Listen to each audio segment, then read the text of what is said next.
All right. So this is me watching a candle melt for 10 hours straight. I will be trying to make this as entertaining as possible. I'm doing this so you don't have to. Basically, I will be chatting away, just watching a candle melt for 10 hours. I've done this before with paint drying, with grass growing, with ice melting before. This time, this year is candle melting. So that's that's what we're going to be doing. I do have like safety goggles and everything. And without further ado, I mean, let's get this started. Let me turn on the timer, and then I'll start the candle.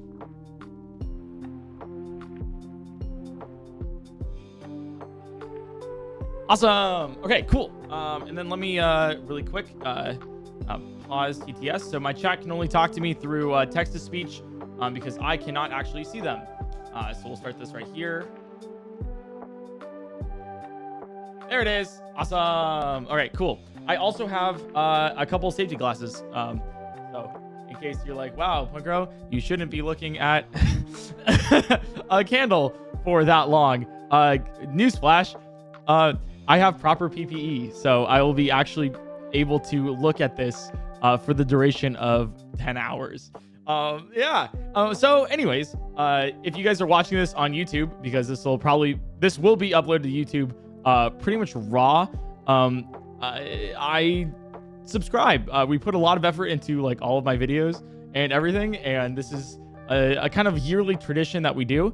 So sit back, relax, I don't know, get some popcorn, chill, vibe, and have fun. I mean, like, I do most of my streams on Twitch, and I absolutely love it there. It's a really cool vibe. It's really fun, and I really like my chat. I mean, they're probably I can probably predict this. They're probably saying something like "Hi YouTube," "Hello there," and everything. So if you want to say hi to yourselves, and hey, come on over to Twitch.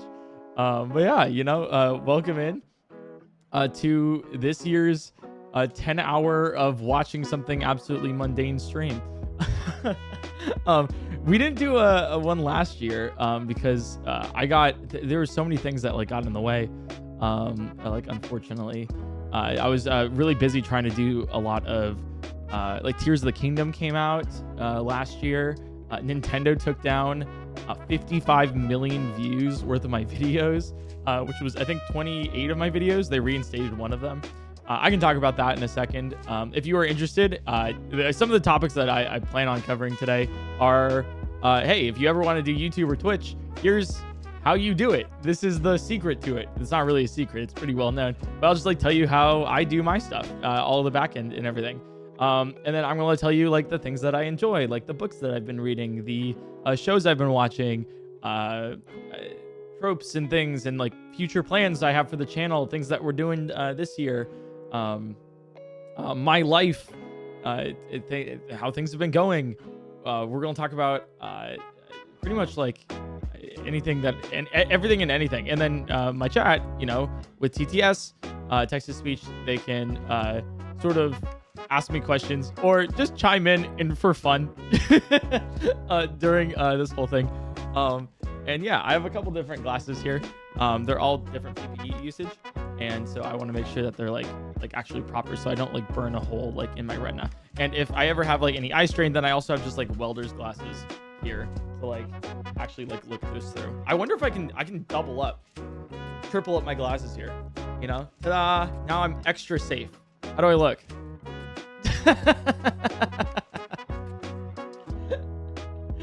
But yeah, I'll be talking about like the Tears of the Kingdom stuff that happened like last year. The Breath of the Wild multiplayer, Breath of the Wild mods, Tears of the Kingdom mods, sort of like why I don't do those anymore, and things that we have planned for like Pokemon, other video games on the channel, collabs, cool stories that I have, and yeah, kind of treat it as a podcast. There's what we're going to be doing is like the exact same thing as like last time, where we have like chapters below the actual chapters below the actual video. So if you want to ever go to a certain point in the video and hear about a certain topic, then you can, and it'll be really cool. So all right, cool. I'll open up TTS here and we'll see what the first message is, because that'll be really fun. Hi Mr. Crow, I had the ice melting stream playing last night and woke up to a phone note saying PointCrow, more like right wing anyway, have a good stream less than 3. Dude, hey, good news. We have another 10-hour stream for you. Whoa, no way. Oh, it's honestly, I'm glad I could have another. You wearing safety glasses is scaring me. What are you hiding? I'm hiding my eyes. You know, I'm hiding my eyes. I'm from the world, and you just can't see me. I'm sorry about that. You know, it's I'm hiding a lot. Secrets, too many secrets. For the average person, you'll never get to know. Honestly, it's not melting much right now at minute 5. But it'll go. We got 10 hours of this thing burning, so that'll be insane. It is like melting. It's like I see like a little drip right here. But yeah. Anyways. So let's talk about like the elephant in the room, like sort of, I guess, with what happened with the channel last year, before we get into the channel this year, because I didn't do a 10-hour stream or anything. I believe I never even talked about the fact that I was I did boxing. I had a concussion. That also like definitely contributed to things. I don't think I did with ice melting last time we did it. That's how far it's been. But in case you were unaware, I was a part of Ludwig's Chessboxing. Wow, that's clearly an AI generated candle. Shame. You're right. It's all AI generated. I just created this in Photoshop, and it's look at that. I did that, but like movie magic, CGI. Yeah. I was in Ludwig's Chessboxing competition tournament, and as the top card. I forget exactly what you call it, but the lead card or whatever. It was me versus Disguised Toast. If you don't know what chessboxing is, it's a sport in which you box. You do 1 round of boxing, you do 1 round of chess, 1 round of boxing, 1 round of chess. Or it's like 2 minutes of boxing, 2 minutes of chess, 2 minutes of boxing, 2 minutes of chess. And then the first person to get either a checkmate or knock the other one out wins. And it's an intense sport that's meant to be like you're playing chess, right? But as you box more and more, the decisions that you end up making and your exhaustion makes you do bad moves in chess. So then you're more likely to get like checkmated and everything. And then you're stressing about the game while you're doing chess. So then you're distracted while boxing. And that's kind of like the overall sort of thing behind chess boxing. And so I faced off against Disguised Toast for I did it for 5 months was how long I trained. Almost 6 months. About like 2-3 times a week, plus like extra cardio on the off days, etc. Making a pizza in Zelda before I give birth is one of the most PointCrow streams of all time. Yeah. This might release on YouTube before that one. So yeah, that was a crazy video I did yesterday. I wouldn't think about that one too hard. We don't have time to explain. Don't worry. I wish I could explain. We don't have time to explain exactly what that stream was. Eric, I am ashamed that you didn't get googly eyes for your sunglasses. How could you deprive us? You know, that's such an oversight. I should have gotten googly eyes. I think you're right. I apologize. I have failed you, my chat. So chessboxing, I was really excited going into it because it was like one of those things where I was like, finally, I think I can get a win. You know, like I think one of the things is like there's so many, like I'm a part of so many competitions and everything, and I throw myself as like the heel, like a lot of like, I have the option a lot of the time of like, oh, I'll lose something and like really like be fun with it, you know, really like enjoy building up somebody else and being like the heel, the character foil to them to make the overall content like a lot more fun and a lot bigger, and like have a like, really bombastic like start or end, and just like really just like be there. And so like, and that happens like a lot, and I'm totally okay with it, you know, going into it trying to win. But in the case I can't, then it's like a good experience for like everyone, and like as a part of the competition. But for chess boxing specifically, I went into it being like, no, I'm winning this one. Like, I'm not like trying to build up my competitor or anything, and like and like have it just like be a good sort of event thing. I wanted to win really badly. I was like, this is my win. You know, I've worked so hard behind the scenes, day in, day out. I've canceled streams because I was too tired. I bought all the equipment. I've spent thousands of dollars on training. I was like, I want to be a really, really good boxer and show pretty much like the world of streaming, like, oh shit, like PointCrow is built different in a lot of different ways.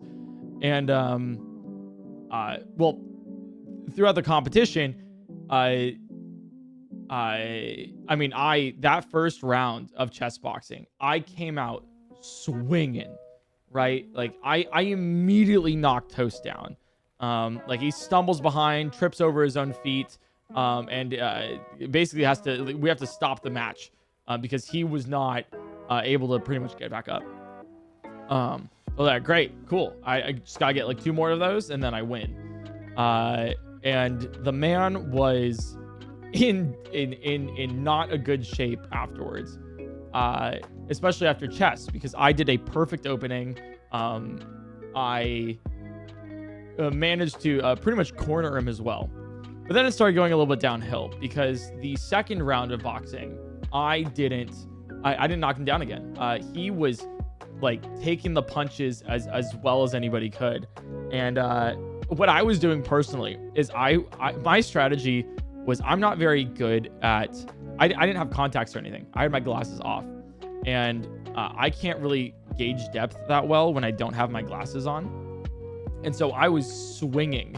But the thing is like, I couldn't see when he was exactly like punching me back, like swinging back. So I would just tank the hits, because that's something I knew I could do with a practice after sparring with my coach and a couple other people over the course of, 5-6 months, is that I could just tank a hit. Like someone can hit me and I can go out unfazed. It was just a superpower that I discovered I had. I was like, all right, I could tank this. And so what Toast would do is he'd swing, he'd go for like just like a side, jab. And then I would take it face and then punch back with like twice the force. And so he was tanking him pretty well second round. Second round though, we go back to chess, and clearly something's off with like, I think both of us. We're like kind of like, what the hell's going on? We're just kind of like in it. I don't hear the crowd anymore. It's gone silent. I can't really get any outside input like back in. Like it's all silent, and I'm just super focused in. And I get Toast down to basically a checkmate, right? Like I put him in check, right? His king is like on the run, and I am chasing it down, and I see it. I see a moment where I'm like, this could be the end. So I move my queen, and this is a crazy moment in it too. I move my queen all the way to his side, because I'm like, oh, I think this is it. I put it down. I'm like, check. And he is in check. But the craziest thing about that move specifically is that it put him basically in checkmate, except he had one move. One move. And the only legal move he could have made was to take my queen. He was forced to take the queen, because otherwise he would have to forfeit the game.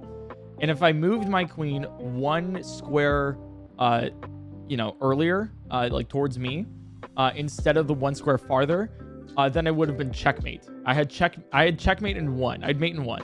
And I missed it.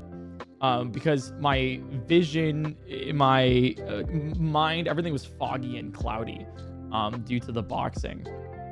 And so he takes my queen, and he claws his way back from the game of chess. And I'm like, all right, cool, sounds good, haha, whatever. But I'm like, you know what? I gotta knock him out. I can do this. He's getting tired, and I believe by that point he was bleeding too.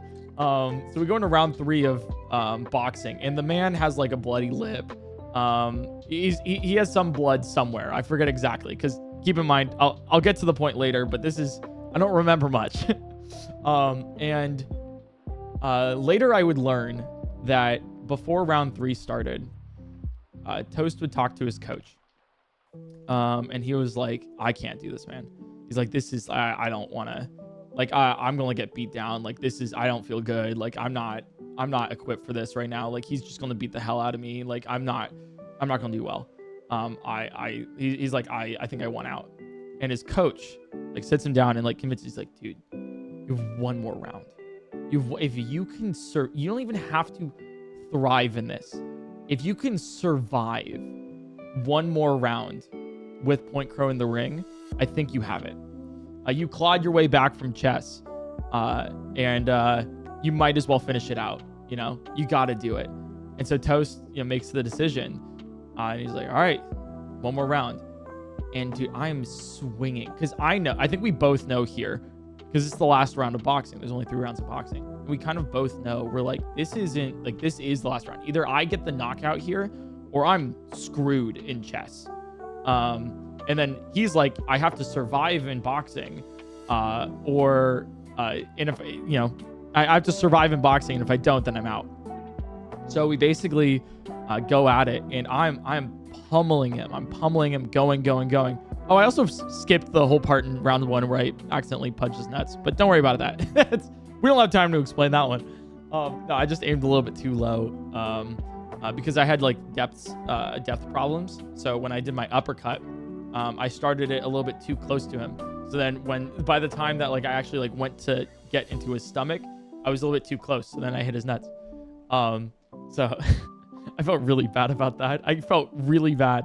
Some people were like, oh, he did it on purpose. I'm like, no, I couldn't gauge my depth there. I'm sorry. I wouldn't do that on purpose either. That's just a dick move. So, basically, round 3 comes around, and I'm wailing on him. But ever since that one knockdown with round 1, like he wouldn't get back up. Like he wouldn't fall back down. He was like, as long as I like have like my feet planted and like I'm aware of everything happening in the ring, like I'm good to go. And he survives the round. He survives the round narrowly. And we're both not feeling good. We're really not. And this is where chess boxing really came into like its own, because Toast and basically Toast takes a couple of my pieces, I take a couple of his, and then I'm like, oh my god, I'm in a really good position here. I can actually checkmate Toast. I can do it. Or like put some pressure on him. So I move, I think like my knight to the middle of the board. And I'm like, oh, he can't take the knight because it's covered, and I have protection with it. He looks at me weird. He's like, all right. And then just takes the knight. And I'm like, okay, I'll just move my bishop. And I go to move my bishop, and it's not there anymore. Because a couple turns earlier, he took the bishop. And I didn't remember.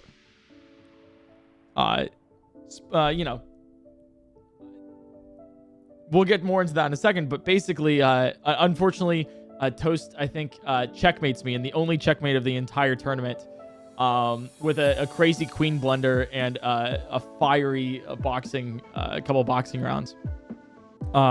He checkmates me, and he wins. And at that point, like, I'm exhausted, he's exhausted, and I'm just glad that I put up such a good fight against him. Like, that was such a amazing experience. And we hug it out, because I'm like, I don't have any hatred towards Toast. He doesn't have any hatred towards me. We were just kind of both like, we'll try it out. This seems kind of fun and interesting. Oh, why not? And at that moment, like, we just kind of realized we did it. Like, we did that. We went out of our comfort zones, did insane contact sport boxing, and decided to just go at it, and we did it. And I remember afterwards, I think Ludwig wanted me to say something along the lines of like, oh, when are you boxing next? Right? Just kind of egg him on so we can like go into slap boxing for the next segment. But I couldn't remember. He's like trying to pull me up, being like, hey, yeah, PointCrow, what do you think? And I'm like, oh, it was good.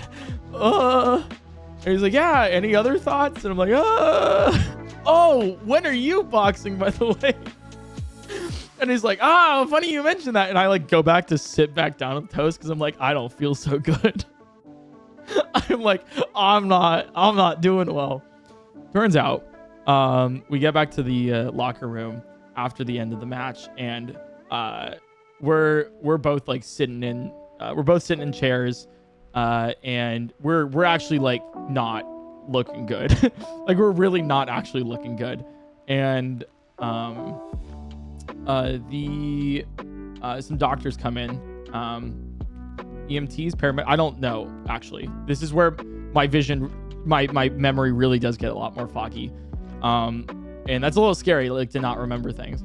But some doctors came in and everything, and they put things on me and took tests and everything. I know there's this photo out there of like me and Toast in the locker room, like holding hands, being like, yeah, we did it, I still have it on my camera roll.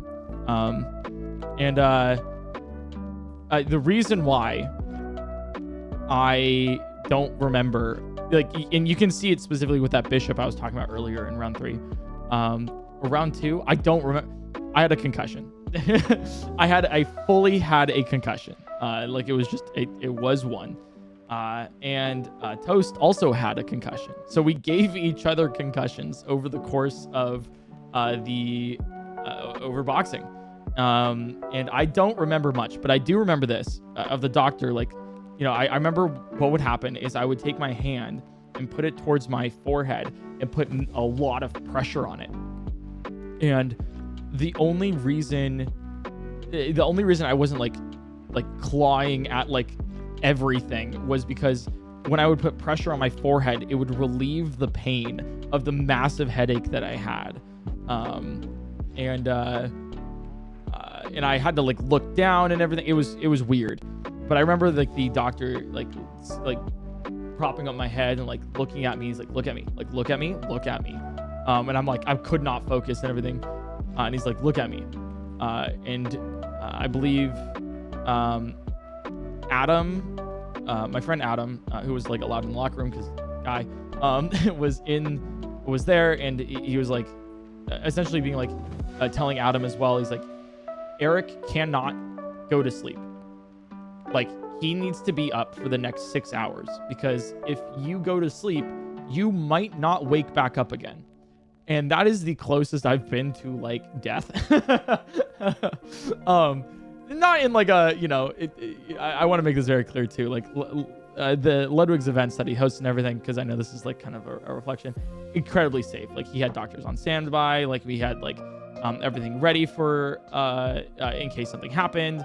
Like, very accommodating. It was like the best. Like, nothing was going to go wrong with it. Like, it was very much like it was very much like the event, and any contingency was like planned for. So super stoked about like all of that, because all the safety procedures and everything was followed like to a T with it. Fighters were checked out afterwards, made sure, accommodations checked. I believe Ludwig himself like followed up with me specifically, being like, hey man, like you doing good for the next couple days afterwards, which was like super nice. Really awesome about like the whole thing. So like, huge props there. But I was the one who gave a concussion to Toast as well, and he was like, don't fall asleep because you might not wake back up, because if I had like, for example, like a brain bleed, then I would fall asleep. It would continue bleeding, and then I would not wake back up because I would be dead. And so I had to sit in the dark for hours on end until and it was Abby, it was Adam.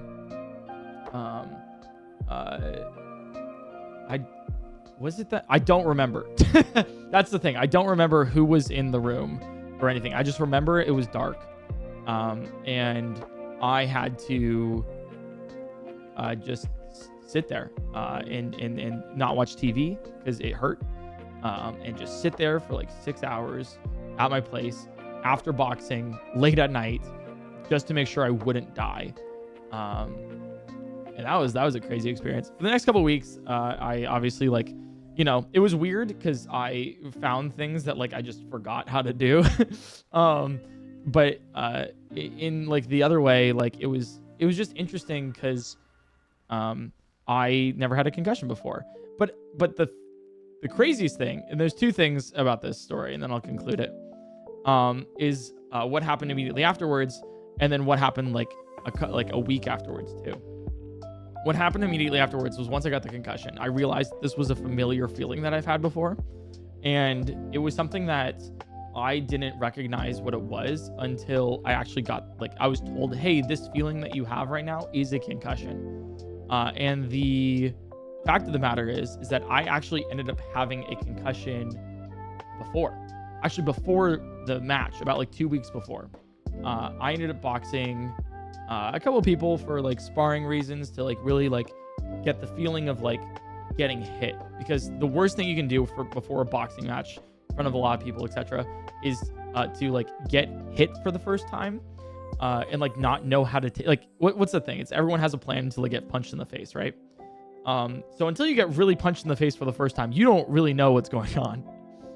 And I think that's one of the advantages that I had over Toast, was I sparred so much over the course of my training. So I was really prepped for okay, you're going to punch me in the face. And then he punched me and I was like, oh, this is actually a lot less than I'm used to. I can just take it. And that's one of the reasons I was able to take his stuff, his punches. But one of those sparring things was with Hugo, or Hugs. You guys might know him as the Smash Bros player and everything. And he was fighting against Toph in chessboxing. And I don't know if you guys watch back that fight, he knocked him out round 1. There was no chess played in that match because round 1, they called it there. After round 1, they're like, yep, he won. There's going to be an injury that happens otherwise. I lasted about 3 rounds with Hugs before we called it with the sparring. And I went back home after that, after those rounds with Hugs, and I canceled stream because I was like, I feel like I just have a headache. I think I have a headache. I don't really want to. I don't know if I can stream today. I'm just gonna go to bed, and then I just slept for the rest of the day. Maybe I'm just exhausted and tired because it's Q4 and I'm trying to release a lot of really cool videos and all this stuff. But it turns out when I got my concussion from Toast, I realized, and I went back and I'm like, oh, that was actually a concussion from Hugs. I didn't realize I had that from him. I was like, damn, all right, cool. So in the period of 2 weeks, 3 weeks, I had 2 concussions. And if you're wondering why I didn't release any videos late 2022, that's why. Or early 2023, I think it was. I don't really remember the years anymore. It's crazy. Yeah, early 2023. And that's why, because of my dual concussions. So that's the immediate thing that I realized of that's crazy. Then the farther thing that happened was I was living with Abby at the time. If you guys don't know, Abby's my manager, best friend, really cool person. She helps set up all of the things for streams and also events and stuff. And at the time we were she was like helping take care of like my concussion and everything. And I made the really dumb decision. I was like, I'm like, I did boxing. I deserve, like, you know how you're like, I did a really hard thing today. I deserve chocolate, right? I did that, but I was like, you know what? I'm gonna DoorDash oysters because I want oysters. I don't know. I just had a craving for oysters. Don't DoorDash oysters, because I probably don't need to like tell you why you shouldn't. But in case you don't know, there's a high chance that you get food poisoning because the oysters will be out, not frozen, or sorry, not like refrigerated or on ice for so long. Anyways, I had oysters. I was watching Severance as well, great TV show, when season 1 came out. If this is where you want to like place things, which is a crazy show to watch while you have a concussion, or like while you're like healing from a concussion. And it's even crazier when you start throwing up, like halfway through the show. You know, if you don't know, one of the other things that the doctors told us was if I start throwing up, that I need to go to the ER. I need to like, because then it's like, oh, you're actually like your brain and everything is just messed up. You actually need to go to the emergency room. Something's wrong. Like, we got to get you under. Turns out, crazy, we didn't end up going to the ER because I was like 90% sure it was just food poisoning. Which gave Abby a heart attack because she's like, my roommate's dying, and I'm like, no. I mean, like, yes, but like not really. So moral of the story is, throughout all of this is don't DoorDash oysters. You know, if you had to take one single advice away from this entire story of chess boxing, don't DoorDash oysters. It's not a good idea, you know. Hope that steers you away. Do you want me to go get some googly eyes, lol, Abby? if you want to get googly eyes for a little bit, yeah, that'd be funny. That's kind of just to put on the glasses. Oh, that's hilarious. But yeah, that's that. What else did we do? Oh, I guess I could talk about Tears of the Kingdom. We'll just go, I guess, like kind of chronological, you know. Chronological order with like how things have gone since the last time we did like a 10-hour stream. Tears of the Kingdom released. That was great. That was really cool. That was awesome. But before that, Nintendo was like not very happy with me of releasing the Breath of the Wild multiplayer mod. Hey Eric, do you think you guys will ever come back to Terraria Calamity mod? It's been a while. We played it like 2 weeks ago. But the actual answer to that is, as much as I want to, it's really fun, the Terraria Calamity mod and everything. Like I love it. It's a really fun like thing to do. Like it's a really fun mod. The one issue that we end up having with it is that like I'm having a great time, but it's like nobody, like, everyone says they want to watch it, but then nobody actually watches it. Because let's be real with ourselves, it's a very weird watch. Because if you don't know Terraria at all and you don't know the Calamity mod at all, it's like, what the hell is happening on screen? And we didn't do it like as a marathon, and so like it's like 7 months later since we like actually started it and everything. And so then that means it's like even harder to get into, because if you didn't watch it like 7 months ago and you found the channel within that time and you want to watch it, it's just a lot. So I don't know. It's kind of in hiatus right now because it's just like a hard watch. But if you know what's happening, it's a great one, you know. It's just difficult, you know. So maybe I'll finish it on my alt or something. And then you're also like trying to coordinate 3 streamers together with different, like vastly different schedules and times. Yeah, so I don't really know about that. But let's chat about the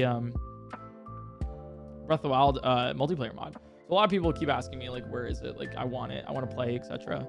And let me like give you like the back end of this too, because I got some like there's so much like misinformation about like what happened out there and everything. And I actually unlisted my video like covering it too, because I was like, I didn't want this to be like a definitive thing of my channel. I just kind of want to sit here, have a good time, and not, you know, have people be like, ooh, you know.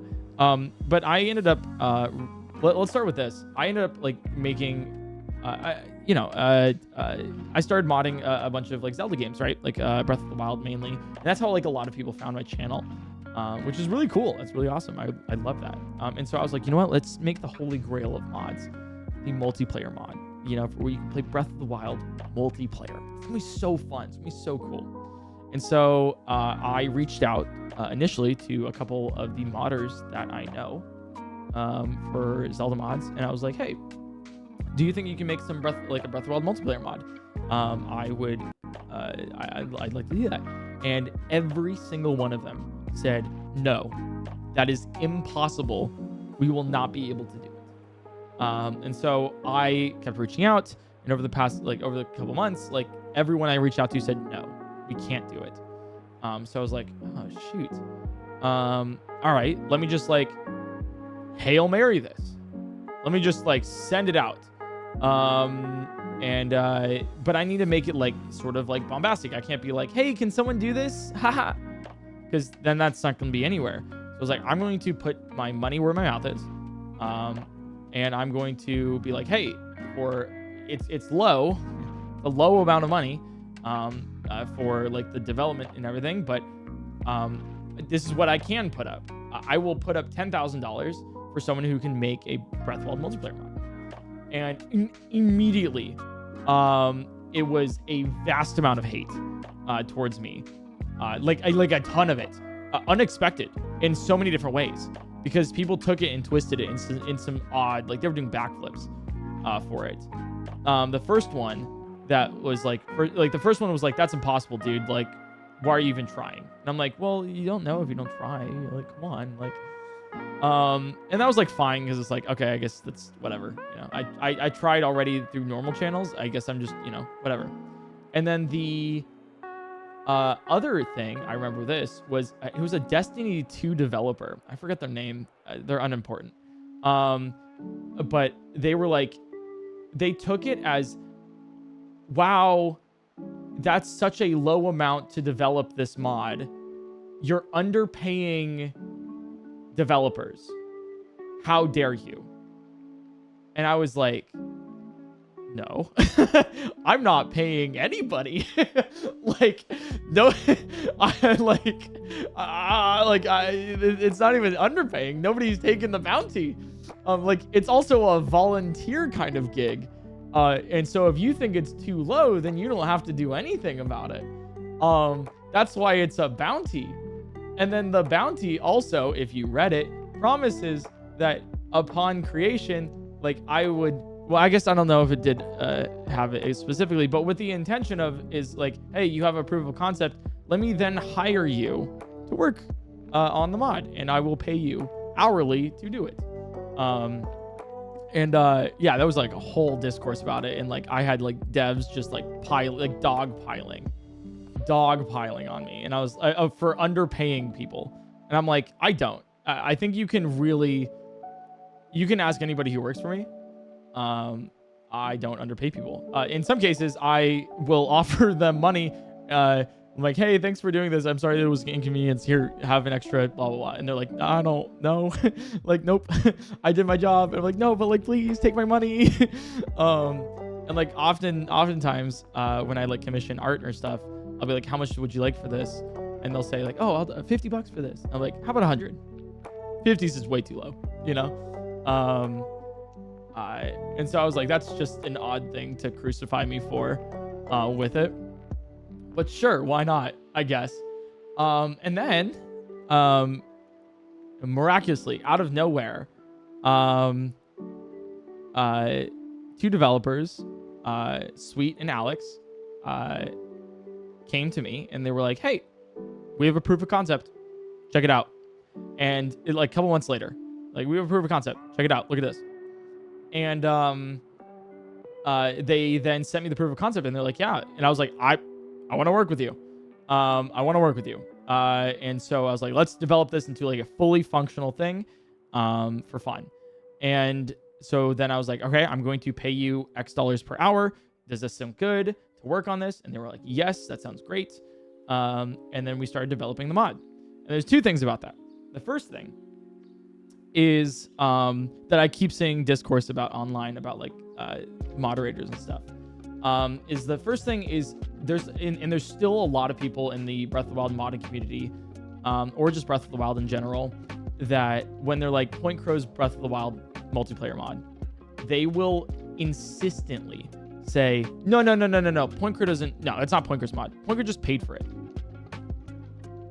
Which I then go and question, because I'm like, first off, that's like super demeaning. Like, you can hate me, but like, why in that way? That's such a veiled way of saying I don't like PointCrow. Because it's like, what do you mean? Like, I pay for my, like, I don't edit my videos, right? I have editors that edit my videos. They're not Cat's videos that I paid for. They're my video. I own those. Like, what? I don't, like, when it came to the Breath of the Wild multiplayer mod, I owned the code. That's how that worked. And there, you know, there's the retort of like, oh, they actually had the mod working before you, and then you just paid to like own it. And I'm like, yes, I actually talked about it with Alex and Sweet during the time, and I was like, and we were just like going over like just how it came to be and everything. And it was like really cool. And they were like, yeah, like we actually started working on the mod before we even knew that the bounty was out there, just as like a little fun passion project. And I was like, oh, that's great. I'm so glad that like I could like help out and everything. But like, okay, sure, you know. And they were like, but honestly, like we probably would have stopped trying and like not really, you know, done a really great product with it, if you didn't have that bounty out there and like didn't pay us, because it was such a great fun motivation to have like a really like cool community around it, and then also like literally monetary motivation to do it. I was like, oh, great, awesome. So there's that one discourse there where you'll still see people every now and then just being like, it's not PointCrow's mod, he just paid for it. And I'm like, that's just I don't know why you're trying to discredit that. That's just rude for so many reasons. I don't get it. Like, I just simply don't get it. And then the other discourse, when everything went to shit, which I'll get to in a second, the other discourse was sort of, it was like, the mod got taken down because PointCrow paid developers to make it.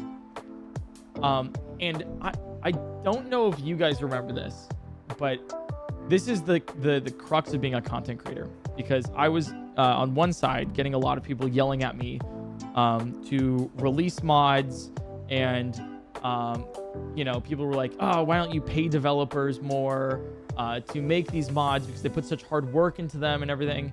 And then when everything went to shit, immediately it was turned around to be like, why did you pay mods? Obviously they were going to be taken down if you paid for them, right? Because then money's involved. Why'd you do that? And then also like, well, yeah, of course they got taken down. You gave them away for free for people to download, which encourages piracy. And then I'm like, what? Like, I literally can't win here. And this is something I've like learned over the past, like, especially over the past 2 years, of like, I quite literally can't win this.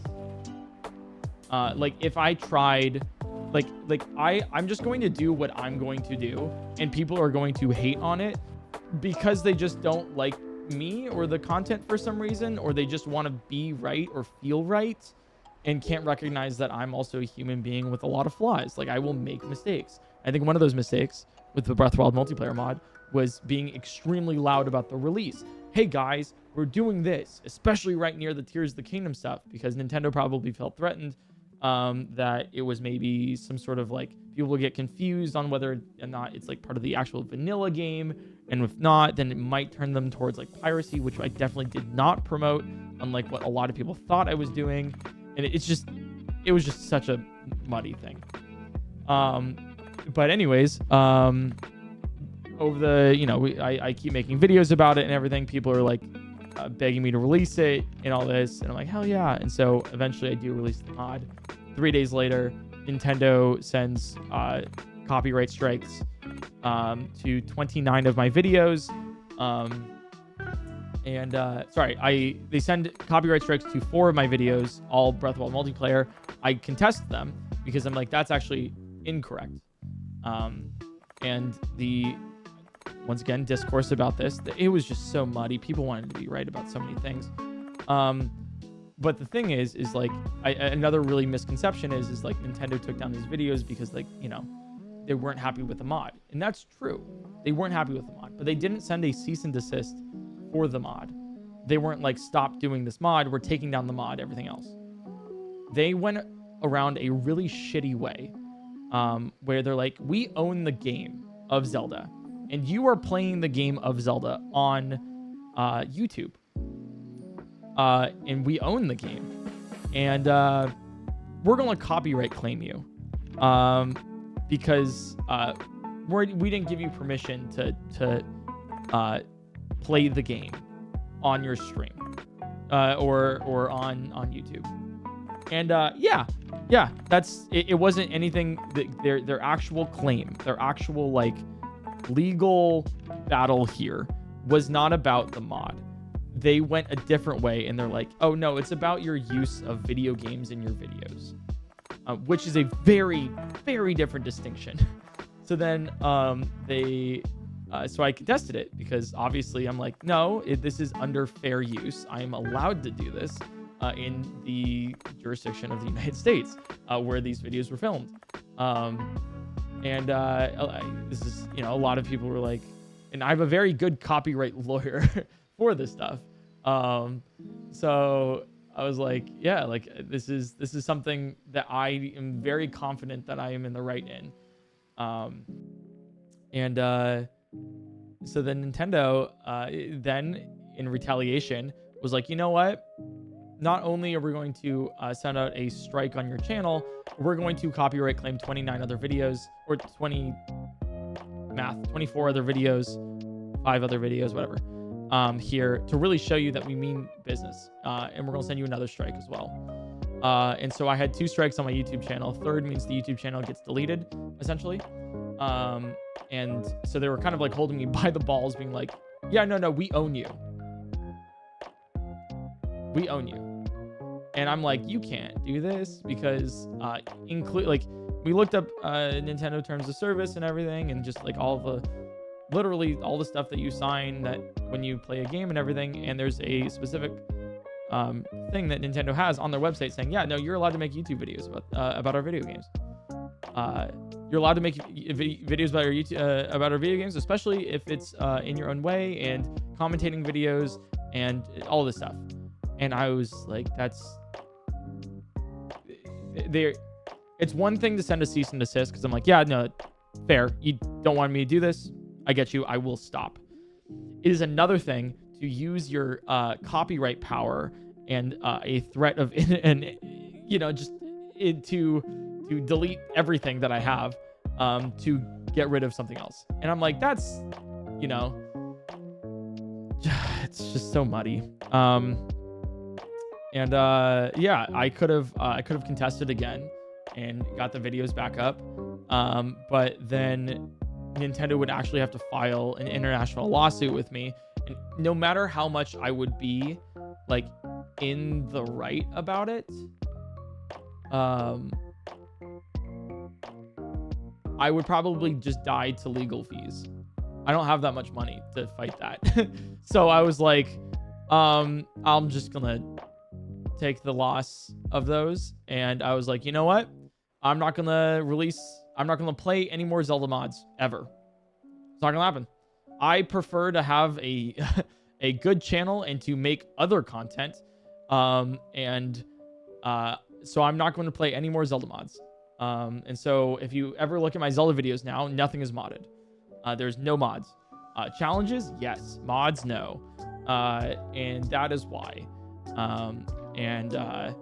So good news. That happened like a year and a half ago. Great news. Channel's still functioning, almost better than ever.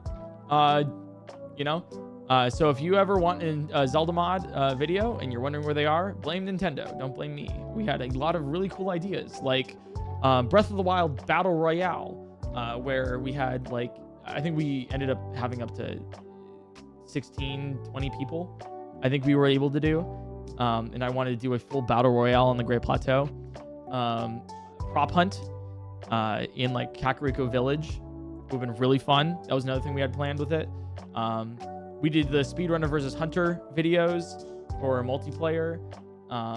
GeoGuessr, Zelda, where you would take a screenshot of like generally where you were, and then people would have to find you and play it like sardines, where they'd have to hide with you. And so many other things. Tears of the Kingdom mods of Tears of the Kingdom randomizer. If I say blank, then blank spawns. Tears of the Kingdom, but blank spawns every 5 seconds. Like, all of these videos would have been a thing on the channel. I can just leak them now because I'm not going to be doing these ideas. So, you know, it's like all of these things. Custom dungeons in Breath of the Wild and Tears of the Kingdom. Unlimited building restraints where you're not limited to 25, crashing the game, spawning things that shouldn't exist in the game, except like all of these things. I modded Tears of the Kingdom, Breath of the Wild too much. Like, all of these videos gone. So if you want any of them, blame Nintendo. Don't blame me. Although I am like partially responsible because I did obviously make the mod. But just heads up, that's like one of the reasons why we don't have any more Zelda mods on the channel. And the good news though is that the channel's still like doing extremely well afterwards. Like I think every video now is getting 1-2 million views still, which is insane. I just posted a video of like me playing rock paper scissors, but you can like use anything, you know. And that one's getting 1 million views in a bit. I beat all the Tears of the Kingdom blindfolded. We did an 8-player Nuzlocke in Pokemon. That one was crazy. Such a fun video. Yeah, there's so many cool things. Mario Kart, but my heart rate controls my game speed. Elden Ring. But if we say it was Elden Ring. But if our heart rates get too high with Doug, then a meteor spawns. Like, these are such good videos. We did like I held my own funeral. Did surgery with Twitch chat, where you guys controlled the surgical robot. The trolley problem streams. Dude, there's so many cool videos that we've done since, and we're just kind of building up that catalog of like great stuff again, and I'm really excited. So anyways, it's a happy ending to like it's a really happy ending to like a sad story with it. Because like initially you're like, oh, this is like not a great fun thing that we're dealing with, but I think it's actually caused me to be more creative, and it maybe even saved the channel in a way, because like initially it was just like so devastating. I was like, what am I gonna do now? But it forced me to do other things. I'm like, oh no, I gotta really make this work. Like I really gotta make sure that things are entertaining and not just reliant and like rest on my laurels of like just another Zelda video, haha. But now you definitely 100. I can say this with 100% confidence. If you click on one of my videos, you will enjoy it. That is a guarantee that I've been working years towards, and I think we've like definitely achieved it in the past like year or two. So that's like really awesome, especially in 2024. Every single video this year has been like, oh, it is like elevated in quality. It is so good. I've been so happy with every single release. I'm like, damn, what a video. Damn, what a video. Damn, what a video. I just get so elated with it. So anyways, that's kind of like the Nintendo like takedown story. There's been no update, and there won't be, because there's no way I'm getting those videos back, and there's no way I'm going to be modding Zelda again. So there's no update. It's just kind of like a stalemate of like, all right, I just won't touch that. You won't touch me. We're good. Like we're good. And unfortunately, if you ever see like any, I don't release mods anymore. I don't do it. I will make them for the videos for like Elden Ring, for example. I won't release it though. And I apologize for that. I still pay developers because I think that's an appropriate thing to do if I make something for my videos to pay somebody who works on the videos. I didn't know that was a controversial topic, but apparently it was. I will still, but I just can't really, I can't do it. Like a part of me is like, maybe I'll do it with like Elden Ring, or maybe I'll do it with like a Dark Souls thing, or like maybe I'll do it with like a non-Nintendo game that we mod. But then people are just going to ask for Nintendo mods. And then that's not something I want to like entertain again. So I don't know. I'm not closing the door completely to games that are not Nintendo for modding, for like releasing those. Like the if I say E meteor spawn kind of code, or like my heart rate, code. But I don't know. It's something that I'm not like really focused on right now, because I'd rather make like a really good video. So hopefully that makes sense with everything. I currently make fan art, anime merch, and handle the logistics for all of that. I really want to expand and help streamers make cute merch, but don't really know where to start.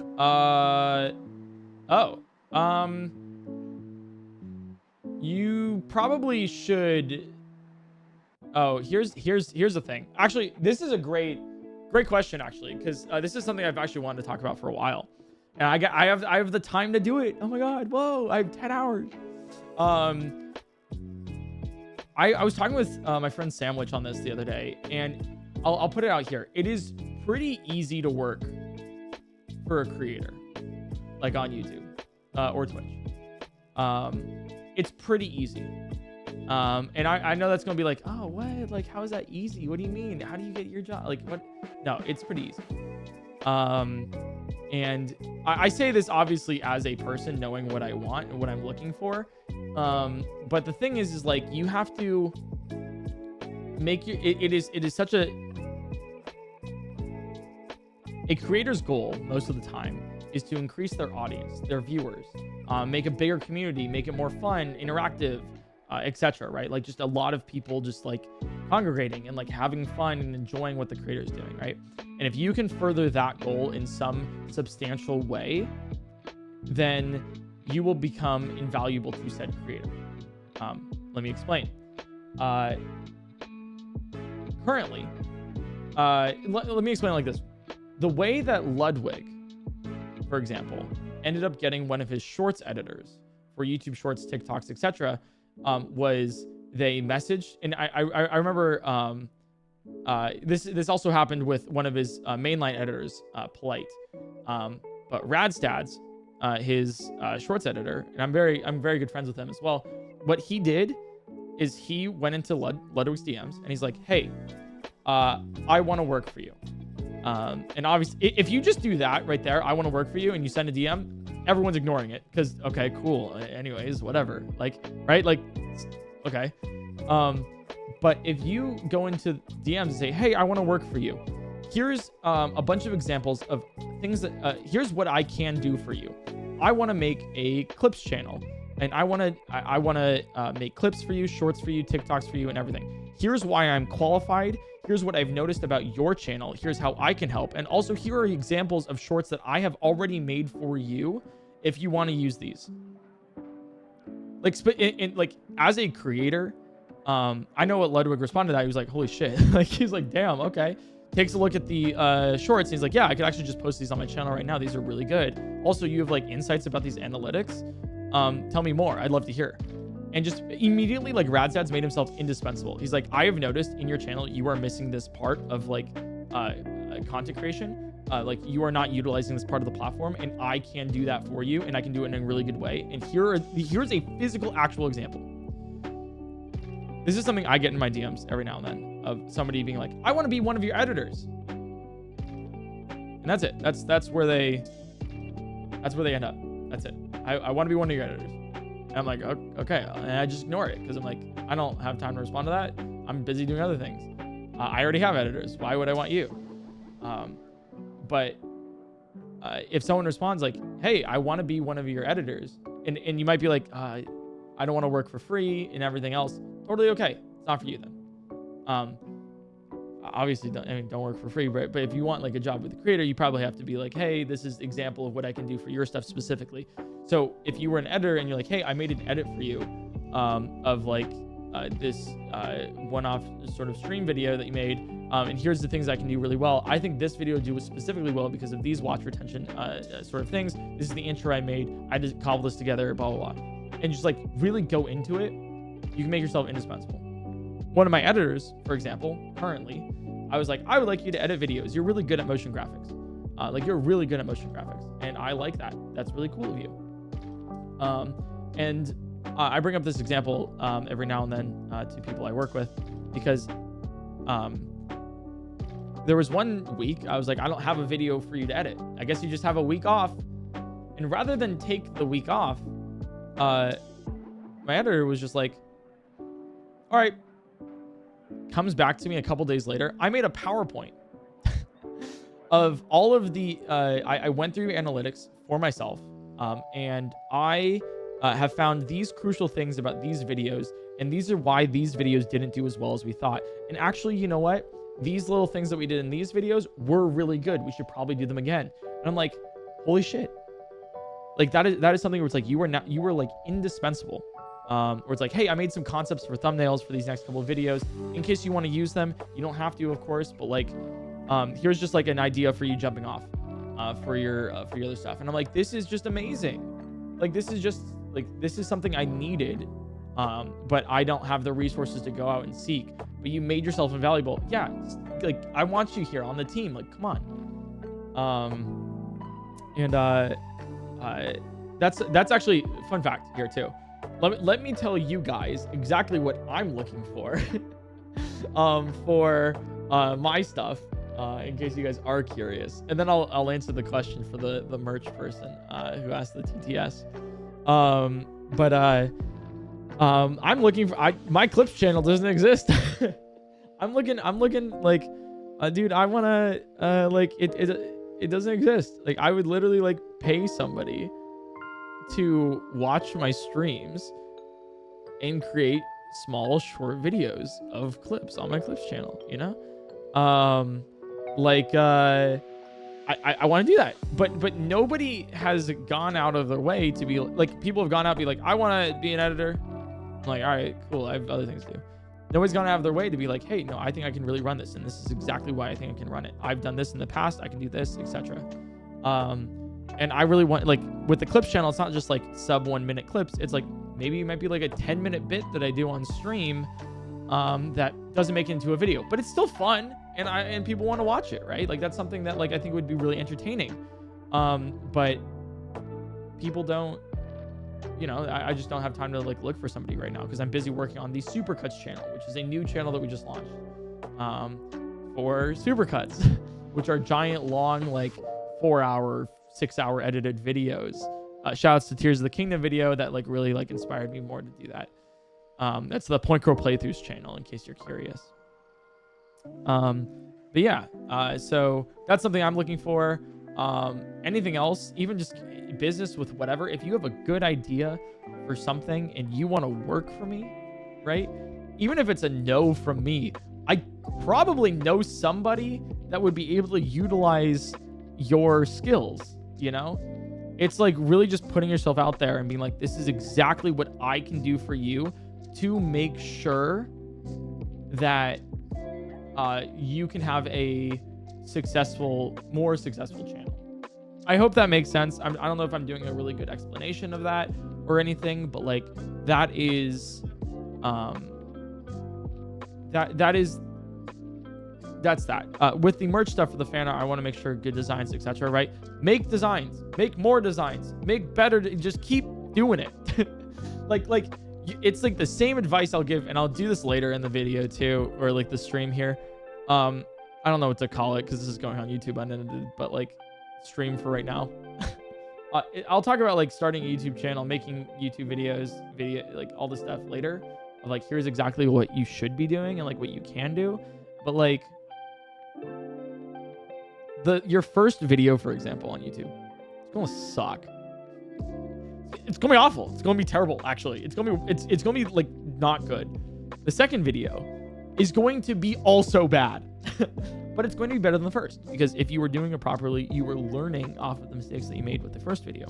Third video is going to be better. Fourth video is going to be better. Fifth video is going to be better. And if you ever like, wow, PointCrow, I feel like your channel is just like higher and higher quality. Like over the course, it's more entertaining. Like I'm watching more. Like the videos are getting bigger and better and cooler. And it's like, because every single video that we release, we're learning from other videos, and we're still doing it. Like there was mistakes that we made in the like the Goldfish Elden Ring video and the Mario Kart heart rate video that we are still learning from like later. And I'll touch on that later, but hopefully it makes sense when I say, like, if you're looking to like make fan art, merch, or anything and want to help creators with that, first off, the whole reaching out thing, you could be like, hey, here's what I did for you already.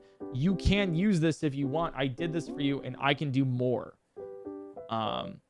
I'd like to work for you. Like that, reaching out. Second thing is like, just make designs, more designs. Ask people if they like them. Ask them if they hate them, how it can improve. Really just do more, because the worst thing you can do is not start. There's so many people that like, I'll be like, hey, you want to start a YouTube channel, right? Cool. And I'll give them advice. And they're like, yeah, you know, I've been sitting on it for like a year and I don't really know what my first video is going to be. I'm like, just post something. Post something. It's going to be bad, but the next thing's going to be better. Next thing and next thing and next thing. You just got to start. The hardest thing is just starting. So just do it. And obviously that's like a really easy thing to just be like, oh, just do it. You know, just start. Because obviously that's like the hard part, but that's also the thing. That's the hard part. So once you have that, you're like, okay, cool. I now have data that I can like utilize for the next piece of work that I make. So then that piece of work is better and doesn't fall into the pitfalls I have with the first one. You just learn from it, right? So that's why starting is the most important thing. So Adam and Nance and I were at the house with you the first night. We sat in mostly silence till 3 a.m. So far behind. You ate ramen and then begged me to go to sleep, but I made you sit up. You were a mess. Scariest night of my life. That's in regards to the chessboxing stuff. Yeah, that's crazy. That's crazy. Are there any games that you're excited about to release? Also, hi, love your streams. Oh, thank you so much. Crowdoodle. I'm really excited for the the new DLC of Risk of Rain 2 for coming out. I'm really excited for that. I don't play Risk of Rain at all on my streams, but I would play that on my streams. And I play Risk of Rain all the time offline. That is like the #1 release that I've been looking forward to for so long. The Zelda multiplayer mod story is wild. How did you stay so level-headed through so much backlash online for a project you believed in? A lot of yelling offline. And really just focusing on like having fun. Just having fun like while I'm live. Like if I'm live, then like I'm focusing on having fun in the moment there and not worrying about all the other. I can't wait to modify my big doodle plushie into a dinosaur. I can't wait. CollectorsAnxiety.com. That's a new thing that we did this year. Was Collectors Anxiety. We released our full merch brand, like branding, logo, etc. CollectorsAnxiety.com. We have a lot of big plans for clothing, for merch and stuff. We've released like the doodle plushie, pumpkin doodle, pride doodle, Your L, mom. the winter doodle, a big doodle now, a lot of plushies. We're gonna be doing some more wearable clothing merch soon. So I hope you guys are excited for that. There's actually something too that we're releasing that I think none of you guys are prepped for. But I can't announce it right now, but it's really cool. I hope it goes well. Oh, but a lot of merch stuff. Hi, back again at the grind. What's next? Watching food rot? I maybe water evaporate would be the next one. I'm not too sure actually. I'm really not too sure what the next 10-hour one would be. Not really sure. But this is number 4, right? We've had grass melt. Chat, there are less than 90 giant doodles left. Oh my god! Wow, we've almost sold out of the giant doodles. That's crazy. Yeah, I've watched grass grow. I've watched ice melt, paint dry, and now we're doing a candle melt. So that's a fun one. I don't know what we'll do next. I really don't know what we'll do next with that. But we'll see. Wow, Germa, I love this deathbed stream. To believe you have been streaming for over 60 years, time sure does fly. I remember when you shoved that baseball up your ass, oh how time flies. The good old days, you know, when I was Germa 60 years ago. Now I'm just a 26-year-old PointCrow. You know, changed my name, changed my Dan function. Giesling and friends I hear, Rick, from Abby. Oh! Hi, Dan. Hi. Hi, Dan Giesling. You're so cool. You're so neat. I hope you're having a good stream. Dan's been doing Elden Ring without leveling his health at all, and I think he spent like 2,000 deaths against Mesmer. I don't know what boss he's at right now. Chat, don't spoil him because he's still blind. I'm pretty sure about the game, so don't tell him about anything about it. But he did just beat Mesmer, which is really cool. So that's awesome. Oh, and in case I'm assuming that was a raid. I can't read chat. I'm not reading chat. Chat is closed. I am staring at a candle, and I can only answer to TTS or tell stories. This is like a 10-hour sort of like podcast that I like to sort of like post run kind of do as a little fun little gig, and just chat about things in general. I don't know, good vibe, good fun vibes. But I guess we could like chat. Oh, do I do the YouTube chat right now, or do I wait for it later? This is always the one that I end up talking about. Like, it's always the longest segment. Or was the One Piece segment the longest one last time?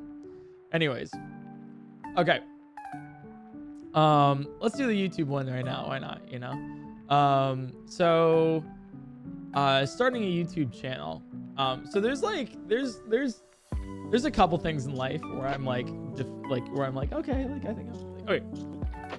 You go through life generally being like, oh, I think I'm like pretty good at things, you know, like I hope I'm like pretty decent at this or whatever.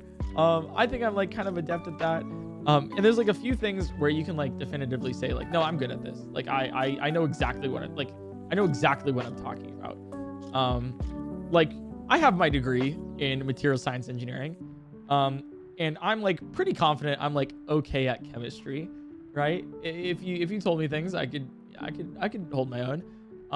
But one of the things in the world where I'm like definitively like, no, I know what I'm talking about here, is YouTube. I know how to do that really well, and very proper and very good. And that's one of the things where I just really excel at, is just like being able to have my YouTube channel and be good at it. And here's the things that I've kind of like learned over the course of my career as a YouTuber and everything, and things that I see people get wrong all the time. It's actually really cool. It's gotten like over the past like couple of years, a lot. I've been kind of like a little bit more known with some like other streamers of like, oh, I'll like help out other people, like you know, like for example, I'll get like a reach out from like one of my friends being like, hey man, like I've been meaning to start my YouTube channel and everything. How do I do it?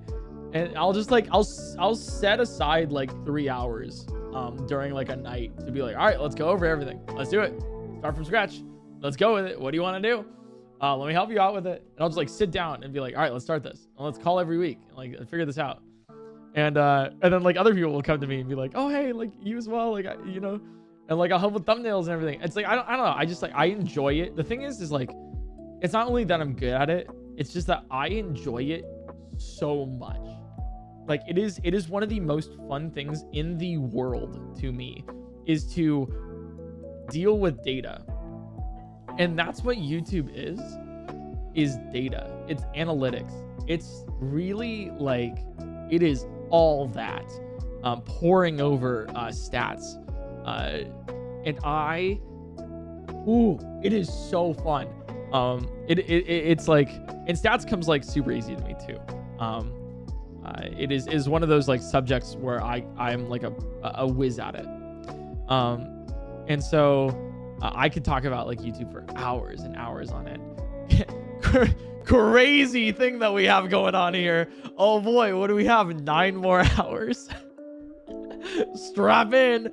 This one's gonna be a long segment. So YouTube, right? This is I pretend I'm giving advice to. I will give you a general advice here. A very, like, if you are wanting to start a YouTube channel, here is what you need to know about YouTube at all whatsoever. Let's start with the very basic thing that you need to understand. And this is you can even tell over the course of like the 10-hour streams that I've done every single year that I've gotten more and more confident with this, because I'm just like better at it, you know? I like have more of a grasp. Let me start with the motto here. YouTube wants to make money. Right? We can all agree on that. All right? That's a non-controversial statement. Nothing, we can all, is super basic, super easy. YouTube wants to make money. They're owned by Google. Guess what Google wants to do? Make money. All right, Google. All right, we're all on the same page there, right? So both YouTube and Google want to make money. And so pretty much every decision, pretty much every decision will be parroted by that. They want to make money, and so they will do their best to make that money. What is the best way for YouTube and Google to make money? Is for you to go to their website and stay there as long as possible, right? Because if you go to YouTube and you stay on YouTube, then you're not using Netflix, you're not using Hulu, you're not going outside, you're not doing anything else. If you are on their website, you are on their website, right? So their goal is to, first off, get you to the website. And then the second goal is to keep you there. And good news with YouTube is that they have they have the opposite sort of thing of like Netflix and Hulu and all these other like streamers. It's streamers in the way of like streaming companies, not like me. You know, I know, a little confusing when the IATSE stuff was going on. But basically, Netflix and everything, they have to pay people or to create shows for them in a lot of cases, or they have to develop shows themselves, etc. YouTube doesn't. In the traditional sense, they have to pay for bandwidth, etc. But like YouTube doesn't. YouTube just like they got their stuff. You know, you go on their website, you create a thing, you have content for YouTube. And so it is one of my jobs to, you know, get you to YouTube, watch my stuff on YouTube, right? And that's like the way that like YouTube, that's what they want you to do, right? So that's how, because YouTube, the way YouTube makes money is through advertisements, right? Through ads. If you see an ad on YouTube, the creator of the video that you were watching on YouTube gets a little bit of that money, and YouTube also gets a little bit of that money. That's how that works. So YouTube gets a little bit, I get a little bit. I believe the split is 55% YouTube. No, I think it's 55% to the creator, 45% YouTube. I think that is the split for advertising costs on YouTube. And that's very well known. That's very public. And so that's the advertising split. And so I want to make money, but YouTube also wants to make money. So in knowing that, what makes a YouTube video go viral? What makes people want to see a YouTube video? And let me say this first. If you ever hear anybody at all talking about the quote unquote algorithm, immediately do me a favor, don't trust anything they say. Okay? Just please, like, just immediately be, oh, the algorithm has shadow banned me. Oh, actually I didn't do the correct tags, so the algorithm is suppressing my video because nope. immediately just start thinking about that as like, nope, they don't really know what they're talking about. They don't get it. Because this is the only thing that YouTube does, really, is they want to keep you on the website, right? They want to keep you watching, and that's it. They want to make money. Remember that? They want to make money. So, the way that YouTube determines if a video is going to be recommended to somebody else or not is they take a look. They serve the video to a couple people, right? And if those people click, cool, awesome. You have some people who are clicking on the video. That's great. But then, if they watch for a long, they watch the videos. If they watch for a long time, that means they're staying on the website longer, which means YouTube can serve them more ads, which means that YouTube and Google make more money. So, if you stay on the website for a long time, if your video causes somebody to stay on the website for a long time and get served a bunch of ads, right, then they will recommend that video to somebody else. Because, well, you'll never guess why. There is a likelihood that that video that they, present to you will cause you to stay on the website for longer and then get more ads. And so they can make more money, right? That is like, just, it is that basic. It is that simple. It is that easy, right? If you keep somebody on the website for a long time, your video will get recommended. If people click on your video and then watch for a while, your video will do well. That is it. That is it. That is the entire, like, I don't have to talk about anything else. That is literally it. And so if you post your video on YouTube, right, and it doesn't do well, and you're like, I got 10 views. Why is it only 10 views? Why is it not 1 million? It's because either one, people did not click on it, or two, people clicked on it and they did not watch it. And then they clicked off. And so that's why. That is, if you are wondering why a video did not do better or a video did worse than another, it is likely one of those two reasons. There is a very rare edge case for other things. But like, that's what it is. That's literally what it is. If your video does not do well, it is because of those things. This candle is like, I can't tell if it's lost a lot of height or not. But that's crazy. What happens if it goes all the way down? Anyways, okay, so YouTube. We'll figure that out. We'll maybe get a second candle. It's fine, don't worry about it. Or we'll like burn the nub. So we're going for 10 hours regardless, don't worry. But basically, that is YouTube in a nutshell, right? Like, so if you were ever like, wow, my video didn't do well, it's because people didn't watch, right? And so what you need to do is you need to look at the previous videos that you've uploaded already and understand what is going wrong. And you need to look at your viewer graph, because YouTube has some of the best analytics for a website I have ever seen, which is fantastic. You can really like look at things. For example, did you know that if you are subscribed to my channel, you on average watch an extra 90 seconds of a video more than if you weren't subscribed?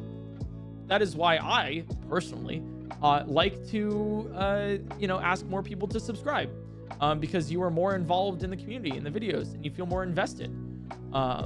It's like you get analytics like that, which is like super interesting. I know demographics, I know your ages, I know your locations, I know generally how long you'll watch based on what content you consume. You can group videos together. Here's how Zelda videos do compared to Pokemon videos. Here's how Pokemon videos do compared to these, right? Like all of these different things. I know the watch times of subscribers versus not subscribers, click-through rates of those different things, click-through rates between demographic, everything you would ever dream of. Like that is the information that YouTube gives to me. The information that YouTube doesn't give to me, the information that YouTube gives to me is super awesome. Twitch gives you nothing. Twitch is like, some people were watching your stream at some time. We don't really know. Good luck. And I have been like begging Twitch for like more analytics, but like they don't really care, because I don't know if like the people over at Twitch really kind of understand the powerfulness of YouTube analytics. That's one of the reasons why creators were able to like sort of maximize this a lot more, and YouTube's been able to make more money, is because creators have been able to see faults in their videos that caused their videos not to do as well, so they would make less money, and then fix those so they would make more money, which in turn, everyone say it with me, then makes YouTube more money, which is what they want in the first place, right? And one of those reasons is because they're huge overhaul to their analytics side of things. YouTube Studio about 5 years ago. Shouts to YouTube Studio. I know this because I started my YouTube channel right around the time that they actually launched it, which is really cool. With YouTube and everything, you should like look at your viewer retention, your analytics, see if there's any dips, any spikes. Really recognize what's going wrong or right with your video, why people click off, why they stay, why they click, everything, anything that you would ever want. That's what you would. That's what you need. Is to look at why this video didn't do well, why people clicked off. And there's a couple things. I'll give examples of my own videos that we have learned at, and I hinted about this a little bit ago with the Mario Kart heart rate stream, where if my heart rate increases or decreases, then the game speed increases or decreases. And then also with the Goldfish Elden Ring video, where I had my Goldfish play Elden Ring and then beat Godric and the first phase of Millennia. Really cool ideas for both of them, right? First off, a lot of people clicked. A lot of people clicked on those videos because the first thing about clickability, and we can get into thumbnails in a second, is having a good idea. You can have God's gift to videos, right? You can have like the best video you've ever seen in your goddamn life, but if it's not a good idea, right? Then like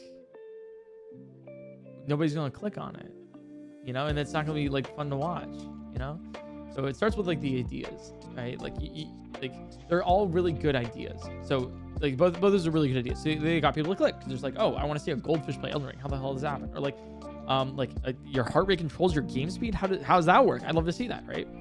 Great ideas, but the videos did not do as well as I thought they would. They underperformed pretty significantly compared to what I thought they were going to do. And the reason why is because each video had a major drop-off point halfway through the video.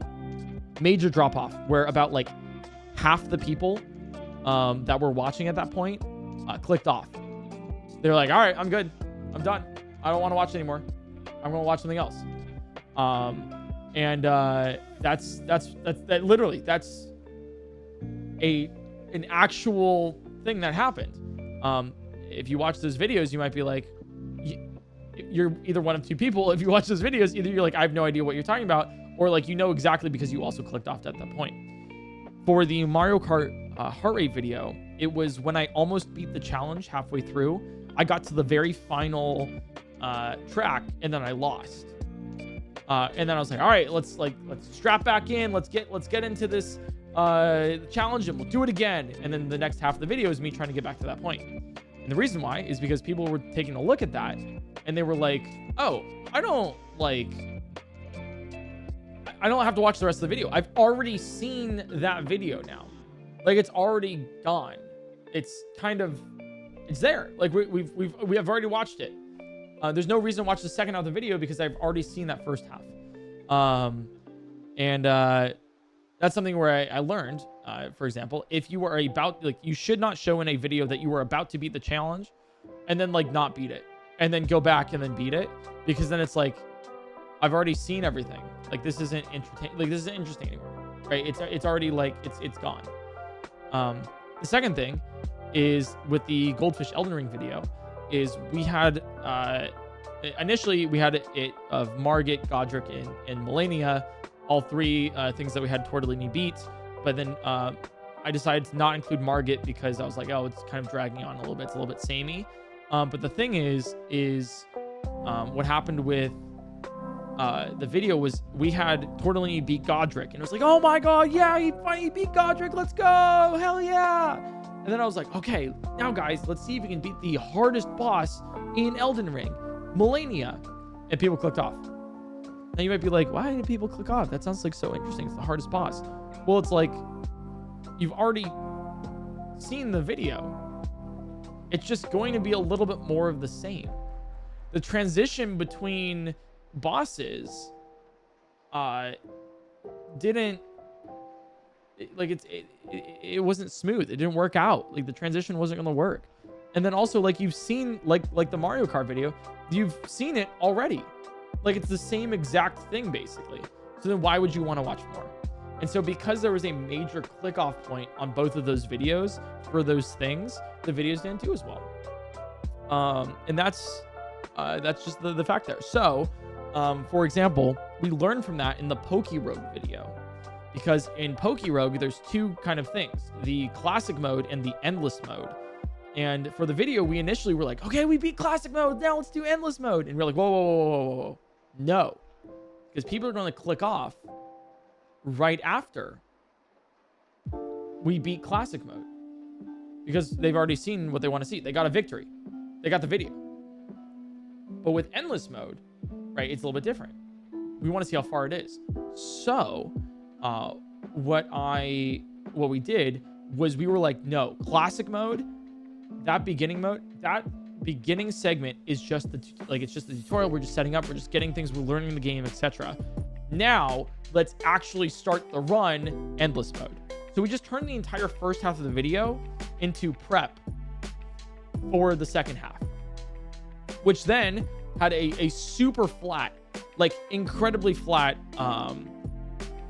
watch retention for the video. And that's like, that was the entire thing. That made the video do very well. And that's learning from my mistakes of previous videos to make the next ones even better. And I still make mistakes with it, right? Like I still struggle with some things. I'll do a test on a YouTube video of like, okay, let me try this. And then it either works out or we don't work out, you know? But the thing is like I'm learning from that. So then I can become a better like YouTuber, make more entertaining videos for you guys. So you don't have to feel like you click off one of the videos later. And then because everyone say it with me, right? Because my videos are getting better and more people are watching them for a longer amount of time, I get more money from the advertisements, and then it gets recommended to more people, which makes YouTube more money, and YouTube gets more money, right? So that's how that works with YouTube. That is the very baseline with all of it. So hopefully that like sort of makes sense on where YouTube videos are like going for the future and everything. That's also, fun fact, probably why you're seeing a lot of YouTube channels make longer videos. You might be seeing like your favorite creators release like 45-minute videos, hour-long videos. I know like Wolfie VGC posts regularly 2-hour videos because if those creators are so good at being able to keep your attention on the video and they can do it for those like 2 hours long, right? Then those videos are going to then be recommended more to other people because it's like, hey, we can keep this average viewer on the site for an extra like 20 minutes. That's huge. Over like this other video that's only 6 minutes.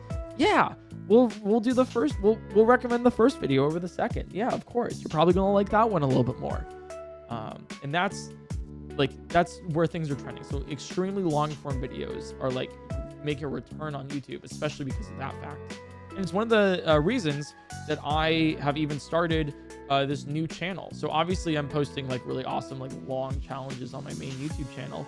So I started a new channel of PointCrow playthroughs, which are very extremely long form Let's Play videos. It's like the return of Let's Plays on YouTube. Shout out to 2013, 2012, 2011 YouTube. Shout outs to Let's Plays, right? Like those are sort of making a return in true form. So it actually started because of like Outer Wilds and everything, which I'll get to later. But super long form videos are becoming more of a mainstay. I mean, hell, like my Tears of the Kingdom Let's Play video, like Let's Play all of Tears of the Kingdom on my main YouTube channel has, I think, almost 2 million views and an average of 35 minutes of watch duration. The average person that clicked on that video watched for 35 minutes. That's insane. That's huge. Major. It's ridiculous. And so I was like, what if I made a full channel about all of this? Because it seems like a lot of people really like me watching playing a video game. Sorry, I don't know what's going on with my brain. A lot of people really love watching me play a video game with like that care that you really put in when you. The worst thing you can do when playing a game for a stream or anything is like skip dialogue, skip story, ignore tutorial. Hey chat, what are we doing, by the way? I don't really get the game. Oh my god, the worst thing. Oh god. So my goal with like anything that I play is to be like, no, let's like really sit down. Let's read all of this stuff, understand the game, and then also like theorize. Okay, if this character said this and that character said that, does this mean that like this is one of the key fundamental things about the game? Like theorize, like really just try to like enjoy it, like, understand what's going on, right? And have fun with it, right? That's why I created the PointCrow playthroughs channel. We currently have the Wind Waker playthrough on there. We have Shadow of the Colossus. And there's a bunch of other ones coming up too. The next one is Twilight Princess. That'll be on there soon. We have like Subnautica being edited right now. Every single video game that I have ever played on stream as a just casual playthrough will be put on that channel. If you're like, man, I really want like Outer Wilds, I really want like Papers, Please on there, I really want like Undertale, it's going on the Supercuts channel. It's happening. It's going to be there. The main thing is like it takes like a long time to edit like 60 hours of footage into like a 5-hour video, but like that's what's going on the PointCrow playthroughs channel. And I hope it does well, man. Like that is something where I'm like, it's such a passion project of mine where I'm like, I'm pouring tons of money into editing time into it. But I'm just like hoping it does well because I know like you guys really like it, and it's just, I don't know. It's like it's a little passion project of mine. I really like doing that. But anyways, that's kind of like the basis of YouTube, of like how to do that. I see a lot of people as well still like, here's another thing. I like one of the pitfalls I see a lot is like people like having like being like, oh hey, like like one of the pitfalls I see is people being like posting no, not even this. People thinking it's like 2016 YouTube still. You'll never believe what happens when this goes, whoa. Top 10 things you'll never believe. Number 6. The Last of Us playthrough part 1, part 16. Stream highlights number 47. Like no one's, hey, you could be as entertaining as fuck. No one's gonna watch that. No one's gonna watch it. Aside from the people already like involved in the community, no one's gonna watch it. Because it's not that era anymore. You can't there's no tricking people into watching your stuff. You can't do it. Let me put it like this.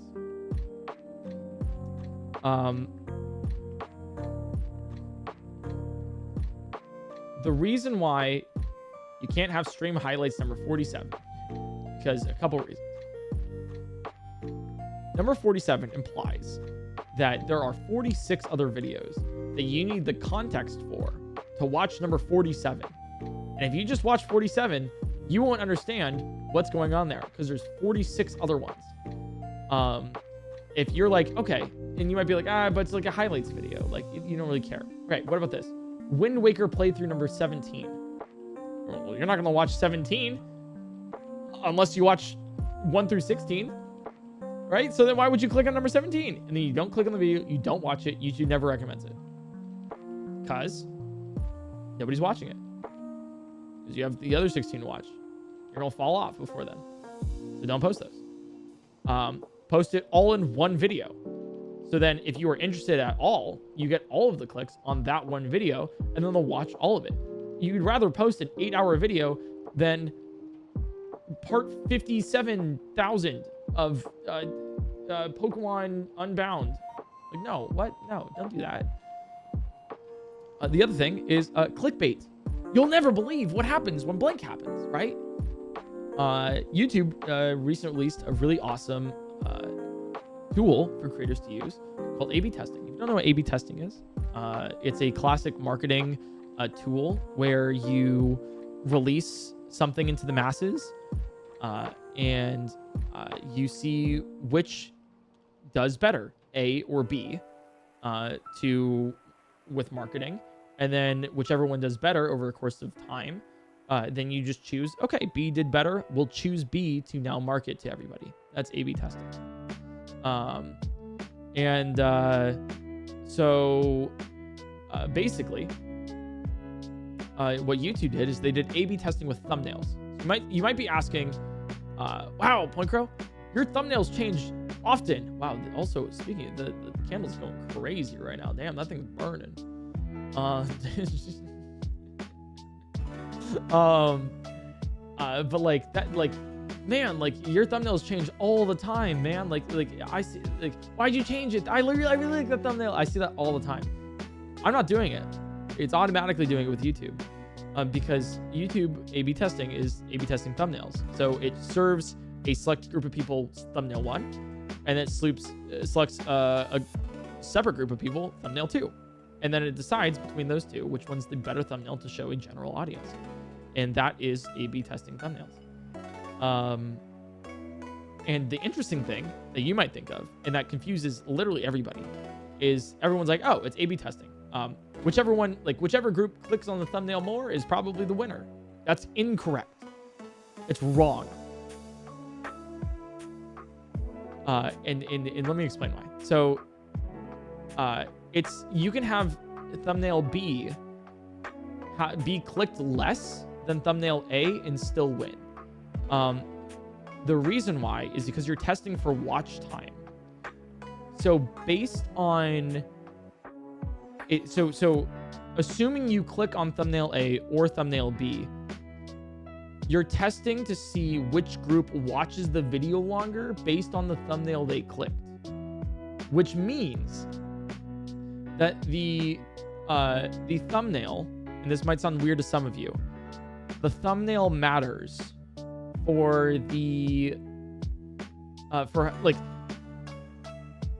having a different thumbnail will matter on whether or not you watch the video, on how long you watch the video. So like, let's say I have green grass versus red grass. Having red grass may make your may make you watch for an extra minute of the video than not. The way that this goes is it's kind of like anti-clickbait, I guess is what you would put it. The anti-clickbait is the way, like, I think about it, where it's like, if you want the viewer to click on your video and then feel satisfied with clicking on your video, right? Like, you want them to understand, first off, you want to understand like what they're clicking on, and then you want them to feel satisfied clicking on your video. So then they're like, oh, it's like rewarding the click. Oh, you clicked on my video. It's psychology. You clicked on my video and you are going to get exactly what you asked for, what you were thinking of. This is exactly what it is. And not only that, not only are you going to get exactly what you wanted, I'm going to give you more though. I'm going to give you more. And so they'll watch longer. So it's like, I taught my goldfish to play Elden Ring. You're going to click on that video being like, all right, how does a goldfish play Elden Ring? And then you see him actually, I have a better example. Pokemon, but I merged 3 games together, right? You're like, okay, that's cool. I want to click on that, right? Good idea, good thumbnail, good title, etc. Right? You're going to click on it. You're going to reward the click, being like, you see 3 games merged together immediately, right? You're like, damn, like the thumbnail was exactly what I thought the video was going to be. Damn, okay, cool. Immediately, and then you reward it even more by being like, hey, not only am I giving you what you asked for with 3 games merged together, but there's a really cool challenge with this too. I randomized them all, right? So I'm trying to find this challenge. And not only that, but I also have this, I'm not taking notes on like a Excel sheet or anything. I have this giant physical whiteboard that you can see over the duration of the video that I'm like taking all of my yarn and putting together. So you want to see that as well. And you want to see the randomized part. And there's so many like visual things that you're like, damn, like I want more and more and more. This is really cool. So a thumbnail shows of the 3 map randomizer, right? Showed 3 games merged together. Versus a thumbnail that shows like I don't know, maybe it was something different rather than like I merged 3 games together. Maybe it was something where it's like, you'll never believe this mod in Pokemon. It's like, okay, cool. And then you see it. It's less satisfying. You don't understand what you're clicking on, right? You're going to watch for a shorter amount of time because you're not getting what you clicked for because you're not understanding it, right? It's like it's the exact same thing as like, okay, if I were to say, I'll use an egregious example so it's just even easier to understand, right? Pokemon by merged 3 games together versus top 10 pickup trucks, right? If you're looking for top 10 pickup trucks and you click on that video, right? And then you see it's a Pokemon video, like you're just going to click off, right? Like, right? You're just going to click off because it's not what you wanted. Versus like the Pokemon one, and you show exactly what that was, right? It's like, okay, well, you're definitely, the Pokemon thumbnail and stuff is going to win over the pickup trucks one, like super obviously, because people who clicked on the Pokemon thumbnail will watch for longer, and you're optimizing for a longer watch time because the longer somebody watches, the more money YouTube makes, right? And so obviously that's like a really complete example of A/B testing for YouTube thumbnails and everything. Of like, okay, I totally understand like how this is, but it gets a little nicher of like, okay, does this thumbnail do better when I smile versus I have my mouth open like hog face? Which one does better? Or will it be better because I have a blue shirt on or a green shirt on?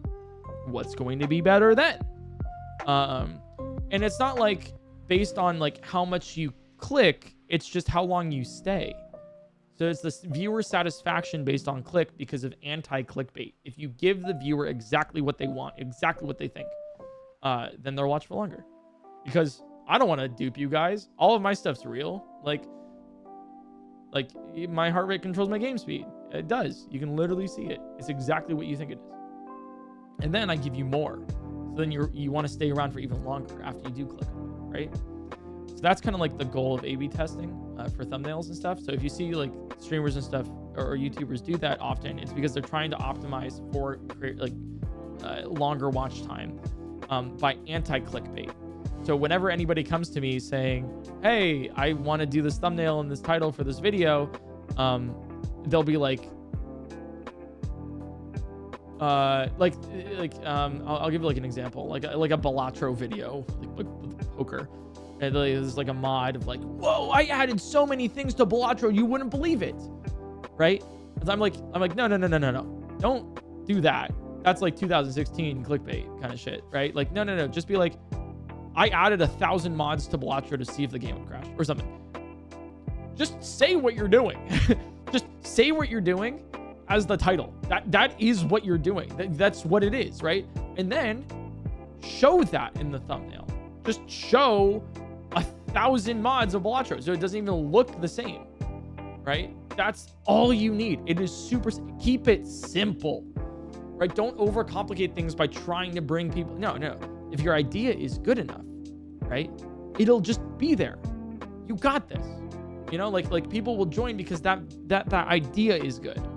And they'll click on it, you know? That's kind of like how that works. Hopefully that kind of makes sense.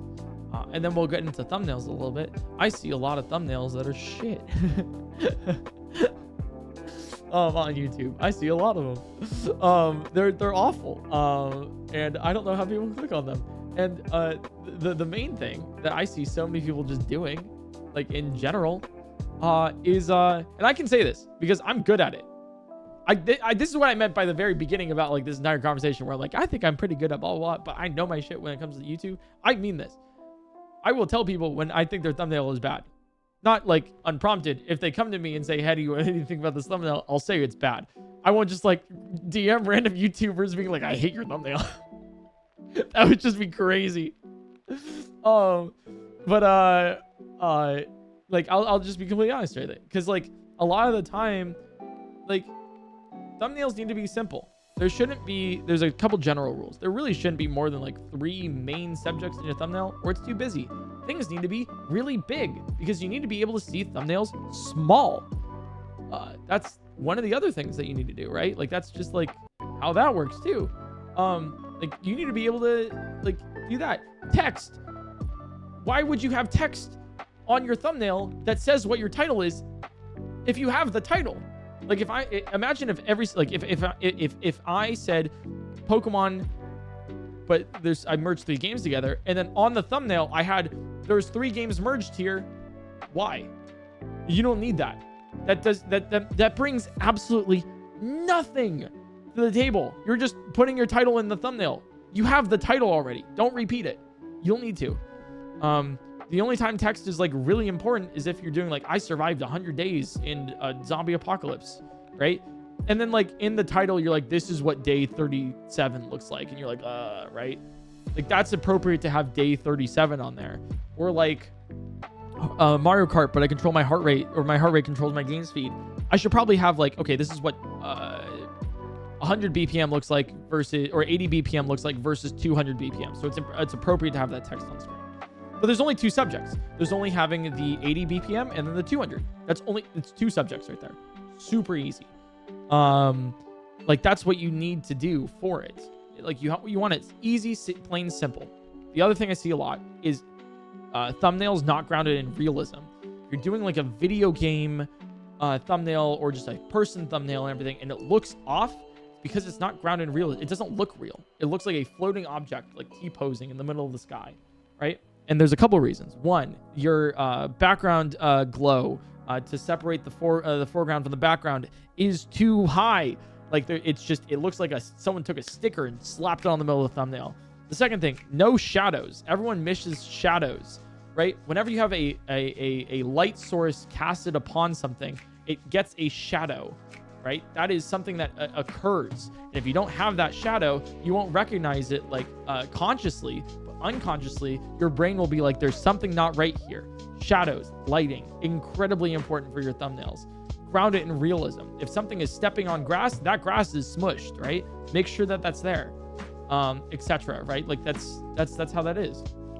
Like in the Pokemon, but I merged 3 games together thumbnail, you can see 3 different characters running to the right.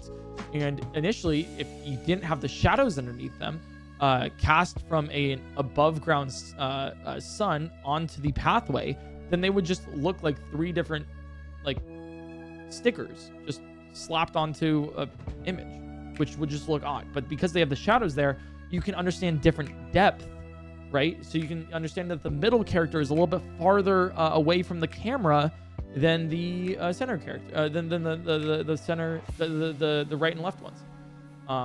So the shadow is a little bit smaller too. And the character is a little bit smaller. Depth as well is like incredibly important for it. Realism is what you need to have that there. Another thing is saturation, contrast, things that really really show what it is. Things that are hard, like for example, Elden Ring, Dark Souls, everything is drab, desaturated, like gray. You need to find ways to make sure that your character or the thing that you want to show pops. So then if I look at your thumbnail from a far distance while squinting my eyes, I still know what happens. Like that is so important to like have that like just there, right? That's something you need, or else like I don't know what's happening in your thumbnail. There's too many things going on. Maybe it's not obvious what it is. blur is an incredibly like useful tool if you really want to highlight something of like a far distance versus a close one. It's just like having your subjects like super visual and invisible is important. Colors. So then, you know, colors can direct an eyesight towards like you. For example, black with orange, like a bright orange on black is super visible. Or in a sea of blue, there's light green or like neon red. Like color theory is also really important for that, for your thumbnails. And the most important thing that I think about for thumbnails is if I look at somebody's thumbnail and someone's asking me for thumbnail advice, and I'm like, that thumbnail doesn't look good. My first thing is like, did you look at anybody else's thumbnail? Like, go onto YouTube. Like the recommended pages, your first recommended pages. Does your thumbnail look like anybody else's here? And it might be stylized, you know, obviously, you know, you don't want to like take somebody's thumbnail and put it on your, no, that's what I'm talking about. No, like look at their thumbnails. You'd click on that with some of those videos, right? What's different about your thumbnail than theirs? Take a look, right? The number, I'm talking about this for a while too. The number one advice, the number one advice, the number one thing that I see with everybody wanting to start a YouTube channel and be like, I really want to do YouTube. Like, I think it's going to be great. Like, I think I can do it. Streamers, or content creators, or anybody else, right? Just doing that. I'm like, okay, cool. How much YouTube do you watch? And they're like, I don't really watch YouTube. All right, great. Cool. Do that. What? How are you going to get good at something if you're not doing the bare minimum and you're not looking at what other people are doing? Right? Like, what do you, like, what, huh? Like, look at other streamers, look at other YouTube, like me, I'm trying to improve my streaming game right now. I'm pretty good with YouTube. I want to get better at streaming. What am I doing? I am watching 8 hours of streams, like every day. Like I'm getting up, I turn on a stream, I look at what's happening, right? I do my stream, and then I turn on another stream when I'm done, and I watch that stream. That is what I'm doing, because I'm like, I want to get good at this one thing. I'm doing research, right? And if you are not doing research and you're just like, I'll just kind of wing it and go along, well, then you're not going to have a good YouTube channel. It's not going to work, right? Like, if you're not putting the effort in to actually do something, then you're not going to succeed at it. And that is the bare minimum. So if you want to get into YouTube, watch so much YouTube. It's crazy. Like, I will be on a conversation with my creative director, Kat. She's awesome. She's really cool. And we will talk for hours on end. And she is awesome at what she does specifically, because I'll be like, I was thinking of doing this one YouTube video. I don't know. What do you think? And she's like, oh, I remember some other creator in 2014 did a similar idea. I'm like, that's crazy. So then we'll look at it and be like, okay, here's some things that went right with that idea. Here's some things that went wrong with that idea. Here's how I can improve it. And here's how I can like twist it around to make it my own, right? Like the bare minimum. Like, I will be talking with people on like how to do their YouTube channels and everything. I'll be like, oh, like, you want to do a heavily stylized speedrunning channel that focuses on meme speedruns, right? Well, couple really awesome creators here in the speedrun space. Have you taken a look at them? You want to make speedrun commentary videos? Have you watched any Summoning Salt videos? Who's Summoning Salt? Okay, so you haven't. Okay, cool. Maybe you haven't heard. Have you heard of Tomato Anus? I know, crazy name. Actually, really great videos. Okay, trust me on this. Their name is Tomato Anus. Speedrunner names. All right, don't worry about it. But like, have you seen them? No. Okay, have you watched Lowest Percent, the speedrunning commentary videos from Small and Lingus? No. Okay. Maybe nicher things like Gymnast86 on those? Nope. Have you watched any speedrunning commentary videos? Nah, just kind of want to do them. Then how do you know what's entertaining? How do you know what you like? even in a YouTube video, if you are not looking at what other people like too, how do you know what's good for your channel if you don't know what's going on with everybody else's? What's happening here? So watch YouTube. If you want to do anything like that, watch YouTube. For the love of God, please. Like that is like, it's so incredibly important. Let me talk about this too. I keep going on tangents with this because this is just so entertaining for me. But the other thing is, I get so many people asking me, just casually, as like people coming into my Twitch chat or like YouTube comments, anything. I want to start a YouTube channel, PointCrow. How do I do that? I want to start a Twitch channel. I want to start Twitch streaming like you. How do I do this? Can you like shout me out maybe? And like maybe I'll you know. And my answer is have you Googled it? And that sounds like pretty condescending, obviously, because it's like, okay, like, well, right? But like, think about this. Think about this, right? Your favorite creator, at one point in their career, has had this conversation about YouTube and Twitch and thumbnails, keys to success, what they think does well, etc. All of this. They have had that conversation. I keep citing this. Every time I talk about this conversation, I have set aside 2 times in my career as a YouTuber streamer. I've set aside two different times as streams, dedicated streams. Hey, I see a lot of people want to do this. Let me do a little class on how I do this. Worst performing videos of like all time. Like worst performing streams. Barely cracked like my regular viewage and everything else, right? Horribly done with all this.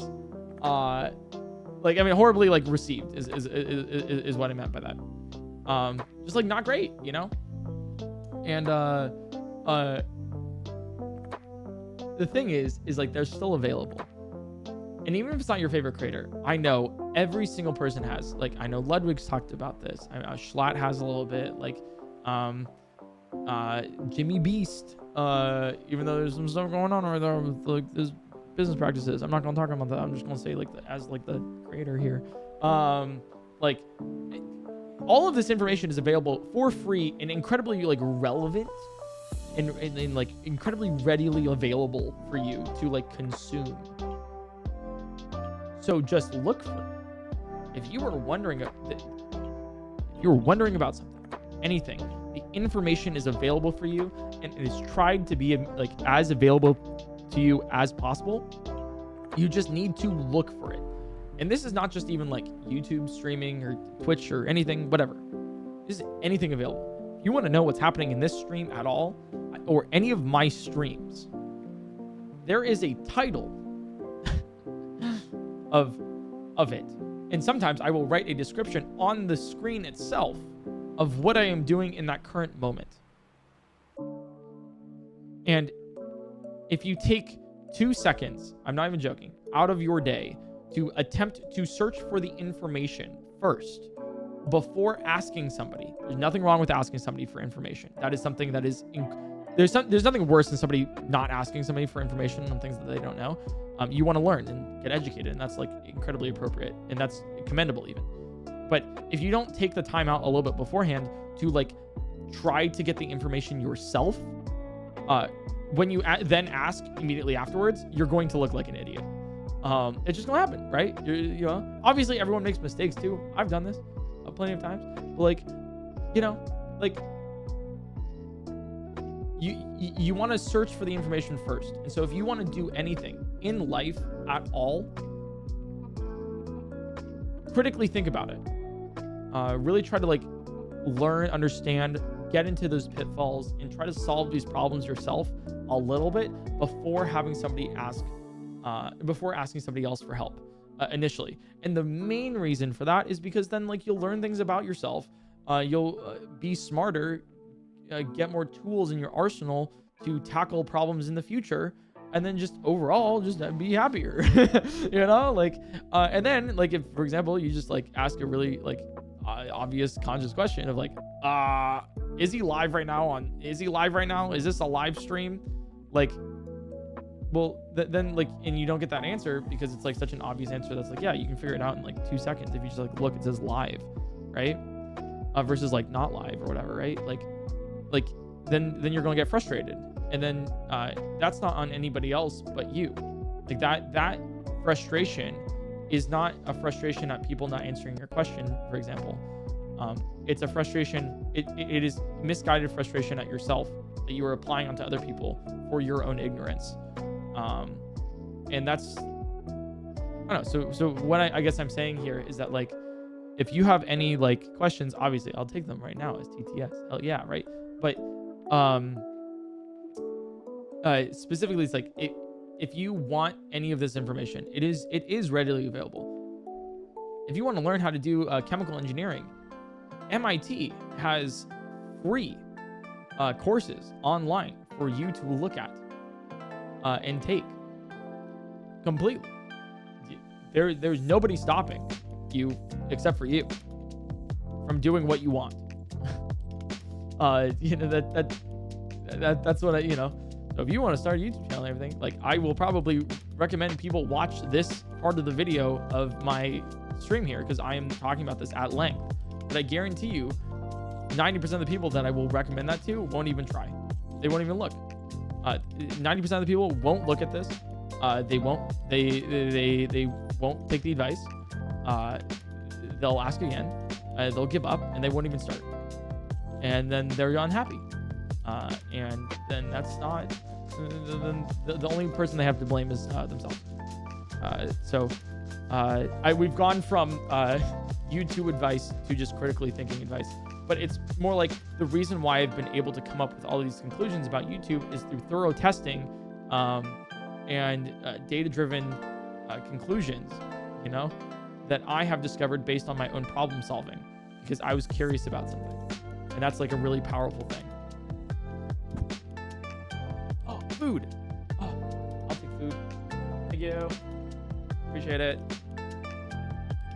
Thanks, Abby, for food. I will be eating some food while I watch this. Anyways, so that's the YouTube sort of conversation. Hope that kind of like makes a little bit of some sense, with a little bit of a not ethical or moral, like a little bit like a thought experiment over it too. So yeah. Hi Crow. Oh. Bunch of wet frogs here. As an anime connoisseur, have you watched Free Ren yet? It's quite cozy and a smooth watch, and I'm wondering your opinions on the show's sentiment. Thanks bunch of wet frogs. I love the name. I tried to give it a chance. It didn't hook me as much as I thought. I like to give a lot of things like I like to give like a lot of pieces of media more of a chance than the average person would, just because I don't know, things could be really good later down the line. I mean, hell, if I ask people, hey, watch One Piece or like read One Piece, don't watch it, please. Actually, just read it. We'll get into that later. If I ask them to read like 100 chapters, and I'm like, if you don't like it by chapter 100, then you probably won't like the rest of it. If I ask that of somebody, right? I don't want to be a hypocrite and then be like, oh, I watched episode 1 of Free Run and I didn't like it, so I gave up. And so many people are recommending it to me, right? I don't want to be like that, right? I want to be like, no, I want like people, oh, episode 6. By then, like, if you don't like it, then all right, cool, I'll give it a chance. I went as actually so far to do this. I want to, like, I personally want to know my boundaries of like what is good and bad media for me, and so I can recommend things to people and friends, and then have like a good degree of accuracy where they can like trust my recommendations and then actually act on them. So for example, I'd be like, hey, I think you particularly would like this show or manga, Jujutsu Kaisen. I don't think you would like Chainsaw Man though, based on like what I know about you and both of these things. Oh, by the way, I know you're trying to, you were thinking of reading this. I don't know if you would really enjoy that, right? So I'm trying to like do that myself. And so I will go out of my way to look at things that might get bad recommendations. So then I know if like I know how to like tune my own tastes better. So I'll like watch like I'll be like, oh hey, like I really like Astro Baby right now, like interesting manga. I'm kind of interested. I don't know if I would recommend it to anybody yet, but like I'm testing it out. But then like I got like about a bunch of bad reviews of people being like, don't check out Boruto, that stuff sucks, like it's just a really bad manga, like oh god. And I'm like, all right, like I trust you on this, but like I want to see for myself to make sure that I come to a similar conclusion, or maybe I don't. Maybe I actually just really like it and I find something new that I enjoy. And so I will then watch. So then I read the entirety of Boruto, right? And I can definitively say that is probably something I would not recommend. I think the power scaling and I think a lot of the plot threads and devices are just kind of like not really tied together very well. I think the art style is interesting, lacking in some areas, and I think it could just be improved upon in a lot. Like I don't know. I think it took the original traditional thing that we all loved about Naruto and kind of tried to run with it a little bit more than it should have been. And I think they're like, I don't want to bash anybody for like the creator for making it, because I think they are very passionate about it, but it's not something that I personally enjoy based on how I like worlds being built, and power scales and magic systems kind of thing, you know? And I think it also is not the same sort of love. I think it's a different, if it was marketed as a different manga, if it was totally separated from Naruto, maybe it would even be better, because it's taking something that we all really like, Naruto, and then it takes the magic system of it, like the systems of the world, and it changes it around a whole bunch and scales them like a lot, to the point where it's not really recognizable anymore as like Naruto. And so then it gets a even worse rep for that, because it's not what you think it is. Going back to like A/B testing thumbnails, whatever you want to call it, you know, everything. So that's, I think, one of the reasons. But I gave it a shot because I was like, you know, I want to see if it's just me or everybody else.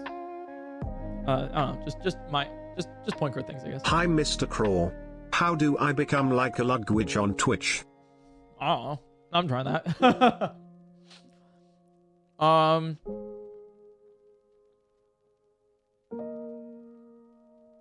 I can't. You know what? I think I'm a language is really funny.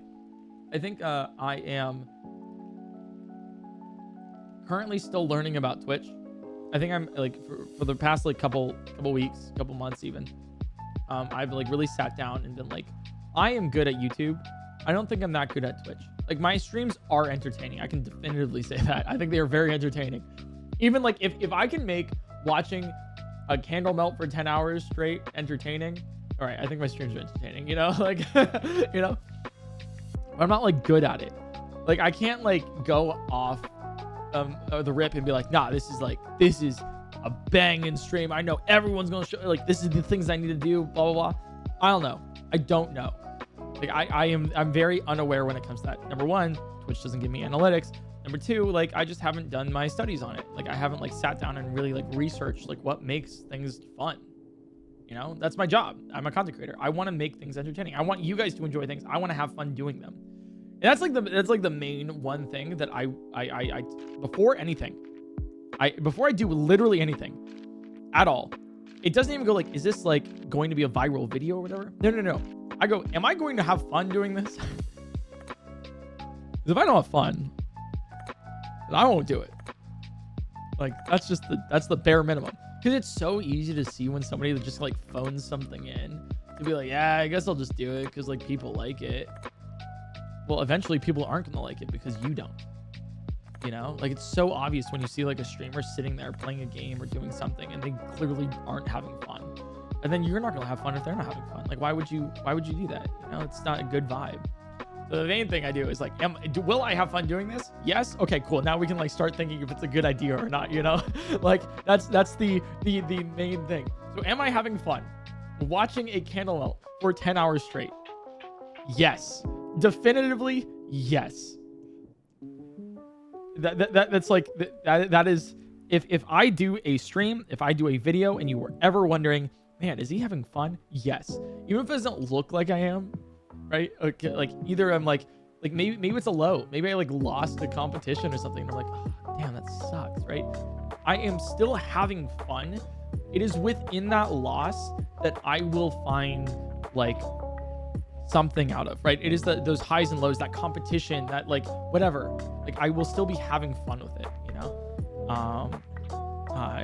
Like even if I'm like disappointed with the result, it's like, no, like it was a good time doing it, you know? So yeah, how did I get onto this subject? Twitch. Oh, so I don't know how Twitch works, but I'm actively making an effort, more of an effort to be a better Twitch streamer. And I think one of the things too is like, I want to have a, my community. I don't talk about this ever, actually. Let me talk about this now.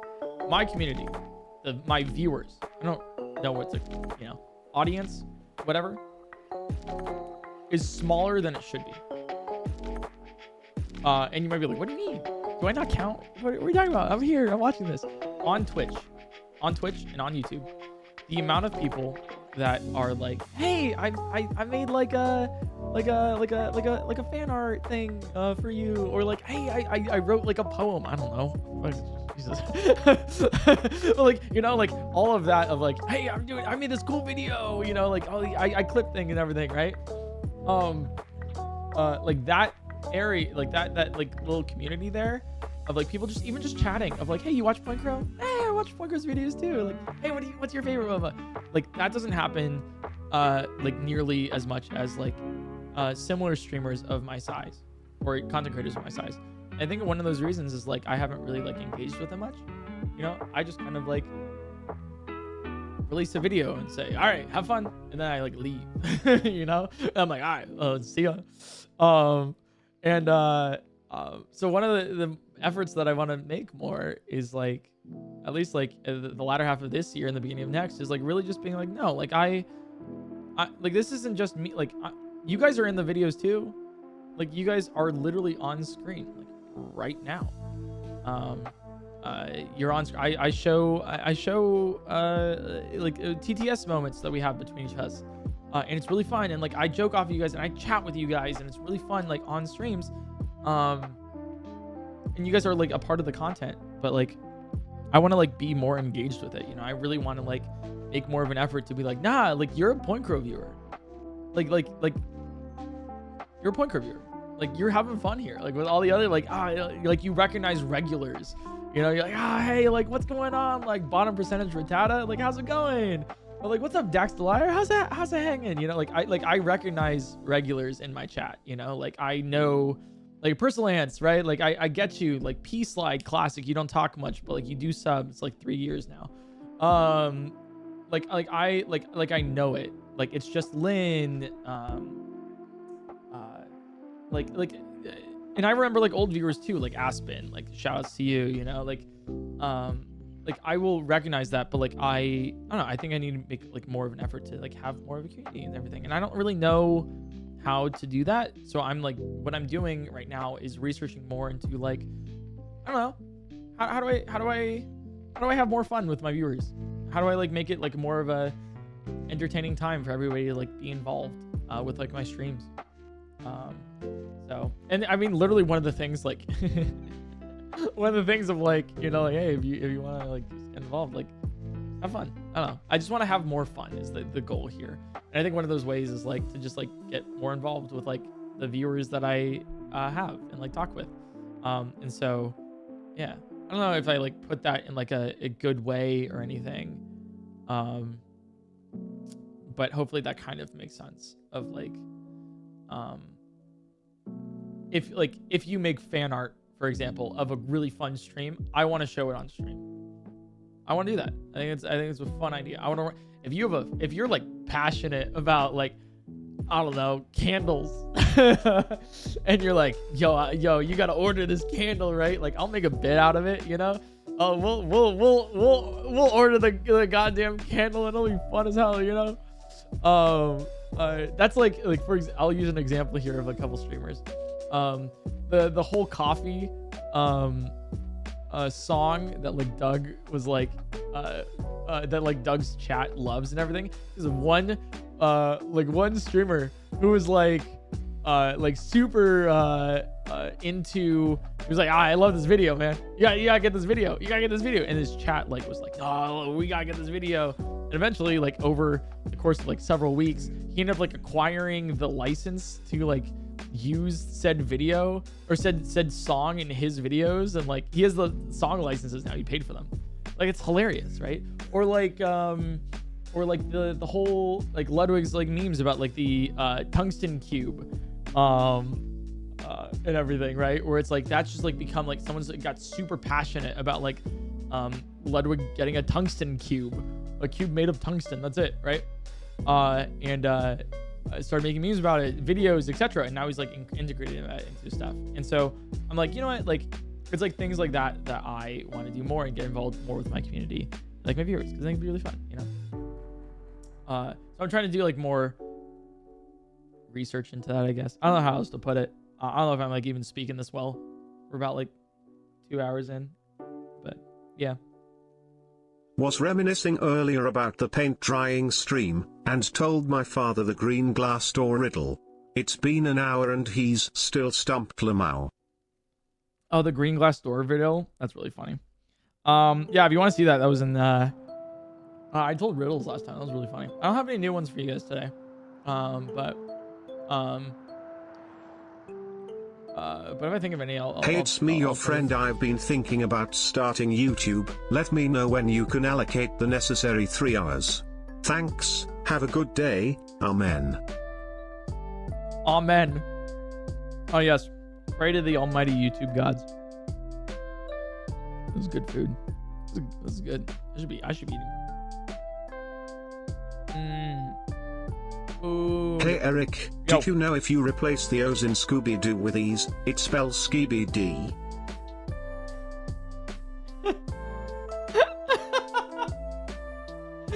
so stupid.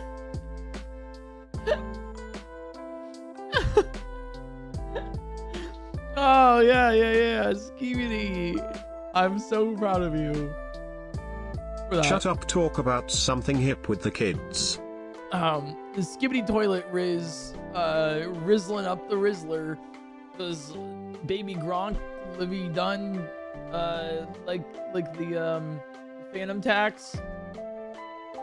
Skibidi toilet.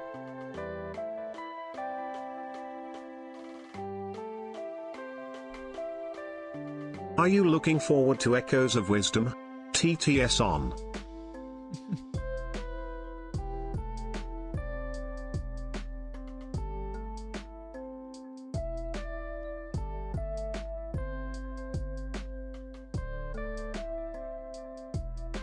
Sorry, I had to swallow. Yeah, I'm really looking forward to Echoes of Wisdom. Weird thing about that. So I was supposed to go on vacation with my family. Oh,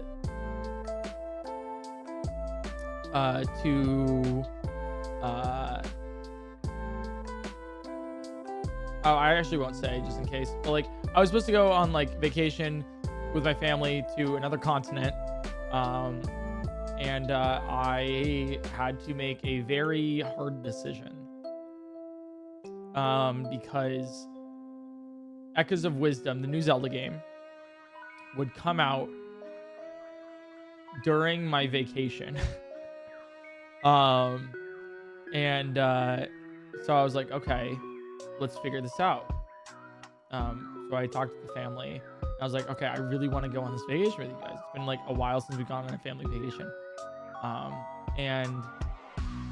was like, all right, but this is also like a really big thing, really big opportunity. You know, it's a new Zelda game coming out. That's huge, you know? Like I'm really excited to play it. And so I talked to them. I was like, okay, well, the game comes out here. I think I can play the game within like 3 days if I really try, like really long streams, 12, 13, 14 hours. You know, I can play the whole game and have like a playthrough up so then I can like send it to my editors and everything, and then while I'm on vacation I can post the video. So it's like being edited while I'm like on vacation. And then I can like go to vacation, I'll just like stay back for like a couple days and then fly over to meet you guys in this other country. So then I can like do the latter half of the vacation with you guys. And that's what I was like, maybe that, maybe this, maybe all that stuff. I love my parents, because like, couldn't you just ask Nintendo to like send it to you early, you know, so that you can record the video?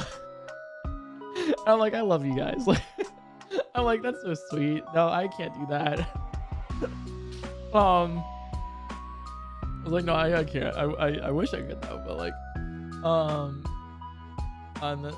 there's a whole bunch of things of like, can't you do this? Can't you do that? And I'm like, I wish I could. I can't, you know. And so I was like, all right, I can like do like this halvesies kind of thing, where the first half is like I'm recording Echoes of Wisdom, and then the second half is going on vacation with you guys. I'm meeting you guys in this other country.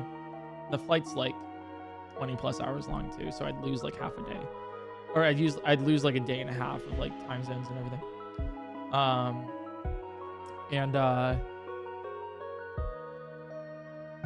It was like a difficult conversation, but then my dad was like, you know what, honestly, like I love my family so much. They're so amazing. And they're so supportive. My dad was like, honestly, it doesn't seem like it's not worth it. He's like, it's not worth it to like go halfway into a vacation, and then by the time you're there, you're gonna be like jet lagged, and then, you know, by the time you leave, like you're going to just be over, and then you're gonna be jet lagged again, and it's not gonna work, because like this is also like near TwitchCon, where you're already like going to like San Diego for that, and then before that you're actually like going to a wedding, and it's like a whole thing. And he's like, it's just not worth it, man, like just don't worry about it. And I'm like, I'm so sorry, like I don't mean to like not go on this vacation with you guys, I really want to. And my mom and dad were like, no, hey, it's totally okay, like this is important to you, like we support you, we're really excited to watch the video when it comes out. And I'm like, that's just so sweet, you guys. Yeah, that's so I'm really excited for Echoes. Like I'm really excited for the game. It was just unfortunate that like the release date was like during something that I had planned for like a couple months ago, and I wouldn't like normally do this. I normally I'd be like if it was like really anything else, I would just kind of be like, just, you know, like I'll like let's say like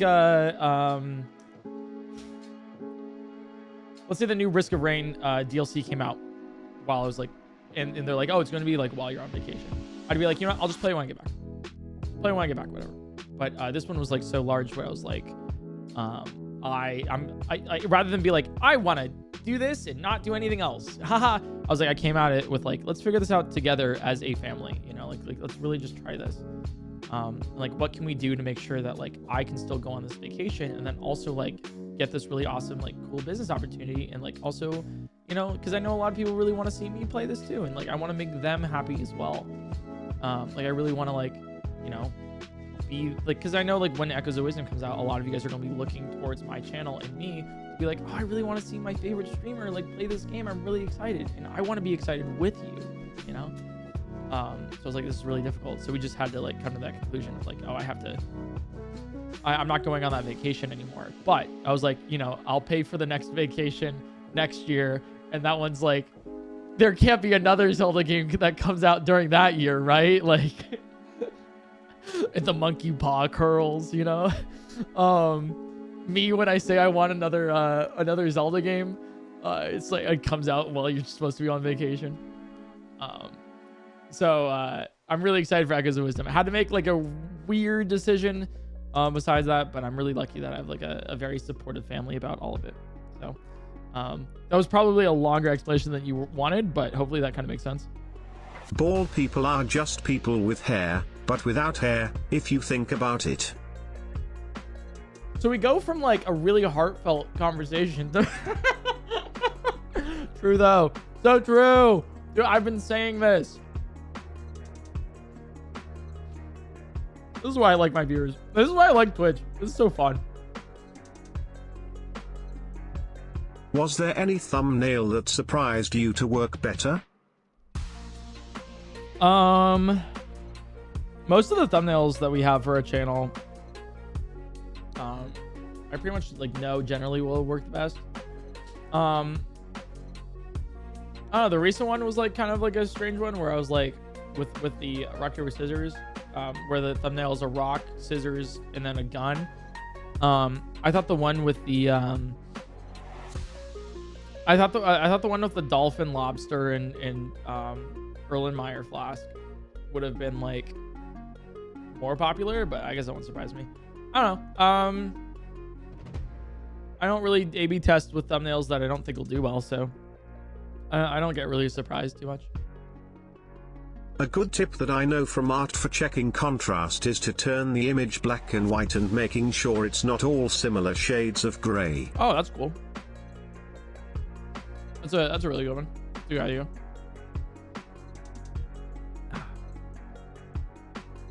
Dude, this candle is like,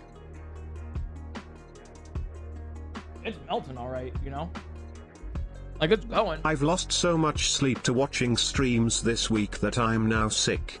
I'm sure though that this stream is meditative enough that I can get my health insurance to pay for these bits, right? Hash. Yes. Fun fact. Oh, this is a crazy fact for you guys. If you're a streamer, right? If you're a streamer and you have your business, right? You have a business as a streamer, right? And you gift another streamer subs. It is networking and marketing right off your taxes. Most of the time. It depends on like the intent, but like still, you know, like fun fact. Obviously, like it matters on intent and everything else. You can't just like do that and just be like, I found a loophole. You know, if you're doing it with the intention of networking, then you can write it off your taxes. Oh, I don't know why that's muted. Well, that sucks for you, I guess.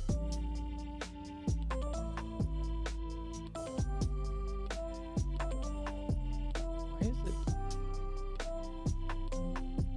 All right, my little foot pedal is like off right now.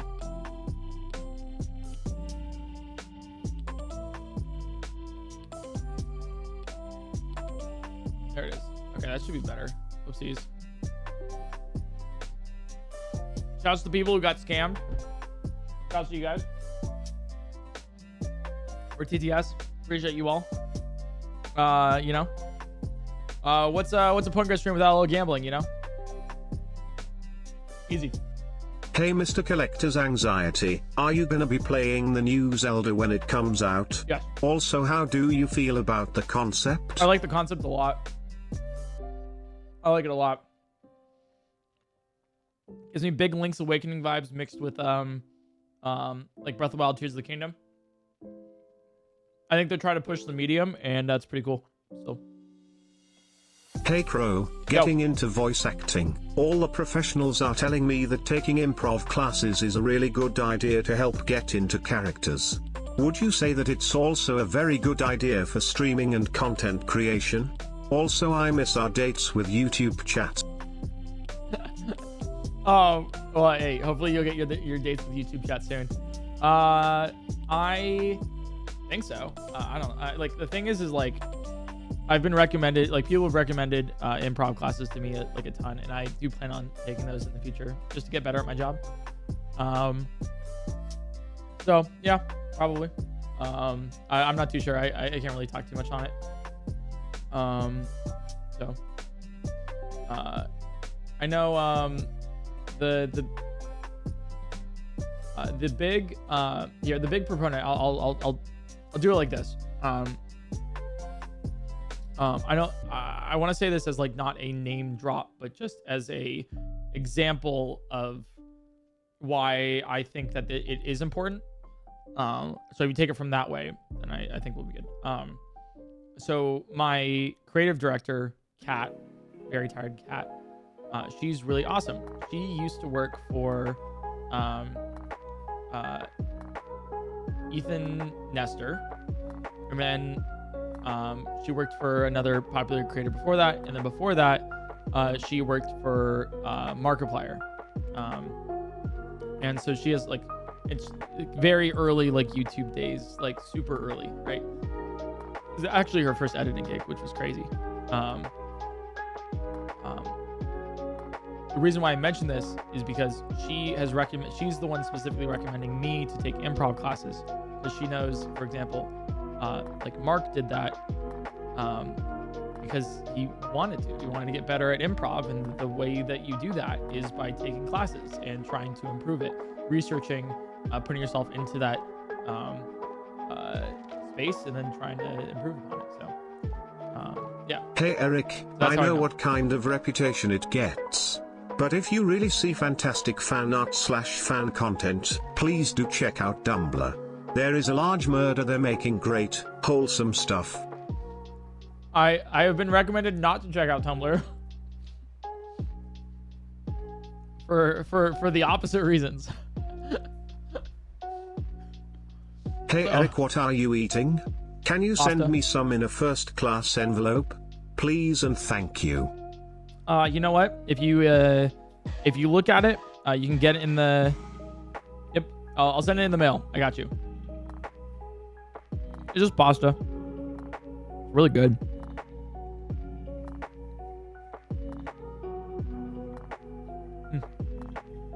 Do you have any plans to further address the jokes that everyone is tired of hearing, i.e., Fama 4, or should we all ignore those jokes and let them die off?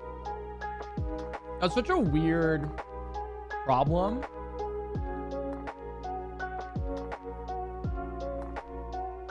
It's so weird. It's so weird of a problem.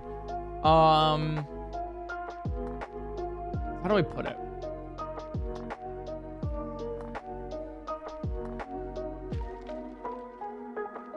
Let me think real quick. I have some thoughts. So basically, like, it's such a weird problem because it's on one hand, right? Everyone always says like the family of 4, I'm gonna murder one and blah blah blah, right? Or like even collector's anxiety jokes, right? You know, it's the same thing, right? Or like Aridos, you know, all these jokes, right? That like last for a long time. Everyone who says it are so passionate about like the channel, right? They love it. Hell yeah, dude. Like what? Like I will see it in the wild. I will be like scrolling through like whatever the hell website and see someone mention it. And they'd be like, "Oh, you're also a point reviewer? No way!" Right? That's a really awesome thing where you just like see people be like, "No, I also like that viewer," you know. Sorry, I also like that streamer. I always like the YouTuber. That's so cool. And so that's like, it comes from like such a great spot. And I like love seeing that so much of like of people being like passionate about the things that I put out and the jokes that I say. Like that's so cool, right? When you mention like, is there a way to like address or blah, blah, blah, I think you're coming from the point of like,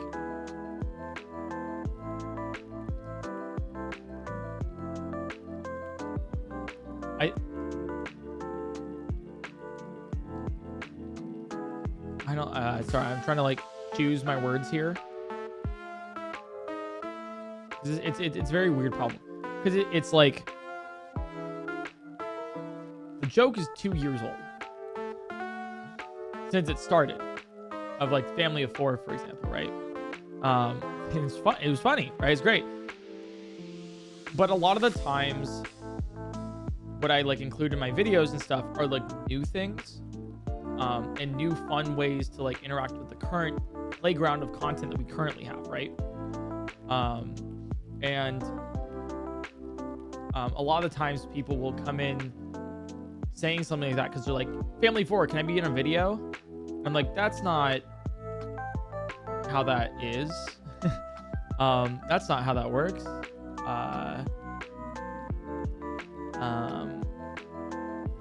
And because like you can't explain to a viewer coming in for the first time like what this is, because they need context from it.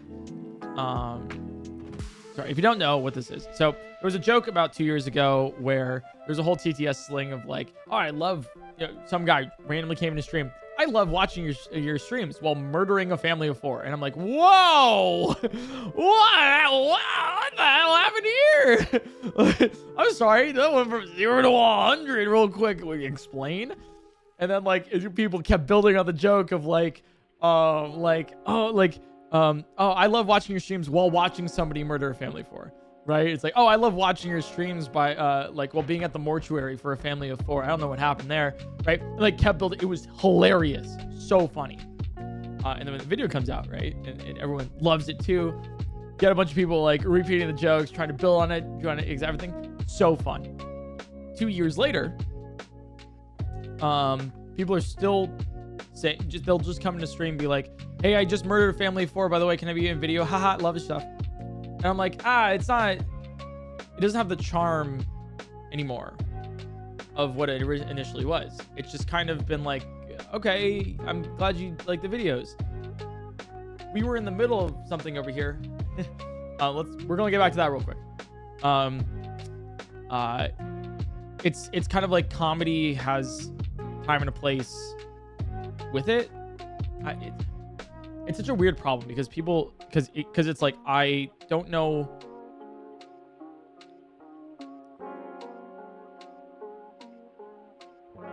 Because I don't want it to stop. Because it's a joke that people really enjoy. And I really like that. But then it's also like hard to say like, hey, can we do it under a certain context? I don't know. I don't know what to do. So I just kind of vibe with it, you know? And I don't really interact with it unless like it adds to anything. So if I'm like in the middle of if I'm in the middle of a stream, this is like kind of like what happens. If I'm in the middle of a stream of like Tears of the Kingdom, but I can't touch colors, right? And I'm like trying to avoid red or something, and it's a very precarious position. And the vibe is like, okay, guys, here we go. Dun, dun, dun, dun, dun, dun, dun, dun, dun. Like, right, we need to just cross this gap. Dun, dun, dun, dun, dun, dun. TTS. Hey, PointCrow, do you ever murder a family of 4? What are those puppies you kick? It's like, wait, what? Like, where did that come? You know, like it's a kind of slingshot, kind of brings you out of everything, right? Of like, it's kind of like a read the room kind of situation. I don't know. It doesn't have the kick. Unless there's, it's like jokes like that need to have a kick, or they need to iterate on jokes like that need to iterate on the current existing joke. Otherwise, they don't land. It's like saying, hey, why the chicken cross the road? To get to the other side. And it's like, okay, no one's going to laugh at that, right? Because it's like, it's just, okay, we've heard the joke before, blah, blah. But it's only funny if you're like, oh, why'd the chicken cross the road? Because he had to do taxes. His family's not doing so well. Or like, the chicken, you know, he's been in a rough spot recently, and crossing dirt paths, you know, was, I don't know, but like, you see what I'm saying here of like, you got to iterate on the existing joke to make it something that you can't just repeat the same thing expecting the same laugh, you know? So then like what normally follows is like, if I would ever say like, guys, hey, let's like curb the family of 4 jokes. We're doing something else right now. Hell yeah, let's get into this, right? What about family of 5 jokes? It's like, that's like the logical, like that's been said, like it's the same. It's like but it's so weird. But you see what I'm saying, right? Where it's like, I would rather, if you were TTSing that, I would rather you look at the current context and make a joke on that, which is rather than like repeating one that's already been done, because I want you to get a laugh out of my chat too, you know? But then it's also weird for me to say that because it's like, I want everybody to have fun in my chat and enjoy it. and the people, they're coming from a really awesome spot of like, I want to be involved. I'm like, hell yeah, I want you to be involved too. So I don't know, but then I feel weird also then being like, why are you doing that? Why are you, because then it comes, why are you enjoying my content? You know, it's like, no, that's not. So it's like a weird problem of like the people who hear it a lot, my regular viewers and stuff, are like, ugh, all right, we get it. Okay, cool. Family drama joke. All right. Then like the newer viewers who have never heard that before, they're like, that's so funny. I love that. Yeah, PointCrow. I'm like, I don't want to take that away from them, you know? So I don't know. I just kind of, what I do is I just kind of take it every time.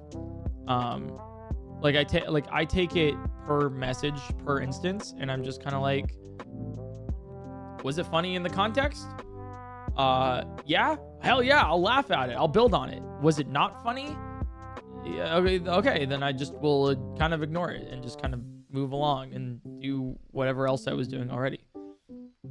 I just kind of take it like at face value, I guess, you know, because I want people to enjoy my stuff. It's weird. I hope you guys understand that. I don't really, you know, it's like people saying like, hey, do you remember when you did this one video? And I'm like, yeah, I was a part of said video. Like, of course I remember that, you know, like, or even if I say no, like, it's like, all right, what's the follow-up here? Like, you know, it's like, but they come from a good point of like being like, I really enjoyed that. I would love if you did something like that again, right? Hell yeah, I want that too. But I don't really, it's a thing that I struggle with personally, of like, I don't know how to like take that and like redirect.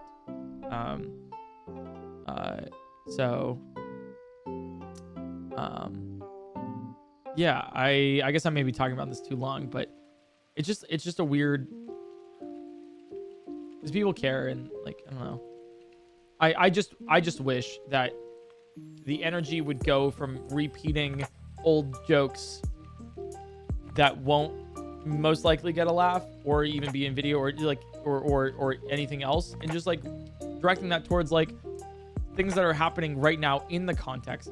So if you want to, you know, be a part of that really cool, like, or just like have more fun, you know, then rather than repeat a joke you've heard before, you know, play on an existing one that is currently happening in the stream or like anything else. Yeah.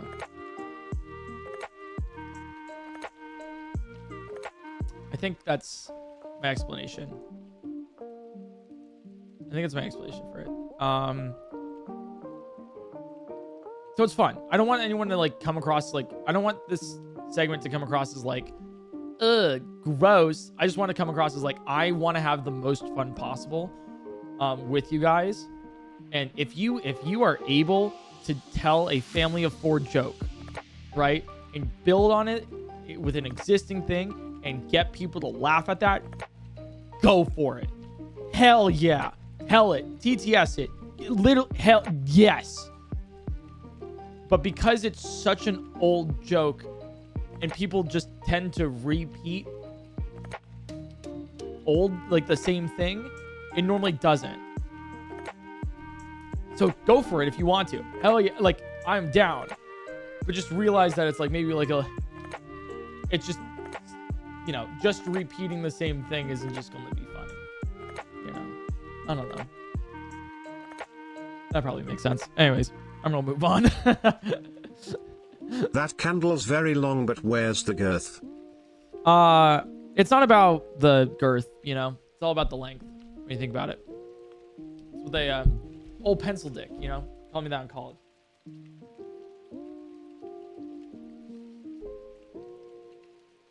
We can end the stream, right? We can just end it there.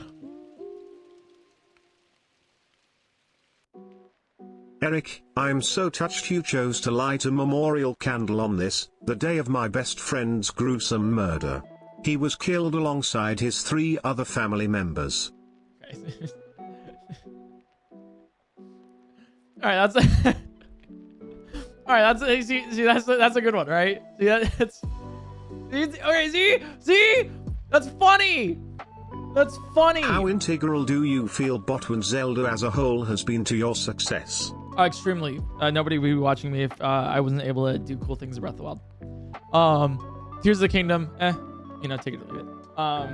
Yeah, but you see, that's funny because it's not just being like I killed a family of 4. I'm like, okay, cool, but it's like, like it's also like it's a gotcha, right? It was, I don't want to explain the joke to make it not funny, but like you get me, right? Where I'm like, I'll light a memorial for my friend. I'm like, oh, I'm so sorry. And the 3 other family members, I'm like, God, you know, like, that's how you do it. Thank you. Hey, you know what? You capped it off. I appreciate you. Thanks, chatters. This might be long over, but on the family of 4 comments, the fun of jokes in streaming is the riffing. If you don't add/change anything, it's not adding anything to the stream. Get creative. From Abby. There you go. I'm also trying, by the way, I'm not great at this either. That's like one of the things I'm trying to learn about with like streaming is like, I gotta like get more creative myself. Sometimes I just kind of like fall into like a viewer rhythm of watching gaming, right you know? now. Before you continue watching this video from now on, you must first watch PointCrow video number 45 for the needed context. Watch that first and come back. Oh, okay. If anybody is watching this YouTube video right now, do me a favor, comment in the comment section what YouTube video 45 is, what my 45th video is. Let me know, and then put it in the comment section so that people can just be like, okay, this is YouTube for almost 3 hours in. Like, this is the YouTube video at this point. You have to watch YouTube number 45 for the context for this stream. Otherwise, you can't. You know, sorry about that. You got to go back, watch that first, and then keep going with the rest of the stream. Oh, that's so funny. Yeah, but yeah, I'm still working on like you know, sometimes I get like locked into like just like gaming, be like, I'm gonna go up and I'm gonna go left and I'm gonna go down and then blah blah. I gotta get better at that with streaming. You know who's really good at stuff like that? Like Northern Lion.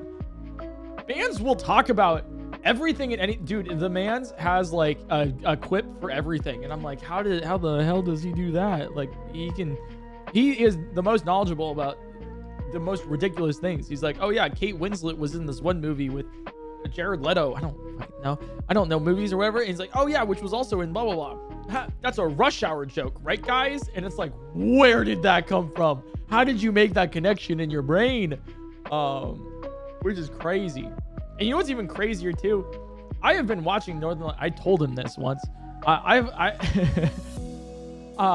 started watching Northern Lion when I was in 6th grade. I'm 26 now. So it is such a weird phenomenon to see a guy grow up, meet a girl, get engaged, get married, have a kid, right? Do streams, right? Like it's like I've parasocially like been there with that whole thing.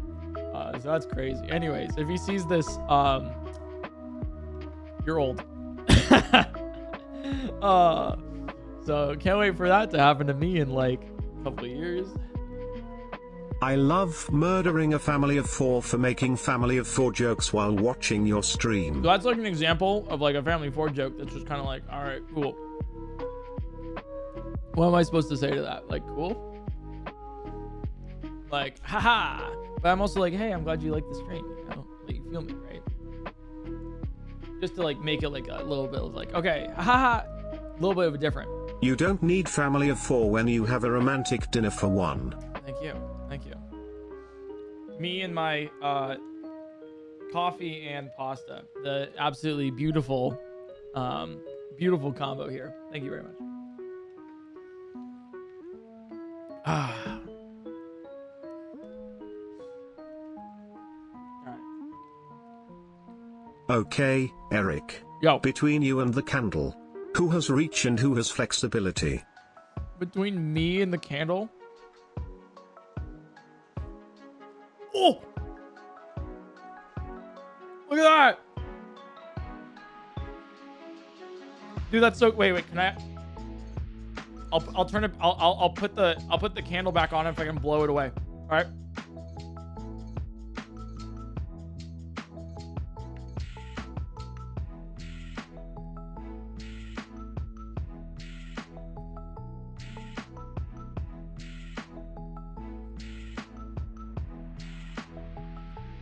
Oh, that's so difficult. I tried. I tried, guys. I tried. That was sick, though. You mentioned earlier that you like engaging with chat and remembering people's names. Stop. So, do you remember the names of all your mods? Smile. Nope.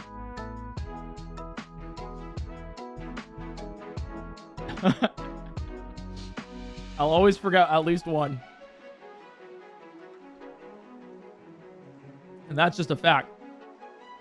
To that person whose friend's family of 4 got killed, I'm sorry for your loss. I can't believe PointCrow and chat laughed at you for this. I guess it makes sense, he is evil and also kicks 4 puppies every day. Anyways, asshole, have fun in your vacation.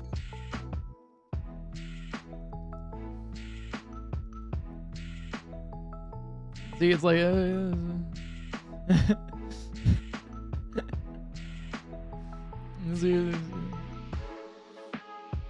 Anyways, we'll move on.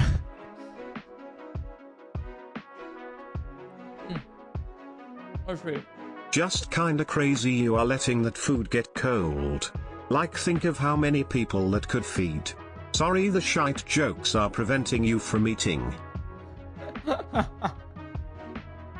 Dude.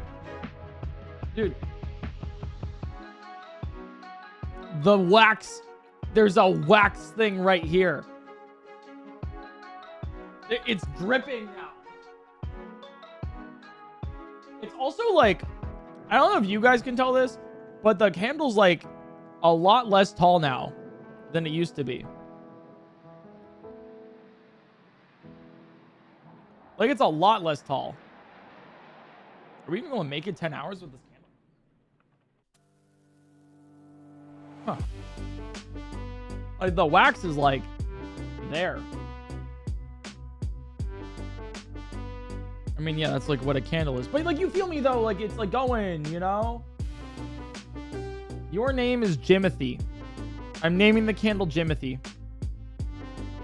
And Jimothy will only exist with us for the next couple hours. Crow throwing punches like might guy over here. Wah, wah, wah, wah, wah, wah, wah, wah, wah. Too fast. Too furious. Did you know they made that movie after me? After they saw me in the boxing ring? They're like, oh shit. That guy's too fast, too furious.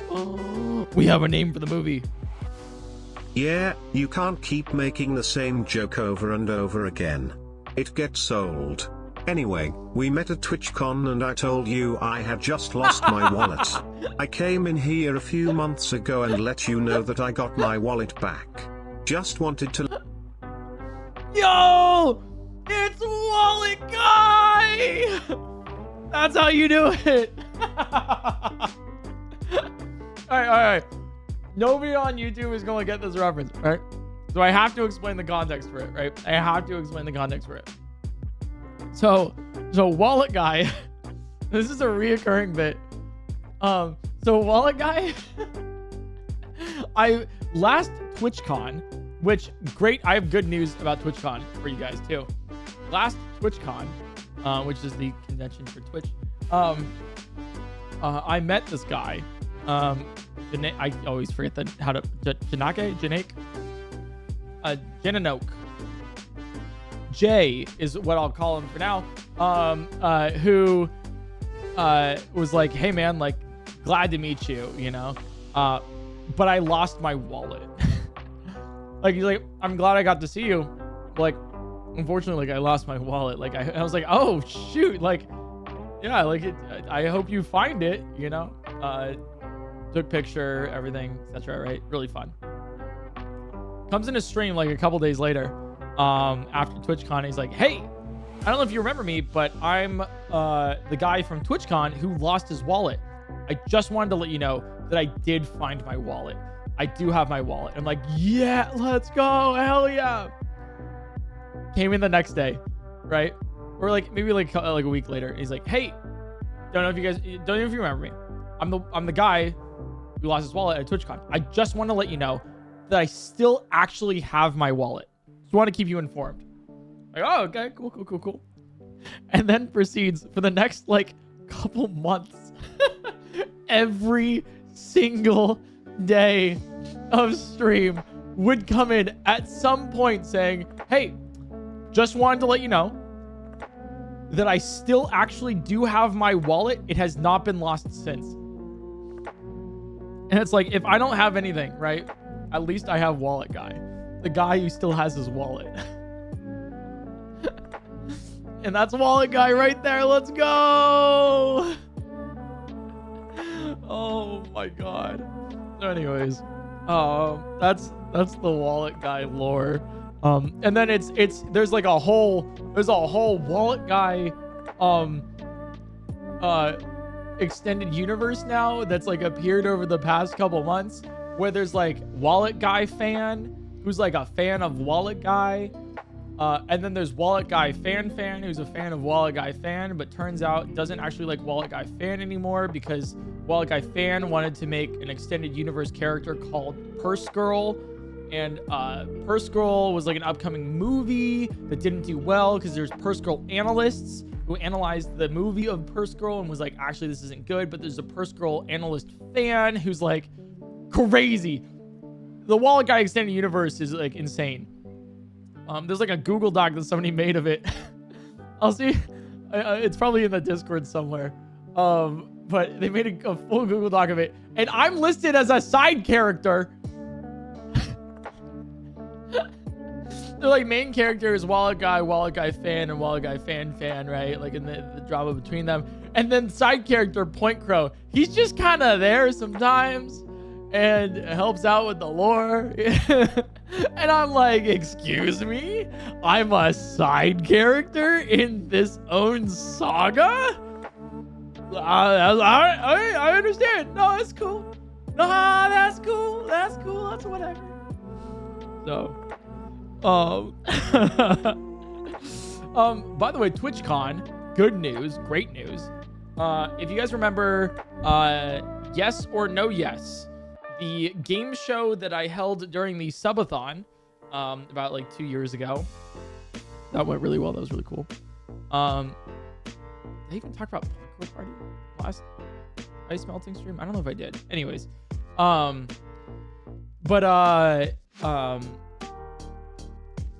the subathon with Yes or No Yes. So Twitch reached out and they're like, hey, we want you to do a show at TwitchCon. And I was like, okay, I'm interested. And I pitched them a couple ideas. And they're like, actually, we really like this one. And they chose Yes or No Yes. So we are now doing a live show in person on the main stage of TwitchCon on Saturday. Not this Saturday, the Saturday of TwitchCon. Main stage of TwitchCon. Playing Yes or No Yes. In person. With all of you guys. And it'll be live streamed on the twitch.tv/Twitch channel. And also, it'll be co-hosted by Name Redacted. And also the banker will also be Name Redacted. It's not public yet. I can't tell you, but I will tell you this. If you whoever you want as co-host and also banker, they are involved. Like you will probably guess it. I will not confirm nor deny, but they are involved. So that'll be really cool. So we're doing Yes or No Yes live at TwitchCon. And I hope you guys show up and be there. That'd be really cool. Yeah. So that's like really big news. I also can't say anything else. Never mind. I'm like, I would tell you guys if I wasn't under strict contract and NDAs. But it's really cool. It's really cool. I'm really excited for it. so I'm also planning on doing some yes or no yes streams this next week and the week afterwards. If you don't know what yes or no yes is, it is basically deal or no deal. But I host it, so it's a little strange. And hence yes or no yes. That's just what it's called. Because it's no yes or yes. Anyways. So that's like a really cool thing that's coming up for this. So I hope you guys are excited for yes or no yes live. The candle is almost your height. Hey, this candle is like about a foot tall. Are you calling me that short? I'm almost 6 foot tall. What do you mean? Like, come on. Sorry, wasn't paying attention to how tall the candle was.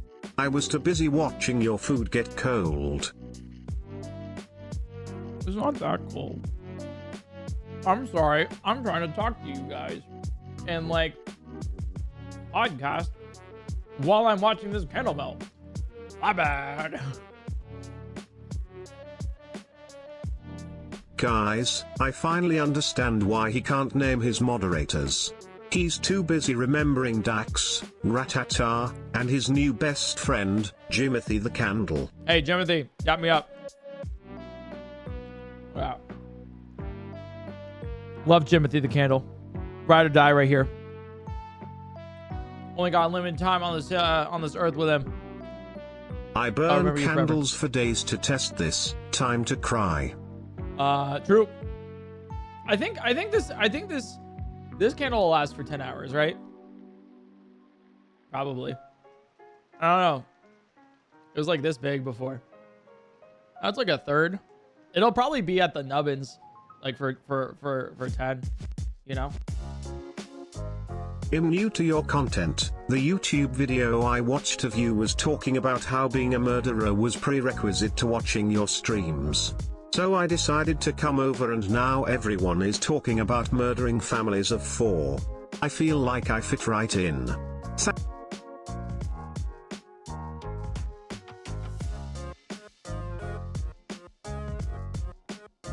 Hi PointCrow. Yo. How has your skincare routine changed since the last 10 hours stream? Oh, hey, good question. Good question. It has changed actually. I used to use, so when I was a lot younger, I used to not wash my face at all. When I was in middle school, I didn't know that was a thing you were supposed to do. Like, I was just kind of like, all right, whatever, you know? I can admit it, it's changed since, okay? I just didn't know that that's like a thing you do. And I had very like longer hair. I had like bangs and like, you know, everything like kind of bowl cut-ish kind of thing, you know? Like mullet, it was just a rag because I didn't know like what was good to have a haircut with or not, you know? And I went through puberty as you do, and I was zitted up like molten lava, kind of like just like bubbling all over, right? Like it was bad. Blackheads, white, every kind of head that you could have, you know? Everything. And that's when I actually changed my haircut, where I didn't have like hair over my forehead anymore, because my hair was very greasy just because I was going through puberty and everything, and it would like grease up my skin and stuff on my face, and so I decided to like basically cut it all off, and I've you know, I've kept with it since. So like I've had this short haircut since. I do have like a pretty gnarly widow's peak with it. That's just like my regular hairline, maybe slightly receding as it were. But you know, stress, that's kind of what that's caused by. But that's like hair stuff, right? But getting into skin, I eventually got into this, like it's actually really sweet. My mom during those times, every night she would help me with some acne face care, where we'd have like a 6-step process to go through like all these facial cleansing masks and stuff, and we would just like chat for 10-20 minutes every night, or every couple nights, you know, where we just like have it, and she would help me with it and everything,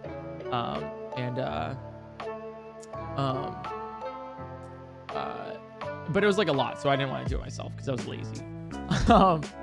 And that's a whole different topic of conversation of like, I went from the most productive like middle schooler you will ever meet ever to absolutely the laziest person you've ever met in like the period of like 2 years. So basically the main thing about this was I ended up like asking my mom. I was like, hey, I want like some like facial cleansing stuff for life later, you know, like I want to apply it myself and like figure this out. So I ended up getting this Mario Badescu or whatever facial cleanser and stuff, which basically the only thing you need to know about this is I would like it would strip all of the oils from your face. It was very oily, right? Like extremely oily. Strip all of them from your face every single day for years, until recently. So I would just use that to wash my face like every morning, every night, right? Just like strip it. And then the beginning of this year, my skin, I don't know, something happened where my skin changed. I don't know what happened, but it changed on a dime. And I started getting extremely flaky. I was really stressed out, basically, you know? And I was really, it was really flaky. It was really like, my scalp was dry, and it it just like every hair was falling out, like all this stuff. Like it was just like really bad. I went to a dermatologist and everything. I told them I was using this, and they're like, oh, you probably shouldn't be using that product. Probably like not a good idea to be stripping off all of the oils from your face all of the time, 24/7. I was like, oh, okay, interesting. So I don't really use that product anymore. I use some other like more softer facial stuff to like clean my face rather than like strip oils from it. I use like moisturizer and stuff too now for that. It's a lot better. I was like, I had to get on steroids for a little bit with my scalp and everything, because it was like really flaky, falling off and stuff. And it's like, and don't worry, I'm off them now. You get on them for a short period of time, make sure that your skin like regrows and stuff like properly, and then you get off of them like immediately, because you don't want like steroid dependencies. So that's kind of like how my skincare has changed over the past bit. I've also learned that you are supposed to shampoo your hair every day. So I do it like every other. And it also depends on like if I was sweating, like working out that day and everything else, then you're supposed to do it like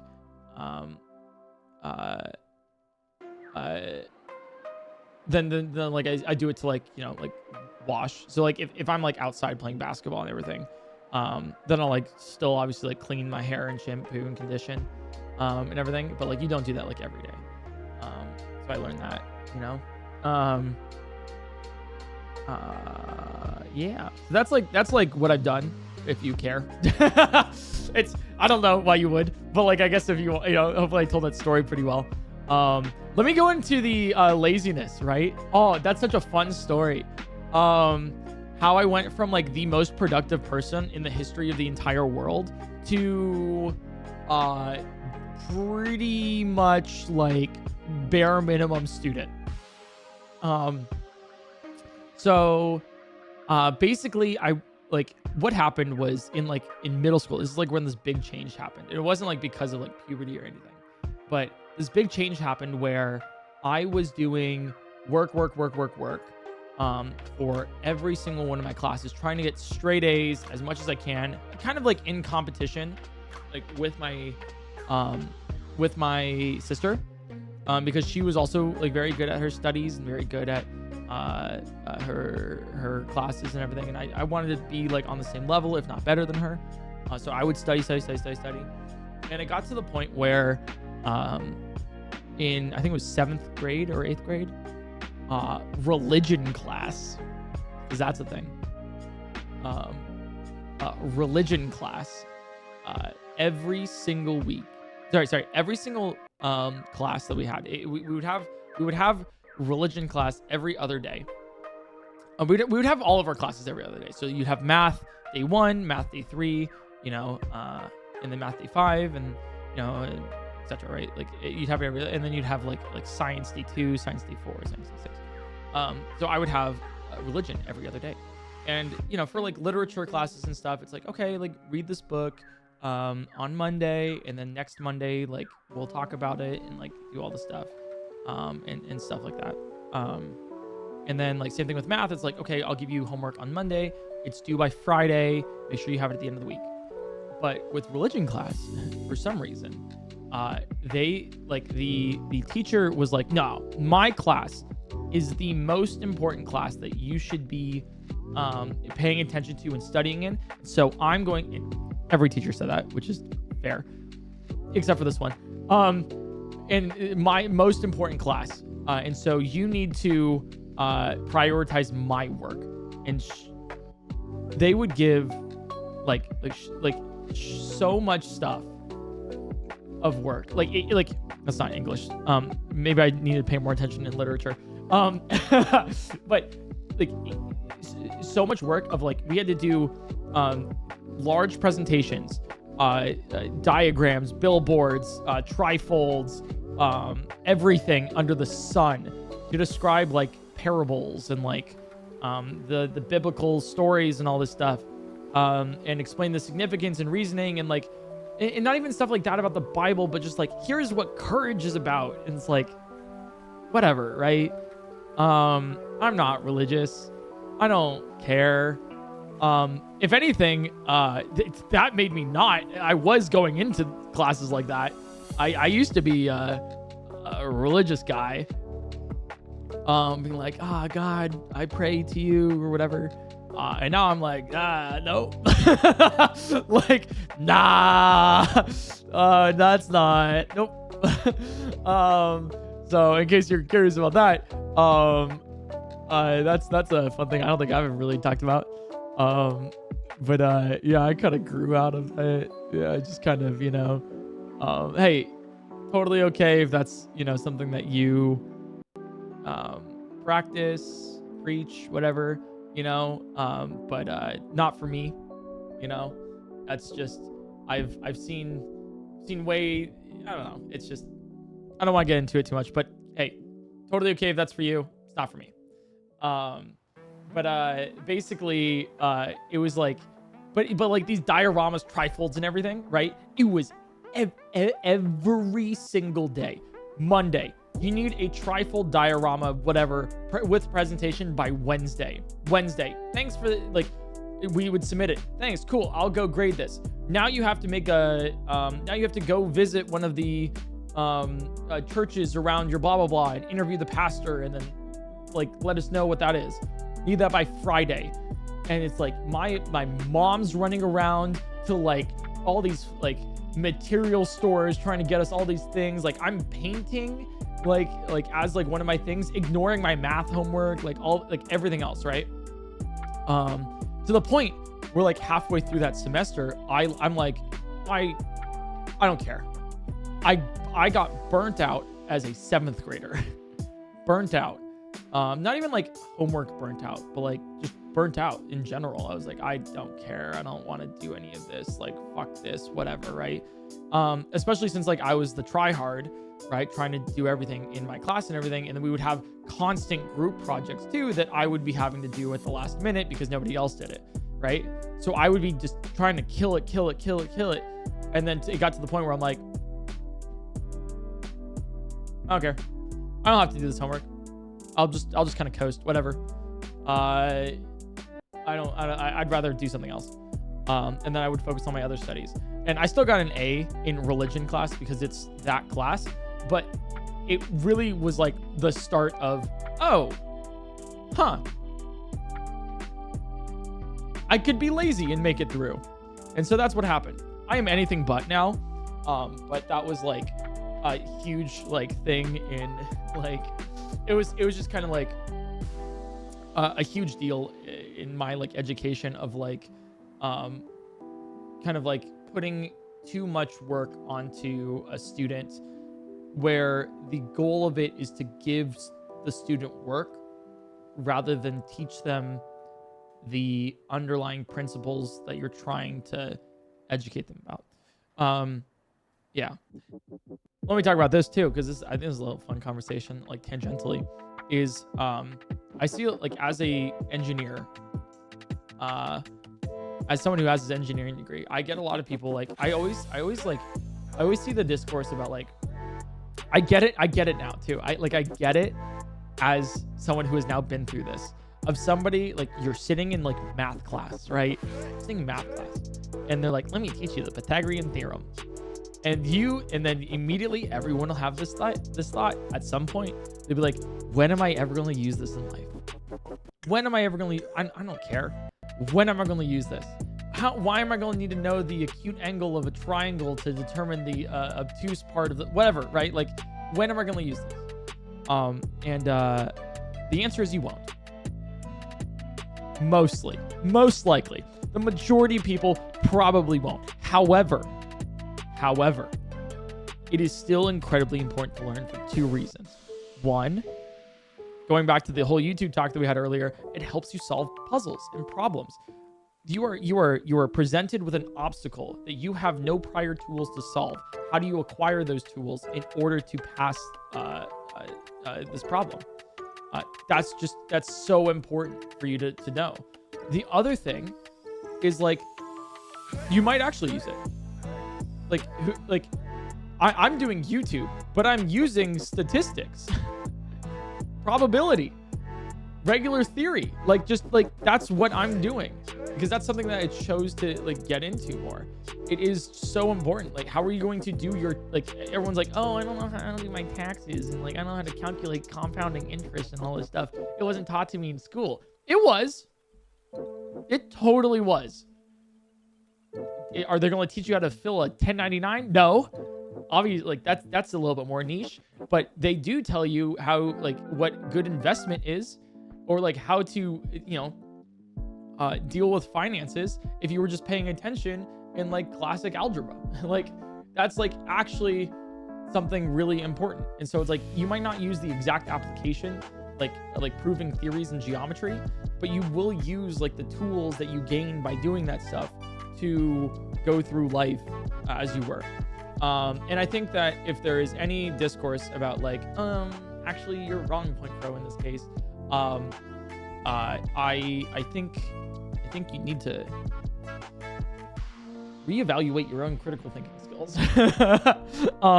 Will I use second order derivatives ever again in my life? I don't know, but I know how to do that now if I needed to ever. Like, I don't know off the top of my head, but I know the resources that I can get to if I needed to, if I was presented with a problem.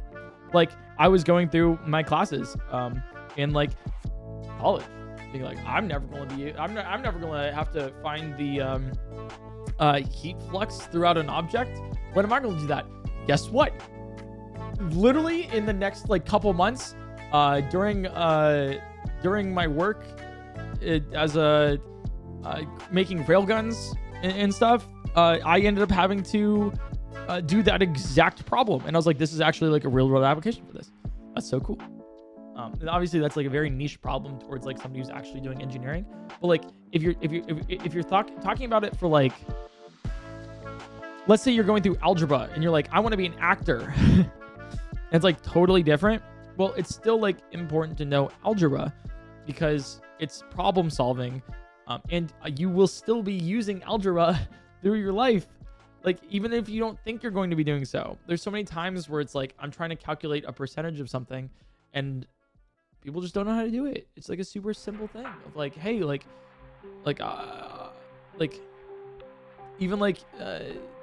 even doing like payroll, like paying people. That's an algebra problem. If you want to invest money into stocks, if you want to know how much you're paying for a mortgage, like that's arithmetic, but it's something that's important to use. Anyways, I'm going on a rant, but like the whole like, when am I ever going to use this in real life? You will. Just don't be like ignorant about it, you know? Like, you feel me? PointCrow Man's 45th video. Maybe speedrunning fitness games is harder than you think. It's a very informative video. That's really funny. That's like one of the first videos that actually went viral on my channel. That is like much needed context. That's really funny.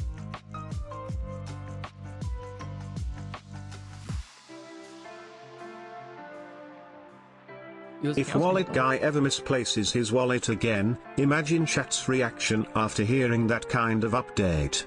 Not sure how we'd recover. Also, don't forget Wallet Guy Disciple. Yes, I won't forget that. But yeah, I don't know how we would recover if he lost his wallet again. But like, you can't lie about it though. Like, you have to actually lose your wallet, you know? Or else it's like not like... The beauty of Wallet canon. Guy is that he makes each message unique. They get harder to guess from the beginning the longer the joke has gone on. Yes, 100%. That's why it doesn't get old. It's so funny.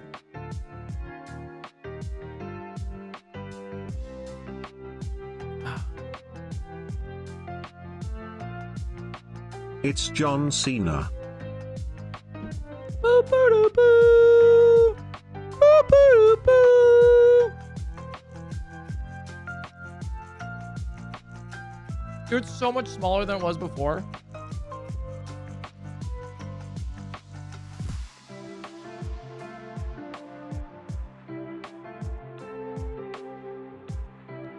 The candle looks pretty average to meet Happy Official.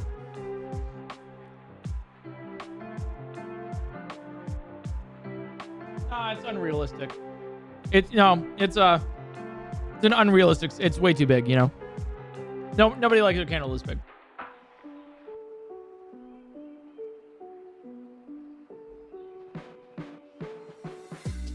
Hello, Zilia here. Just wanna say it's been wild seeing your channel grow and evolve these last few years. And it has been my pride and honor to be one of your worst nightmares the entire time. Smile. That's Xylia, yeah. That's funny. Hi, Xylia. Glad you're still here. Yeah, it's so cool to see, dude. It's so cool to see like so many longtime viewers too. What parables can you draw between watching this candle burning and the Bible? The parable of the mustard seed. I can draw that. It's the parable where Jesus has a mustard seed, and then everyone's like, "Oh my God, why are you mustard seeding everywhere?" And then he mustard seeds all over the place. Eric, I'm sure you hear this a lot, but I wanted to tell you how much I love your content. I hope you know how valued your streams are to so many people. We appreciate you and the work you put into making fun and positive content. Prowl. That's so nice of you. Thank you so much. You're so cool. Yeah, I don't really remember much. Do you have any drawing suggestions? I am bored AF and will draw it and send it later once it's done over Discord. All right, I request that you spend 10 hours drawing a candle. It needs to be the most detailed candle you have ever made in your entire life. Like, this needs to be like God's gift to candles. Hey, Hijabi Baddie here. Still sad that I was cut out of your first meetup picture at TwitchCon San Diego in 2022, if you remember that. I do remember that. Anyways, you're doing great and we're proud of you. Please pass that last part on to Abby and the mods. Nah, I won't pass that on. No worries. Yeah, I do remember that you were cut out of the TwitchCon photo in 2022 in San Diego. Yeah. It's funny. Dude, TwitchCon, I'm so glad it's back in San Diego and not in Las Vegas. Las Vegas, crazy time to have, a crazy place to have TwitchCon. Mainly because, like the venue, well, it's like whatever, right? It was bigger than San Diego. But like just having it be in Vegas was just so seedy and weird. And then like they were also building the F1, like the Formula One racetrack while we were there, like at TwitchCon. And so you couldn't get around anywhere without like an hour drive. Like to drive down the strip would be an hour, a full hour. So you couldn't see any friends or anything, right? And then like everyone was busy, everyone was crowding things, like it just wasn't well organized. It was awful, and it was just gross in some cases. Oh God. That was Vegas. Thank God it's back at San Diego. I will say this though, I was talking with Cutie last night on her stream, and we were talking about TwitchCon Vegas, and we concluded that the most fun part about Vegas was blackjack. So all of the content creators, right, who were like invited and stuff by like Twitch and everything, we were like in the same hotel. And so every night what we would do is we would go down to the casino in the hotel and we would just run blackjack games for hours. And it was fun, man. Like we had the weird, I was like, I remember like sitting at this one table and I was like, if there was a fly on the wall of any viewer ever to just like see this, they wouldn't believe it. Cause it was the most odd set of it was like a nightmare blunt rotation of people at this blackjack table. It was me, Doug, Cutie, I think Connor Eats Pants, like Pokimane and Germa. And we were all just like shooting the shit, playing blackjack with each other. And I was like, this is hilarious. This is awesome. And we were just having like a fantastic time. Like poor Germa, every couple hands, like took out his wallet. He's like, all right, give me some more chips, you know? Like Doug and I would like split, just for memes and funsies. I know like Cutie was Cutie was the first one at the table, like alone and then we started like going around, like with her, and she was like, yeah, I'm in the hole, like throwing chips, like classic, like here, you know, double down, you know, whatever. And I'm like, damn, okay, we got degenerate gambler here. It was, that was like some of the most fun, was like shooting the shit with like a bunch of streamers, just playing blackjack, which I will miss for sure at like, at the next TwitchCon and stuff. But it's one of those things that, rip. Right. Anyways, it's one of those, it's damn. Wow, it's like dripping. All right, sorry, I'm getting distracted by the candle that I'm watching for 10 hours. Who knew? But yeah, blackjack at Vegas was like one of my favorite things that we did for TwitchCon. It was just really crazy. I remember there was like one time, one of those days, there was supposed to be like a offline TV sponsored by Dolce Gabbana, you know, VIP party or whatever. And I remember trying to like, I'm not like the guy who was like, I'm trying to get into this party. Do you know who I am? First off, gross. Would never say that. Second off, I'm not like big into like clubs or parties or anything. So like there was like a huge line and people being like, I want to get in, and like like loud, like music. And I'm like, hey, you guys just want to like, just want to go play blackjack instead? I don't really. So and then the next couple hours we just played blackjack, and it was great. It was a good time, you know. I was like, you know, like it was like the only really good part about like Vegas, aside from like, you know, some of the other like Twitch concepts. Like I was in like a couple shows, which were really cool, and the meet and greet was like a lot of fun. It was really funny.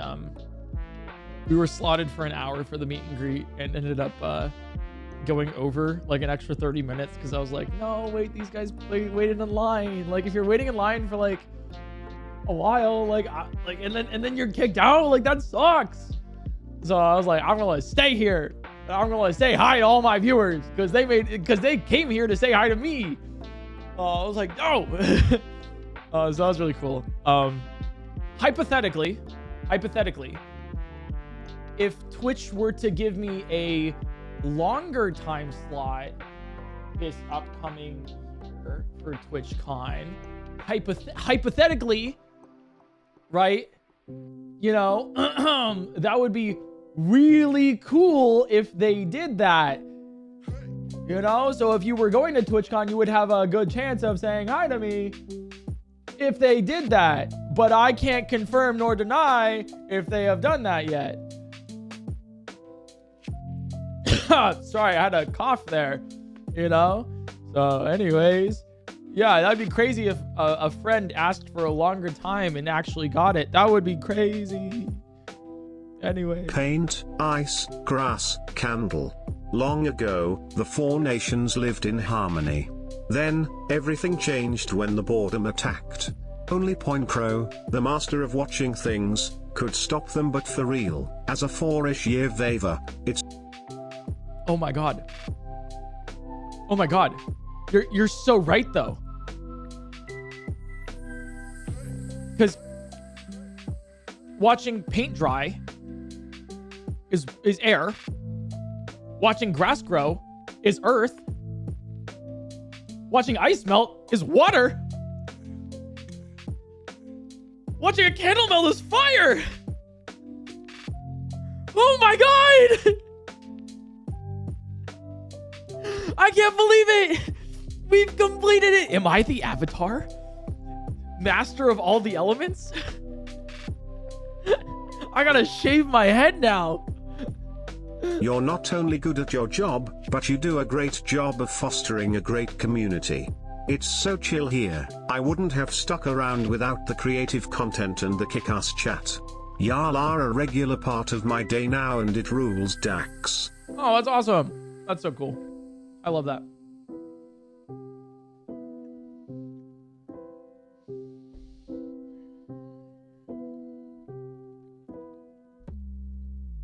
I'm finishing eating my food.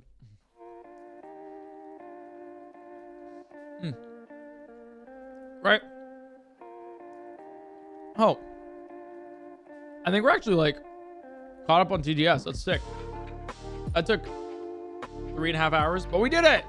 Nice.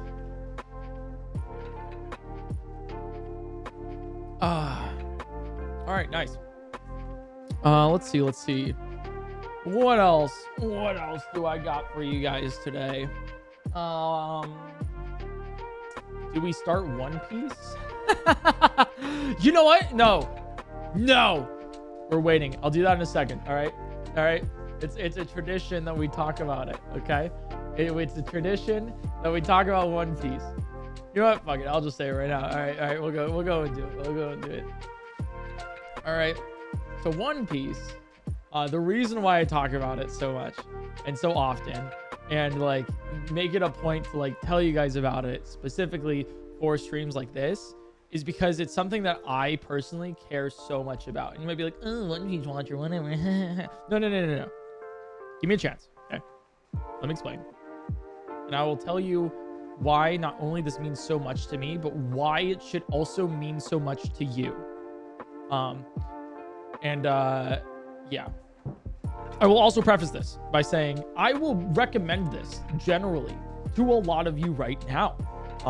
Probably several hundreds of thousands of people watching the YouTube video, and then, you know, thousands of people watching the Twitch channel. Thanks for watching, guys. I appreciate that. Those are really big numbers. That's so cool. But I will say this as you might give it a try. and might not like it. You might give it a try and then come and walk away with the conclusion saying, I didn't like that. And that is okay. That is okay as long as you give it a try. As long as you give it a try and you're like, I'm gonna check this out. You know, like let me like see about this. I'm going to give it a shot. But if you don't, then you don't know. If my rule about anything, before we get into everything, is if you shit on something and you haven't given it a try yourself, probably don't have a good place to like, you know, it's probably not a good place to be talking about something like that. And I'm talking about this for like general media. I'm not saying about like murder, where you have to know murder's bad by murdering somebody so you can relate. Not what I'm talking about. A little bit of a different scenario there, you know? I'm saying about like with media of like, oh, I don't like, for example, I'd be like, ugh, Kingdom Hearts, gross. I have no basis for that other than I haven't played it, you know? Like, so I really, like, my opinion doesn't really, like, sort of, like, I can say, like, I don't know if it interests me to try to get into that based on what I've seen before. That's fair, but me saying Kingdom Hearts is trash without trying it, come on. Like, bad basis for your argument here, I guess, right? So, One Piece. If you know what One Piece is, it is a manga that has been turned into an anime, several movies, figures, card games, etc. Right? Is a giant multimedia property now.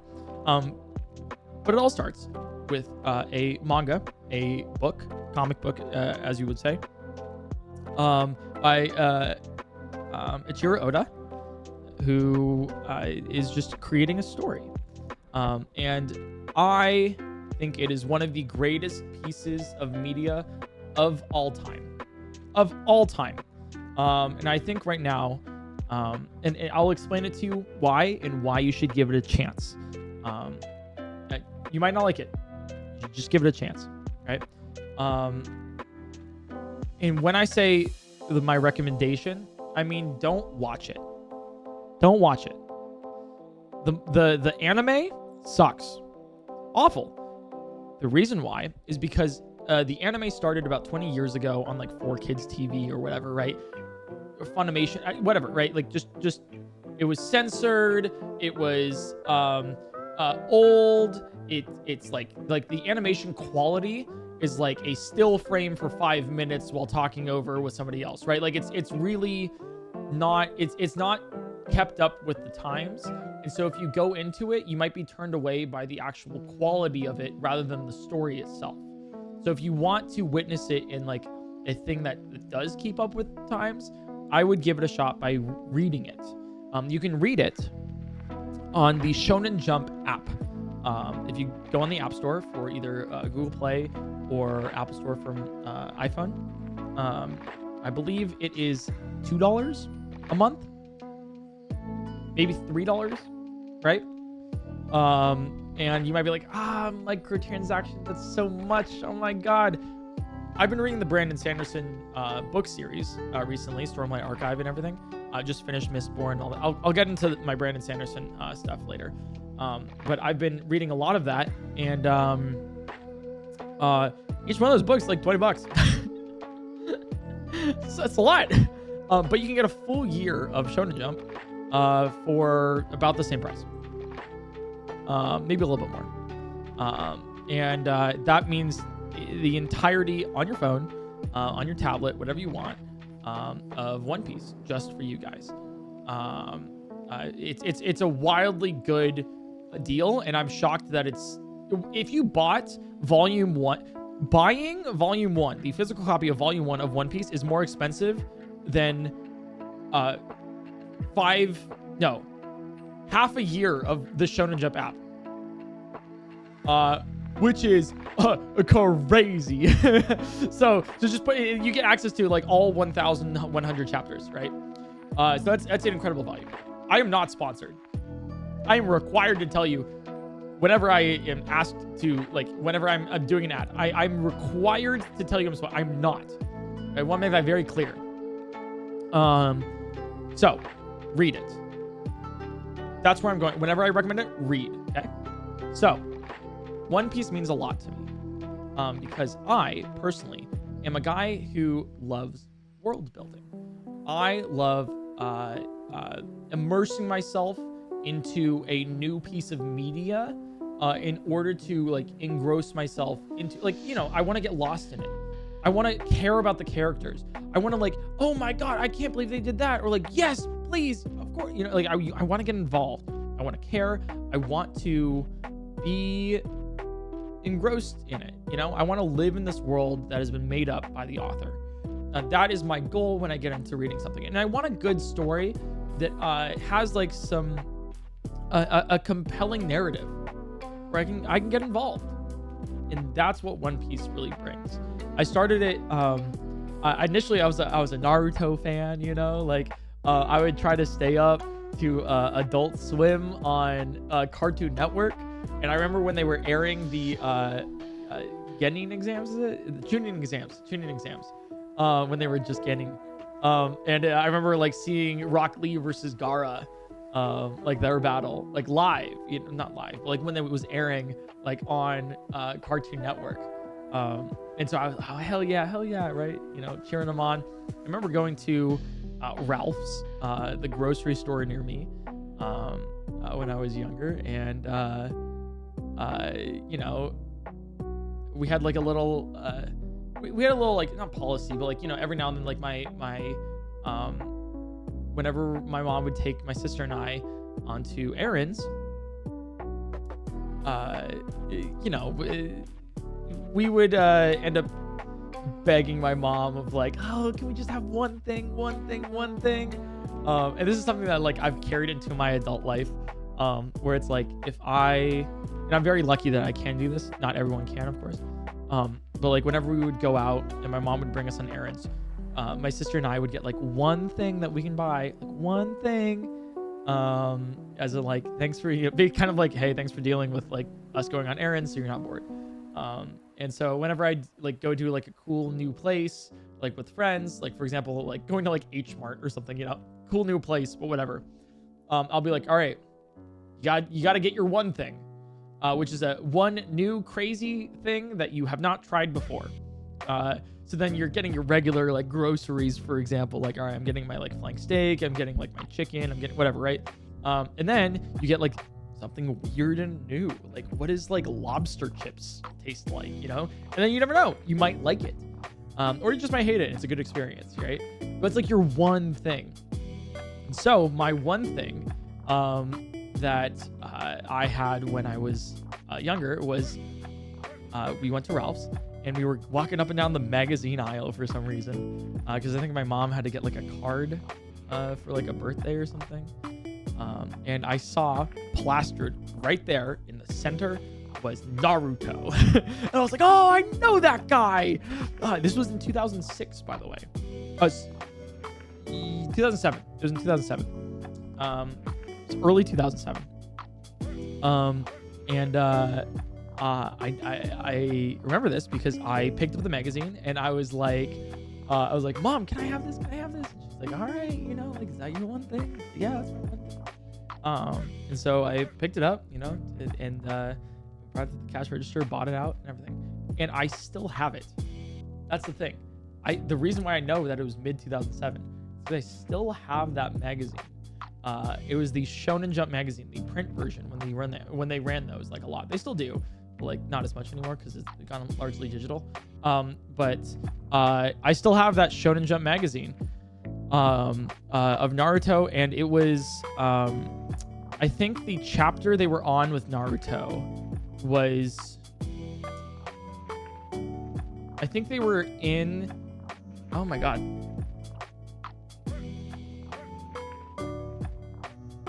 I think they were in the Chunin exams still, but like in the forest earlier with the chapter, because it was like an older. I'll have to look it up. But the thing I remember now though is I read that front to back, right? And like obviously like it's weird because I don't know any of the other manga in the magazine. I just don't know any of them. But it brought me in because of Naruto, and I got exposed to so many cool other things. I think they were running like Yu-Gi-Oh, like the OG Yu-Gi-Oh like manga, or it was like GX or something there too. And they were running like a couple other like one-shot weird ones. Yu Yu Hakusho was in it. Shouts to Yu Yu Hakusho. If you don't know, that was the manga that came before Hunter x Hunter, the same person. Love Yu Yu Hakusho.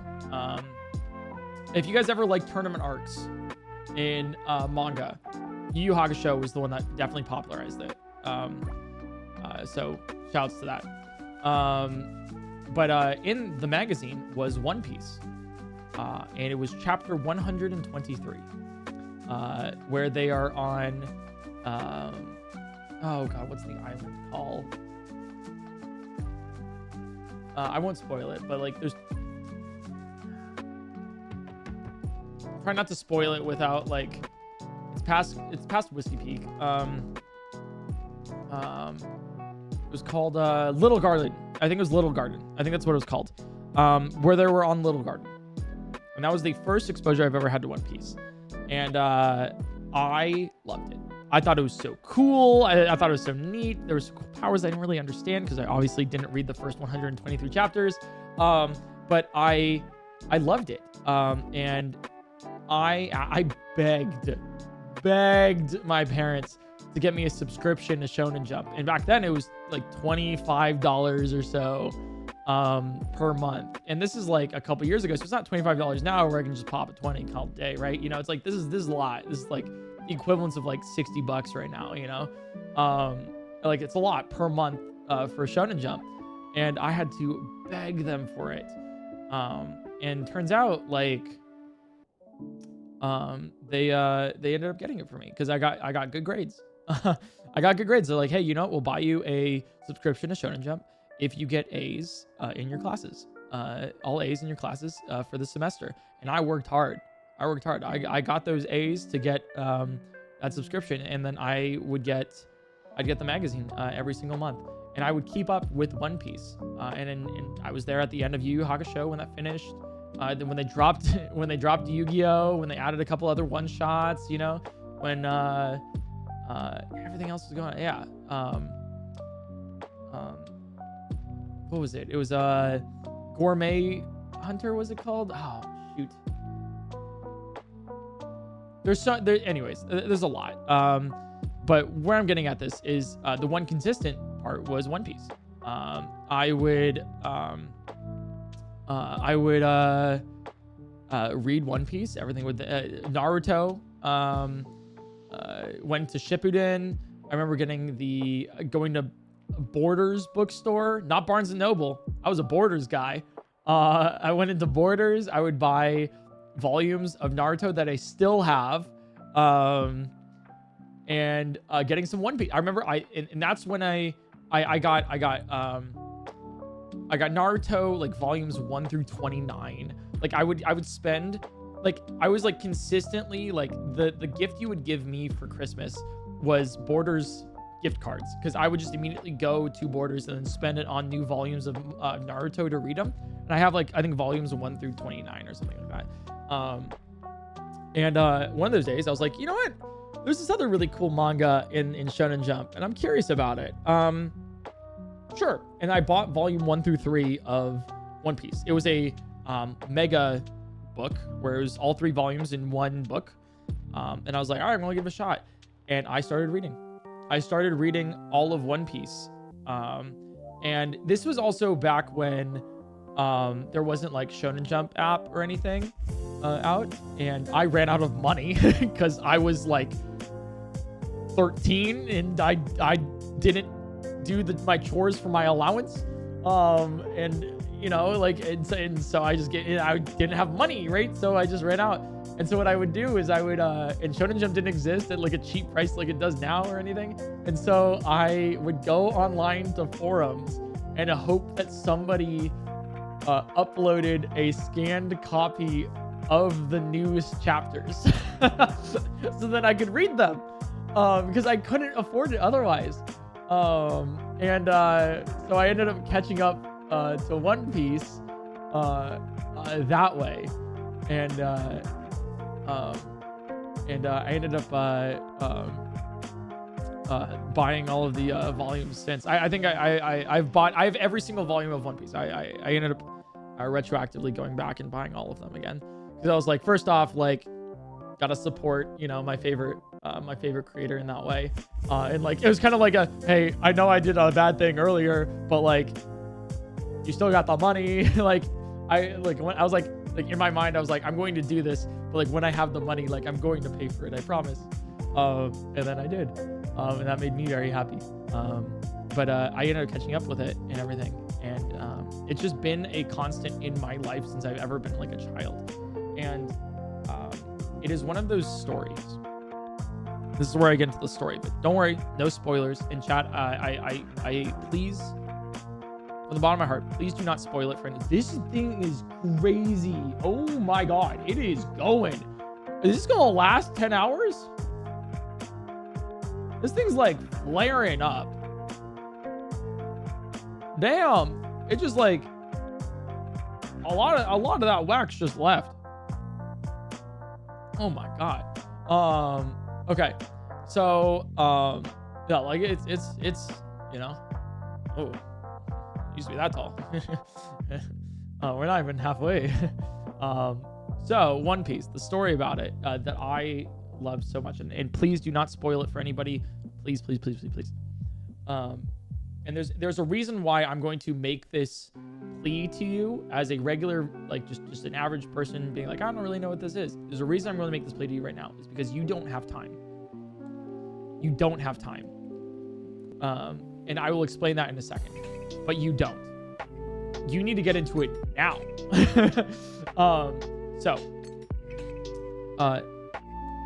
The story of One Piece, I won't spoil, don't worry. But the thing that makes it so special is a lot of the times when you're reading other manga, looking at other stories, you know, just kind of going through other books, narratives, etc.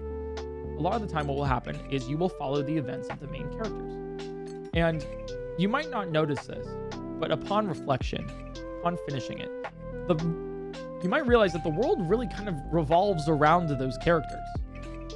And that's okay. You tell a good story, tell a good narrative, you know, invoke some emotion, you've done your job.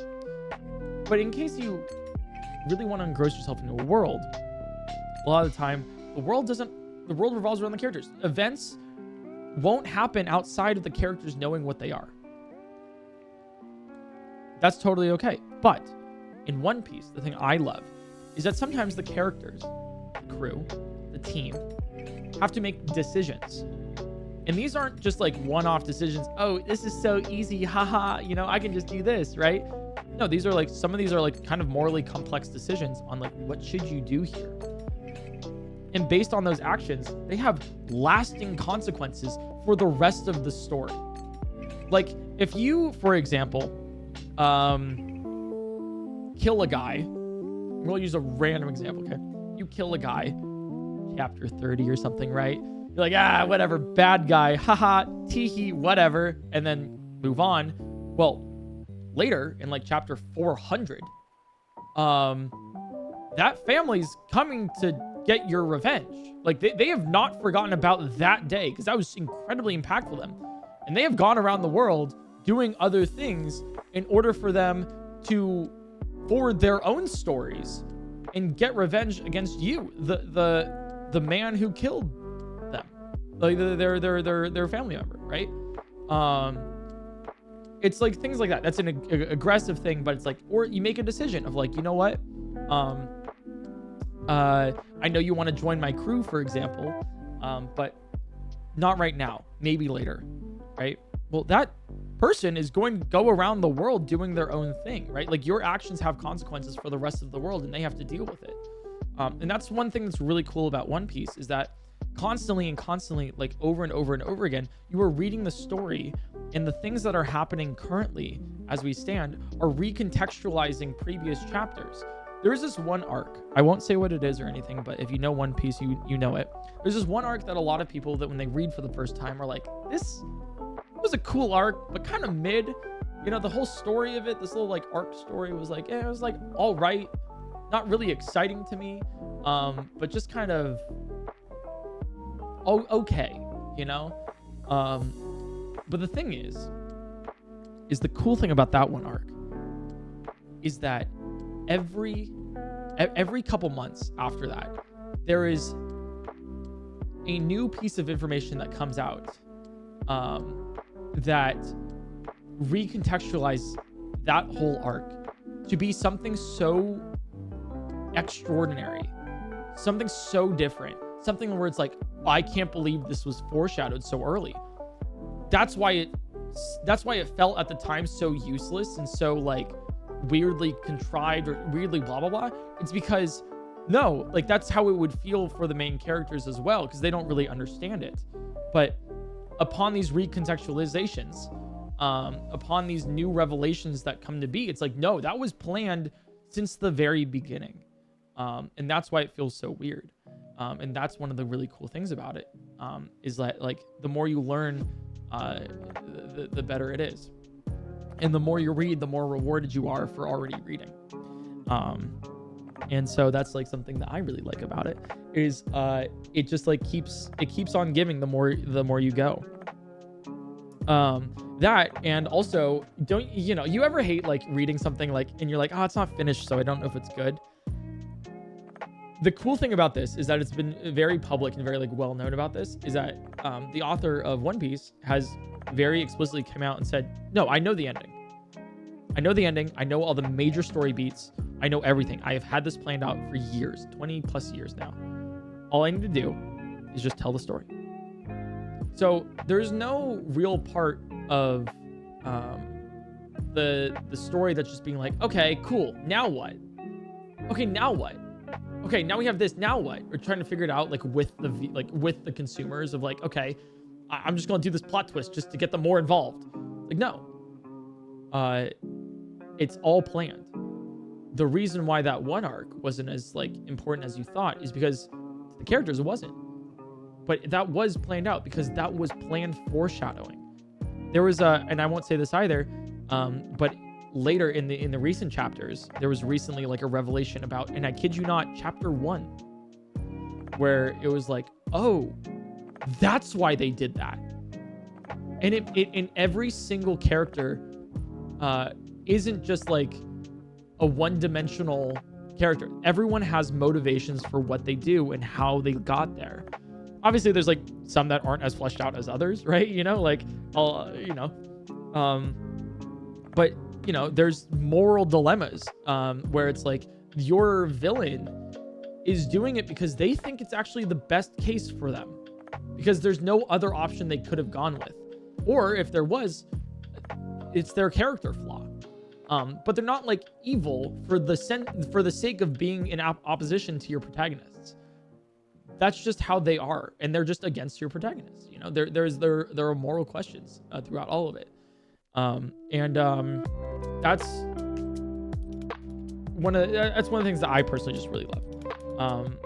And so the world building of One Piece is just ridiculous. It's amazing. I mean, I've grown up with it for pretty much all my life, and it's something that I just like hold so dear and close to my heart. The other thing is, when I say you don't have time, let me get to that. Let me address that now. You don't have time. Oh, actually, let me go one step further. A lot of people will sort of say, I don't know, I don't really want to read One Piece. It's so long. And I'll be real with you guys. I'll be completely I don't understand. I wish I have tried to understand that like argument, not even argument, but that like excuse, that like reasoning for not wanting to get into it. But I can't. Maybe it's because I'm such a big fan and I'm so lost in the sauce about it, and like I'm so like aware of it, and I like know, and I like it so much that I can't really understand. So that's, putting my bias is like clouding my judgment right now. But like I've never really understood that, because if you do like something, right? Like you ever get really involved with something and you're like, man, I wish it was longer. Like I wish I got more like involved with the story. Like I wish I knew more about like I wish the world was fleshed out more. Like this is what it is. there's like, and I think there's a couple things where it's like, you want that. Like, you want it to be long.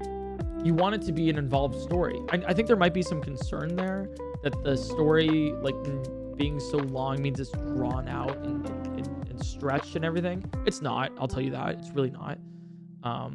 That's an accurate thought if you think so. But let me put it like this. Bleach, one of the most popular manga of all time, was canceled. Like they towards the end of its life, at the end of the 1,000-year Blood War arc, they canceled it. They were just like, yep, it's not getting the sales that we want it to. So we're going to nix it, you know, end it. You have 3 chapters to end it right now. What? You know? Okay. Naruto, not a rushed end, but very much like it was actually the opposite problem. They're like, keep it going. But you know, there's that. And then there's a ton of different like manga that enter Shonen Jump, and just get like 20 chapters later, they're like, yeah, it's not hitting. End it right now. Start something else.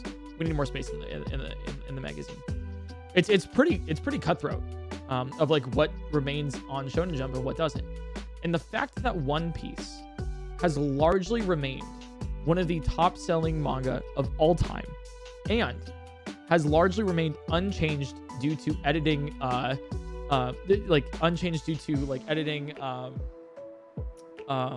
speed of like either nixing it or speeding it up or whatever with narrative, and just allowing like Oda to tell the story the way that he wants to, is like, it is such a powerful note of like, no, this is good. Everyone knows that this is good. It's not going to get nixed.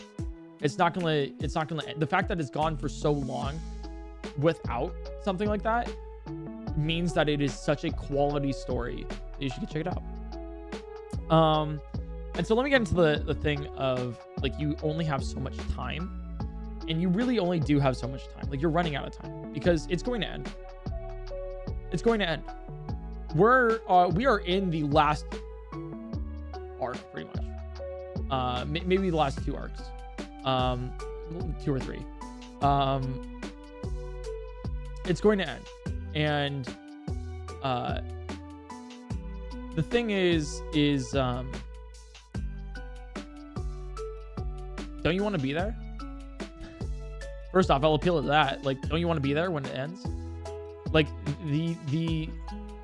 probably one of the largest media conglomerate, whatever things, you know, when it ends, don't you want to be there at the very final chapter? Be like, I read that. I was a part of it, you know?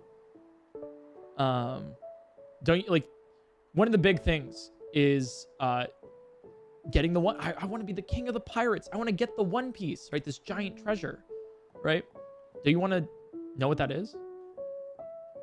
Like, you want to be there when they get that at the very end. That's one thing. Don't you want to be there? Don't you want to be like one of the people like that? Let me peel the FOMO real quick. Second thing is that we are in the end right now. Like, we are in the final steps leading up to the very end of the manga. Like, the story is ending. And the thing is that you only have so much time to read it before you get spoiled. Seriously.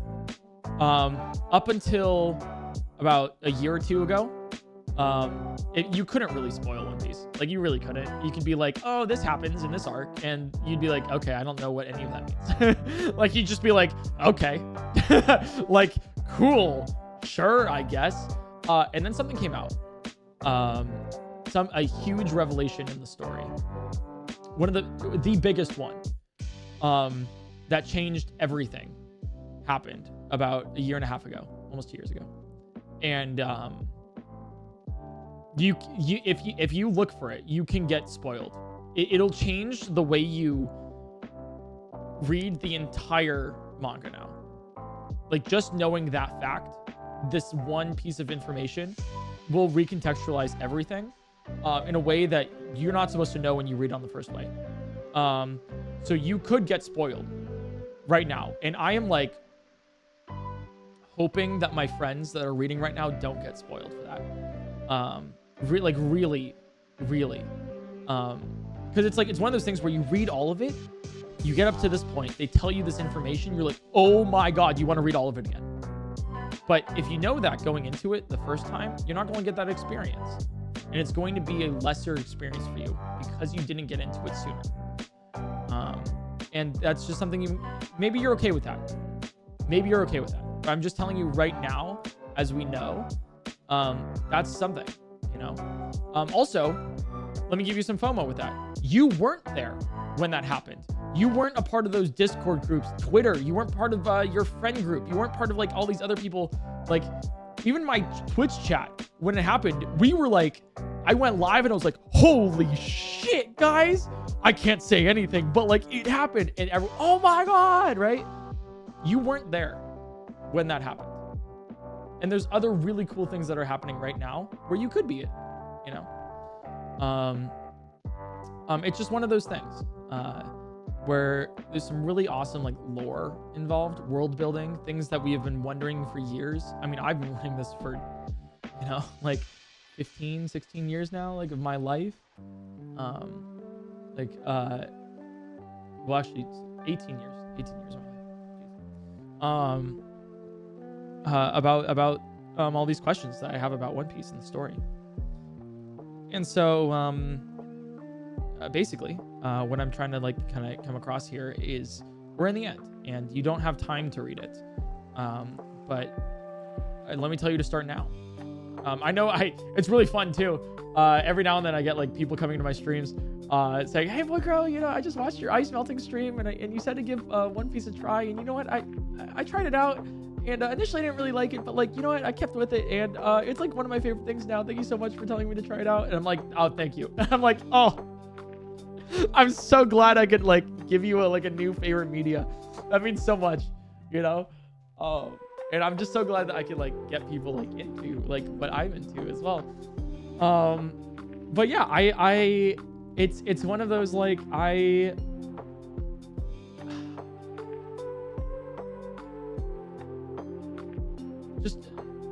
I guess like at the end of my convincing here or whatever, right? Is please. That's the only thing. Is just like, I don't know. It means a lot to me. And if it's not obvious by the way I talk about it, it's more than just like a favorite piece of media of like, oh, hey, you should read Jujutsu Kaisen because it's really good. By the way, it is really good. You should. It's pretty cool. But it's like it. I'll put it like Jujutsu Kaisen, Chainsaw Man, right? S tier stories and anime. So good. Amazing. Pale in comparison to One Piece. Pale. You cannot compete with something like that. You cannot compete with a monolith. It's like someone writing the Odyssey at as it's going on. Like you were there while Homer is like writing, I don't know, like book 9, you know? Like that's what's happening right now. It is a modern epic, as it were, you know? And so wouldn't you want to read it? I don't know. Like, isn't that something that you would be interested in? Anyways. Big stretch. So I don't know. I would give One Piece a shot. I know, let me put it like this too. I keep saying that, but like, my friend Trey, I've been trying to convince him to read One Piece for years. Like ever since I knew him for the first time. I've just been like, hey, you should check this out. I really like it. And just this year, he actually started watching it. I was like, you shouldn't watch this. You should read it. And he's like, I'm not big on reading. I'm not gonna do that. I'm like, all right, I guess you could watch it, you know, but like, I just want to like make it very well known that like, you're not going to enjoy it that much if you watch, like the odds of you enjoying it while watching it are very low, like extremely low. Like you're not going to, I don't think you'll like it. And it's like, okay, so I'm gonna give the first couple episodes a chance. I'm gonna read it English dubbed, like the 4Kids version, and I'm gonna give it a shot, and just watch like the first couple episodes and see if I like it. And I'm like, I was like, the odds of him actually enjoying this are so I'm like, he's going to watch it and he's not gonna like it, and then it's going to kill any chance of him even trying to get into it, you know. I have good news for you guys. I have really good news for you guys. The other week he comes to me and he's like, he's like singing the theme song. He's like, "Come along, da da da da da," or whatever. I don't know. I haven't watched it, so I don't really know. But like, he's like singing the classic One Piece opener, and he's like, "Yeah, like I want to, like I love these characters. Like, oh, like Zoro's badass. I hate Usopp though, but like I love that. You know, like Nami's so cool too." And I'm like, "All right, he's in it." He's in it, you know. And I'm like. And I'm telling you too, like the cool thing about it too is like you shouldn't really watch it, in my opinion. Like if you can read it and you can stomach reading it, then like you should do that over watching it. But the animation for the past like couple hundred episodes, I know 100, oh my god, there's so much, you know. We get back to the, you know, long anime long series debate thing that I already addressed. But like the past couple hundred are some of the most beautiful animated episodes that you have ever seen in your entire life. Serious. If you like Demon Slayer, for example, and you're like, wow, those are so pretty. I love the animation quality. Oh wow, Chainsaw Man's just a gorgeous. That JJK season 2 Shibuya incident was nuts, right? Like that is every episode of One Piece, if not more. Now, so that's good news, you know. The other thing about this as well is they just announced, and good news for you. You can wait for this if you want. That's totally okay.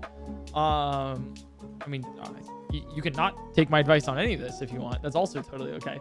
But they just announced that they are reanimating all of the episodes of One Piece soon.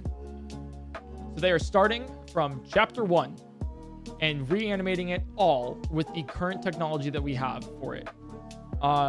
So if you don't like reading, there is an option for you in the far future to be able to watch all of One Piece. So good news, you know, for you, if you want that. Anyways, watch, read, whatever, consume One Piece. It's really good. I cried, and I have cried so many times reading the manga. That's how you know it's good. I just want to put that out there. It's like, it's emotional. It's fucking pictures and words on a book. How do you cry against that? No, you get into it though. You get into it. You know, they're like, I want my friends, and I'm like, ah, you know. It's shouts Ennie's lobby. That's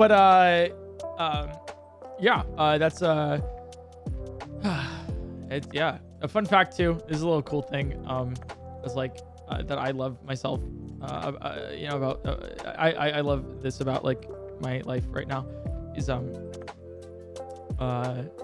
there's a little Discord server that I'm a part of with a bunch of other friends, and some of which are content creators, some of which are not, and just friends. And we don't talk about any like, there's no like streamer talk of like, oh, what collab or what.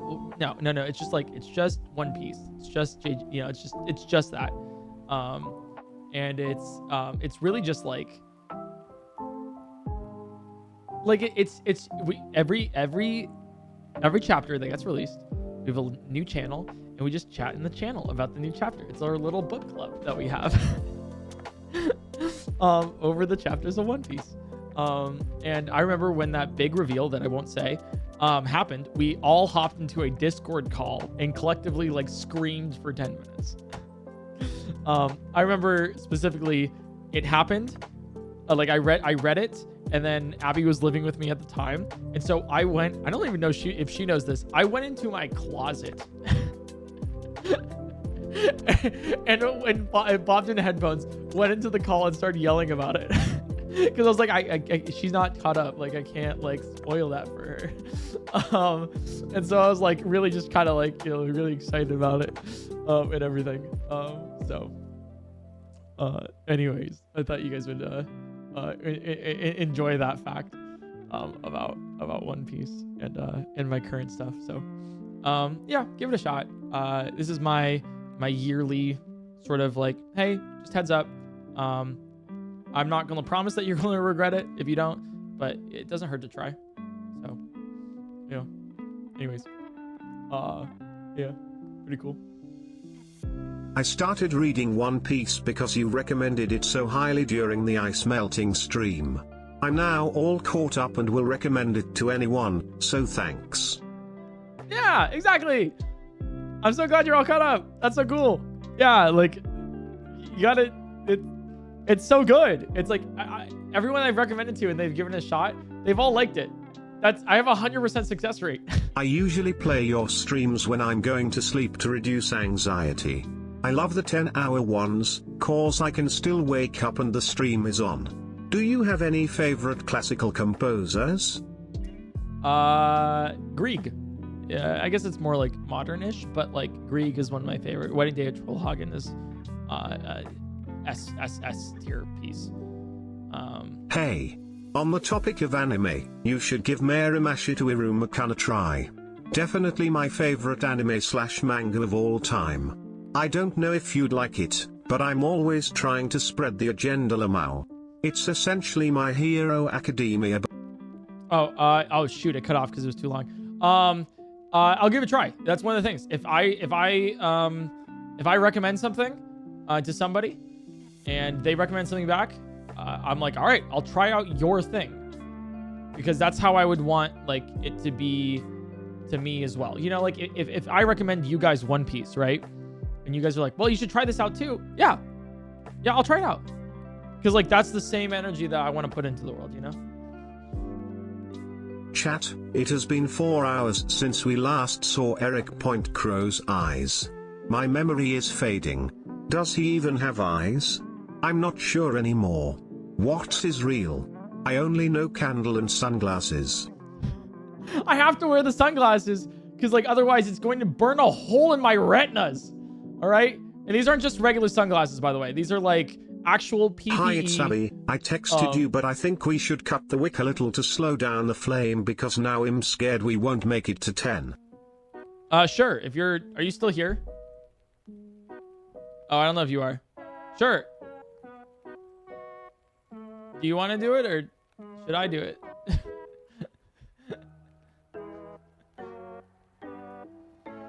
I realized that I have no way of actually having you contact me again. What was it talking about before that? Spoilers, the real One Piece was the friends we made along the way. Well. Oh, I'm getting a call. Oh, okay. Hi, you're on stream. Oh. Oh, whoops. Okay. If you don't mind me asking, but as someone as myself who wants to start a YouTube channel / start streaming, what do you recommend? Wait.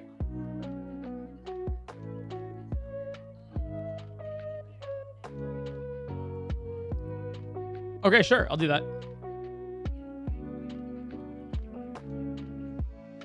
Oh, okay. Sounds good. All right. Bye.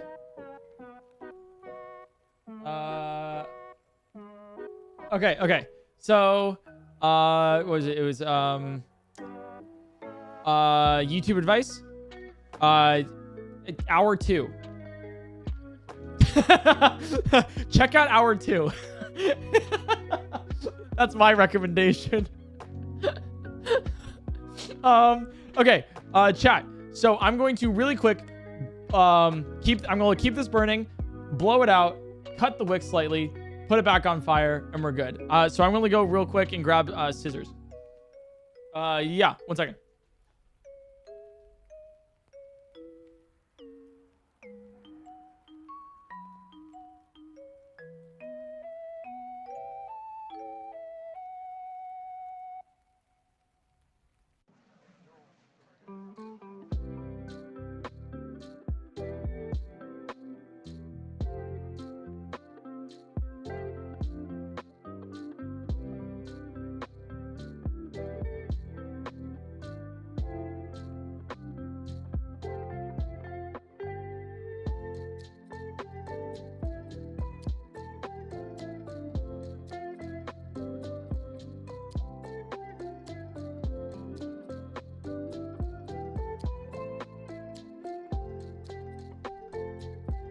Okay, I'm here.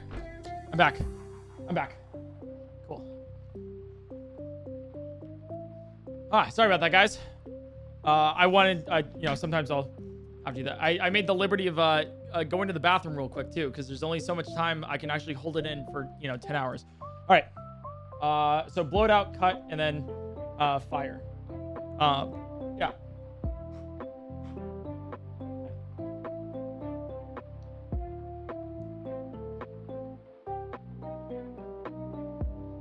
What's so smoky? Oh. Technically, it's still melting, There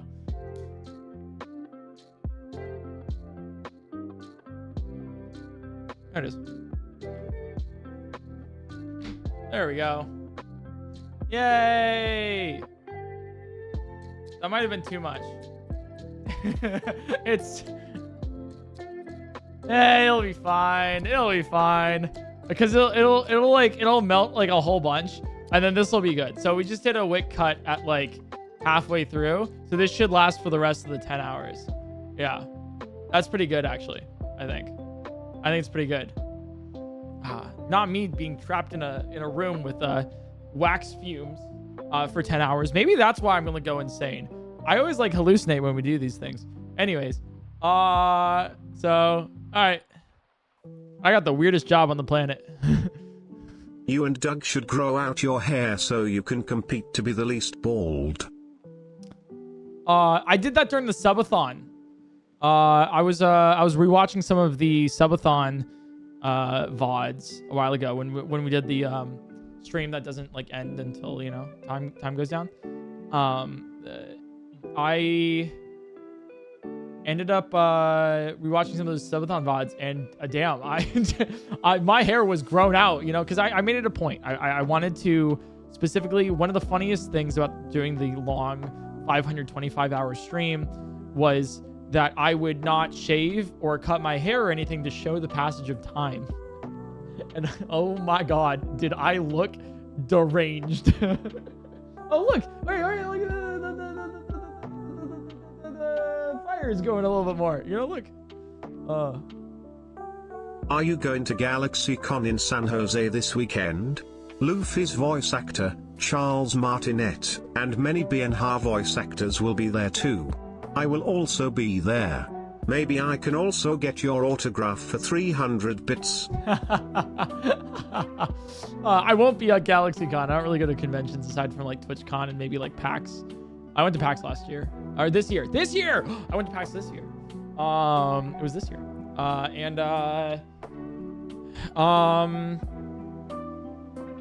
Yeah, I didn't, but if you go to TwitchCon, I'll be there. I'll be at TwitchCon for sure. I went to PAX this year with the intention of investing in games, investing in video games. I wanted to. One of the reasons was I was able to pay for a full mod developed of Breath of the Wild for multiplayer, right? And I was like, that was really cool. That was really awesome. I didn't know that that was something that I would be able to do. And we did it. And it was really cool. So I was like, I want to invest in video games because I want to do something similar where I put money towards a game and we develop it and it releases and you guys get to play it. And it's also like a natural progression as like I stream games and everything else, like why don't I invest in games? Because I don't know, like, I'll be real. I don't know much. I'm not an armchair developer. I recognize that there's a ton of people out there that know more and know better about producing video games than I do. But good news is that I have the capital now to be able to help other people achieve kind of their dream of releasing a really cool game. And if they have like a really like cool, ambitious idea and stuff, then I would like to help them like with that. So I went to PAX with the goal of doing that. And unfortunately, I didn't really find anything that like I found some like really cool games and games that I really liked, but nothing where I was like, I am so confident that this is going to do so well and that I really like it as well so much that I'm going to like it. So we didn't find anything this year, but I am keeping my eye out for games like that. So we will see. Hi, it's Dear. Yo. My best friends are obsessed with One Piece and are trying to get me to read and watch it. They say I'm most like Bon Clay. Is that accurate? I have no context. So accurate. That is the most. Yeah, that's you are. Yep. Yeah. That's really funny. That's great. That's actually like who you are as like a person. So that makes a lot of sense. I started One Piece when it first started back in 1999. I kept up with it till around 2007 or so. Hearing you be so excited about it makes me happy, and I plan to get started again. Now to find the volumes I have, D. That's awesome. Oh my god. Yeah, you will. I'm very jealous. Because you get to experience it pretty much for the very first time again. Especially with like the latter half of the story. That's really exciting. It's really exciting. Give orange me, give eat orange me, eat orange, give me eat orange, give me you. I'll take the free 300 bits. Yeah, sure. Yeah. Hey, no. Hey, no, keep it. I'll take your money. Like I'll do that. If you want to give it to me, I'll take it. I was going to use this for college, but I feel like you need it more. All right. I think this will probably last for the next 5.5 hours. Like this amount of the candle. I'm pretty certain of it. Oh, I don't think I ever like said it either. Like fully. I don't think I ever said it like fully, but like the reason why I'm wearing sunglasses is because I don't want to burn a hole in my retinas, you know, and these are properly tested PPE glasses for staring at a flame or for looking at it. And if at any point whatsoever, I end up having any sort of eye strain, I also have these like welder's goggles too, that I can put on, you know, in case I wanted to like, aha, look at that. That'll definitely, you know, how do I look, guys? How's this? Fantastic, amazing, beautiful, you know, best thing you've ever seen. Like, what's the vibe here? But yeah, I can like really like if I do this, I can like there's, I mean, it's the same as wearing the glasses, like sunglasses before that I have here that are still like properly rated. But like for this one, I'm like 1,000 bajillion% certain that I can look at a flame directly, because you know that's what a is basically the same thing as like a welding mask. So, fun facts with Eric PointCrow. Yeah. Let's see. What else have I done since the last ice melting stream? Tears of the Kingdom. Oh my god, let's talk about Tears of the Kingdom. We haven't done that yet. You wanna hear about Tears of the Kingdom? Let me say this. Let me give you a definitive review of Tears of the Kingdom. I don't think I've really ever done this. Because a lot of people will ask me day in and day out, and they're like, hey, PointCrow, I want to know whether or not you like Breath of the Wild or Tears of the Kingdom better. I'm just really curious because they're similar games, and and I want to know your thoughts. Now, they don't ask it in that way. They just ask Breath of the Wild or Tears of the Kingdom, which is a very confusing question when you think about it, because sometimes I'm playing one of the two games, and I'm like, are you asking which one this game is? Do you like what I like most about either? Or what words, you know, they were invented for us to use in order to communicate, and yet you seem to be lacking some of them. Anyways, I get the gist behind it. And in this case, the gist is like, which one do you like better a lot of the time? And for Breath of the Wild and Tears of the Kingdom, I think what's happening to me is my recency bias for Tears of the Kingdom is definitely wearing off. And there's a couple things. I'm also biased, and I'm not like the classic like consumer for the games, right? Because I consider, you know, I'm a speedrunner, but then also a content creator. Like I use the medium that the game presents me in order to create entertaining content. So it's a little bit different for me. But the bias is like definitely worn off. And I think I'll tell you my conclusion first. I'll do it backwards. I'll tell you my conclusion first, and then I'll give you my reasoning. Breath of the Wild is a better game. That's my conclusion. Now let me explain, okay? Let me explain, because you might think differently. You might be like, oh, but Tears of the Kingdom has a better... You're probably right. Let me explain from my perspective the various things. Here's the things I like. Tears of the Kingdom has a better story than Breath of the Wild. More captivating. Amazing. Had me in tears at the end. I cared so much. The epic vistas, the battles, right? Like just being a part of it was just amazing. What a great experience. It was so awesome. The runes, Ultra Hand, Recall, like so creative. Ascend, like just all of these cool new runes that you had to play with, these tools that you had at your disposal in order to interact with the world around you. So cool. Like the fact that you could build things that worked and like interacted with the physics like of the world were just like, it was just so amazing.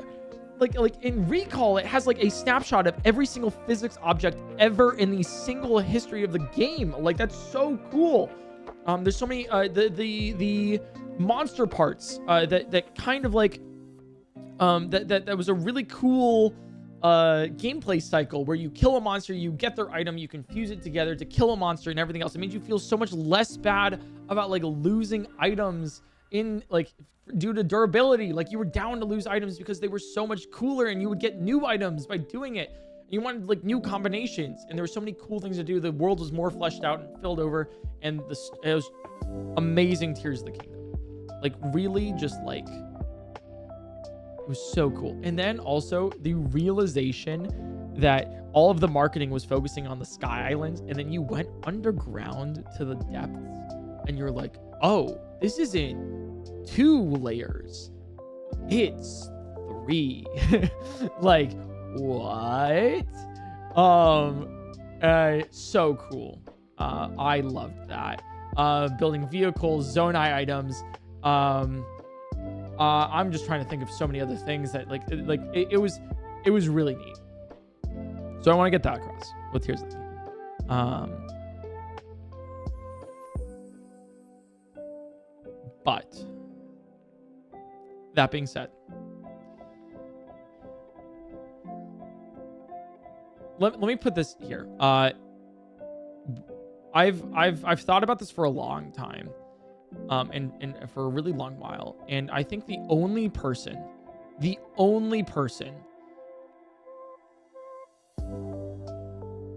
that has ever been able to put my thoughts onto paper about said game is this YouTuber. It's named like Skitty Bitty or something. They have a like 3-hour video going over a review of Tears of the Kingdom, and every single point they made was the exact point where I was like, no, I know what you're talking about here. Like I agree. Let me go over a couple of them here, but I'll summarize it really quick. Tears of the Kingdom wasn't Breath of the Wild. Tears of the Kingdom, there's so many things where it's like, one of the reasons why Breath of the Wild was such a phenomenal hit was because everyone was excited, so excited to explore the region, see this new Hyrule, come across things they haven't discovered before, really just like explore. And everything in the game was pretty much designed for you to explore, to check out new places, and have those wow moments of like, oh my god, this is what Elden Volcano is. Oh my god, you know? And Tears of the Kingdom didn't have that. It's the same map.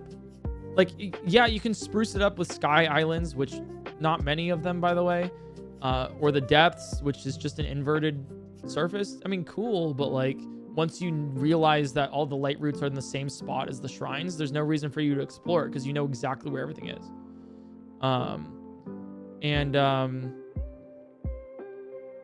It's like there's no reason you want to explore, really. It's like, especially if you've played Breath of the Wild, because keep in mind, I'm going at this from a person who has played Breath of the Wild, and this was marketed to me as a sequel to Breath of the Wild, a second game, something that happens after Breath of the Wild. And the more you think about it too, it's like the more it's just weird. The weird Sheikah erasure, where the explanation is like, no, it just kind of disappeared. Like, that's the official explanation. Yeah, it just kind of disappeared, and then they didn't really need it anymore. It's like, that's such lazy story writing. That's like, why? What? The thing that pissed me off the most about it, and you can even see me like in my supercut video that I released about me playing the entirety of Tears of the Kingdom, was when you would beat a dungeon and you would get the same cutscene. The same exact cutscene every time. Oh, you know, once upon a time we had to beat the Demon King, and you know, I met Rauru, and then this happened. We need you, Link, because one day it's the same exact cutscene, word for word, copy and pasted 4 times. Really annoying. It was like, you really couldn't have drip fed things, given you new information, reframes, things that we were wondering about. You couldn't do that with the areas of Breath of the Wild. One of the reasons why everyone was so curious about what Tears of the Kingdom would be like is because there's so many mysterious spots of Breath of the Wild that weren't explained. And like, you know, and we were looking for maybe an explanation, maybe some more context, etc. Right? Like Typhlo Ruins. The whole darkness area. What was that? What was it? I want to know. What were the Leviathans all the way around the entirety of the map? What were those? You know, like, and even in Breath of the Wild, like, who were the Zonai? Like, that's such a mysterious ancient race that lived long ago. There were so many things we were just so curious about, and we wanted to know. The 8th heroine back in Gerudo, there's a whole side quest about that, right? Like, we want to know more. Maybe there's some more context by it. But they didn't do it. They just kind of sat on that with Tears of the Kingdom. They just kind of were like, nope. Oh, we're not going to explain anything. Actually, screw Breath of the Wild. Fuck that game. We're going to do something else. You can even know it. You can even tell it when you go to Breath of the Wild and you look at the Barbarian Armor description. The Barbarian Armor description describes the Zonai tribe as a warring, ancient, sort of like barbarian race who fought a lot, you know? And so when it was announced, oh, whoa, and Tears of the Kingdom, we're going to see what they look like. And they're just kind of like weird dragon Hylians or something. It's like, wait, what happened to the whole like barbarianism? Like, what happened to the whole like jungle cult kind of thing? Like, where was that vibe? And that wasn't ever addressed. It was just, they just erased it. They were like, nope, we're going to have the same, like, let's talk about like the fact that it felt, maybe it wasn't, but it felt lazy. It came across that way where they're like, no, we're going to have, these new shrines. And these are not shrines, but they're shrines though, but they're different, but they're new shrines though, you know? And it's like, what? Okay, I guess like mini dungeons, I get you need something there, but there wasn't like an explanation for it. They just kind of appeared, I guess. Like, what happened there? Like, what was going on? Like, why did they exist? What happened here? Like, what happened? Like, where did the Sky Islands come from? I don't know. Do you? I have no idea. I thought they would explain something like that. And if they did, I missed it. The other thing too, is like, God, it's just like they, I'm sorry, I'm getting a little worked up over this. Like, it wasn't Tears of the Kingdom. It was Breath of the Wild 1.5. I think like Skitty put this really well too, but when I heard that there were pirates in Lurelin Village, I was so excited to see a new enemy and like maybe have to warring factions or something. And like, I don't know, maybe my imagination went really high. But I was like, oh my God, pirates attacking, just to learn that it's just bokoblins on a ship. And you're like, oh, it felt like a modded version of Breath of the Wild, I guess. Yeah. To me, I think that's a good way to put it for myself. And then I got lucky. I got really lucky during my playthrough, but I can imagine if you weren't. Obviously, it's weird. You could see it in Breath of the Wild because they were very much experimenting with like an open world sort of idea. And so there were similar cutscenes and everything in the dungeon design. And I get it. Like Breath of the Wild has its flaws, the durability stuff as well. Like that, you know, I get it. I totally get it. But they really made sure they were like, yeah, it's a non-linear kind of thing. And we want you to experience it all. We just want you to experience it all. And, you know, you can do it in any order. Tears of the Kingdom did both, though. They were like, we're going to have this be linear and also any order you want. But, like, there's an order, though. But, like, if you want it to be, you don't have to be. But, like, there's an order. But, like, if you don't, you know, but you shouldn't. But you could, you know? And the way I mean that is you could have done any of the 4 dungeons in order. It doesn't matter. It really doesn't. You can do it in any order that you wanted it to be. Totally okay. But the memories, nope. Nope. You got to do those in an order. There's if your first memory was a major death of a character, you're fucked. Like you're going through all your memories now, right? Being like, what happened? Like, what's going on here? What, including one of the memories where it's just like major character and other characters sitting for tea, right? Just being like, what's happening here? And it's just like a useless memory. You're just like, what the fuck is happening here? You know? Slice of life. I'm sorry, isn't Zelda supposed to be like some strong woman who's like scholarly and everything? Why is she just being like lovesick over Link? Like, what? That's not her character. She's not some damsel in distress. That's never been her character. Well, that's not. That's actually a lie. That's been her character a couple times, but that's not what her character was in Breath of the Wild. And because this is a sequel in Breath of the Wild, I'm sorry. Where did this go? You would be expecting when Zelda gets. I'm gonna spoil Tears of the Kingdom. Just heads up. I'm gonna spoil it here. Check back at 5 hours. Okay. On the time here. If you don't want Tears of the Kingdom spoilers, I'm just gonna spoil. Okay. So just heads up. If you don't want Tears of the Kingdom spoilers, 5 hours, and then we'll continue on with the conversation. Okay. So spoilers in 3, 2, 1. Okay. I forgot what spoiler I was going to tell. Oh shit. But Sonya dies. If you get that as your first cutscene, right? Like you're fucked. Like you have to go through the entirety of the game being like, how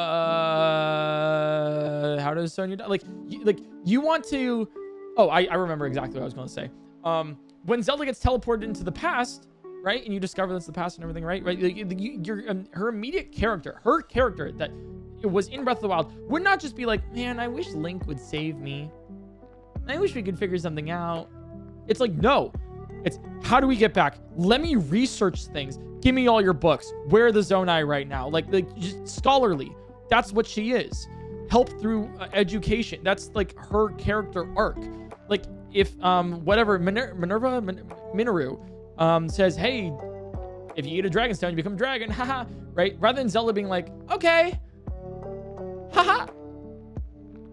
Damn, we got to find something else. No, she researches dragon stones. She's like, okay, how do these exist? And then, good thing, right? That inquiry, okay, can lead you to some really cool revelations about the world for maybe later on. That being like, I don't know, like maybe the 3 other dragons, like Nadra and the other one, Denral and stuff, right? Like what dragons would I thought there was going to be DLC that it would explain that, or like maybe there's something more explanation about the dragons across the world or something. And then they're also like, oh, the Zonai people around the world, right? And you're like, yeah, but where are they? And they're like, they left a while ago. And you're like, where? Why? How? And they never explain it. And then you're like, what the? Bad storytelling. I'll straight up say it. That is bad storytelling. And the reason why is because you can see something very similar in Elden Ring. Great storytelling, where you don't have to explain it. You don't. Most of Elden Ring doesn't explain what the fuck is going on, right? They don't, but they allude to things. They allude to it. It might have happened. This is what I thought about it, though. You know, it's something that's like, okay, it's like, well, I'm trying to think of like a really good example from Elden Ring, that it would be like it's not, like it's not obvious why Rickard became a serpent, right? It's not obvious. And the game doesn't tell you, but they do tell you that he was a part of like these factions, like the Golden Order initially. So something must have happened that committed blasphemy to cause him to do that, right? Like, and then it implies it. It doesn't tell you like, you know, straight up what it is. You have to either dig farther, and it won't ever tell. Like that's the thing you do when you want like a mysterious world. So with the Zonai, you can implicate something happened. Something went on, you know, discourse. Maybe you can even be like, they were disgusted by the actions of the Gerudo, you know, or something, anything besides, they're gone. Who fuck knows why? You know, that's just, it's lazy storytelling. And then the thing is too, is that like the other thing that I didn't like either is like, imagine if you, sorry, I hate to be a negative Nancy here, but like, I'm just trying to explain my reasoning for Breath of the Wild. The thing with this is if you got all of the memories before you did the dungeons, which is a totally achievable thing, that's maybe something you want to do. The game never says to do it in a certain order of like dungeons or memories or certain memories during the dungeons. If you get all the memories, you know that Ganon has a very real ability to make himself look like Zelda as like a duplicate to do his bidding. You know that's a fact that he can do that. And so then when you finish all your memories and know exactly what happened, everyone in the world is like, Zelda's acting weird today. And you're like, well, no, that's Ganondorf. Like, but you never, like, you know that as like a person. But you're like, no, that's Ganondorf. We know that's Ganondorf. But like your character, Link, doesn't talk and he doesn't tell them that ever. Right? There's no why. You know this though. This is information that you have. And so like it takes like not zero effort. It takes like a story beat to be like, Zelda's acting weird today. And then I check, have you gone through these memories yet? Yes. Then next dialogue is like, oh, that's Ganondorf. We must stop them. That's it. That's the only dialogue you need to be like, okay, you've been listening to my progress here. Because the rest of the story for the dungeons follows the same thing of like, we need to stop Ganon. Like it recontextualizes from like, we need to see what Zelda's up to. Why is Zelda doing this? To stop Ganondorf. There you go. And then you still have the same motivation, if not more now. And then it rewards you for going back and actually getting the memories. And then like, you're not like lost in the story or anything, you know, like it's just, And the other thing is that you will never know what the order of the memories are unless you are, unless you stumble upon, which is what I did during my playthrough, the Forgotten Temple. They do tell you to go to the Forgotten Temple. They do tell you to do that. But only if you go to Lookout Landing first, get the paraglider, then from there, go to the stable to the west. And then once you're at the stable to the west, go talk to Impa and talk to Impa and then do that mini side quest in which she will tell you to go to the Forgotten Temple. After looking at the glyph on the ground, which happens to be the first one. If you've never done that, you will never really stumble upon the Forgotten Temple, which tells you the order in which the memories go chronologically. So then you can like kind of like understand in a better way of like which ones to watch when. And you also like, I don't know, maybe you just watch all of them in a row before doing the dungeons. And then you have the problem of the story. And so that's like one of the things where I'm like,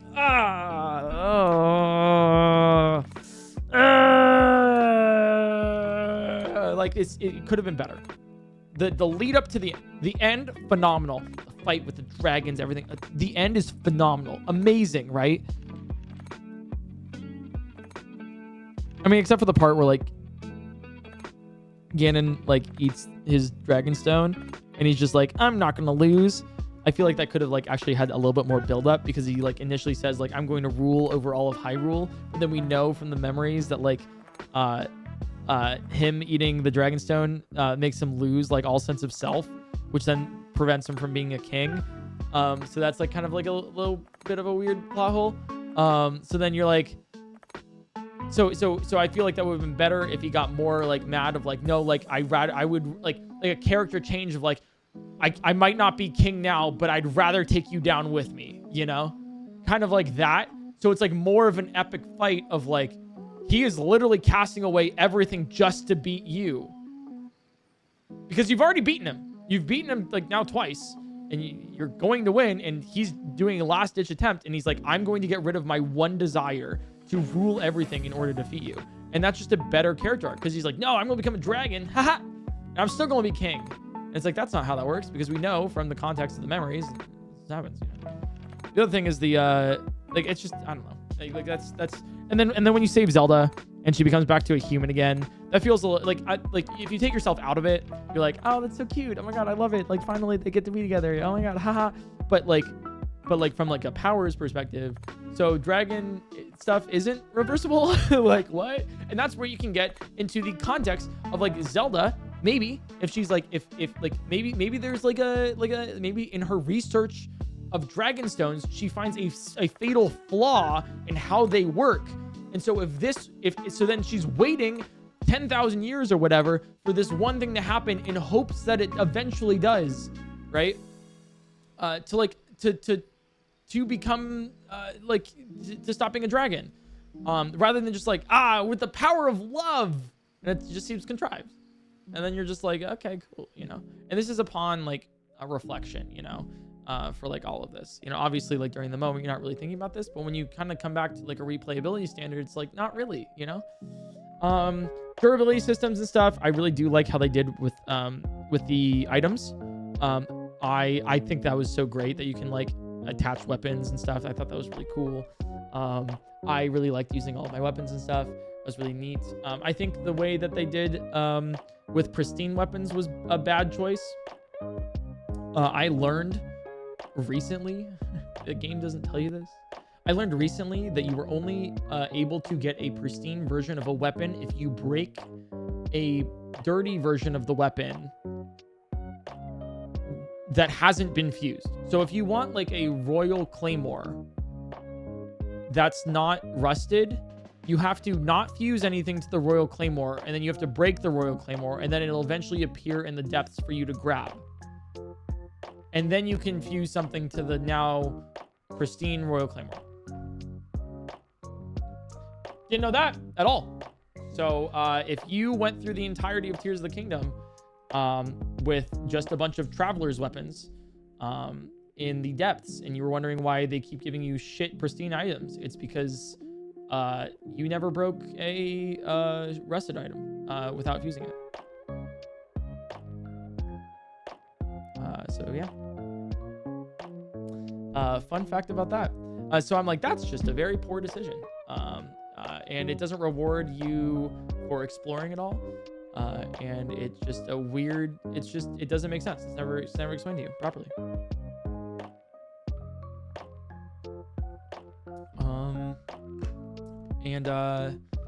Yeah. So that's that. The menuing, the UI is bad. If you want to, why can't we save favorites for items? I don't know why. The UI is really bad whenever you want to fuse items together. You have to scroll 15 days. People have made like so many jokes about that. You know,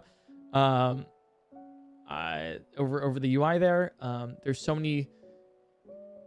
It just feels cobbled together. You know, the more that you think about it, and the more you are, it's like, the more like cobbled together it feels. The more just like kind of like, oh, this was just, I don't know. It just doesn't feel right. I'll be real. I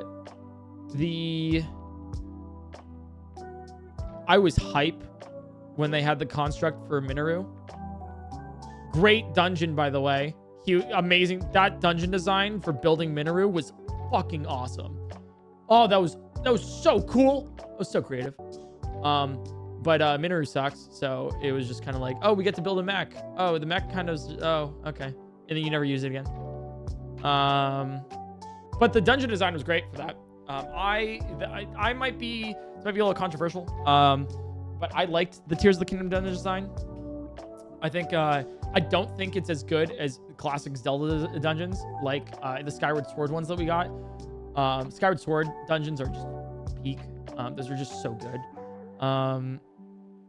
Same with like some Twilight Princess ones or two. Yeah. Wind Waker had really good ones too. It's just, you know, Breath of the Wild, Tears of the Kingdom dungeons, just, you know. The other thing is shrines. Too many blessings. I think what, there's like 51 blessings. It's like 51 shrine of blessings out of like the 120, 140 shrines or something. There shouldn't be that many. That's, nope. Should not have that many blessings. And normally blessings are reserved for, like shrine quests or things that you do to get to the shrine. Nope. You can just step into a shrine and it's just a blessing for some reason. I don't know why. That's so weird. Also, why are there so many tutorial shrines? There's like 10 of them. There's like 10 tutorial shrines. I'm like, huh. Why am I like 60 hours in the game learning about crouching? Like, what? That's so... God. So anyways, I think it's a good game. I want to make this very clear. I think it's a good game. I think it's fun. I think it's a really good. There's some shit games out there. Trust me. This is a good. Tears of the Kingdom is a good game. The fact that it's also like the engineering marvel that they had to do in order to create Tears of the Kingdom is ridiculous. It's 16 gigabytes. It runs pretty well. Minus like some segments like Korok Forest.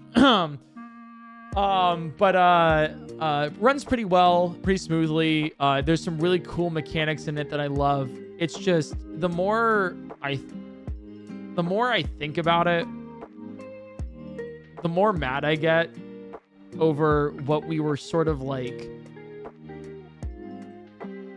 I don't know. Maybe it was hyped too much. I don't know. But the more disappointed I get over like how much we wanted from it versus how much it actually like gave us, and how much we were kind of duped for a story of like what happens after the Sheik attack. Like I want it. Are they cleaning up Hyrule? What's going on? It's 5 years later. For 6, I don't really remember. But then they're just kind of like, there's no Sheik attack.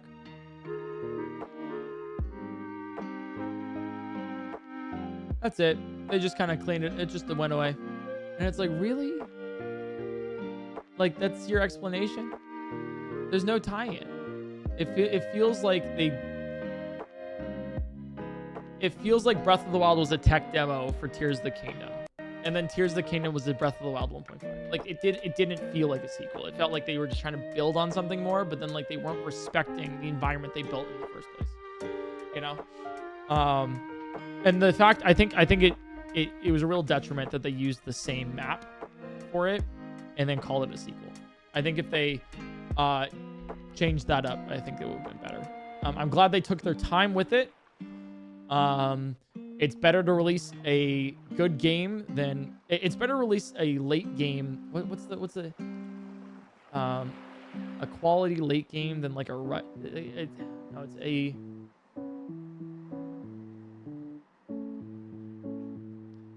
it's like a good a good game is good forever, but a rushed game is bad for whatever.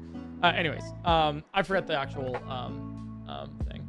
I forgot the actual phrase for it. It's like 5 hours in. Hey, we're halfway. Let's go. And do I have to like? Is this wick still like? It's like going, you know, like 5 hours of a candle left. I don't know. This thing was like huge before. Oh, we'll see. But I don't know. I think like I like Tears of the Kingdom. Oh god, I might regret saying this, but like it did. I see how it got developed. Because we all know the story of how Tears of the Kingdom came to be is because the developers had so many good ideas that they wanted to make for a DLC, for a Breath of the Wild DLC, and there were so many ideas that they were like, let's just make a full new game. Let's just do it. Let's just let's just throw it out there. We'll take all of our ideas for the DLC of Breath of the Wild and we'll make it in Tears of the Kingdom. And it felt like that. And that's my review. You know, it felt like they took all the ideas for a Breath of the Wild DLC and then made it into a new game. It's yeah. So is it one of my favorite games of all time? Yeah. Yes. Like I am telling you all the negatives, okay? All of the positives of the fun times, the good moments I've had, the real like powerful things that like it's fun. The game is fun. Story-wise it's frustrating. UI, you know, grinding a bit, but like it's fun. And that's what really matters for a game. I'm just, you know, telling you like, hey, this is why I think Breath of the Wild is a better game. Because it was meant to be its game. You know, it was meant to be what it was. I think every spot had like some intrigue. I wanted to know what things were. I was like interested in exploring places. Like, what's that over the distance? Like, I want to see what that is. Like, you got what you got. Hyrule Castle, they did a great job of being like, hey, that's dangerous. You sure you want to go over there? That's dangerous. That's where Ganon's at, you know? Check out the other stuff first. They made each distinct region so separate from each other that it was like exploring a full new game every time. And that's the casual, I think, sort of like review for me. For like YouTube and Twitch, here's like my other thing. Speedrunning Breath of the Wild. Such fun tricks. It's so cool. Speedrunning Breath of the Wild is such a fun, satisfying speedrun still. The game is like in a good spot for speedrunning where you're like the trick blesses, wind bombs, shield clipping, IST, like they're so fun. So good. Tears of the Kingdom? Nope. Bad speedrun. Bad speedrun's I think that like is probably a not a great way to put it, especially for the people who do speedrun it and the glitch hunters out there that are like actively searching for things. But I think Tears of the Kingdom is not the most like entertaining speedrun to watch, and then also not the most fun thing to run either. And one of the reasons is because it has a 7-minute unskippable cutscene in the beginning. You want to watch that every run? I don't, so I'm not gonna run it. Straight up, it's just like a thing. It might be like intro skip. You should do intro skip. Well, no, actually, there's kind of like a skip that you do before the intro. So then you can't intro skip. So then it's not real speedrun. So you can't do it. So, all right, cool. Some of the glitches just aren't as fun. The fact that they were patched out as well, and people can't get, you know, certain copies of the game for certain versions, means it's like pretty inaccessible. Breath of the Wild, you run on the copy you get. Current version, Breath of the Wild, that's what we do. If you want to run it, the fastest version is the current one. And that's great. It's awesome. Super accessible. You can just buy Breath of the Wild right now and run it. Tears of the Kingdom, nope. Fastest version's 1.0. 1.0 is broken. And they patched everything out as it was found. Patched everything out. And so if you want 1.0, good luck. I'm not gonna tell you how to get it. It's real hard though. Or I imagine it's real hard. I don't know. For speedrunning, Breath of the Wild, a lot more fun. And then content. Let's talk about YouTube. Let's talk about YouTube and Twitch. Breath of the Wild, insanely popular. Insanely popular. Everyone, dude. Let me put it like this. Challenge runs are only interesting because of the restrictions that the game puts on you. And so you're like, you know what? I'm going to restrict that even more. Is this even possible? No way, right? Holy. When Tears of the Kingdom gives you all of the tools to just skip all of their puzzles no matter what, it really doesn't make it for a good challenge. You want to get around the world? Rocket. You want to skip a puzzle? Rocket. You know, you want to go somewhere else? Glider.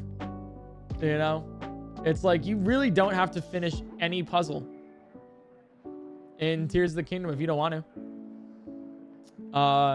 And I don't think that's a good idea. I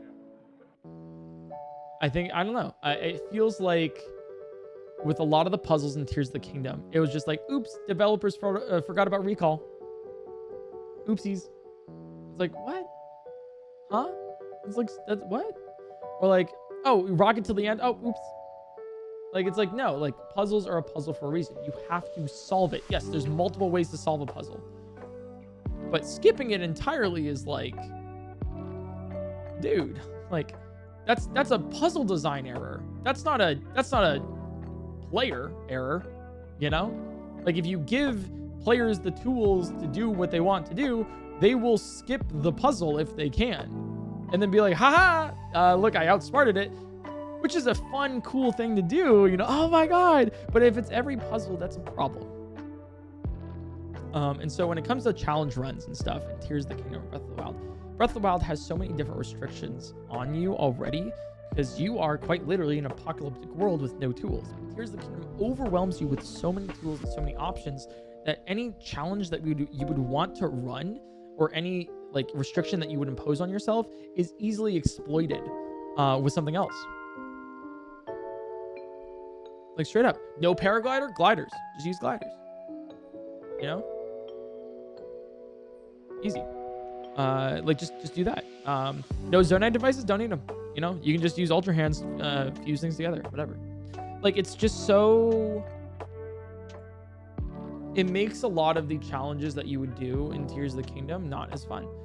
But the other thing is Tears of the Kingdom is not that popular on YouTube, and it's not for lack of entertaining videos. It's the opposite reason. There's too many. So here's my theory. So I think a lot of people saw the success that me and a couple other streamers had with Breath of the Wild by releasing a bunch of challenges, cool mods, streams, speedruns, etc. Right? And they're like, damn, like that's such a cool thing to do. I want to get on this train. I want to make content about it. I want to do all these things. Like, hell yeah. And like to all of those people, hell yeah. Go keep doing that. Like, I love that mindset. Seriously, like, yes. Keep up with that, please. Don't let it die with Tears of the Kingdom. Like, keep on that. Hell yeah. Like, keep up that creativity. I love to see it. Like, I would see things like when things came out on like when Tears of the Kingdom came out and I was like scrolling through YouTube or like my TikTok or whatever, I'd see something like, yo, that's such a good idea. Damn. You know, I was excited for everyone, right? But I think a lot of people like saw like how well that went for like a lot of streamers and stuff. And then everybody did that. And then for an average viewer, what probably happened is that you were so overwhelmed with the amount of Tears of the Kingdom content in this day and age of like TikTok, short form, everything, right? All at once, that you saw everything you wanted to see within the first couple days, couple weeks. Tears of the Kingdom. And then you're good. You don't need anything else. you're good to go. You know, there's no reason. If I were to post a video of like, here's the kingdom with only shields, well, yeah, probably. You can probably do that. Game gives you enough tools to do that pretty easily. And then also, someone's probably already done that before. You know, and that's just a fact. Nothing wrong with that, but here's the kingdom content, just in that way of challenge runs and stuff, has not been as entertaining for the average viewer, especially because of the same things that I just talked about of Tears of the Kingdom versus Breath of the Wild, where a lot of viewers who will view Tears of the Kingdom will just see it as a Breath of the Wild kind of sequel thing and just kind of be like, I've kind of already seen this before, you know? Yeah. Now that's where some crazy challenges like that I've been adapting, right? So this is where creativity comes in. Now, a lot of people would just be like, oh, haha, whatever, I'm just gonna quit then. Or like, I'm gonna do something else. No. This is where like the stuff that I've done so far has you know, kicked in. The Tears of the Kingdom in a straight line, right? Like that was the Doug idea. He's like, can I do Tears of the Kingdom in a straight line? Did great. That was awesome. And then creating a narrative of like the line videos and stuff. That was so fun by me doing a horizontal line and just having fun with it, with Tears of the Kingdom just being the medium rather than the subject. You know, rather than be like, you know, it's like, you know, just like treating it like differently, rather than like, can you do this? You know, it's just more like a fun, like, let's hang out. Let's do this stupid challenge that no one's going to do and just like make it fun, you know, like, can you cross Tears of the Kingdom in a straight line? I don't know. Who cares? And that's the point is who cares, but we do. And if you care about something that nobody cares about, it's really fun. Oh my God. Oh, what a fun stream. And that's like also the thing where it's just like, can I, the recent stream of, can I make a pizza in Tears of the Kingdom before I give birth, right? Like who in their right mind, aside from, I think their name is Julian, would do a stream like that? It's like, yeah, it's just a funny thing that uses Tears of the Kingdom as the medium rather than the actual like, you know, function. I think this is burning really hot again. I'm gonna like cut the wick again, guys. I think.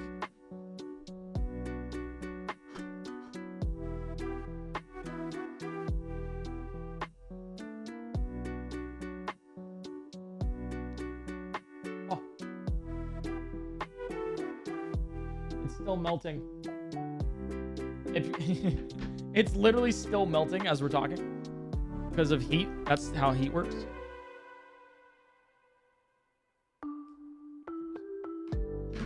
Sorry, I wanted to like end at 10 hours. We can't have it go out at like 7, you know? So, anyways,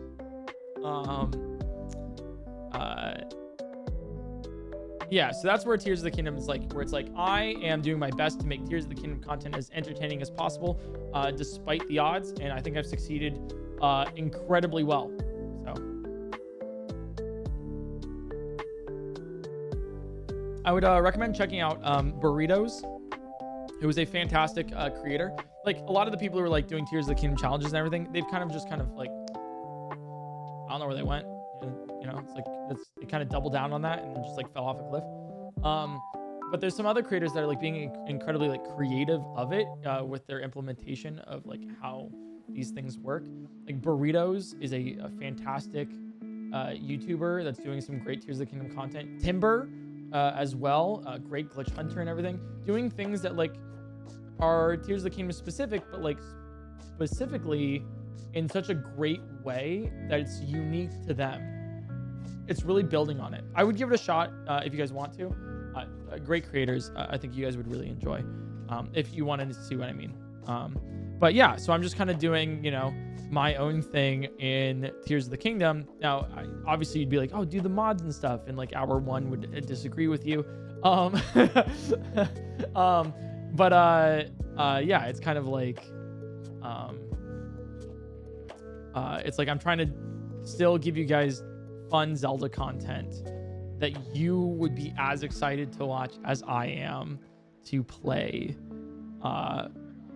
you know, while not modding the game, and then also just like keeping it like a good vibe and like a cool challenge. So Yeah, hopefully that kind of like makes some sense.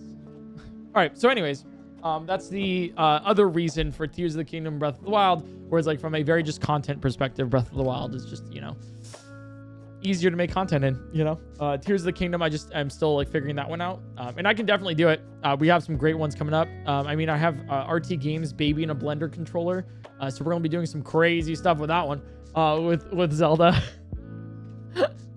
And there's some other ideas too that I have that I won't tell you guys yet because they're still being in the works, but I have some good stuff coming up with Zelda. So Zelda content's not going anywhere. Tears of the Kingdom content's not going anywhere. It's the reason why I bring it up in the way that I did is because it's a really interesting example of content creation where you can't just sit on something and be like, yep, I'm good. You can't just be like, yeah, I got it. You know, like, I'm just going to keep doing the same thing over and over and over again, and it's going to work forever. No, that's not how that goes. You got to get creative. That's your job, to be creative. Like, it's like, here's a really interesting, like, cool microcosm of it where, like, you watch a person who get really popular for, like, a TikTok dance, right? And they're like the guy that does right? And then you never see them again after a couple weeks because they keep doing the same thing and people get tired of it. You know? Yeah, you gotta adapt. So the reason why I bring it up is like it's a very interesting thing that Tears of the Kingdom has forced my hand with creativity of like, all right, no, I gotta figure something else out for this. You know, you can't just do like challenge run and call it a day. So yeah, very interesting. Oh, I guess if this will be funny. If you're a YouTube viewer that skipped this timestamp of 5 hours and 20 minutes into the stream, go back to the beginning, watch it. You can't just skip ahead. What are you doing? Come on. Hey, you might as well subscribe while you're here at least, you know? Come on, go back now. Come on, we talked about some really cool things. No, you can't skip. Come on, what's going on? You gotta watch the whole thing. I'll wait. Cool, that'll be really fun. There's gonna be a couple people that if 1 million people watch the video, like the 1.5 million watch the ice melting video, statistically at least one of them skipped to about 5 hours and 20 minutes in, just right into there, and so they're gonna be like, what the hell? But to those like 5 viewers that I just did that to, that's hilarious. So sorry to interrupt. Sue me if you want. Those goggles give Dr. Nefario from Despicable Me. These? Or me? The ones I currently have. These ones are weird, though. Thanks for apologizing about interrupting. I accept your apology.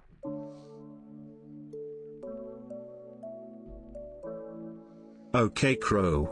When are we getting a tier list for all of the minutes of this candle stream? I'll settle for a ranking of the top 10 best minutes so far. 4 hours 2 seconds. 4 hours 2 minutes in. 1 minute. 1 minute 2 seconds in. 10 minutes 32 seconds, and then we get 3 hours 41 minutes. Dude. 2 hours 33 minutes was wild, man. That was a crazy minute. And then I would say probably about 2 hours 58 minutes. That was a pretty good one. That was a really good minute. And then 45 minutes in. Yeah. I'm really excited for 6 hours and 6 minutes. That's going to be a really good minute. How many countries have you been to, and would you ever consider living in a foreign country for an extended period of time? Let me answer the second one first. I've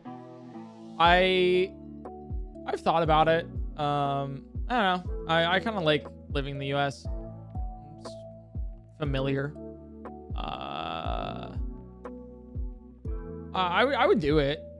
It's just not something that I have like a strong feeling about doing. Like I'm not just gonna like up and go to Australia and live there for a year just because I feel like it right now.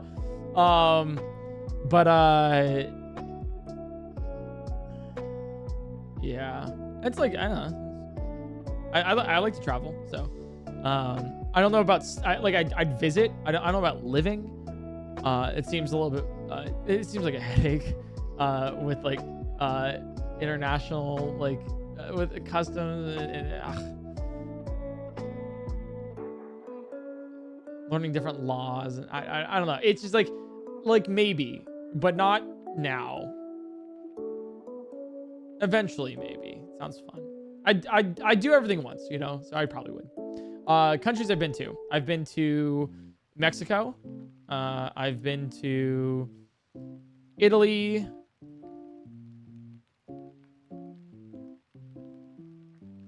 Spain, Portugal, I believe. I was young. Japan, Australia,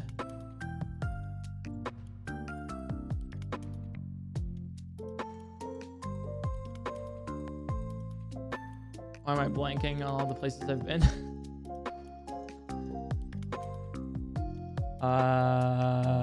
I'm missing like I feel like I'm missing a big one here.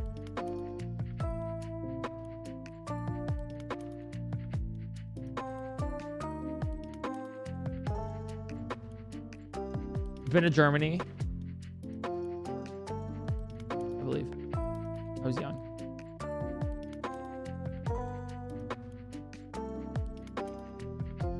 Oh, Florida. Basically its own country. Shit's weird down there. That's crazy. Let's see.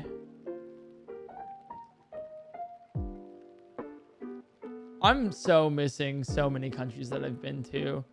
I've been domestic a lot though, as most of like any American. Well, actually, no, it's not a lot. It's good enough. I've been domestic though, like a ton of, you know, like California, Oregon, California, Washington, Nevada, Arizona, North Carolina, South Carolina, Florida, Virginia, Maryland, New York, New Jersey, Michigan, Kentucky, Missouri, Mississippi, Kansas, Arkansas, Texas, New Mexico, Colorado. I'm missing more, but yeah. A lot, yeah. Oh, Pennsylvania.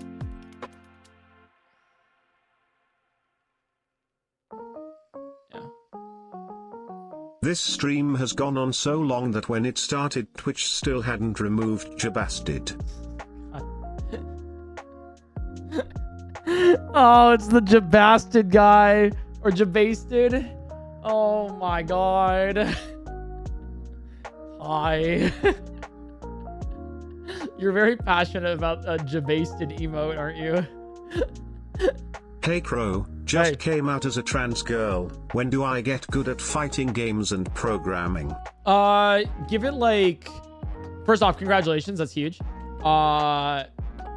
Second off, I'd say... I mean, I'm a straight white man. Straight cis white man. So like speaking on... So let me explain this to you on like when that happens. Because I definitely know 1000%. I know everything, you know?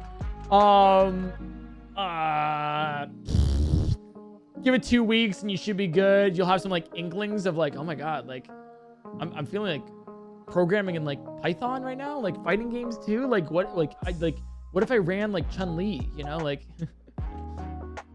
If you skipped to 520, you must also watch PointCrow vid number 45.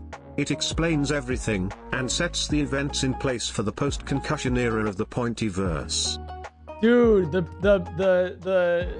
post-concussion era, the PC, as it were. Post-concussion PointCrow. A crazy era, you know? It gave us PointCrow Tears of the Kingdom birth stream. It had my Twitch chat doing surgery. That's wild. Floridian here. It really is its own country, and I want to migrate somewhere else. Crow jail taffy. Yep, that's a great idea. Yep, you should. Yeah, Florida's weird, man. Florida's weird. I don't know what went wrong. What if we, okay, here we go. If you're listening to this, let's start a petition to dig a trench around the border of Florida. And then I don't know, maybe on next February 17th, maybe we all collectively go to Florida, the border, and just kind of push off, you know, and just kind of just let it let it float away. I think it's just a good idea, you know, just generally. I think we just push, and we'll just be better for the rest, you know, just all of us. I think it's a fantastic idea. So fingers crossed that'll happen in the future. Oh, I never talked about the Brandon Sanderson books that I'm reading. Chat, here's a cool thing that I've been doing this this year. I'm reading again. What I used to do is I was that kid. And the coolest, I think it's the coolest thing now. I was people, I don't know, people wouldn't think that it was cool when I was younger, but let me start from the beginning. In the beginning, there was a bang, right? And matter was created or something like that. And then a couple trillion, billion, quadrillion years later, there was a guy named Eric Marino who was born. And then a couple of years later, he discovered that libraries existed. All right, now we're caught up. So, my mom and dad, they got me a library card when I was younger, and I love libraries. They're so cool. It's good. What a gig. You get a library card and you can read for free? What? That's crazy. And it's already paid for? That's insane. Oh God. But libraries are just they're awesome. They're awesome, man. And I would go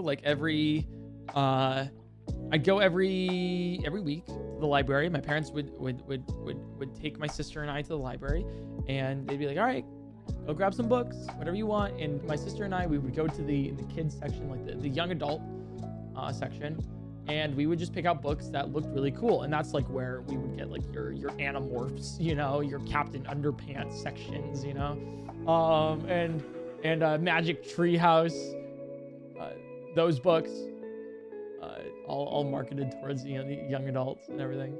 And I remember specifically what I would do is I would take all the books that interested me from there. I actually never read Animorphs, but I would take all the books that interested me and I would pile them up, and I would hold them. And there's a book about Merlin, the series about Merlin that I really liked. There was God.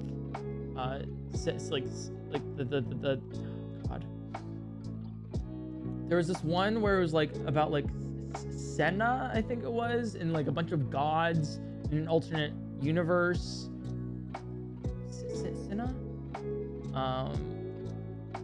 Old gods or something like that. I remember there's a weird weird one like that, right?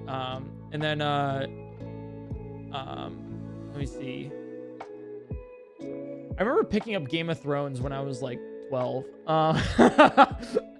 I never read it because it was too dense for me at the time, but that's really funny. But I'm trying to think of other books that I picked up at the time. This isn't part of the story, but Magic Treehouse, of course, though. Like I read all of those, you know.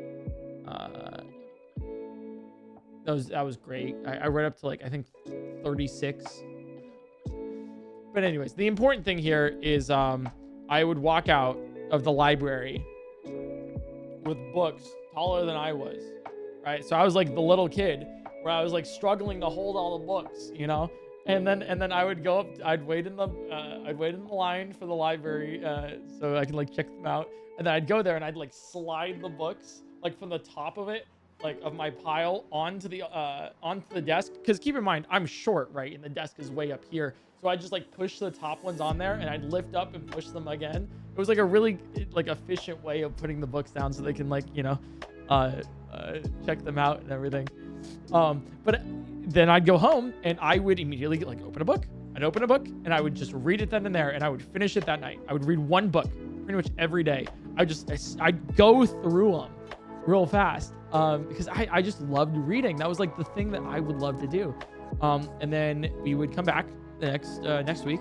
I would take all the books that I had. I'd drop them off, you know, in the little like thing they had outside of the library. We can drop off the books as like a quick return. And then we would go to the library and then we would pick up a new stack of books for the next time. And I would just keep going through. And then I don't know when it happened, but we just kind of stopped one day. We just kind of stopped one day. And then pretty much ever since then, I did some reading, like required reading and stuff in schools. There wasn't many books, and this is important to the overall thing. There weren't many books that I was very interested in while I was going through schooling that like were required reading. A lot of them were just kind of like just weird that I just didn't really enjoy.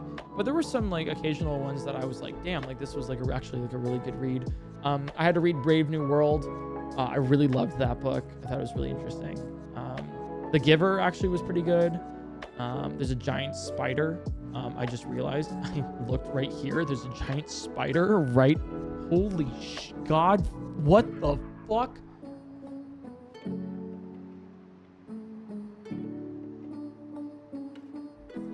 That big.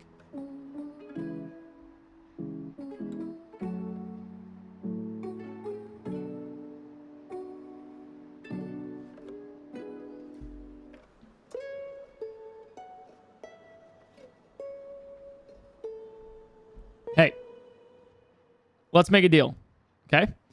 If you stay over there in that corner for the next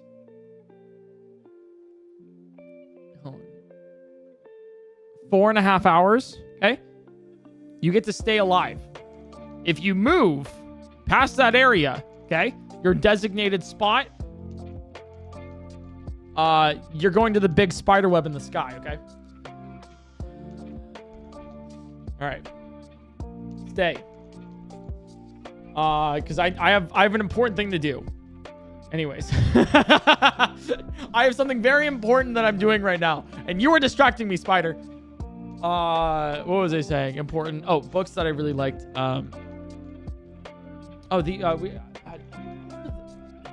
Girl, are you... Stop moving. Okay, there was I really liked reading the Odyssey. Like Greek mythology in general too, was something that I was very like enamored with my required reading. That's Percy Jackson was a fantastic series that I got into. I think a lot of people can relate to that too. That was not required reading from. Stop moving. You're right at the line. You're right.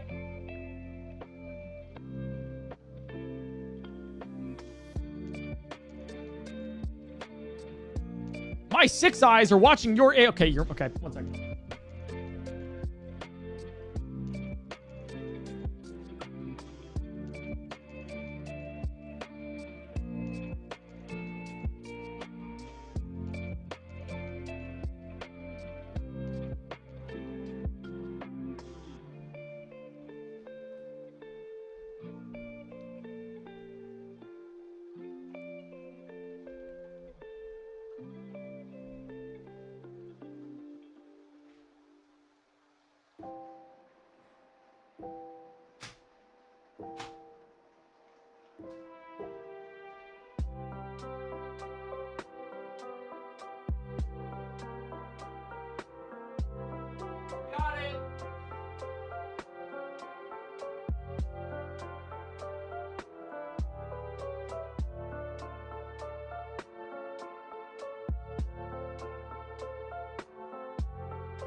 Sorry.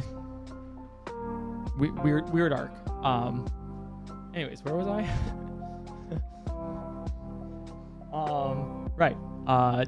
Percy Jackson. So, anyways, so I was reading Percy Jackson series, one of my favorite series of all time. Phenomenal. I started reading afterwards, the Kane Chronicles, which follows the Egyptian gods and everything, and then afterwards it was the Roman gods. What was that called?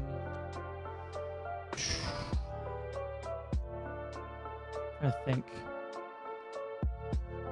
I don't really remember.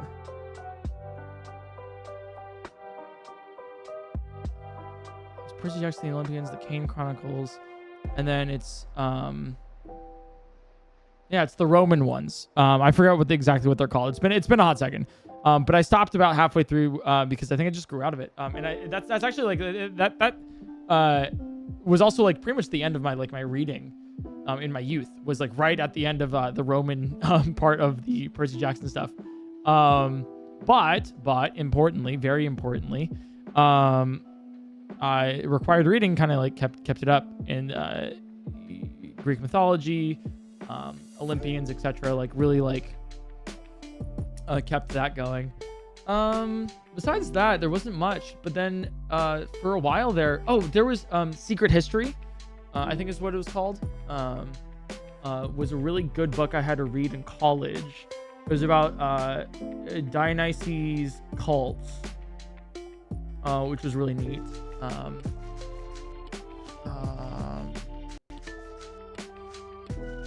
Or they're called like Baccarats or something. Yeah, I forget exactly.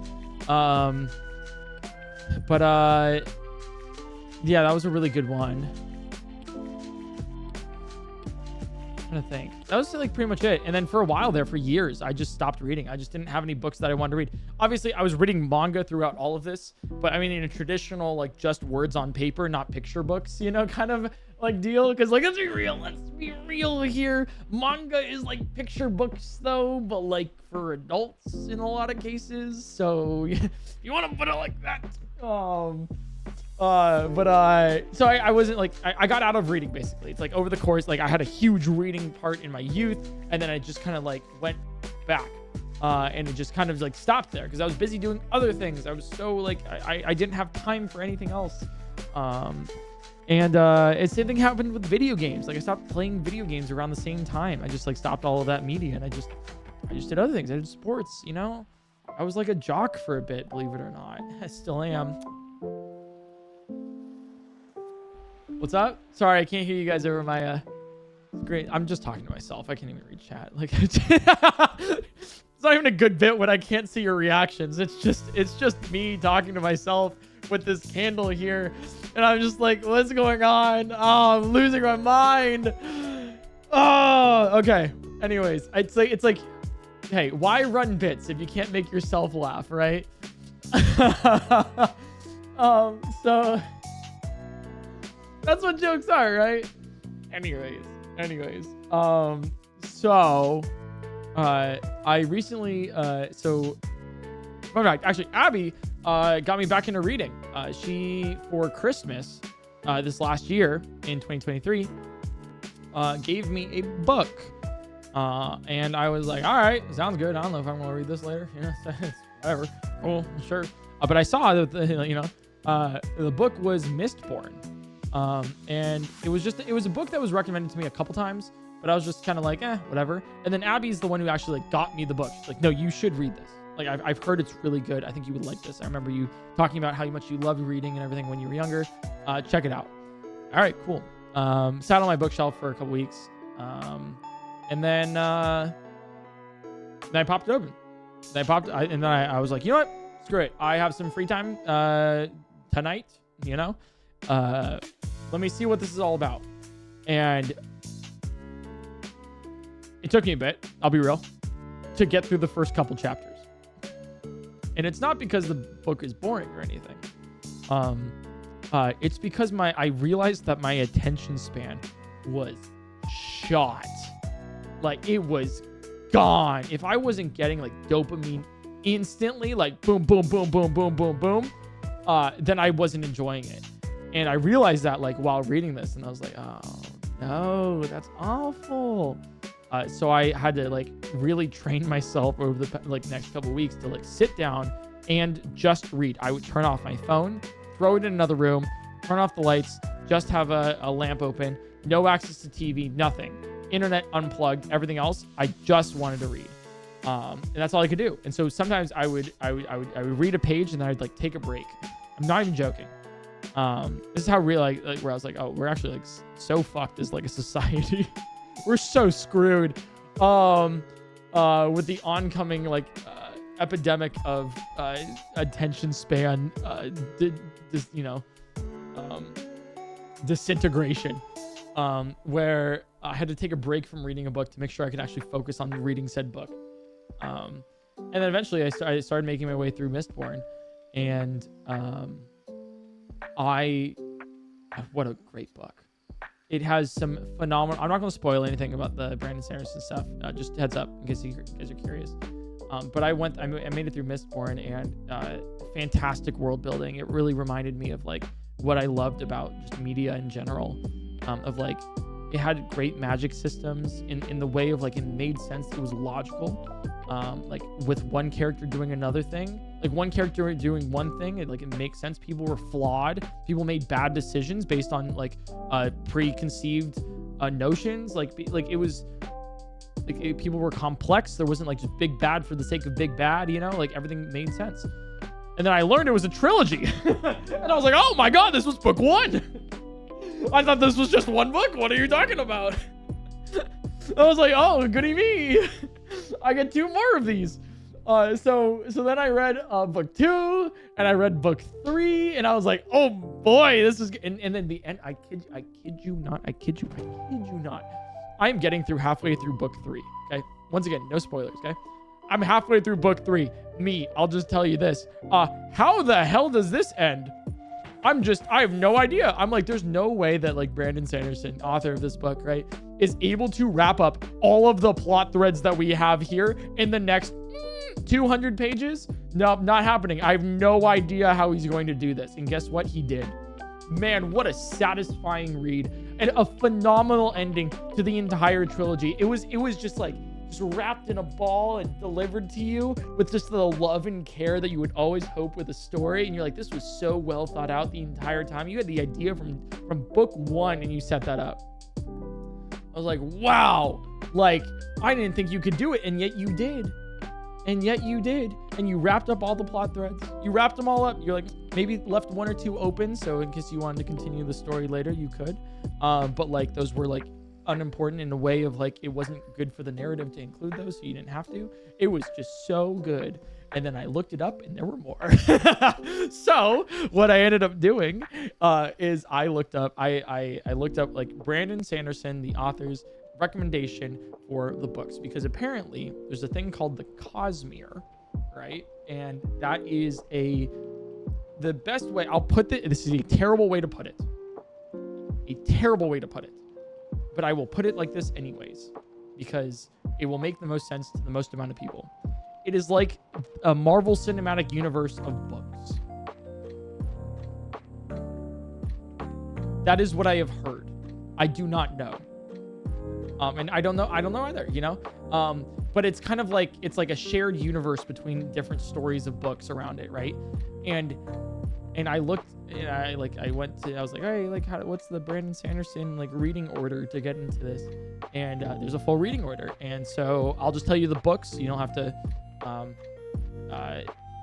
I'm in where I'm at with it. I ask for no spoilers from me, please.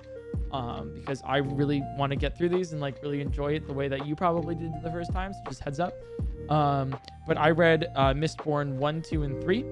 And then afterwards I read Warbreaker. And then I did the Stormlight Archives. So I did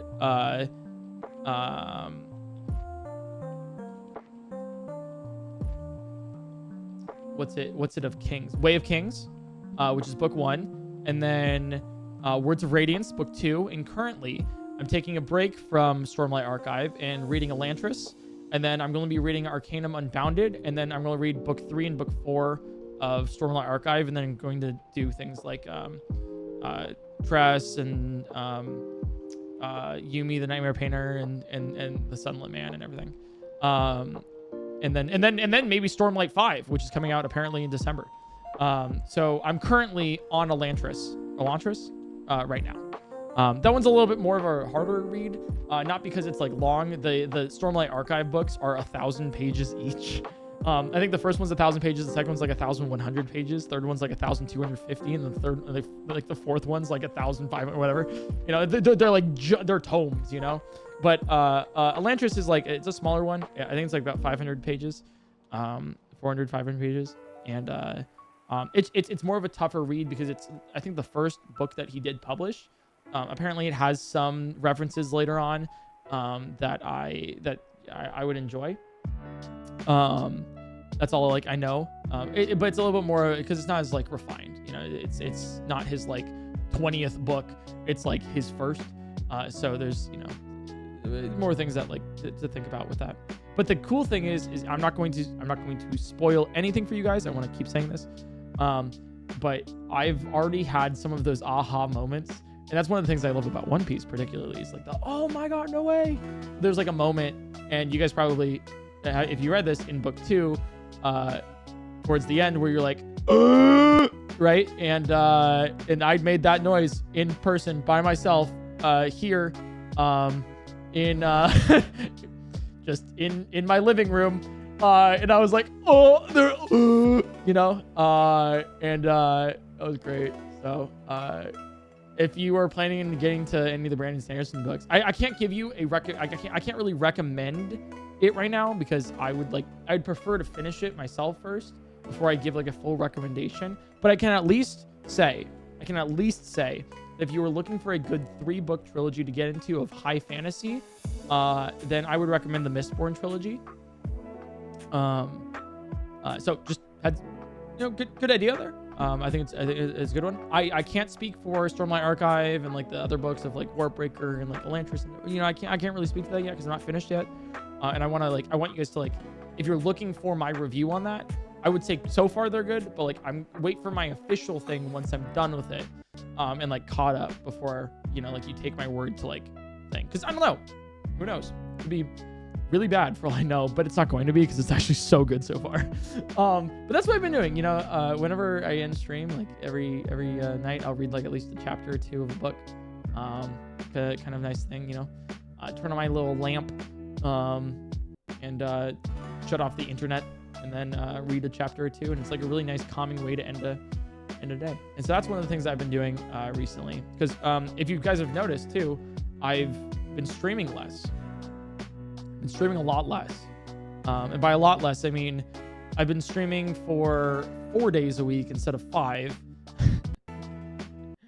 which equates to like 40 hours instead of 50. So yeah,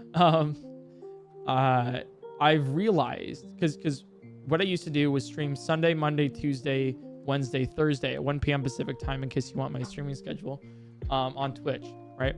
But and then on Fridays I wouldn't stream, but I would still work all day doing my meetings, doing editing, script writing, everything else that like I couldn't do because the majority of my days for Sunday through Thursday were streaming. And then I would have Sunday off, but not really. It's Sunday, but like I'd answer DMs if someone asked me for them, for stuff, you know, like if someone did that, and then I would just stream again on Sunday. And then I realized after like 4 years of doing that, that's like not a good idea. So then I made Saturdays like completely off. You can't reach me on Saturdays. You can't do that. Nope. I will not work on Saturdays. And then I learned that that's still not a good idea. Because what I would find myself doing is I would still be like, I wouldn't be working on Saturdays, but I wouldn't be prepped for the next week, like with Sunday. So then it would just be like, it would just get lower quality streams over time. And it just wasn't like fun for everybody, you know? It was just kind of like, oh, you guys aren't getting the content that you guys really want, like the high quality stuff, and I'm not putting it out, you know? And so then I started taking off Sunday more, at least at the beginning of this year. And one of the reasons I did is because the end of last year, I was burnt out. I have never been so burnt out of anything in my entire life. And if you're wondering why there wasn't any videos at the end of 2023, it's because I took a 2-month break. Actually, I took an indefinite break. I said, hey guys, I am stopping streaming and I'm stopping YouTube. And I don't know when I'm going to be back, but I'll be back. Maybe. I don't know. Possibly. Sometime. Don't know. Yeah, I just kind of was like, all right, I'll be back when I feel like it. And that was, I think, like November last year.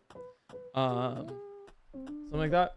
And what a I was so, it took me like a month to get out of my burnt out funk, you know, a month to even just like become a normal human being again. Because I was just so in the hole. It was bad. And then like slowly start building back up like over time, and started getting like a little bit more involved and better. And then there was, I remember this. There was one day where like I woke up and I'm like, huh, I wonder if you could beat Tears of the Kingdom by doing this. And I was like, did I actually just wonder that? I was like, no way. I was like, huh, Kaizo Ironmon, you know, I wonder if I could beat that. Oh my god! What have I done? Oh, spoiler alert, I still haven't beaten Kaizo Ironmon at the time of this recording. So the time of the stream, yeah. Well, whatever, you know, don't worry about that. It's not for lack of trying. It's been over a year since I started Kaizo Ironmon. Anyways, so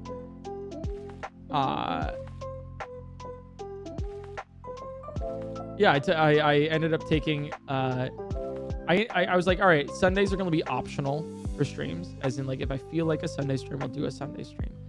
And then I don't know where I get a DM from Ludwig, friends, you know, chill, and he was like, hey man, thinking of getting together, still small group, play basketball, and if you wanna play, you're welcome.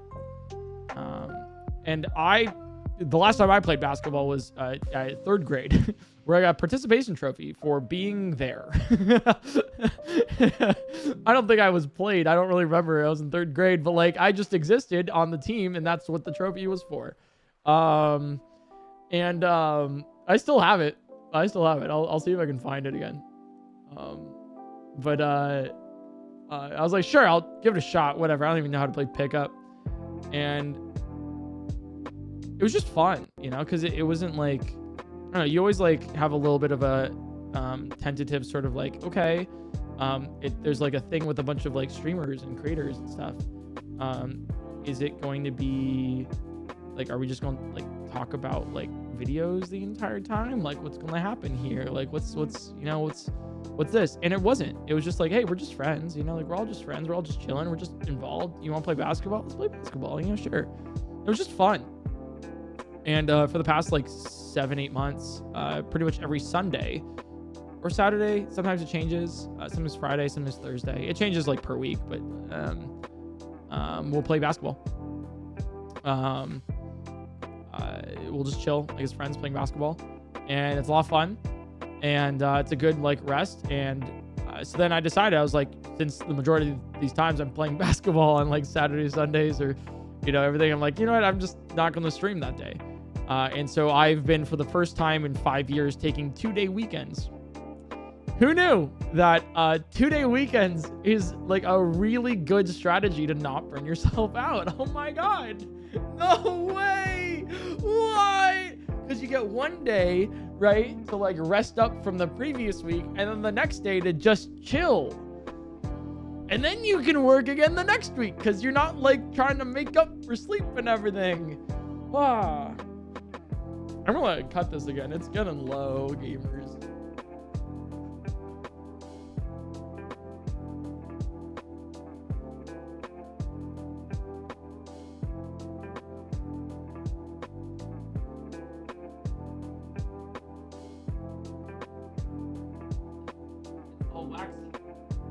I wonder why. That's probably fine. Come on. There it is.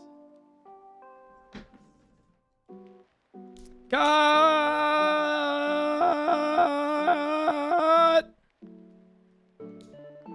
Oh, it is on fire. It's just very low. Maybe I cut that too much.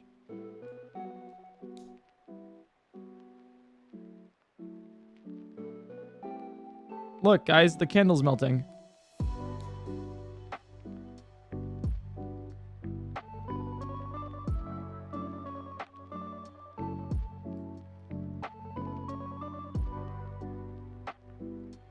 Okay.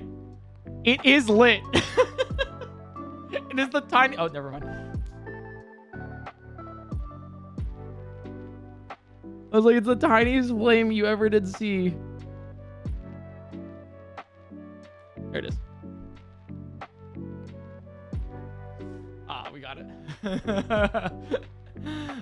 Classic Jimothy. Yeah, classic. Okay, anyways. What was I talking about? I was talking about, oh,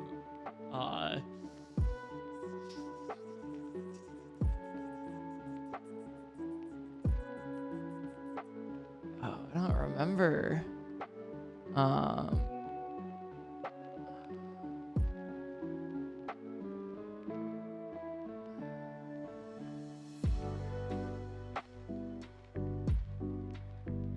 I'm like losing it.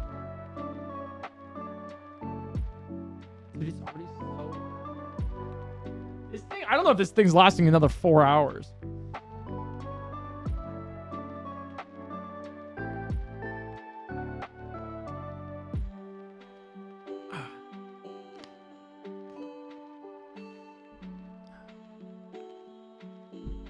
Okay, I'm trying to think here. What was I talking about?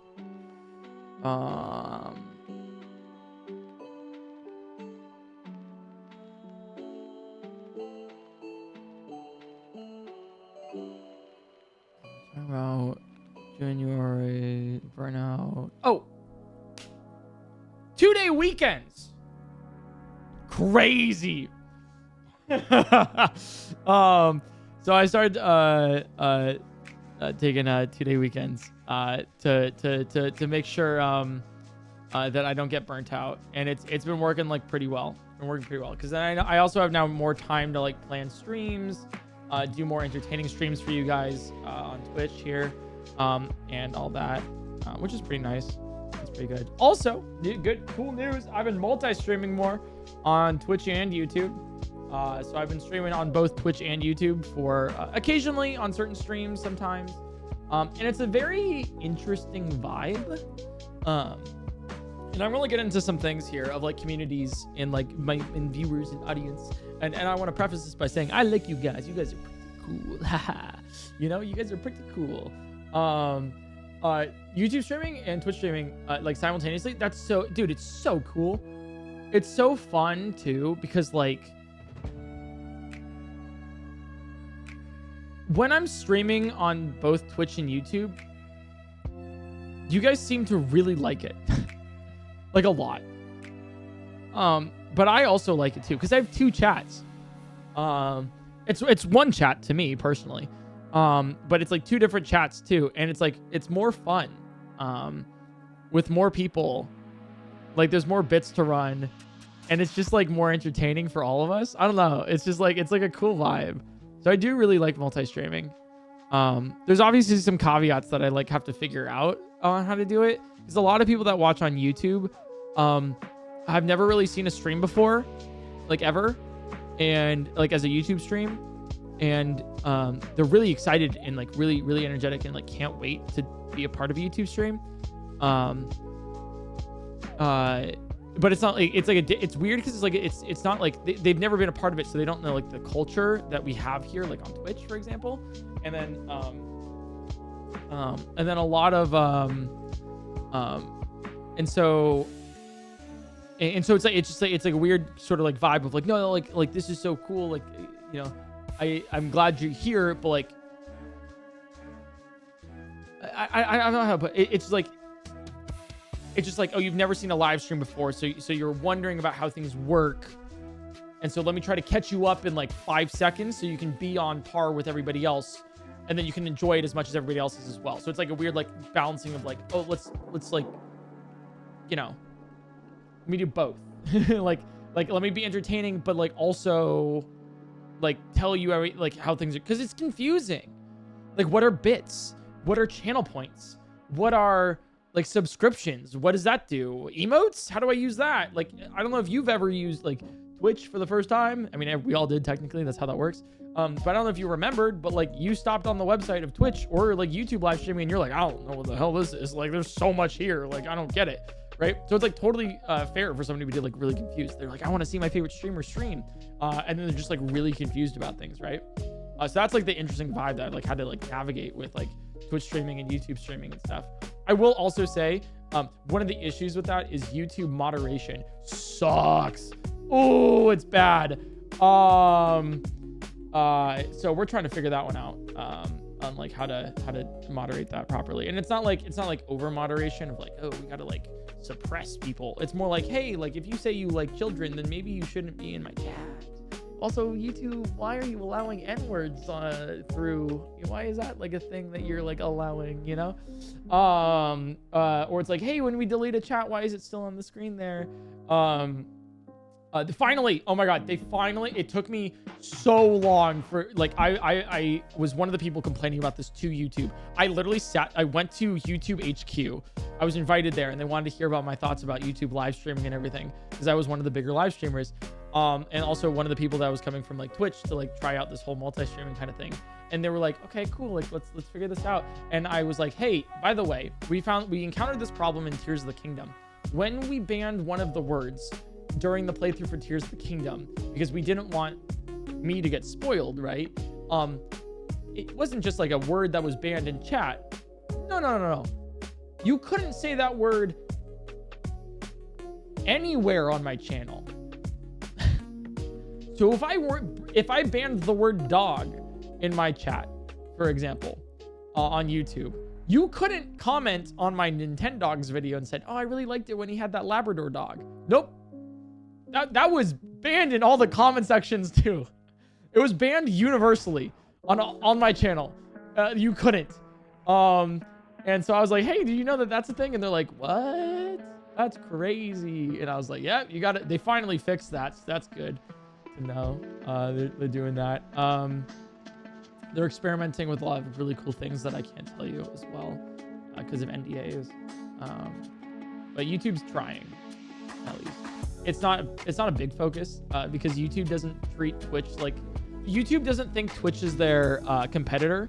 And let's be real, they're not. Let's be honest here, they're really not. So it's like there's not really any like market forces making them be better, aside from like some streamers being like, hey, it'd be really cool if you worked on this feature. Like YouTube's more focused on like shorts content and stuff because they're directly competing with TikTok. Totally fair, 100%. And they're really trying to work on like YouTube shopping. And if you're like, oh, YouTube shopping, is that like TikTok shop? No, not really. Like you've already seen it. It's been on some of my videos. It's a little thing in the bottom left corner that says like, hey, oh, here's a good idea. Buy this doodle plushie. Look at him, he's so cute. And there should be like a little pop-up like right here at 6 hours and 7 minutes and in 50 seconds that says, hey, if you want to buy him, here's a link. Should be on like the bottom left corner or the top right corner. So that's kind of like how that works for YouTube shopping, and it's like very interesting, really cool. Yeah, they're focusing more on that, but YouTube live streaming has like been really interesting with like multi-streaming. It's more like the one thing I ask of like my viewers that I don't think I've like gotten across is like one, if you're watching this and you want to check out a stream, I ask that you wait 5 seconds before you chat when you check out the stream for the first time, So you kind of get the vibe and also the context of what's happening. So you don't just like come in and be like, hi, I'm new. What's happening right now?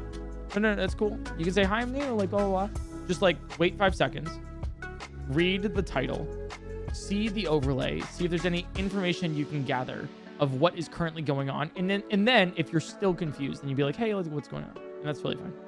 That's the one thing I ask of new chatters and new viewers, which I'm saying this now, and that might not reach everybody, and that's totally okay. The second thing I ask is if you are not a new viewer and you are a returning viewer, don't be mean. Don't be like, oh, stupid new viewer doesn't know what's going on. Ugh, you know? Just help out. If they're like, hey, what's going on? Be like, oh, this is what we're doing right now. Let's go. Like, hell yeah. Be positive, you know? Like, cause you were that guy once. You were that guy being like, I don't like what like, you know, if someone's like, hey, what's going on? Like, if for the new chatter, 5 seconds before you chat, being like, hey, what's going on today? Clearly, I'm watching a candle melt for 10 hours straight. Like, there is nothing else going on in the stream. That is literally what's happening. It's in the title. It's right on screen. You can see this, right? Very, very obvious, right? However, somehow, if that's not like a thing that you have gathered from the stream because you think it's absolutely absurd and insane and you don't know what's going on, and you ask, then like returning viewers just be like, oh, hey, this is what we're doing. You know, like, how are you enjoying the stream right now? What do you think? Right? And just being more like nice is kind of like the thing there. And just having fun with it is kind of the vibe. So that's those are the two things I wish to get across to my audience about the live streams for the multi-live streams of the Twitch and YouTube. So, what's cool too is about YouTube is that once I finish the stream, it's like treated like a video. So it's like the stream gets recommended to people on their front pages and For You pages and stuff. And then people get to watch my streams in a more accessible way on YouTube. And that's really cool. And I really like that too. It's like, it just gets my streams out to more people and it gets more people to watch and have fun. Yeah, that's kind of that. I don't know. That's the cool thing about Twitch and YouTube streaming that I got. I don't think I have anything more about that other than it's just an interesting process and I'm trying to figure that out still on like what I'm streaming and what I'm not. There's always the question of like, is the stream going on YouTube or whatever? And we do have the PointCrow VODs channel. And that's where I upload all my streams to. So if you've ever, like for the past 4.5 years, I've uploaded every single stream I've ever streamed to the YouTube VODs channel, like the PointCrow VODs channel. So everything goes there. But if you're asking if it's like going to be a main channel video, the majority of the time it's like, yes. I know like you might want to care because it's like, oh, am I going to be in a YouTube video? But it's more like, which is, I mean, that's a really cool thing, right?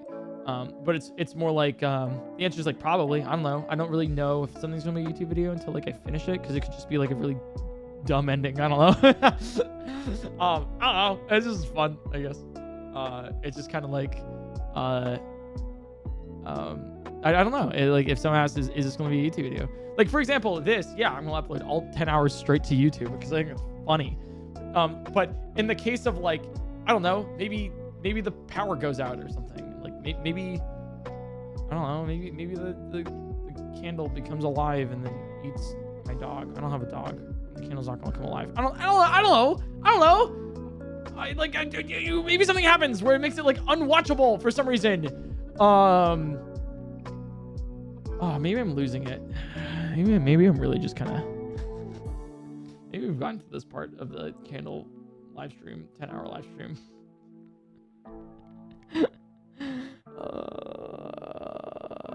But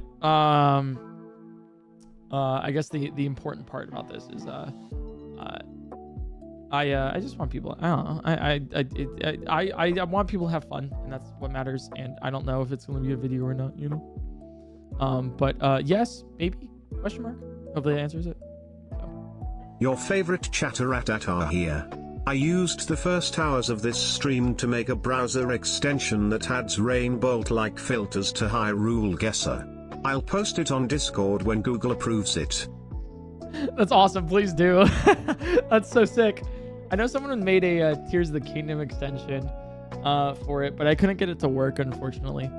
I want to do the Hyrule Guesser streams again. Why did the Scarecrow win an award? Last time. /cause he was outstanding in his field. Ha ha ha. Ha. Ha ha. Ha. Ha ha. Ha. Ha ha ha. Ha. Ha. Ha ha. Ha ha ha ha. Ha ha ha ha ha. Ha. Ha ha ha ha. The PCCU goes crazy. Concussion season finale was awesome. Oh yeah, the PCCU, the PointCrow cinematic universe, you know, crazy. It's insane. It's ridiculous. Oh, yeah, post-concussion PointCrow. No, it's ridiculous. I think we're in season 6, right? I think of PointCrow. I think I could be right. I think we're season 6. I go to Orlando again starting next week till the beginning of next month for work/convention. I'm down. Oh. I'm sorry about you having to go to Florida. I'm so sorry about that. Yeah, I know there's different seasons of PointCrow, just based on like different eras of streaming. We're in 6 right now, which is like, I think season 6 is post. Yeah, season 6 is after Burnout. Season 5 was between Burnout and Tears of the Kingdom. And then before that was season 4. Because season 5 was post-concussion, pretty much. And before that was like here, like moving in this place. And then season 3 was my previous place. I forgot what season 2 was, but season 1 was like the very beginning of streaming. Yeah. Sorry if you've already talked about this. Were the big streams, PointCrow Party, Battleship, etc., worth the time and effort? Can we expect any in the future? Ooh, Smile. Good question. Okay, worth and value is like super subjective. Worth it in the terms of money? No, I lost so much money. So much money lost because I couldn't get sponsors. And that's I guess ultimately on my fault. But we did pay an agency who did not get us the sponsors. They screwed us over really hard, actually, the tunes of several hundreds of thousands of dollars. Anyways, so money, no. I wasn't really expecting to make money anyways off of it. I'm also like signed with a great agency who I love very much. Loaded, they're great, they're awesome, they're really cool.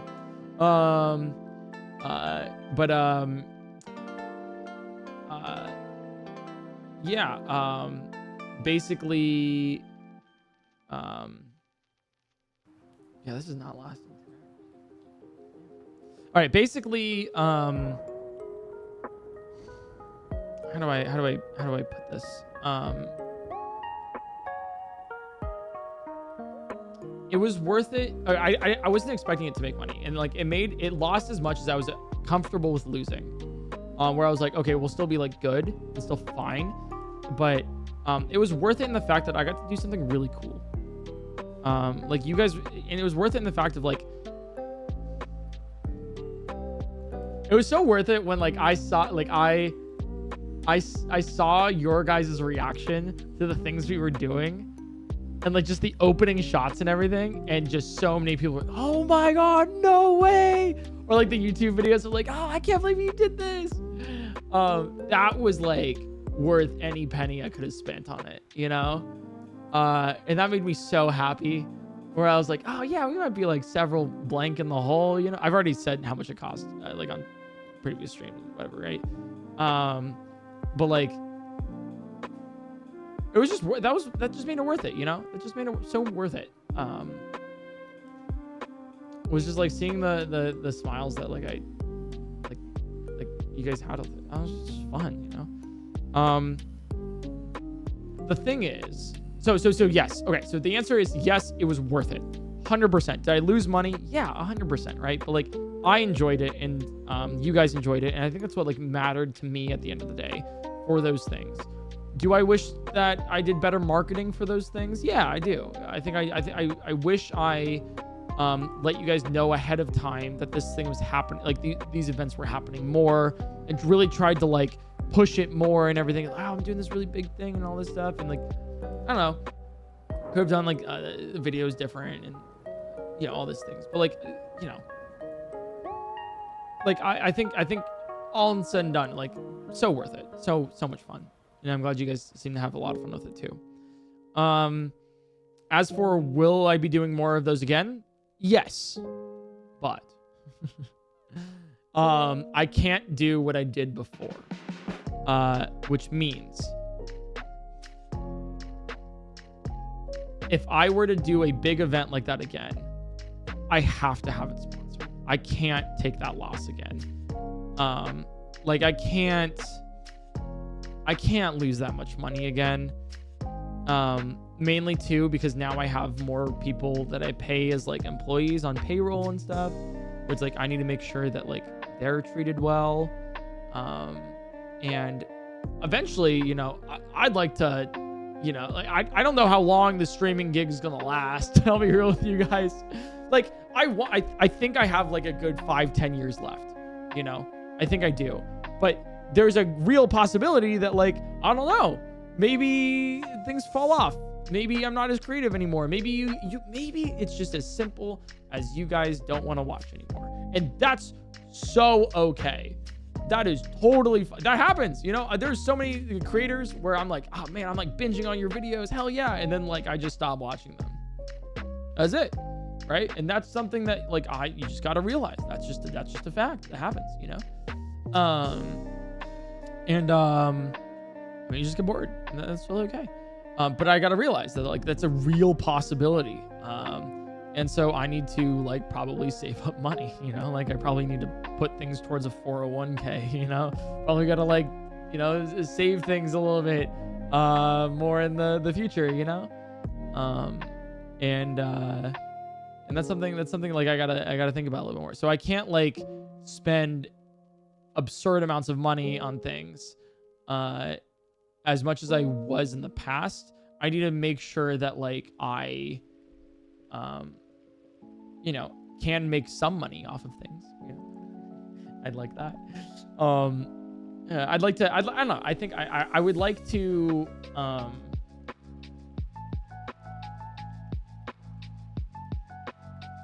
I want to do big events, but I have to be more money conscious about it. So that's yeah, so that's why I'm trying to sell more merch. I'm trying to do like less intrusive things to like, I'm trying to put out more videos. So I'm trying to put out more videos so I can get more ad revenue from those videos. So you guys get more entertained. Like all the things I'm doing to get more money so I can put it towards events. I'm trying to do to your benefit, if that makes sense. So I'm trying to put out more videos so you're more entertained, right? So I can, get more money from ads. I'm trying to put out merchandise, which you guys have been asking for, that you guys would want to buy. So then I can use the profits from that to put towards more like events. I'm trying to take sponsor deals that gets you guys good deals as well for things that you might be wanting to use or like play or what, so then I can take some of that money and put it towards events and stuff, Hopefully that kind of like makes sense with how that works. So I'm trying to acquire more capital in a way that's positive for you guys. Basically like spending more of my time currency for you guys. So you get more cool things that you guys really want. And then I can get you even more cool things by doing more events. If that makes sense too. So there's like, we have at least 4 or 5 big event ideas that I've been like going around, but the problem is that like, I just don't have the money to do it right now. And it's one of those like, it's not one of those like, I'm poor. That's not it. Not at all. It's like these cost 80 grand, 100 grand, like tons of money to do it in the way that I would want it to. Like the way I would want to do it, it would cost like a ton of money. And so it's more like I'm saving up right now to get those video ideas. Like I really want to, like, I spend like so much money on videos because I like doing it, because it makes for really cool videos. You know, so, you know, I want to, like,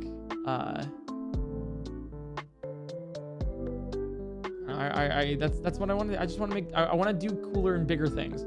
But in order to do those cooler and bigger things, I need to think things small. And so that's why we're getting a lot of really cool, awesome, fun video gaming videos still. And those are never going to change. I still love doing that. We're going to keep doing those. But I would also like to break those up every, like, I don't know, every couple months, do a really big event. You're like, oh my God, I really loved when PointCrow did that. You know, so it's not just like, oh, my favorite video. It's like, no, he does it different. Because I think I do. I like it. I have some pretty good ideas, so I like that a lot. So that's like where I'm coming from when it comes to big events. What with the glasses? I got 3 small doodle and 1 big doodle.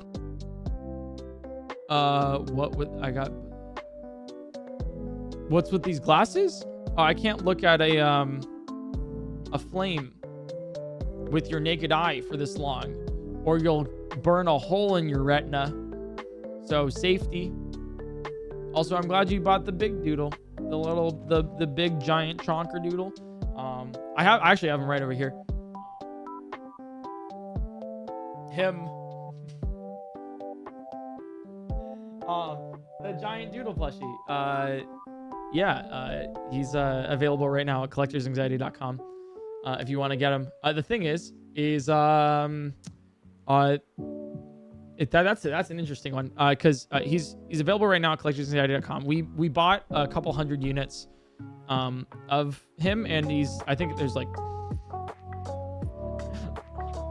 at the beginning of today's stream there's like 90 left. I'm willing to bet you guys it's like 30 left right now.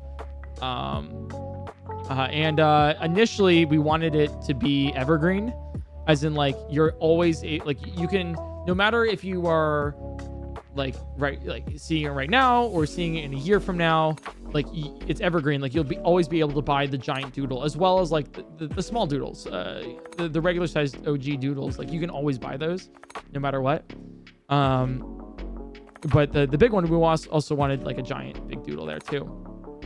The thing is, like we're having some manufacturing issues and shipping issues, being that he's so big. And so I was like, okay, let's do these amount of units. Like let's have these at this price point, and we'll sell them now. And then we'll try our goddamn hardest to bring them back at that same price point. I can't guarantee it, but we'll try. I'm really trying. Like this is, yeah. So we'll see if we can. I will try to get him back after this little drop that we have with him. But yeah, with the other limited edition plushies, those are limited edition. Like they're not coming back really. Unless like there's like a freak accident or something like that. Those are like, you get it, you're gone, you know? But for the large plushie, we're really trying to get those back. The thing is like, it might not be at the same price because we're really not selling. I'm not making much money off of them. That's the other thing too, is like, that's the crazy thing is like, because I keep saying like I need more money for events if I want to host events, but then I'm on the other end of the spectrum. I'm like, I really want to sell my merch for cheap, so then it's easier for you guys to buy and get the things that you really want. So I'm gonna like mark down my profit so then you guys can have a more affordable price. Which is like the complete opposite of like, well, then I'm making less money so I can't do as many events, but then you guys get a really good deal, and I'm like, so I'm just trying my best, you know.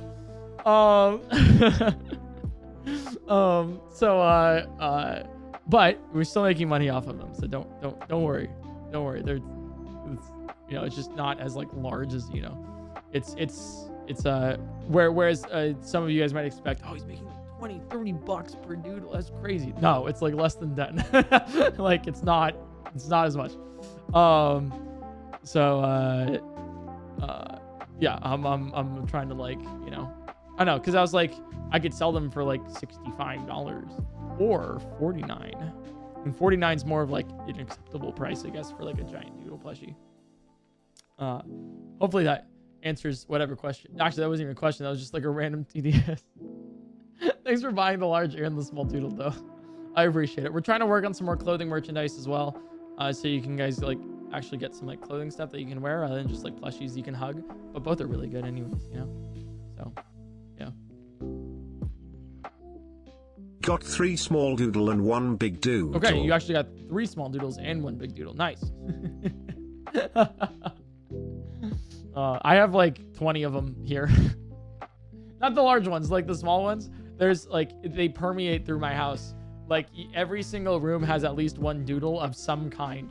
Like there's like a winter plushie. There's the PointCrow L. Please play Terraria with Duke Duck. He doesn't like it, but he only played for a few hours. He hasn't even beat the wall of flesh yet. He doesn't know what he's missing out on. I'm gonna counter this. You know what? You're gonna hate me for this. I'm gonna counter this. I've played Terraria, right? Like on stream, with friends.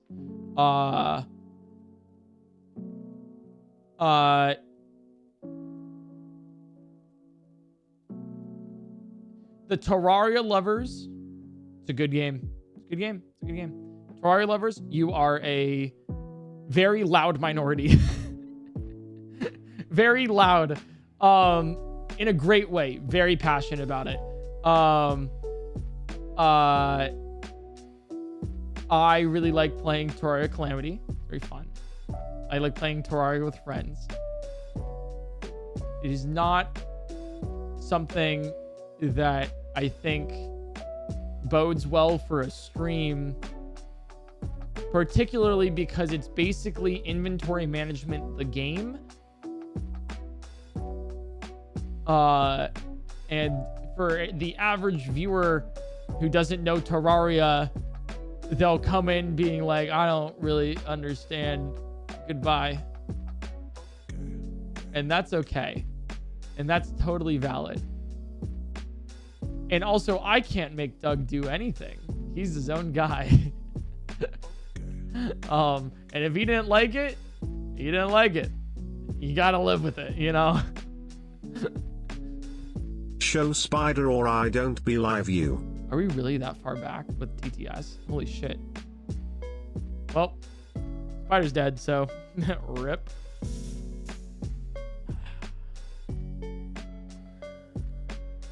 '07s.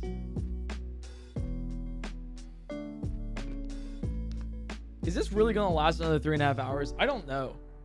I'm curious, what was the worst date you've ever been on? Worst date I've ever been on? I haven't been on many. Oh, I guess I did like say this on like Cutie's stream last recently. But I definitely haven't been on many because beginning of last year, I was seeing a girl and I only say this because I think it's a funny story now. But I was seeing a girl, and it turns out, I'll just long story short it. Turns out the entire time she was seeing somebody else.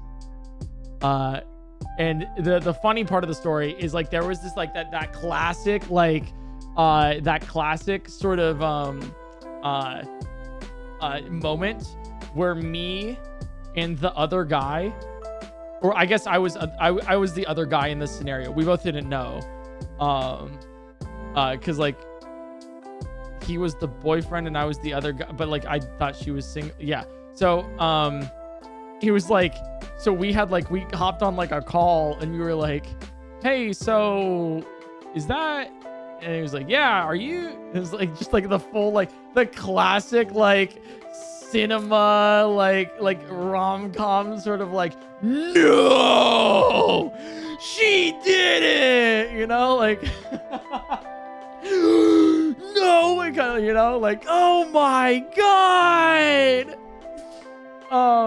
So that was a very fun time. So I haven't really like dated since then, because obvious reasons. But before that, and I won't like seriously like. Don't worry about it. Like it's just kind of like, it happened, you know, whatever. I've gotten to therapy. Hey, shit's great. If you don't have a therapist and you got the money for it, dude, shit rocks. Dude, here's my question. After trying it out, how do people just like go through life just raw dogging life? Like, how do you do that? What? Huh? You gotta talk to someone, you know? Like, it's great. It's like, I think it gets like a bad rap for like, something's wrong with you, so you have to go to therapy. It's like, no, something could be totally right with you, but like, it's like cool to talk about things with someone, you know? Like, shit's great. You should get some, for sure. So like, totally with that, like, whatever happened, you know? Funny story that I get to tell now. I you know, been through it all basically. So that's pretty cool. Yeah, and the only reason I'm comfortable talking about this is because I talked about it with on Cutie's podcast that she has on our late night show, and it was a really funny conversation that we had with it. So that was kind of great. But before that, I guess like a worst date I've been on. I've cited this before.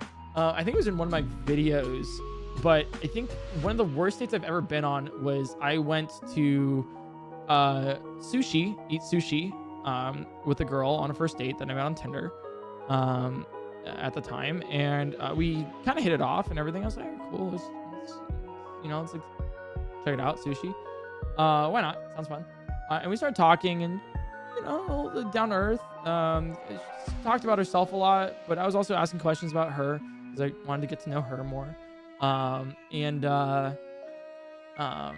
Dude, but like, obviously, like, it came up that she does equestrian, and I'm like, oh, cool. Like, that seems like a really cool sport. I know, like, my sister rides horses, and I'm not really a huge fan of riding horses myself, but like, I can like respect it. It's a difficult sport and everything. It's like, that's pretty neat, pretty cool. Turns out, she really liked equestrian, to the point where like she's like continuously talking about like her horse's intestines and like all of like, and I was like, oh, okay, interesting. She's like, yeah, I had like a crazy bowel problem the other day that I had to deal with, and I'm like, what? And she's like, yeah, you ever like just kind of like stick, and I'm like I'm slurping salmon right now, like, and I'm like, I'm not a texture problem person when it comes to food, but I just immediately in that moment became that, and I was like, oh, I see what everyone means when they say like, don't talk about weird shit while you're eating, because turns out doesn't make things very appetizing. And I was like, okay, cool, move the conversation away. Like, that was just like a weird kind of like maybe one-off thing. And kept bringing it up. I'd say anything. Oh yeah, you know, I play, I do sports too. You know, like part of the rowing team. You know, I do collegiate rowing. It's really fun. She's like, oh really? Like, you got a workout? Yeah, you know, it's actually like it's like a leg workout. It's like thighs and everything, you know. And then she's, oh, same with equestrian, you know, same with equestrian. And it's crazy too. Like, you really like. So with my horse, right? You know how like they had the intestinal problem. And I'm like, oh my god, how did you? What are you talking?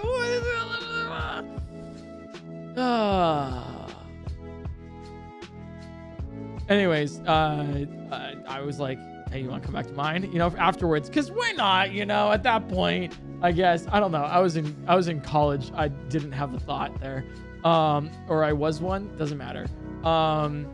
And she's like, no, I gotta go take care of my horse's intestines. And I was like, is something like, am I on the show of Pranked, or like, what's going on? And I dropped her off.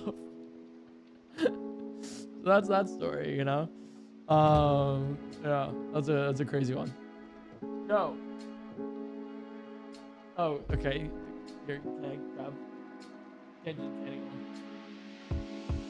So, Abby has brought like a ton of candles. We will see how far this one goes and figure it out. Yeah, I'll cut. Look, yeah, I think we'll keep it like right now. We'll see how far it gets. We'll play around with it. Thank you. Yeah, I don't know if this is lasting another like 3.5 hours. Do you want to say something? Yeah, what's up? Where it's at right now, it's so interesting. When I've been burning candles like for the last month, like months. I've been working on this for months. How is that? But this is the same candle, and you guys remember where it was earlier. This is after, at my house, this is after 6 hours. Also, it's 1,000,000 fucking degrees in here, so that probably doesn't help. Oh, is it really? Oh, huh. I wonder why. Anyways, so yeah, we'll see about this. Maybe it'll last. It'll be like definitely down here at least by the end. We're definitely getting up there in yeah, 3.5 hours, huh? We'll figure it out, you know. It'll happen. If not, then maybe I'd take like some wax shavings and just put it in there and just have it burn the wax shavings or something. I don't know. We'll figure it out. Like cut off the wick or something else and make our own little candle here. Like you really just kind of like figuring that out. That'll be fun. Anyways, that's that story. 6 seasons and a movie? What's the movie going to be about? A community, you know? Community. 6 seasons and a movie! Great show. Phenomenal show. Literally like one of the best, I'd even say.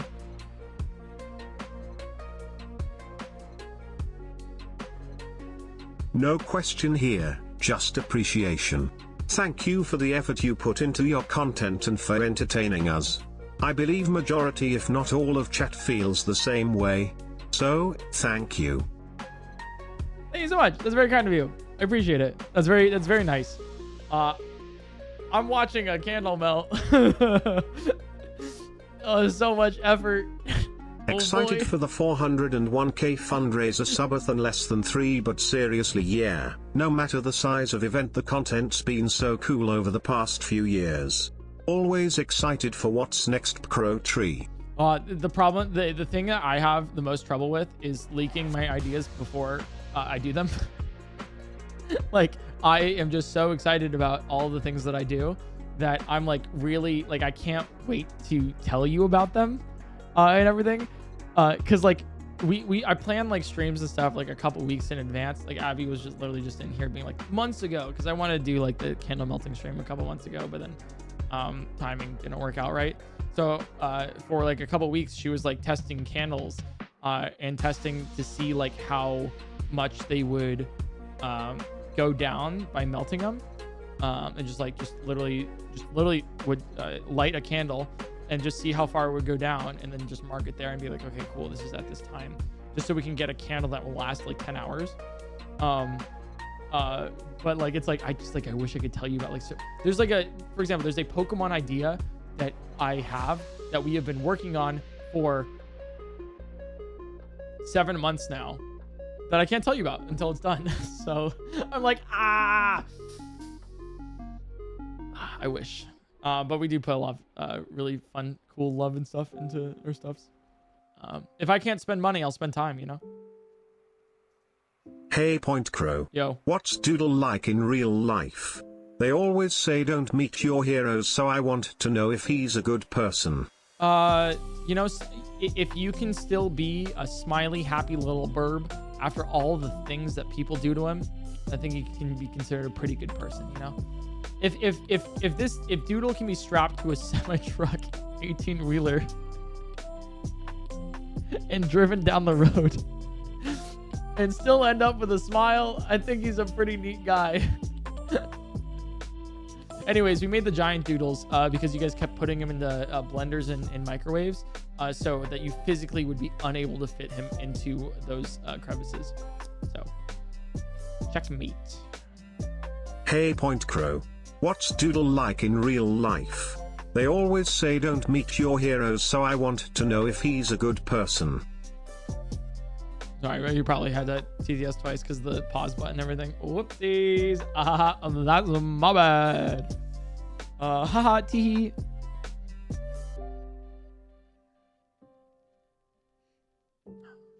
A second candle has hit the stream. I'm not lighting a second candle yet. We're just doing one right now. I need to make sure that this one goes all the way down first.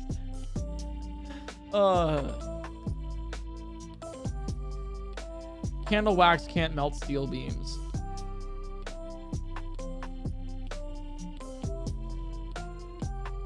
Just to let you guys know.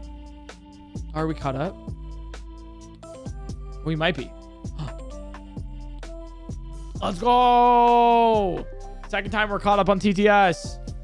And it's almost 7 hours into this. Oh. It would be so hot and cool to give Candle One a friend. It would, wouldn't it? Oh. Did you guys hear that? Oh, God. It's a big stretch. This is where I start doing like Pilates, like mid candle watching. Oh. I've gotten back into going to the gym recently. So I by recently I mean like 7 months ago. So I go like pretty much 3 to 4 times a week, which is really neat. That's really nice. Gotten that back. It's one of the goals that I've had for this year. So that's really nice. I believe you were probably able to see that during like the Ludwig dodgeball stream for last year. And then I don't know what else actually. I guess just like me playing basketball like every week too is like pretty good. But I'm like really excited about that. I'm like, damn, like I was like, I want to be more fit and put more time into that. And then I did. And that's always rewarding when you say you're going to put your mind to something and then you do it and then it works really well. The other thing is I've developed a passion towards plants. Whoa, who knew that you could have plants indoors? No way. But I've gotten a couple plants for my place, and it's really cool taking care of them because like they grow. Like I'll walk out one day, like I'll wake up and I'll go to water my plants and there's like a new bud and I'm like, yo bud, what's going on? You know, hell yeah. And it'll grow and I'm like, yeah, that's so cool. And I had to like repot like one of my plants because like it didn't fit in the pot anymore because it grew so much. I've had to get I've only killed one plant so far, and it was my pothos. And you might be like, PointCrow, if you know anything about plants, you might be like, PointCrow, how the fuck did you kill a pothos? And I don't know. I don't really know. It's not totally dead yet, but it's gone from several stems to one, and then several leaves on that stem to one. Because it was too much water, then not enough water, then too much sun, then not enough sun, then too much, you know, really temperamental apparently for like, for some reason for pothos. But my calathea is doing really well. If you know what that is, like the network plant calathea, it's really neat. Apparently, according to like all the places that I've looked to see if you can take care with it, they're like, yeah, calatheas are not like beginner plants. Like those are really hard to take care of. So like you got to be really careful, really particular for it. You know, like you got to make sure. You know, and that thing is dude. It grows like a new leaf like every couple days. I'm like, this thing is gonna overgrow my entire like place. And it's also like one of my favorite plants, so it's like really cool. So I really like the calathea. That's like my baby. You know, that's like the one. That's my calathea. And that's actually that's the plant right next to Tortellini's tank, goldfish fish tank, which I guess is like a new thing, by the way. I also have a snow fern and a maidenhair fern, by the way. But that's a new thing. I guess I didn't have tortellini the last time we did this. I'm pretty sure we didn't. I'm pretty sure I didn't have my goldfish last time we did this. That's kind of wild. Because I got my goldfish after my concussion. I'm pretty sure. Yeah. So I have a goldfish, in case you guys didn't know. Literally one of the most famous goldfish in the history of goldfish, because he is the first goldfish to spend $7,000 of my credit card. Thank you very much. You know, at least $3,600 of that dollars went towards charity. So that's very nice. So we'll take that. The other part of that went towards the Balenciaga bag, which I don't use. I've tried to pawn it off to so many people. Literally, I'm like, please, I will give this to you for free. And they keep saying that it's no, too gaudy. Please, oh God, no. Why would I ever wear that? So, you know, it's been a little bit difficult to get that one off my hands. It's yeah, no one wants it. And I'm like, hey, it's worth this much, and they're like, that's worthless. And I'm like, yeah, okay, cool. It's not worth the trouble, you know. So there's the fun fact.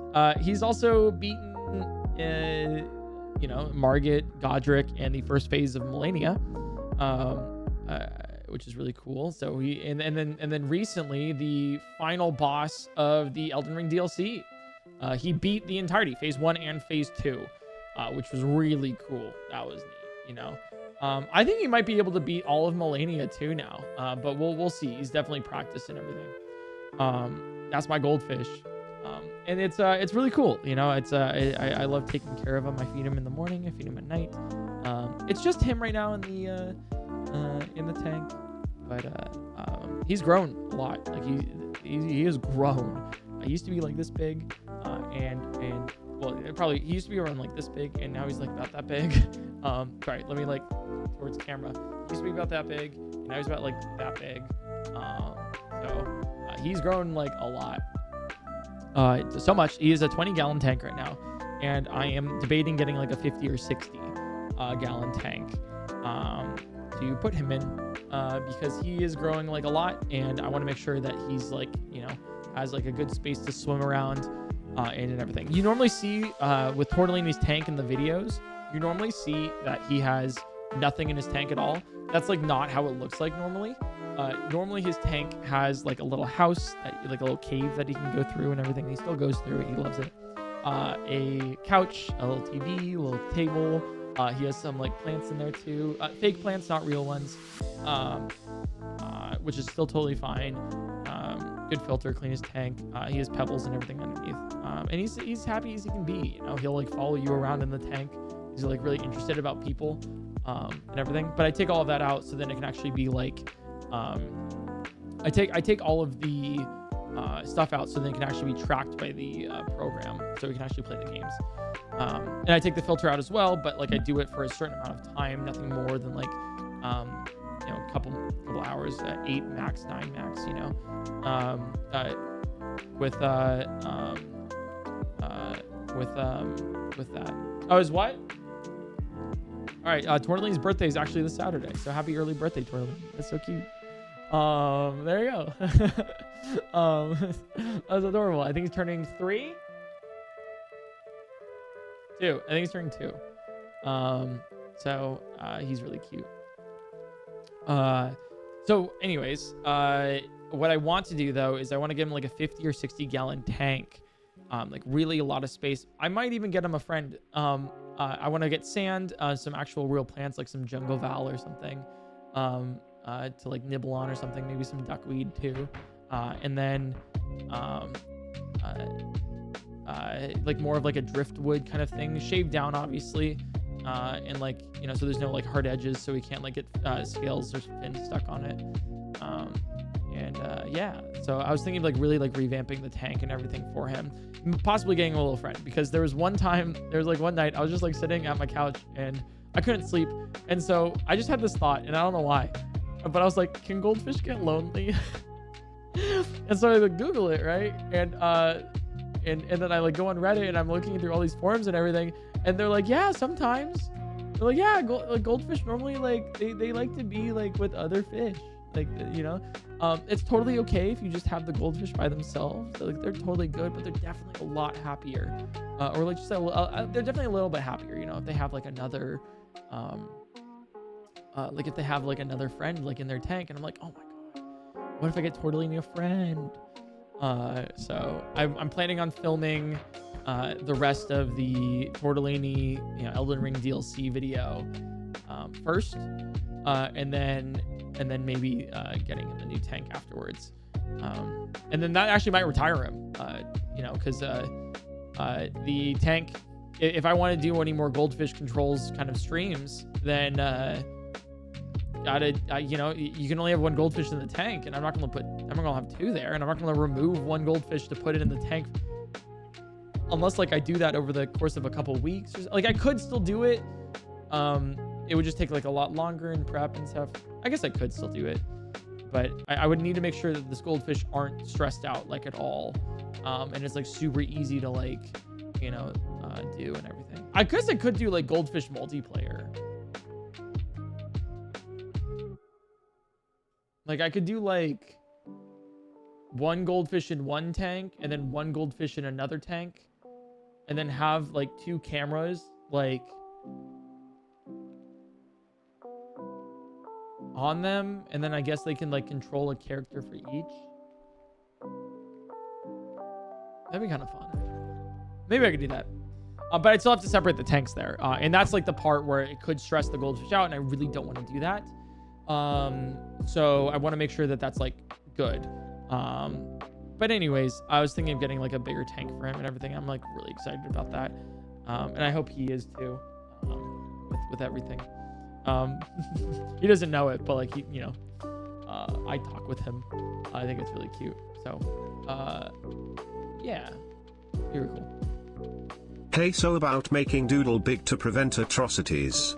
I am proud to announce I have a gargantuan-sized blender for industrial smoothies. Big Doodle soup time. Please don't turn him into Big Doodle soup. Please.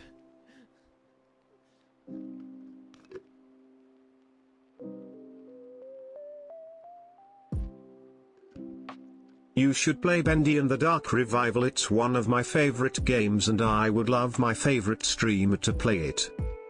I have a suggestions channel in Discord if you want to put it there. I do read it pretty often. So that'll also like help me remind discord.gg/PointCrow. It'll help me it'll help remind me of to write it down. For sure. I got you. Did you make the Pride Doodles by putting them into your RGB gaming PC? I think I might put mine in there next. What are your thoughts? No, I just put them in a river of fluoride, and they just turn gay.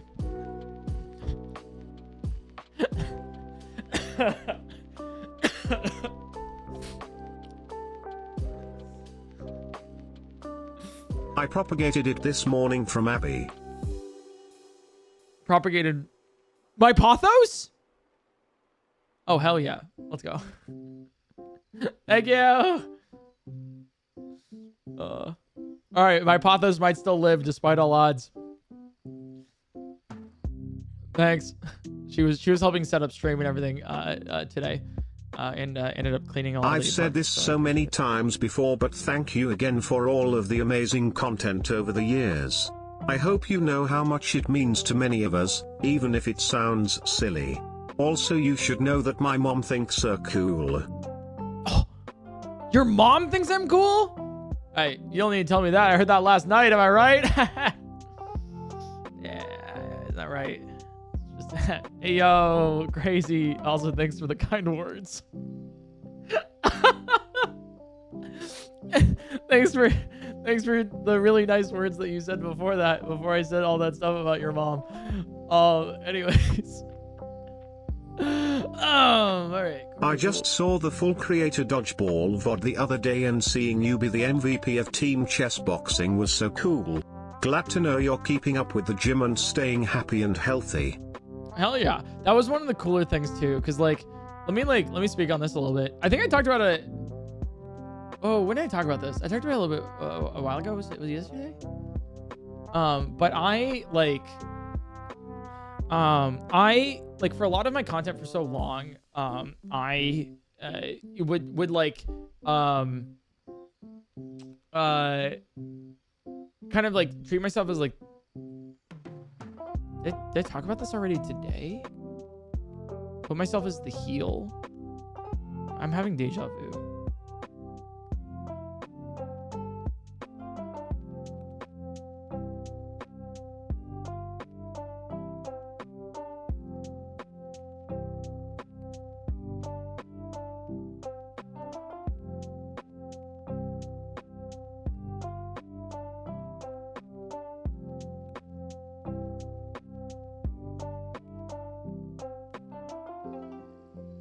I wanted to win. This is so weird. I'm like having deja vu over a couple hours ago. What the hell? Yeah, no, I really wanted to win that, and that was one of the events where I was like, I hope that, you know, I don't know, I want more. I think rather than I don't know, like a lot of time I'll like put myself as like the heel or like the person in content that is like, oh, he's gonna lose, and like build. I did talk about this already. Build the other person up, but I really wanted to win. I already talked about this at like hour 1. Okay, we're good. Actually, it's the same topic of conversation. We're all good. Oh my god, if somebody skipped to hour 7 right now, you better go back to the beginning. You better go back to the beginning. Subscribe right now, by the way. Subscribe, do it. Go back to the bidding. I know you're trying to skip the video, and I see you. You're like, oh my god, wow, this is small. Ha ha ha. So is your penis, but like still, please, okay? Like go back to the very beginning, okay? Then watch up until here, and then you'll be good, okay? Okay. You got if you're watching this at all, you got to start from the beginning and then make it. It's a rite of passage. You can't make it to hour 7 by just skipping. You can't just do it. Subscribe, by the way. I'm just calling you out. Yeah, but anyways, the dodgeball stuff was really fun because I think that was one of the bigger wins that I got like for myself, because it was like a lot of people being like, oh, PointCrow isn't just like this scrawny like weird guy that like does weird things in the corner of the internet. It was just like, oh wow, he's actually like, he does win things, you know. I don't know. I kind of I don't know, I don't like it when people like spam like, you know, common crow L or like, you know, like you know, like, oh, you're so bad at this or like whatever. I don't like that. It's not like fun. Totally. Like if it's like, it's vibes. If I'm like making fun of myself and everything and I'm like, I'm so bad at this, then like you can say, oh, you're so bad at this. But if it's just like something that I'm passionate in and I'm like, no, I think I can really like, for example, like Hyrule Geoguessr, I'm like, no, I'm actually like really good at this.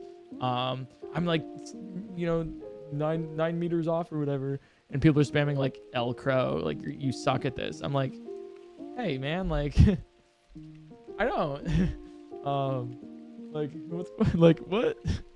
So it's like I want more wins, you know, I guess. So I'm just trying.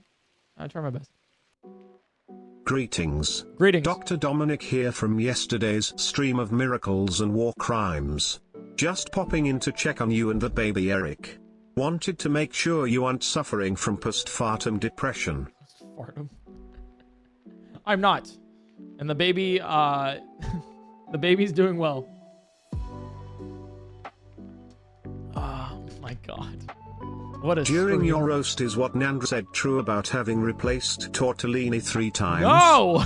No! You should, no. It's, should not trust what you should not trust what Nandre said that we've replaced tortellini 3. Did you see? Like, did you?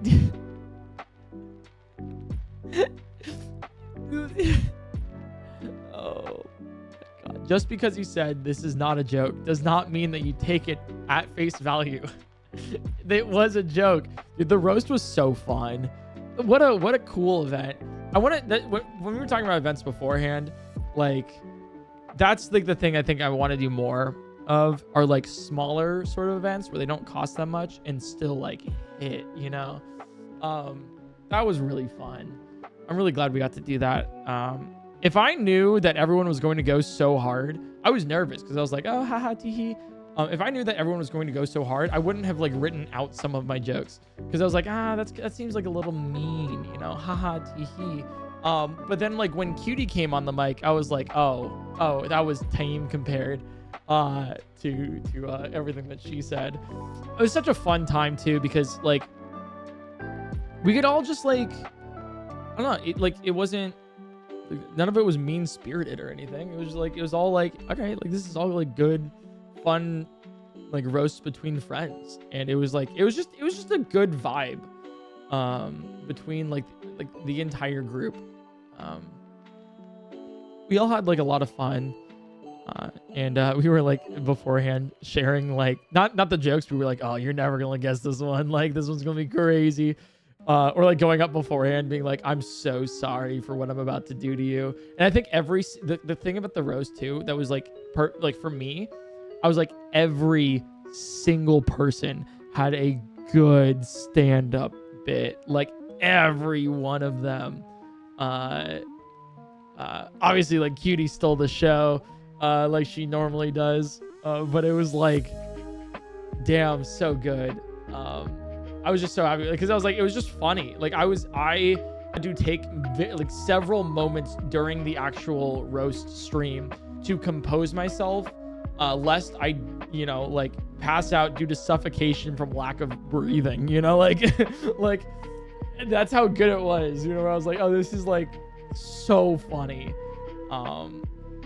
But maybe I'll do more of that like later, like not more roasts, but I'm hoping that another streamer does another roast so I can write again, because that was so fun. Like get another excuse to just like rip them a new one for good vibes. But that's not a joke. You should have gone Ebenezer Scrooge core for this. Where's your long pajama hat?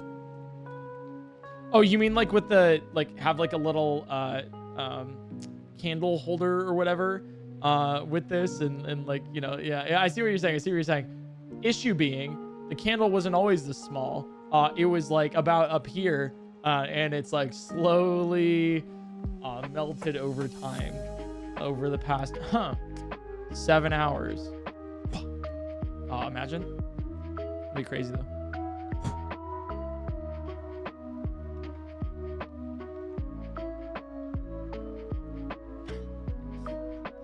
Not gonna get blown out. I don't have that fast punches.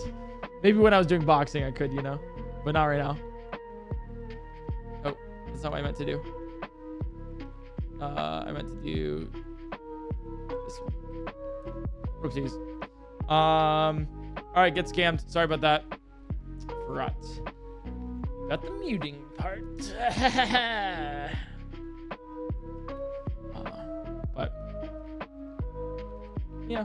I think we have a couple of smaller Gotta say, Hoyoverse games have done a lot to me. They've changed me. They've made me cry. Same. They've made me start posting fan fiction. And they made me attracted to a rat. All true. I don't know about those last couple parts, and I'm a little concerned about that last one for sure. But I will say, Hoyoverse games, particularly Genshin Impact, did make me cry.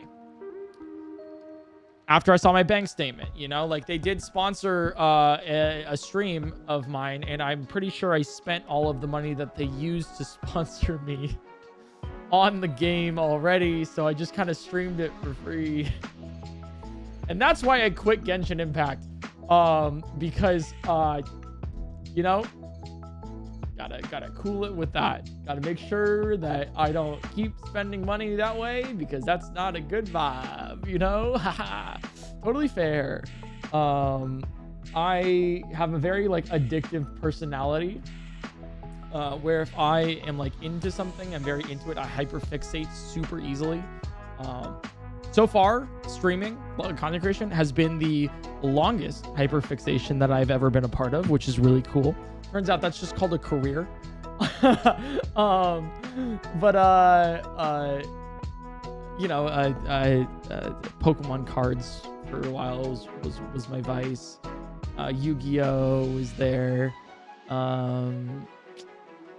Genshin Impact for a small amount of time, very small amount of time. But it's like once I like enjoy something, I just want to keep doing it, you know, and more. So one of the ways like I personally have like made sure, like it's not like, I don't know, like I like to think of it in my head. It's not this way at all, like whatsoever, but this is the way I think about it. So I've never smoked in my life, like the cigarettes, weed, nothing. I just haven't, I don't know. I haven't ever wanted to. It's never been like something where I'm like, ooh, I wonder how that feels or tries out. And then especially in college, I didn't, because I was rowing in college, and that requires like your lungs to be like as healthy as possible, because it's a huge cardio, sport. And so we were very much like our coaches were very much like, don't smoke, bad. Like if you want to be slower, then go for it, like hotbox. But if you want to actually win in competition, you're not going to smoke. And it was actually similar with getting our blood drawn. It's not like they wouldn't allow us, but they're like, don't do it. Like, you're going to pass out during practice, because you need your blood to transfer oxygen. Like you need that. So don't do that. So then I just like didn't during college and everything. And then, so that's like the actual reason and everything. And then post college, I just, I don't know, haven't wanted to. But my internal thing is, with like an addictive personality, I feel like, if I got into it, I'd get lung cancer immediately. I'd be like, yeah, let's go. But the other part though is I eat a lot of sunflower seeds. That's like my thing of like, I will just eat so many sunflower seeds throughout, every couple weeks. I'll just like get bags and bags and bags. And I'll try different, like one of the things that I really love is trying the different flavors. So I've had the classic cracked pepper. I've had the ranch flavored, the dill pickle, the crazy classic flavors. But then like I will get into crazier flavors. And let me like table that for now real quick.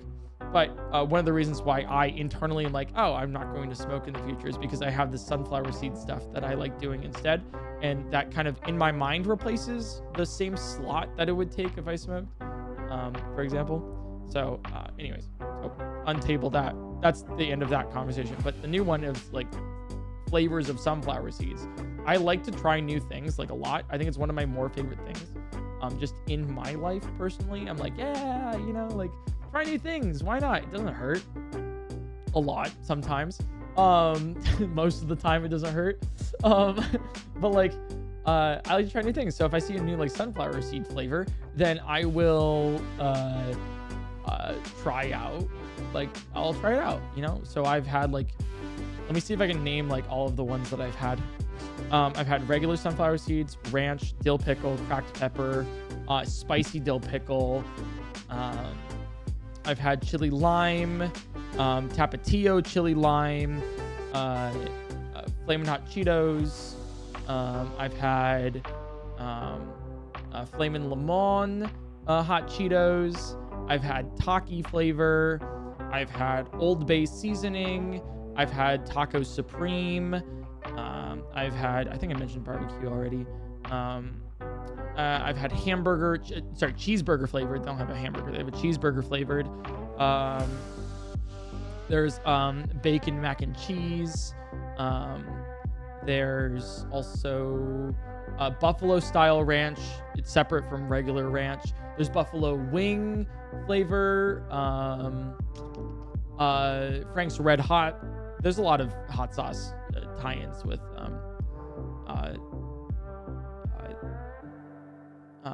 sunflower seeds for some reason. Bacon flavored. Let me see. Hot and sour, sweet and sour. Those aren't very good. That's why I'm like struggling to remember those. And I think that's all I can think about right now.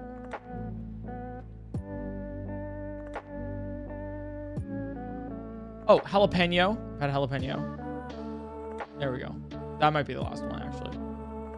Because I don't think there's any others that and like this is just like all the flavors. Like I've had different, like there's 3 different like big manufacturers of sunflower seeds. There's David's, there's Biggs, and there's Spitz. And I've tried like pretty much like the classics of like dill pickle from all 3 of those. I've tried ranch from all 3 of those, cracked pepper from all 3 of those. And I have like my personal, like for example, I really liked the cracked pepper from David's. It's really good. Ranch from Biggs is the best, kind of thing, So I'll try it here and there, based on what they have. And that's actually like what my one of my Christmas presents was this last year, was a giant box of like 20 different sunflower seed flavors. And that's like one of the best gifts I've ever gotten. That and Mistborn, the same thing. If you have to rank them on the same scale, it's like a book and sunflower seeds, call it a day. Give me socks and I'm all good to go.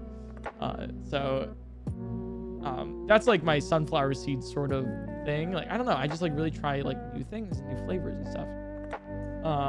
I also have to really go to the bathroom. So I'm going to go do that real quick. I am like, timer's still going. So candle's still melted. I'm going to like put him in my place and I'm going to watch. You know what? How about this? What if I put up my stream on my phone and then watch my stream on my phone while I'm going to the bathroom, and then I'm still technically watching the candle melt while I'm out, and then also like filling up my water. I'll do that. That's a good idea. Okay, cool. So I'm gonna leave him here for a second, okay? Little big doodle here. He's gonna be great, and then I'll be right back. All right.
Hi chat, I'm back.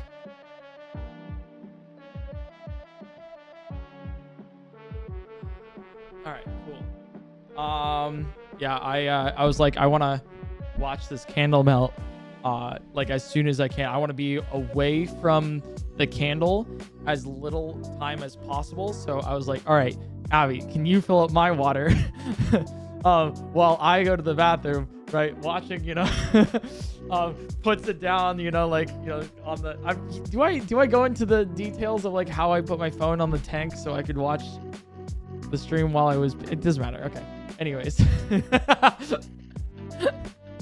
that's maybe not a detail that that I should be sharing on my live streaming channel. Oh. Anyways, thanks for understanding.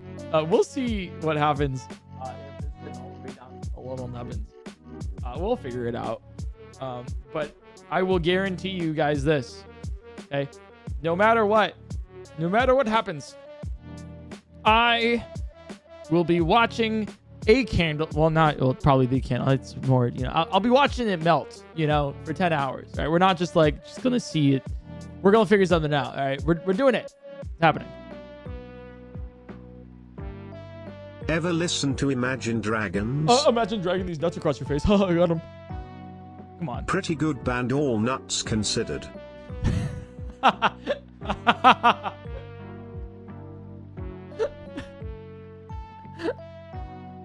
right, yeah, you read me like a book. Oh, am I that pretty cool? It's been a while since I've been in your stream. I think about 2 or 3 years ago. I think also when drunk driving stream. What? Also, all right. So first, let me speak on that because believe it or not, I have a thing to say about it. Okay. All right. So first off, I'm glad you're back. Welcome back. Glad you're here. Second off, drunk driving stream. So I know. So never, of course, of that. But I do know that I have done Mario Kart, which is Mario Kart, but every single but you have it's Mario Kart, but you have a beer and you have to finish the beer before you finish the race. But the thing is obviously you can't drink and drive. That is not okay. So you have to stop your car before drinking and then you can drive, right? You have to, your car has to be stationary before you drink because you can't drink and drive, at the same time, So I've done that on stream before a couple times. I've done that just with friends for fun, constantly. Not constantly. I was assuming I'm an alcoholic. I do it once every couple months. But it's really fun. I've gotten worse over the years. I used to be cracked at it in college. I would be able to down a beer like nobody else. Seriously, just really oh man, crazy, even insane. And then I don't know, every time I play Mario Kart, it's just gotten worse and worse to the point where I think the last time I played Mario Kart at 4th of July, I couldn't finish my beer. I just couldn't chug it anymore. And I think it might be a little bit poetic, that the king has once fallen from the crown, from the throne that he used to sit on, allowing, my way towards a younger and more youthful generation where they could also practice alcoholism. Yeah. So anyways, in case you're wondering where that was going, I think also there was another idea that I think it wasn't Sea-Dog. Was it Ludwig that did it? Where it was a stream where he was playing Euro Truck Simulator, but every time something happened, he would take a drink. Oh, so that was funny. Hey Crow, it's been a while since I've been in your stream. I think about 2 or 3 years ago. I think. Oh, you're just doing also it again. when drunk driving stream. Yeah, you said it twice because of the. But yeah, don't drunk. For real though, don't actually drunk drive. I got in a pretty bad accident. Couple years ago, 2 years ago. I don't know if it was before. I don't know the timeline anymore between the ice melting stream and everything. But in case I didn't talk about it then, I got in a pretty bad T-boned accident in my old car. I was it was about 2.5 years ago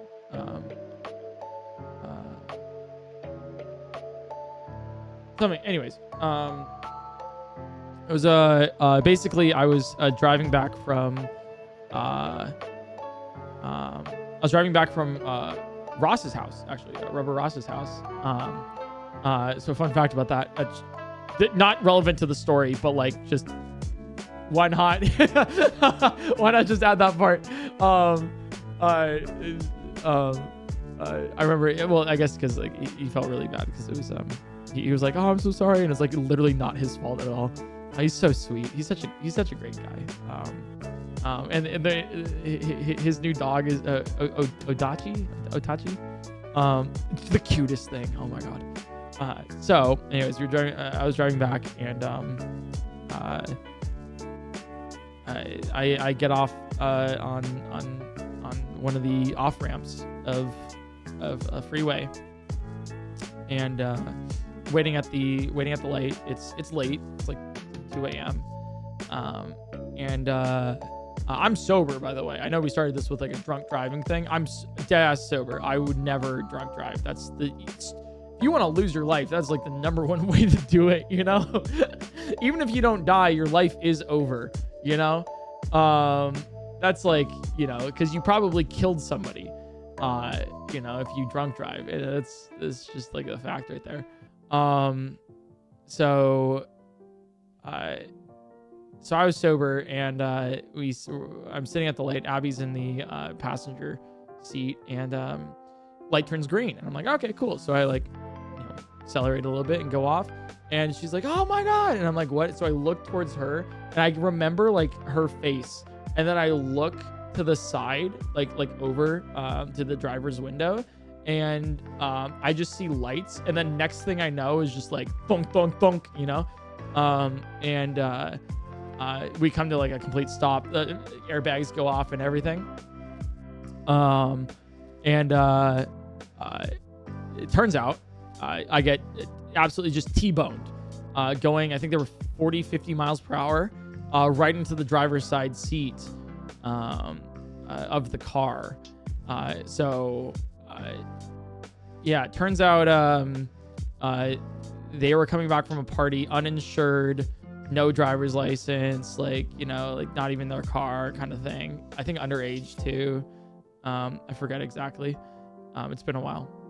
But it was like crazy, because they like, I'm like dazed, right? Abby has serious whiplash.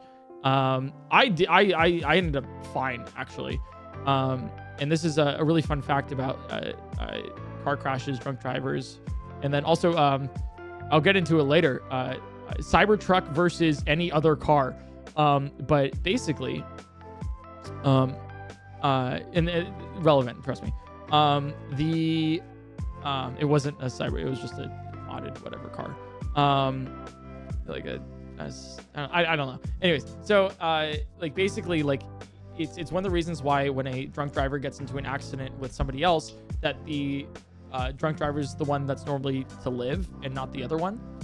It's because when you are normally afraid and you like see a driver like coming onto you, you tense up like really badly, like you tense up.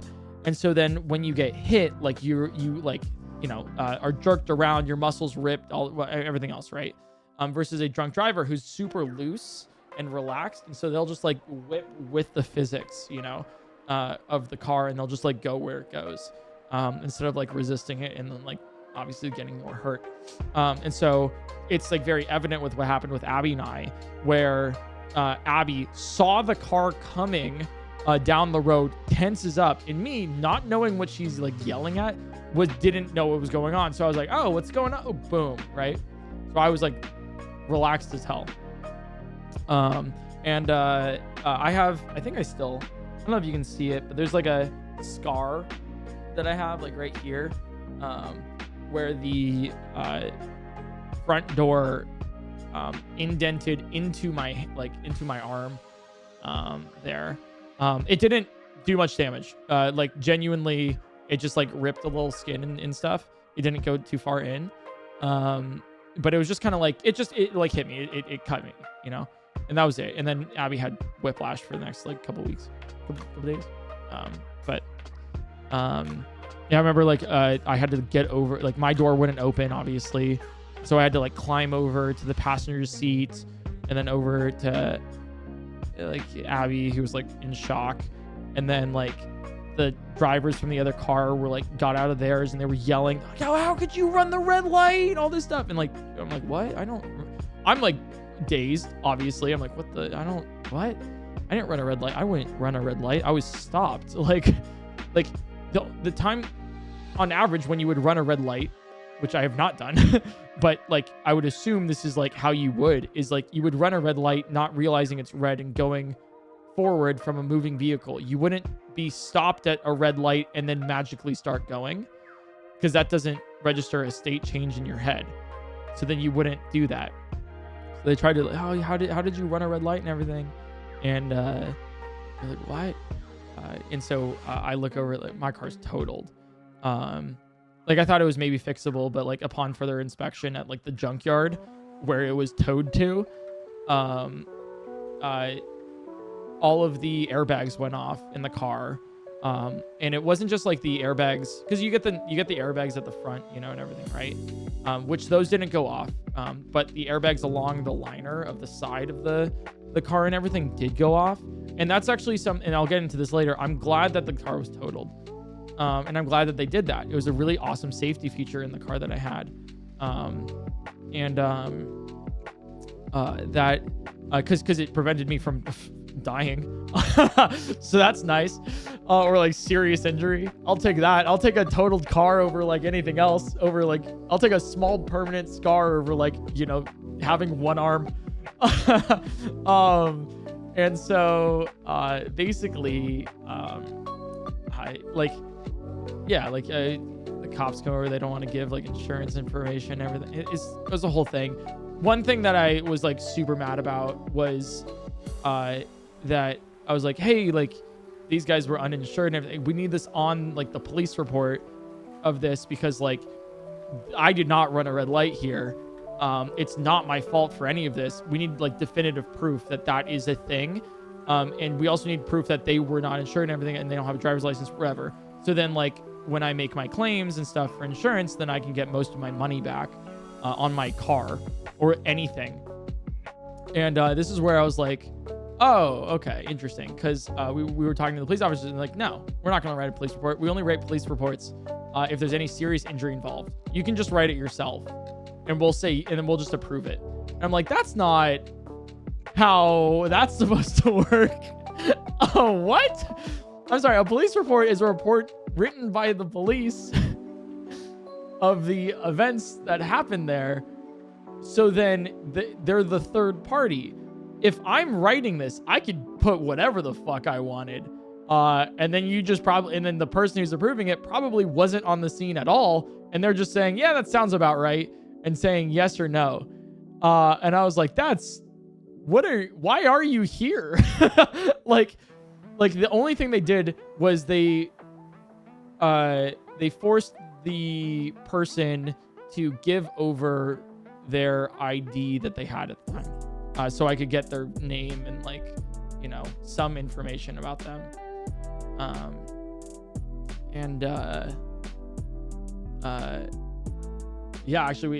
So I was like, that's just wild. Are you like no, you need, like I pushed them on this. It's like, you need to write a police report, please. Like this is, and they're like, we only write police reports if someone's seriously injured. And I'm like, I'm about to break my fucking arm just so you can like write this. Like, excuse me.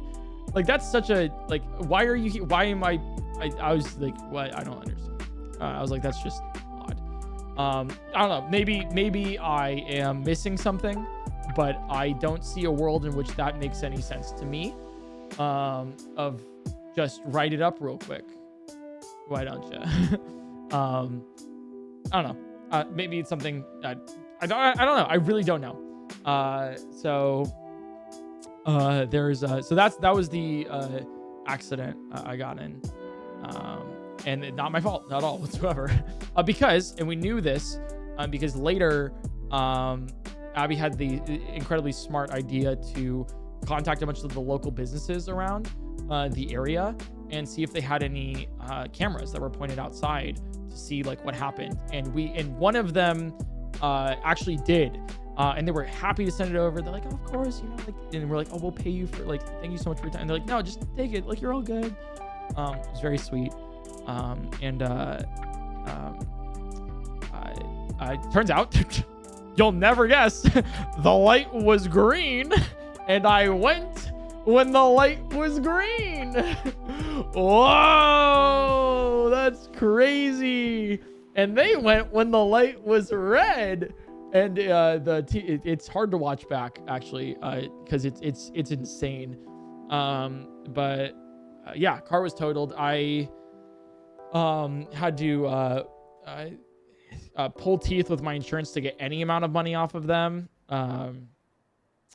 Too, because like they wouldn't like return my calls or anything and all this stuff. And meanwhile, my car was sitting in the lot, and I was like accruing a cost to have the car in the lot. And like the more that this car in the lot is, like the less I'm getting from this. And I ended up like thinking like $400 for my totaled car. And I was like, okay, I'm glad I have like a very well, no, it wasn't $400. Sorry, I think it's a wrong number. I think it was about $3,000.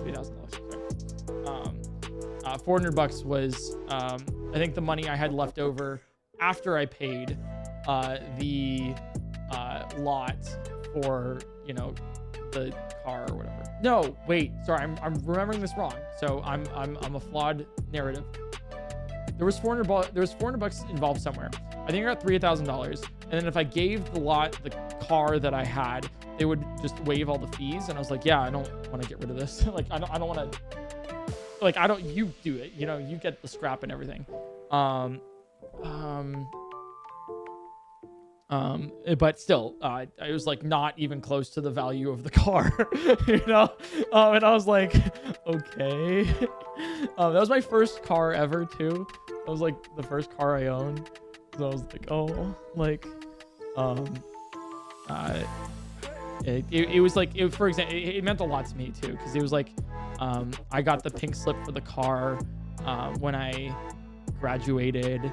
And it was like, nah, this is like it was kind of like a, I don't know, it was like in all of my friends were like, oh, like it was like an iconic car, like that's been through so much. It was just like, that was like my baby. Like it wasn't like a nice car or anything. It was just like a regular car, but like it was been through so much and so iconic, because I would like give my friends rides. I was DD for a lot of people, and like this was like the car with so many stories behind it, and it was just gone, yeah. But let me transition that from the car accident into something I was talking about with Cutie actually like last night, which was really funny.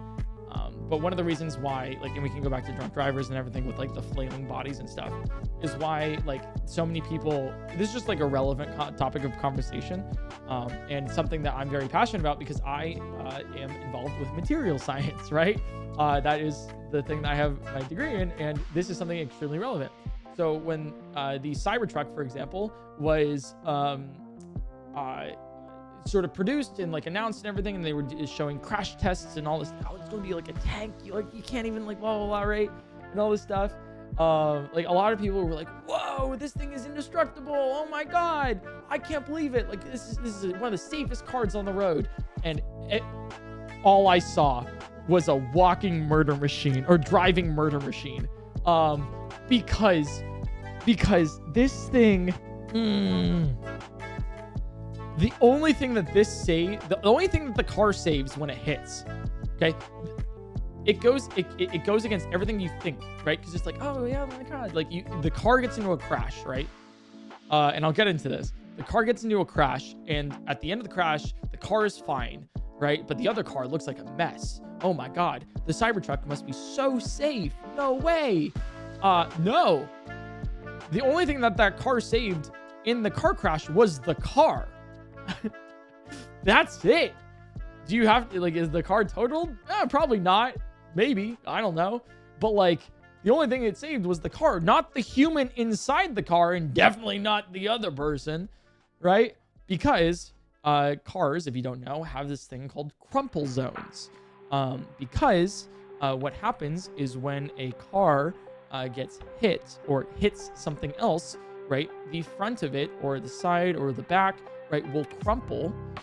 It will take a lot of the force from that impact and distribute it among a bunch of different parts of the car and like affect that. So it takes the force away from you, the driver, from going, like, let's say the car hits a wall. It'll save a lot of force from you as the driver going through the windshield and dying. I mean, seatbelts do that too, but like, from like, whiplash and killing your neck. That's what a crumple zone is. It distributes a lot of the force. And going back to like hour 3, I think, of like, when am I ever going to use math? Like this right now, knowing this fact, right? Because it's something that's super involved. I'm going to also, I think, cut the wick here, by the way. And I'll get to crumple zones.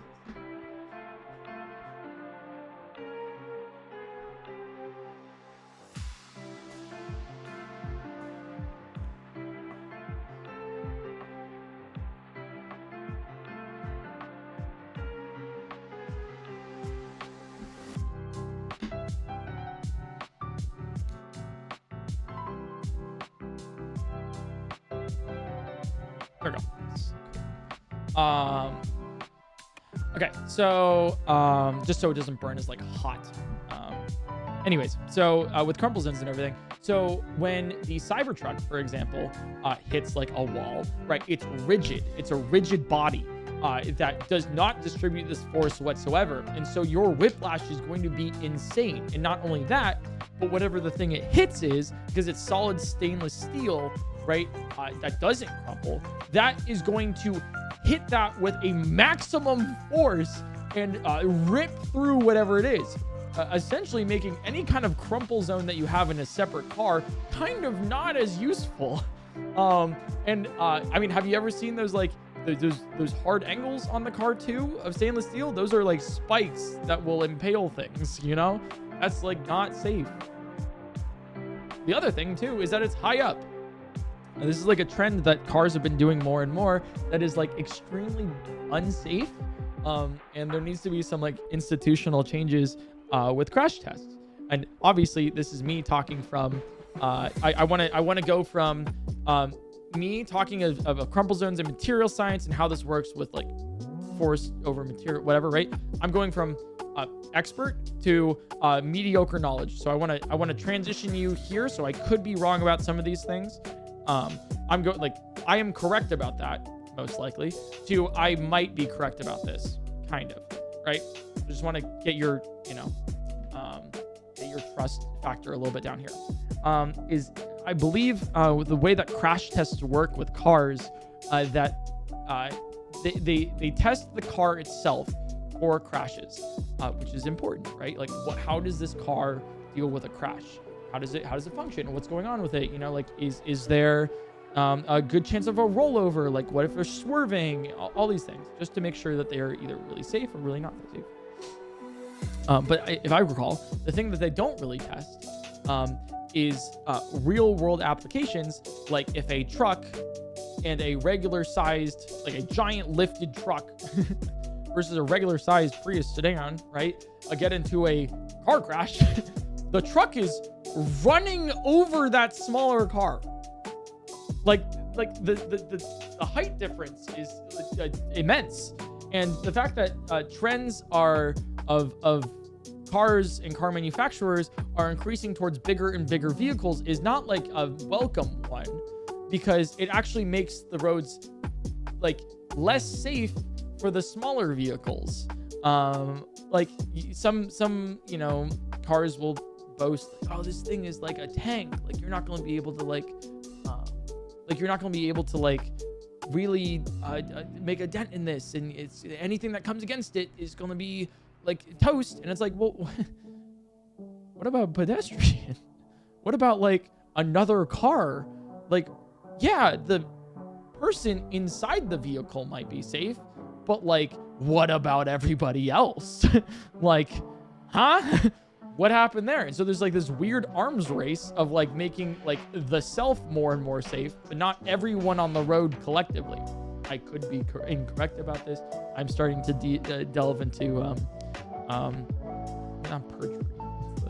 I don't know, but like, it just off the rip kind of stuff. So That's anyways a fun little fact that I see like a lot about like cyber trucks, like big things. So like an F-150 is like, oh, it's made of plastic, not metal. First off, it is made out of metal, but it's like aluminum rather than stainless steel, and aluminum's a lot more ductile, which means like a little bit more bendy, it's nice because you want that in a car. Like you want your car to crumple. So like in the case of my car that I got into, like the car that I was in when I got into the car crash, I was so happy that the car got totaled because it did its job. When I was in a life or death situation of this pretty bad car crash, right? Not only did the car not roll over, but it ripped out the entire interior for a side airbag, which kept me safe. And it kept Abby safe as well. And yeah, did it like ruin the car? And the amount to fix the car would have just been the same as just building a new one? Yeah, for sure. But I made it out alive, and in a really important thing, and I know you might not, some might not agree or whatever, but like the car that hit me, they also made it out alive and pretty well. I think one person had a little cut on their knee, but they also did. And when there's a accident like that, even if someone's in the exact wrong, everyone made it out alive. And that's the actual like really nice thing at the end, you know, where it's like, okay, cool, you fucked up really badly, but like no one died, no one's majorly injured here. That's a huge win from every perspective, you know. That's important. So hopefully that kind of like, I don't know, it's an interesting topic to me. That's why I'm talking about it. It's my stream, I'm watching this candle melt. So that's like a fact here. Hopefully that makes sense. Hello again. Hello. I was the one who was scammed. Oh, haha. I wanted to know what I should draw that isn't a candle for 10 hours, pretty please. Serious answer, please. Please. Okay. Serious answer. You should, for 10 hours straight, you should draw a ice, like a ice sculpture melting. Like you should like draw one and make it the most detailed thing that you can draw in 10 hours. You should spend 10 hours drawing ice melting, right? That's what you should do that. If you didn't want the candle, then I can suggest it. It's a totally different subject. Totally, because you have reflections and everything, and it might like improve that over like some light, you know, from like a different light source with here. So hopefully that, you know, helps out. I got you. PointCrow can name more sunflower seeds than he can name mods or women. Hey, not true. I named 100 women. It only took me about 46 minutes of stream, but I did it. Also, it only took me about 4 minutes to name 100 Pokemon, but like, don't worry about that. That was like a separate stream, different thing. Doesn't really matter. No one's really counting anyways. Hey Crow, I'm so happy to be part of this stream, and I got a doodle plush for my birthday and I didn't put him into my microwave, so he is safe. Crow doodle, crow doodle, crow doodle. Hey, big wins for the PointCrow community here. Big wins for doodles all around the globe. Ah, glad he's safe. So glad he is.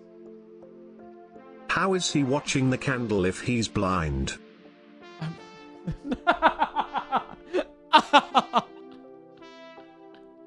First off, not a blindfolded stream. I know I beat Tears of the Kingdom blindfolded. All right, different kind of stream. Second off, you know, I'm not blind. I'm looking at the candle, right? I'm looking at the candle. All right. Oh,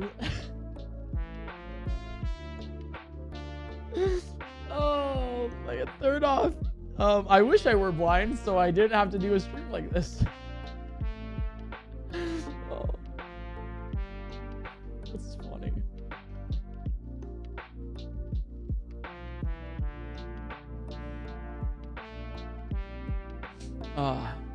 Yeah, that was a really fun stream blindfolded. That was kind of a crazy one doing Tears of the Kingdom blindfolded. Oh, you know what I can talk about here? Tangentially, I guess, in like a weird way.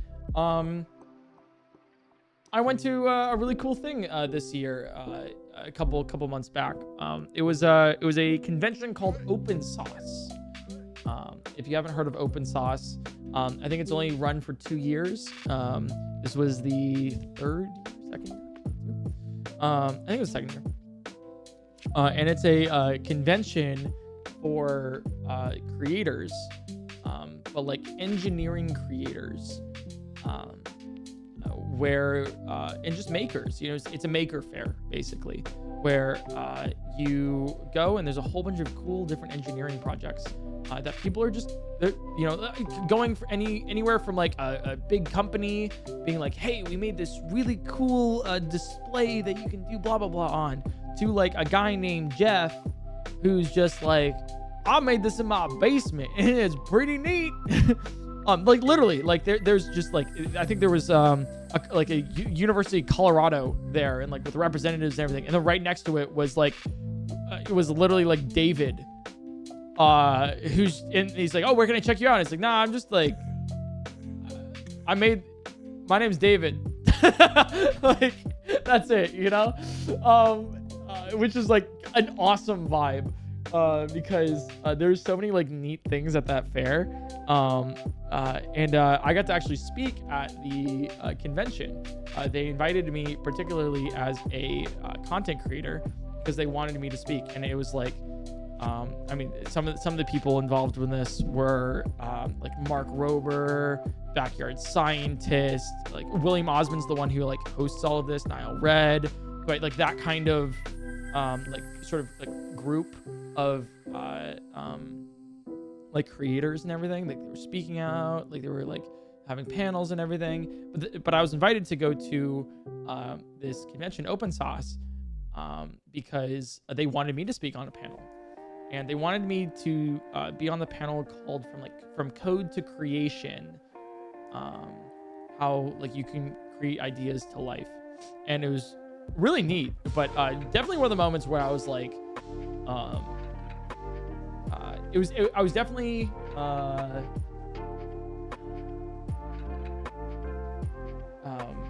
like I definitely had imposter syndrome, because it was me. It was let me tell you the panel and you'll see exactly why. It was it was Pirate Software, Primogen, it was Theo, GG, like yeah, T3G, as the moderator, Polymars, and Doug, right? And so like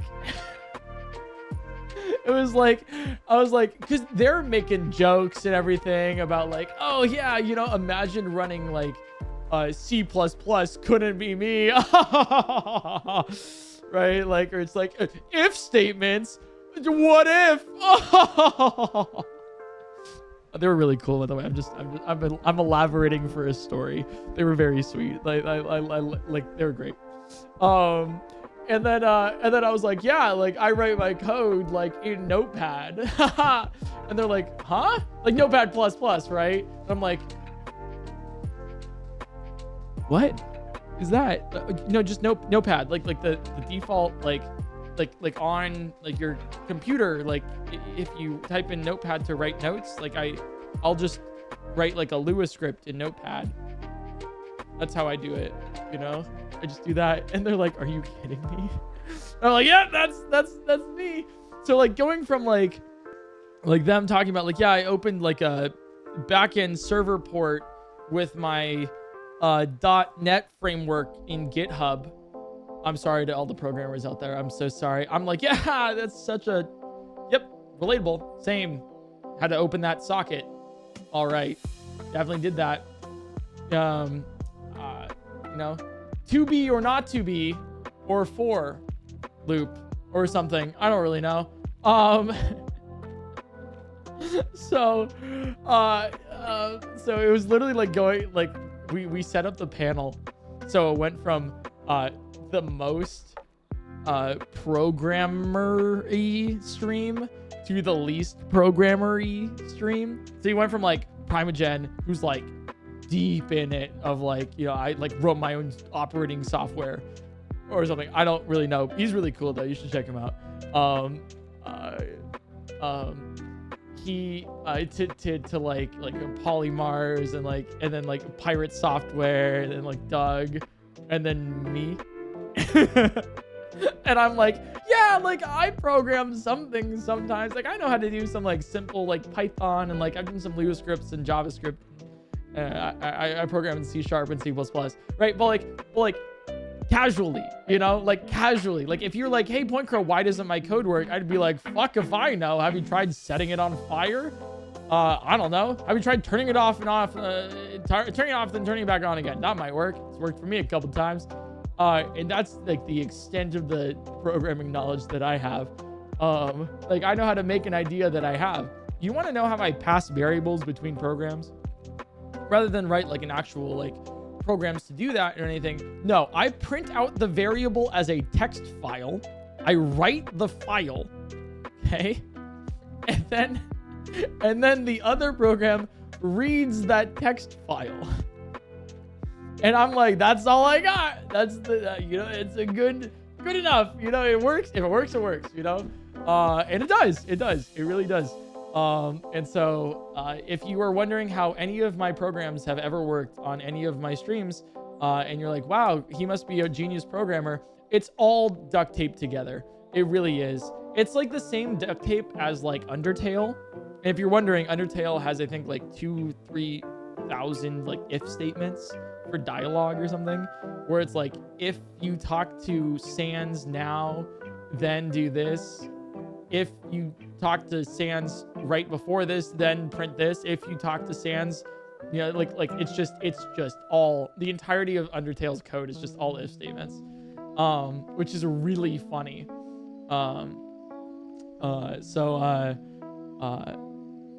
Yeah, that's basically like my code for any of this. So if you're wondering how the Mario Kart heart rate stuff worked, basically what that did was that kind of like hijacked the health data server app on your Apple Watch, and then was able to print that out as a variable, do some math, right? Print that out as a separate text file. So I had 2 text files there, and then do some more, and then get the speed of the game, and then also like do some other math. So we had like 4 text files that then I had a Lua script that would run in Cheat Engine, that would read the text files that I just wrote in C# to then use those pieces of code to increase the game speed. So, you know, I was, you know, admittedly, I was right to be on that panel because like I use programming in order to enhance my content, and like do programming ideas and stuff. But it's really funny that it's so scuffed to the point where like, it's like, ah, come on, like, who's this guy? like, oh God, what? Like, if he took an intro to computer science class at all, anytime during his life, he would not be programming this way. Although I did take a MATLAB class. It was required in college, and that class was for MATLAB. Weird programming language. Everything's written in matrices. So rather than have a variable, as in like, rather than have like, I don't know, like PointCrow equals 4, right? And so whenever you mention PointCrow, this is basically algebra, right? Whenever you have PointCrow, it's like, that is the number 4. No. In MATLAB, it's not MathLab, it's MATLAB. It's like matrix, right? That's the MAT is matrix. That's what it stands for. It's a variable is a 1x1 matrix. That's it. It's a 1x1 matrix. And so you're doing like, if you're multiplying like numbers, you're multiplying a 1x1 matrix by another 1x1 matrix. And so you're doing linear algebra, not linear algebra, right? Different thing. The entire time you're programming in MATLAB. So if you're multiplying 2 like you can, I mean, the powerfulness about this is that you can multiply two arrays of like several like matrices long, but then you're doing linear algebra of matrix multiplication, and it's just like, oh, right? It's like horrible. It helps with a lot of things, with like data, visual data representation, and a bunch of other things like that. But like for me, I was like, oh god, the average in that class was I got a 28% in the class. So, you know, I was kind of balling. Yeah, I was kind of really good at it. Good news. The class was curved, and that curved to a B+. So, close. B plus did. So that was the gnarliest curve I've ever had in college. And that was one of my introductions to programming. The other one, actually, and this will tie in very well with open source, was First Robotics. In case you either know First Robotics or don't know First Robotics, that was my actual intro to programming. And that was because I wanted to learn how to program the robot. If you don't know what First Robotics is, let me explain it to you. It is so cool. This is actually how I got into like engineering in general. Number one, my dad is like an engineer himself, so that was a really easy really easy. The apple doesn't fall far from the tree there. But he does like systems engineering and electrical stuff. So it's actually really funny. Table that real quick.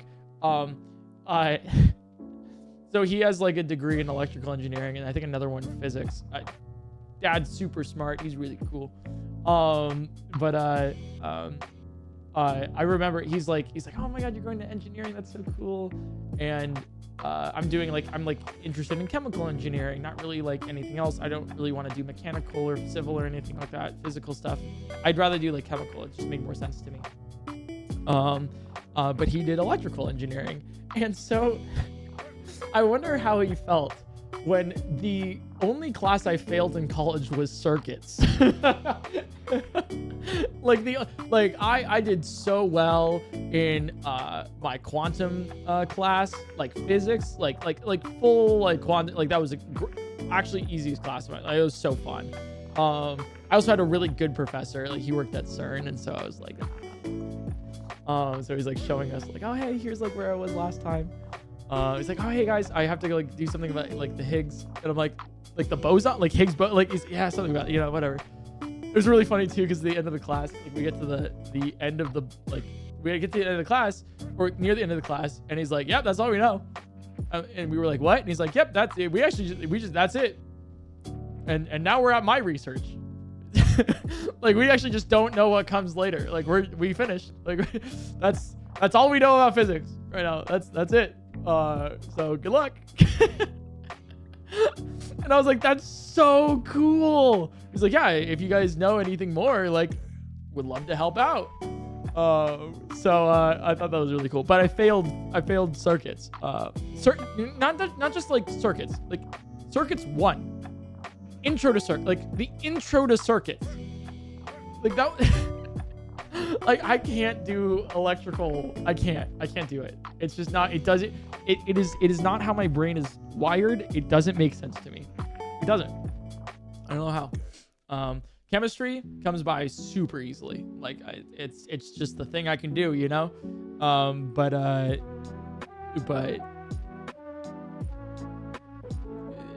electrical, no. Yeah, I mean, I'm not that good at like even like just regular classical physics, you know, like when it comes to stuff like that. Like so mechanical is like a little weird for me, but chemical is like definitely where like I was meant to be, you know. Anyways, going back to First Robotics and everything, it's one of the reasons why I got into engineering in the first place. Like my dad is an engineer and all this stuff. So I initially was like, I really want to program. Like I'm really interested in programming. So I joined my high school's first robotics club, because they're like, oh hey, like this is so interesting. Like all right, I'm like interested in it, because also, thanks to my dad too, when we were very young, he would help out with a couple different First Robotics teams, and he would bring my sister and I along to some of the regionals early on in First Robotics life, and just being like, all right, so you want to cheer for that robot? That's the robot that your dad worked on and like helped with, and like all the, you know. And so we'd be like, oh my god, go team, you know. And it was like, it was really cool, because that's like one of the things that I would do with like my dad, you know. You just like bring my sister and I over to Robotics, and be like, oh, this is really cool. And if you don't know what First Robotics is, let me explain it real quick. First Robotics is a sort of like organization that is aiming at really teaching a bunch of people about STEM, like science, technology, engineering, art, now STEAM, and math. So they that's their goal, to teach about that, which is really neat. And so the way they do that is by having robotics competitions. This isn't like BattleBots. It's something else. And so you might be like, oh, they fight robots. Haha, tee, that's so cool, right? Like no. It's as if, and the way I like to put it is as if you took a regular sport, like soccer, for example, and instead of every player being like a person, it's a robot. And in this case, it's a 3v3 match of like a classic game that you probably know. So there's like games based off of like basketball or like volleyball even. There's some soccer games, you know. There's some other, like frisbee was one, or like ring toss, like other things like that, right? And there's every single year is a different sport with a different set of rules, and you have 6 weeks to build your robot before you ship it off to a regional, and then you start competing over the next like 2-3 months. And that's First Robotics. And so you have to, over the course of the year and everything, like learn how to actually build robots. And then once you are presented with this engineering problem of this sport, in order to solve, you have to be like, what is the most valuable thing that I can have my robot do? And then you solve the engineering problems of how to do that. So it's really neat. And so what I wanted to do particularly was to program the robot. I wanted to do autonomous functions to make it so much easier for said robot to perform during the actual match. And there's also a little function in the very beginning of the match where the robots will do some autonomous things and get some extra points. So I was like, that seems really cool to me. So I really want to learn how to program. And the way I started doing that was looking at how to do Minecraft mods. Like how to make Minecraft mods. And I never actually made a Minecraft mod, but I definitely looked into the code on how to do that, because we were trying to write the in hindsight this is odd, but we were trying to write the code for the robot in JavaScript, and so it was a good kind of thing where it was like, if you know how to generally work your way around writing code, like just like as a mod for Minecraft in this programming language, you might be able to do something similar for like a robot. Because like if you learn about classes, functions, like variables, loops, statements, like all this stuff, then you might be able to like apply that towards like your robot. And that I did. I ended up taking a different role than programming for this, and because it was something I was very interested in, especially being so well versed with First Robotics from being involved with it when I was younger. And so as my time on the team increased, grew, and all this, like it basically I and this will make more sense of like who I am as a person as I say this. I went into coaching and scouting. And so scouting, so normally you'll do all your qualifying rounds during the tournament. So let's say it's like soccer, right? Like, so you'll play a whole bunch of teams. So you'll randomly be paired with 2 teams, 2 other like robots, and then against 3. So it's a 3v3, and you're randomly paired throughout like 10 different matches, and your performance in the matches will then determine your seed ranking for the playoffs, right? And a lot of the time we would do very well. And so we'd get like one of the top 8 teams out of like the 60 that were at the regional. And so then what you do, if you're on one of the top 8 teams, is team 1 then picks a team from the bottom 52 teams that they want on their team. So team 1 will pick somebody that didn't make it to the top 8. They're like, I want you on my team. Or they'll actually, in more cases, they'll pick one from the top 8, which they're also allowed to do. They'll be like, I want number 2, actually. And then number 2 can say yes or no. You can say yes or no in decline or whatever, right? So a lot of the time it'll be like, okay, like number 1 will pick number 2, and then number 3 moves up to number 2, and it kind of snakes up, but sometimes in a fun way, number 1 will be like, hey, we want number 4, and number 4 will be like, yeah, sure. Or they'll be like, hey, number 1's like, we want number 2, and number 2's like, nope,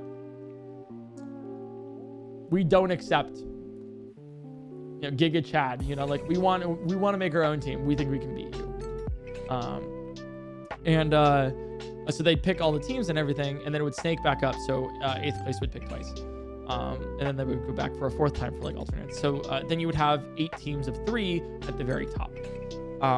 And so the question is, how do you choose who is on your team for playoffs? Like from Classic, you would just immediately think, okay, team 1 should just pick team 2 because they performed really well. Like team 2 should pick team 3, obviously, but no, that's not how it works in football. Just because you score more touchdowns doesn't mean that you're going to be good on the team. What if you already have all the quarterbacks? Like, why would you need, what if you already have like a I don't know why I went into football. This is not a good metaphor for me. But like, what if you have what if you already have all the receivers you want, right? What then? Why would you pick another receiver? What if you already have all your quarterback slots filled? Why would you pick another quarterback, right? So if your team is really good at something, you probably should pick another team that complements it, that is very, that would be able to enhance your robot's performance, and also your robot would be able to complement theirs. And so you'd work as a team. And so often in weird times, right? Like number 3 seed would pick number 55. And from a layman's perspective, you'd be like, why the hell? They perform terrible. But what if they have a function that is really good for it? And a couple times that actually worked, right? Where it's like, I think there was one regional one year we did horribly. And like the first seed chose, I think us at like number 45 or something. And then when they went over, we're like, okay, we're ready to score points with you. And they're like, no, you're not scoring shit. You're not doing anything. You're on defense. We're going to outfit your robot. Like, if you're okay with this, with these sort of like things like fins and everything else. What do you think? Because you have a really good drivetrain. Like you're a fast robot, you can go real quick across the field, and you're really strong. You have like I think during that year we had like a 2-shifter, like 2 gears of like speed and like torque, right? And so we were like the one of the fastest robots, and also like when we didn't want to be, we would be one of the hardest to hit, like the most defensive ones. So they looked at that and they're like, we could use this as defense to prevent the other team from scoring. And so we're like, hell yeah. So how do you determine who is really good for your team? And that was determined by me. I became the strategist, the scouting master, basically.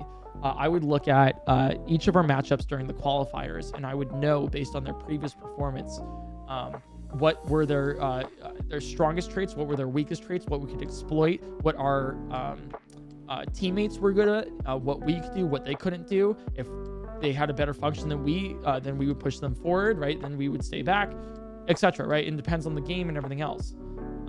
And so I was that guy. And I was like directly responsible for like a lot of wins and a lot of losses.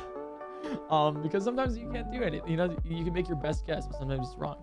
And so I'd be like, okay, here's the teams that we are looking at for like an alliance, right? For our like top seed. And so that's what I would do. And the way we did that is, and this is where I used like some of my programming knowledge that I learned earlier, was I had a bunch of team members up in these stands during the actual regional, watching all the matches and inputting all of their data into match data of like, here's when they scored, here's what they did, here's where they traveled to, here's everything that you would ever need to know about any robot ever. And things that like we were tracking that people like on the other teams didn't even know. They weren't even aware the robot could do. We're like, yo, we see that your robot is really good at this. Did you know that? And they're like, what? No, we've never run that really. And we're like, let's try it this time. They try it, we win the match, we're good to go, right? Like that was my job, was parsing data and analytics in order to get our robot ahead of the competition. And we won a couple regionals. It was really good. That was really cool. Oh, hey. Is that soup? Soup. Thank you. Big soup. Thank you. Oh, tomato soup. Thank you so much.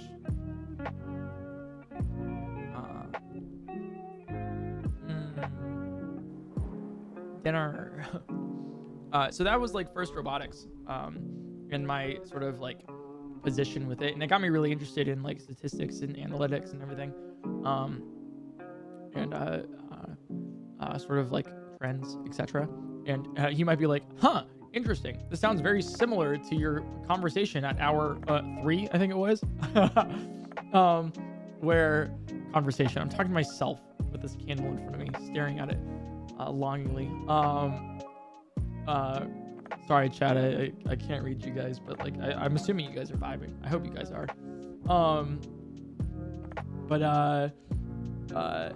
Yeah, very similar, right? Because like it's you know, very similar to that of what got me into YouTube and my YouTube channel, and why I'm like pretty good at that. So yeah, pretty neat. So that was first robotics. Really fun. One of these days, if I make a lot of money, like you might be like, oh, PointCrow, you're rich. I think somebody in the Discord was like, I don't know why PointCrow is talking about like events and why you can't do them. Doesn't he make $300,000 a month? And I'm like, yo, oh boy, howdy, I wish. God damn, that'd be cool. Damn. Drop a lot of zeros from that one. It's like, I wish I did. That's crazy. So it comes from here when I'm like, when I'm saying like, if I become like stupid rich for some reason, maybe I get signed with like, I don't know, something. I don't know. But then I would definitely want to give like a big chunk back to like that robotics team, and then also like my rowing team, just to be like, hey, thanks for being real cool and giving me a cool life. Thanks for being really accepting and really fun, and giving me the tools that I need to succeed in my life, and I appreciate that. So, that's first robotics. So here's my thing: if you have a first robotics team near you, and you are in high school / middle school, I think they have FTC, which is like a lower league for younger people, or Vex Robotics is a good one too. Vex we would kill at. Vex Robotics it's like another company that does the same thing. Vex Robotics, I won like every regional I went with Vex Robotics. Like we were like cracked at Vex, because we were doing so good at first. And first robotics requires like a ton of like the robots are a lot bigger and they can be more capable, and you can pretty much like manufacture your own stuff and all this stuff. But Vex you had to buy from like their parts or whatever. There's a big difference. But like Vex robotics were like a lot smaller, and we would just kill at those. So I'm like Vex easy. It's because I think like, dude, like I can't even count how many Vex wins we had. It was awesome. It was real cool. And so it's really cool too, because some of the things that we came up with for our strategies for our robots during Vex, other teams would see and then nav those ideas and be like, you'll just do what they did. And I'm like, yeah, that's right. That's right. So that was really fun. Same thing with like scouting and stuff. We were one of the teams to really like nail down like scouting other teams. So it definitely brought that, at least with like our regionals and stuff. So. Anyways, my thing is if you have Vex Robotics or First Robotics, definitely would recommend checking this out, because not only is it like for engineering, like math and science and robotics and all this stuff, but like there's other aspects of it too. Like there's awards and stuff that you can win. Like you can still win in a regional if you didn't win all the matches, if that makes sense. Like obviously like they win, like, you know, if you win all your matches, you get a gold medal, whatever, right? You get access to worlds and you can do that too. But there's another pathway to worlds, and that's through like I think it's like a chairman's award, where if you present to a panel of judges, and this is a separate part of the team, a very well written, communicated presentation of what your robot is, its capabilities, why you made the decisions you did, and how this was like will help you in the etc. Right? Like really presenting, because that's one of the things in like engineering and science where it's like you can make anything you want, you can do anything you want, but if you can't properly communicate it to somebody who doesn't know what it is, it's worth nothing. Like you can solve you can solve the theory of everything. You can come up with it. You can connect quantum physics and classical physics, right? And you can put those two together, and you're like, I solved it. But if you can't explain that to anybody, you did jack shit, because no one will know what you did. It's like, all right, cool. Communication is incredibly important. So there's an award for that. And if you are able to do that in the best way possible, then you get access to worlds. And so if you are interested in business, it's run like a business. If you are interested in finance, there's a whole bunch of budgeting that goes into that, because building a robot is not how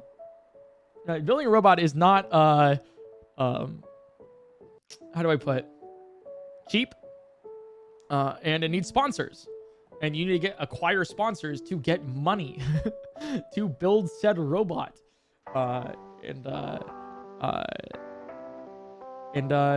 there's concept art. You know, if you were an artist, it's a really cool thing that I think a lot more people should be a part of, because if you want to be like ahead in anywhere in life, or at least if you want like experience in high school for things, like to put on your resume of like, hey, I did this. People will look at that and be like, damn, that's great. That's impressive. That's insane that you did that. And you get to do a lot of experience. So then when you're later like in life with that, then you can, that's my first robotics kind of rant. This is important. Tying it back to open source. I saw a lot of first robotics teams at open source, which was really cool, because I was like, they don't know I was once a part of it.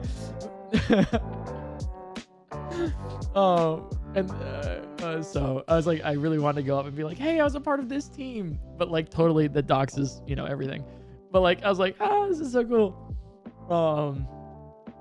So yeah, I wanted to like, it was really cool to see what they were doing, and everything. Yeah, the bumpers are made of pool noodles. That's not important to anything, but it's really funny. So I thought you guys would like to know that. Watching the back of this blindfold for 10 hours. Yep, I should do that one. That's a good one. That's a really, I'm blindfolded. I can't see anything. I might go blind. It's so small now. We got like an hour and a half. It might last an hour and a half. When I get my giant doodle, he is going over a campfire to stay warm. You have to build a bonfire to, you know, that guy's large, you know.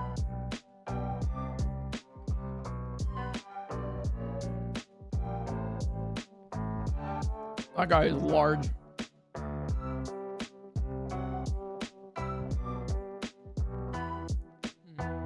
What is that behind you?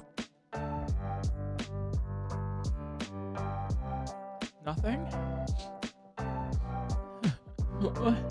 Nothing's behind me. aside from this sick handle, it's not even a, dude, it's so small now.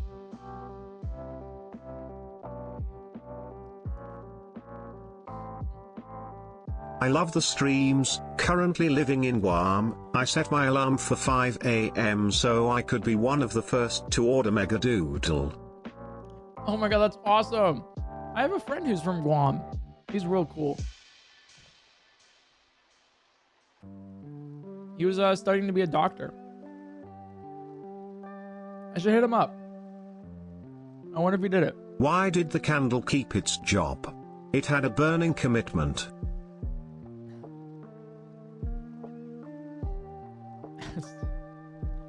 Why did how did the candle know it had an STD? It was burning.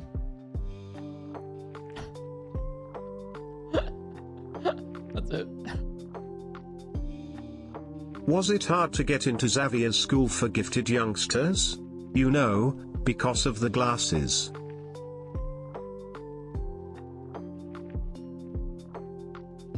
I'm not like I don't know. I've never really gone. That's X-Men, right? Probably. I'm so sorry if it's not. I'm so sorry. I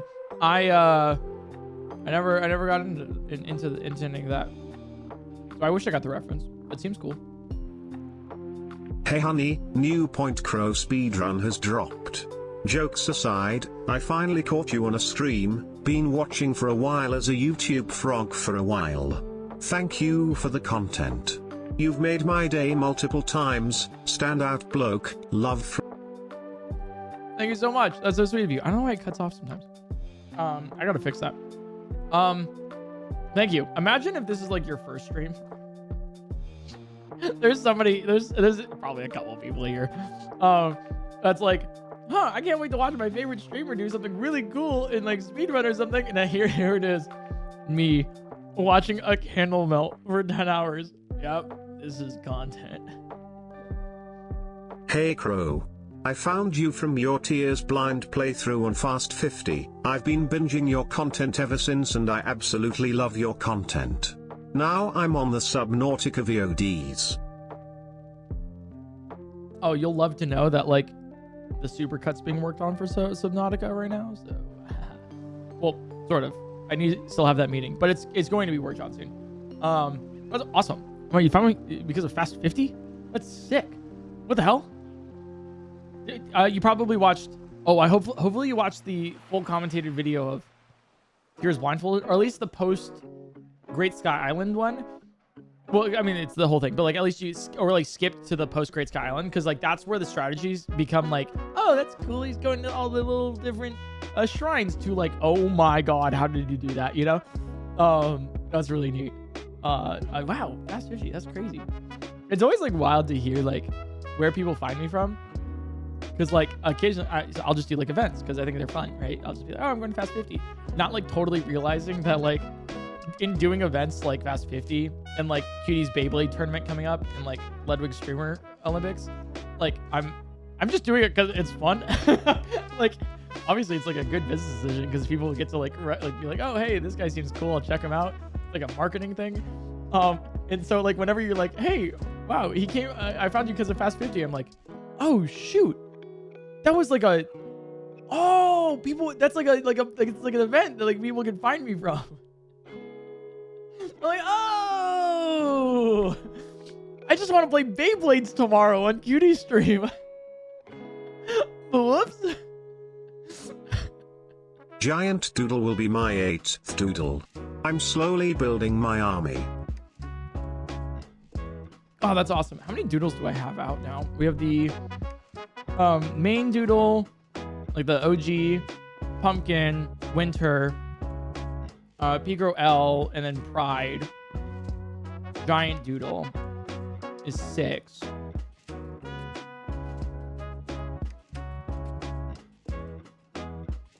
I guess you might have like 2 of one of them. I guess there's like the very early doodle, like original, you know, one from like Makeshift, and then maybe like 2 doodles. That's awesome. That's great. I'm so glad you like the doodle plushies. That's so neat. I love. You guys gotta. We have a lot of them coming up too, so I'm really excited Whoa, sorry.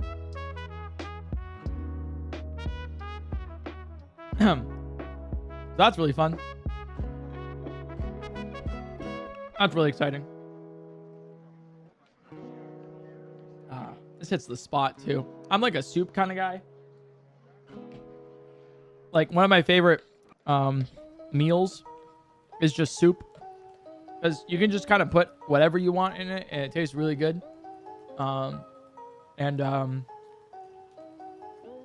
Yeah, I make a mean hot and sour egg drop soup. Ooh, it's so good. I've gotten more into cooking lately, of trying to just like, I know you might guys, oh yeah, you guys might not believe me knowing like that I've done the Google Translate cooking series, or like the things that I did to that steak once. But like, trust me, you can't, you won't. I'll say this. I'm like actually a good cook. I'm like now I'm a good cook. I'm cooking better now. Like I have like taken the past couple months and like honed my actual like my cooking skills, and I can make things. Not a lot, but I can do it. Like I can make some hot and sour egg drop soup. I can make some lo mein noodles, some chow mein, which is basically the same thing but a little bit different. Some Szechuan beef that I got going on. Some fried rice, egg over rice, which is just egg over rice, but like it's good though. I can make some mean chicken noodles too. I got a lot. Some nice pesto pasta, which is like, wow, PointCrow, isn't that just pasta with pesto? Yeah, but like, so, like, come on. Like, I wouldn't think about it too much. Anyways.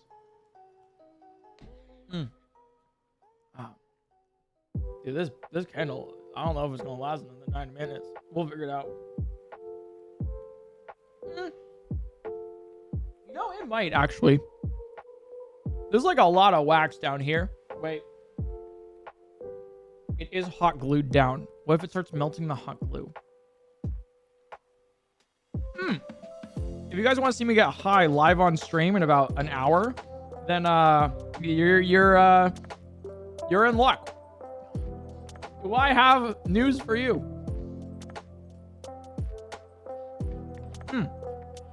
Cannot wait.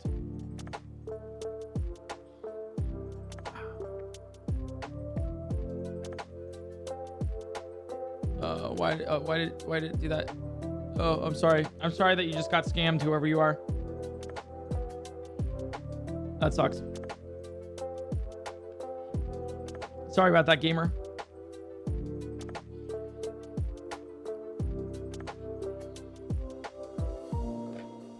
Oh, that's so good. Wait, did you say you were in Lud's Streamer Olympics earlier? What team are you on, Chronote? Oh, is that not like... Do you not post about that?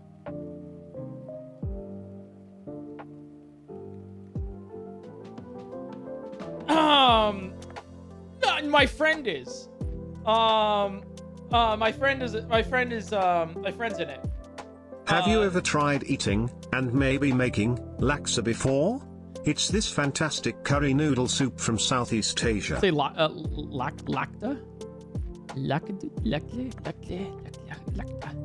No, I've never heard of it. Or I might have, I don't know. TTS sometimes says weird things wrong and stuff. I don't know why it keeps muting instead of... You should add some of that wax to your next dish. Oh god. What is this? Google Translate? No, my friend is I actually don't know. So it's really funny whenever I get invited to a thing with like a streamer or whatever, a lot of the time I won't really know what I'm doing. I will just kind of like say yes. Cuz it will like I said before again with like the Fast 50 stuff, I'm like just excited I'm invited. And I'm like sometimes really excited about the idea. So like my friend, right?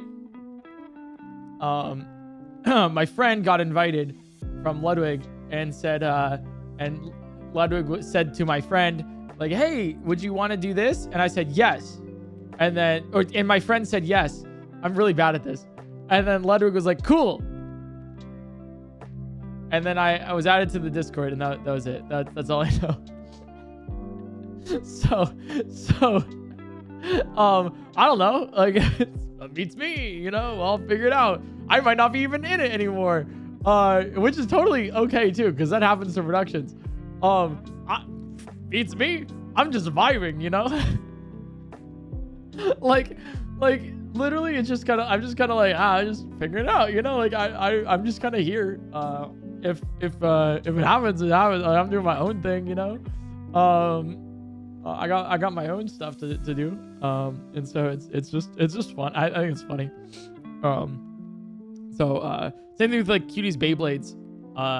Although I did, you know, I told you guys, like, I want to win things, right? Like I really want to like work hard and try to like do more effort towards winning things. So when I was a part of like Lil Aggies, sort of, when I was on the team with Lil Aggie and Small Ant for the, oh,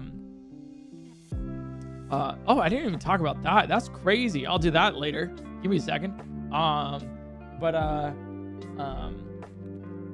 was on Lil Aggie's team with Small Ant, we did the Elden Ring DLC like PvE sort of tournament and everything. And so like what I did beforehand was I like, rather than just be like, oh, I'll just show up and like hope I win, I practiced. I practiced against the bosses. I learned more of their patterns and everything. Went back with my account and practiced a little bit. Tried to come up with a general route for things. And so then when we did the PvE section of that tournament, I was prepped. But PvE, I was like, I'm not gonna get good at PvP like overnight, because I was invited a couple days before. But I was like, yeah, with like PvE, like easy, I got this. You know, like I can do well. And then we ended up getting 3rd place out of 16 teams. And Team 1 and Team 2 had like legitimately like Elden Ring speedrunners on their team. So I was like, we were like, yeah, we're not. Well, like if we get 3rd place, we got 1st, you know, like, so I was like, I'll take it. So then like with Beyblade, for example, with Cutie stuff, she's like, hey, you want to do Beyblade? I'm like, yeah, that sounds like fun. I'd love to do Beyblade. And then I was like, so just asking for a friend, you know, are we allowed to bring our own Beyblades, or do we have to like use the provided ones from you? And she's like, oh, you can bring your own if you want. Totally fine. Okay, cool. Asking for a friend. What generation of Beyblade? Like, I'm doing my research here, right? And like, apparently there's like 4 generations of Beyblade, like real generations, like master rule changes in Yu-Gi-Oh kind of thing, you know? That 2 of you in chat probably understood that reference. It's like when they add like synchro or pendulum in Yu-Gi-Oh, where it's like a new thing, whatever, right?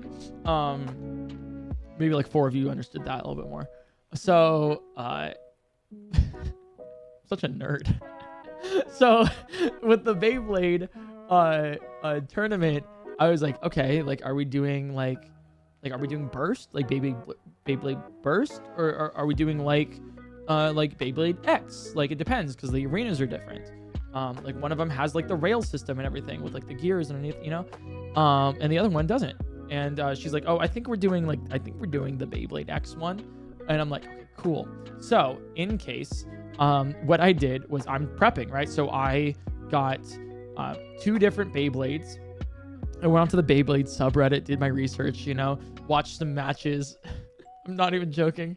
I watched the matches and everything, and I was like, okay, cool. So it looks like in current meta for Beyblade X, what you want to do is you want to buy the wizard, like you want to like Wizard Rod is really a dominant, but specifically, and you can run Wizard Rod stock if you want, but if you want to actually like excel even more, just in case you get some mirror matches or whatever, right? In case, then you want Wizard Rod, but with Phoenix Wings, Ratchet, and Ball. And that might be like an actual like better matchup with the combo of Phoenix Wing and Wizard Rod. So I was like, all right, cool. Like, let me run that. So I bought both and I combo that together. And then what I did, in case, and I remember this from like older research on Beyblades, you know, also known as like my childhood.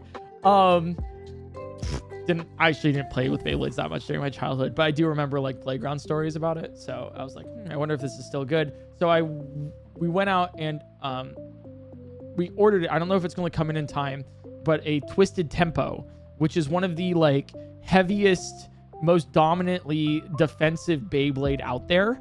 So I'm thinking that if I'm allowed to run like a Beyblade Metal Raiders, Metal Raiders, like a Gen 2 Beyblade during this like Gen 4 kind of like gameplay, then that might be even good. I'd have to test it out and everything, but that might be like allowed. So we'll see.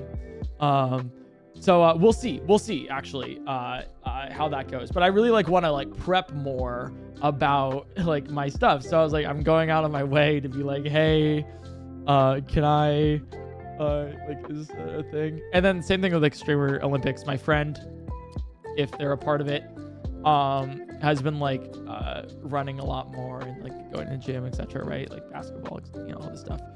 Pretty fit generally. So prepping for that too. I think it's like any amount of small research and prep that I can do beforehand, I think would be so much better than none. Who knew? That's crazy.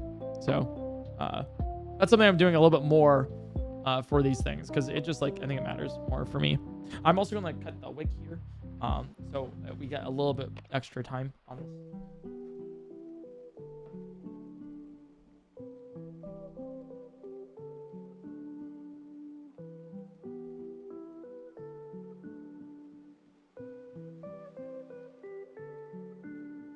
It's so hot and melting still.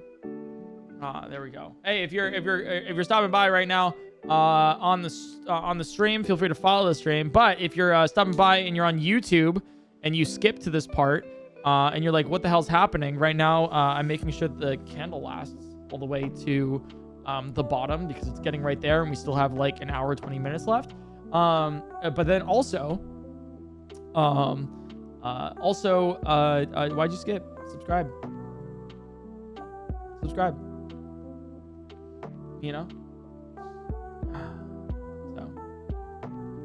so that's the main deal here. Subscribe, do it.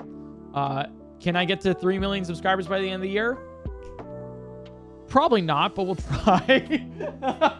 That's a lot of like 700,000 subscribers in like the next like couple months. To 3 million? Oh, I don't know. But that'd be cool. That'd be really cool. You know. Guy from Guam here again, who just scammed. Yo. I never thought I'd see the day Eric cosplayed PointCrow cool emote PointCrow cool. Isn't it like this? Like it's like the emote's like crossed hands or whatever. You know, haha, crazy. Yeah, I guess here's another like thing that happened in between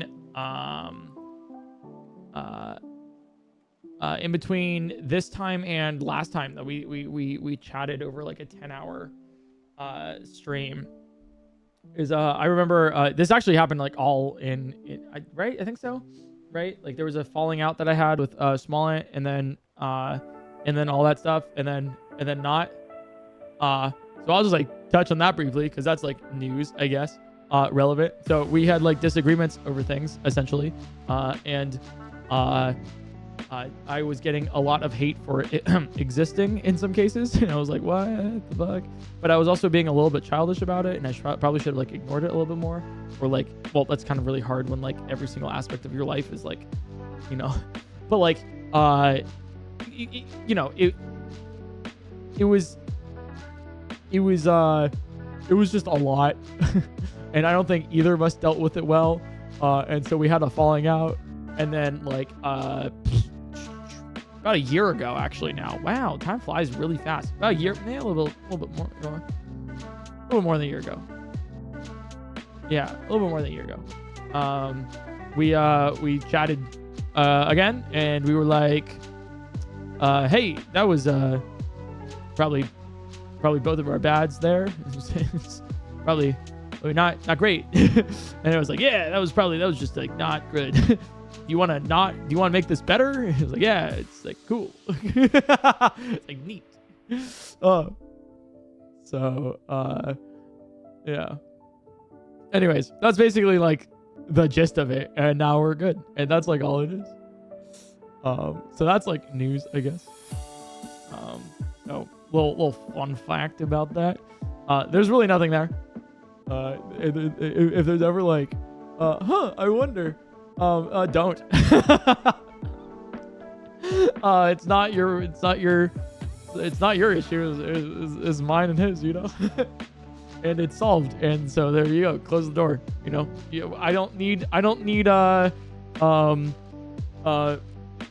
Mr. Bobby Poopin's 43's take on the situation.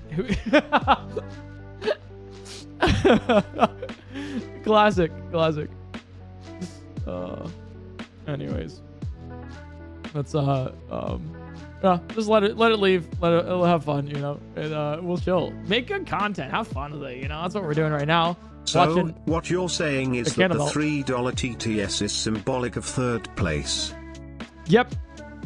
Well, it's more like, okay, so it's a little bit more right now because like there's so you know, because it's like a 10-hour stream and like I'm chatting and I'm yapping away through like all of it because, you know, who else is watching a candle melt for 10 hours straight?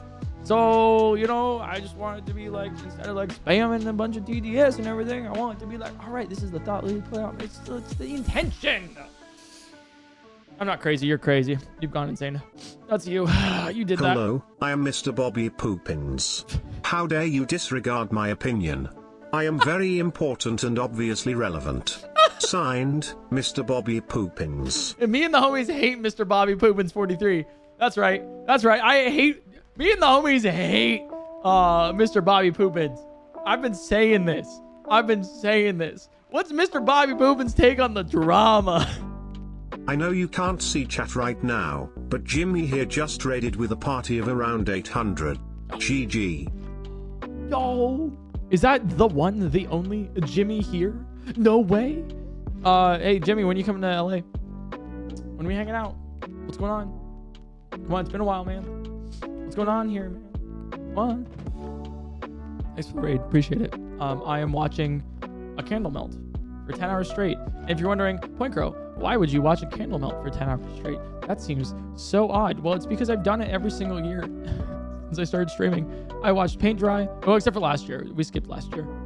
Maybe I'll do another one. So then we're kind of like on it. We'll figure it out. But I did paint drying for 10 hours, grass growing for 10 hours. I did ice melting for 10 hours. And then now we're watching a candle melt for 10 hours. And we are about 8 hours and 45 minutes in to the candle melting stream. Almost done, you know, getting there. The candle was about like this tall before, and it's really shrunk over the course of the stream.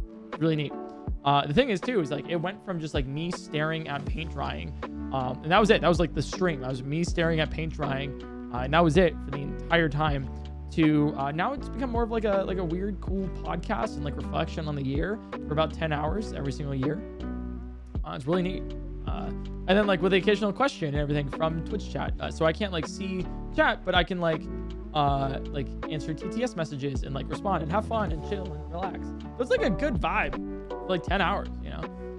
And it's like really neat because who else can say that they've watched, like actually physically watched paint dry or grass grow or ice melting or candle melting as well. I mean, we have like the wind, earth, air, earth, water and fire now, so I am the avatar when you think about it.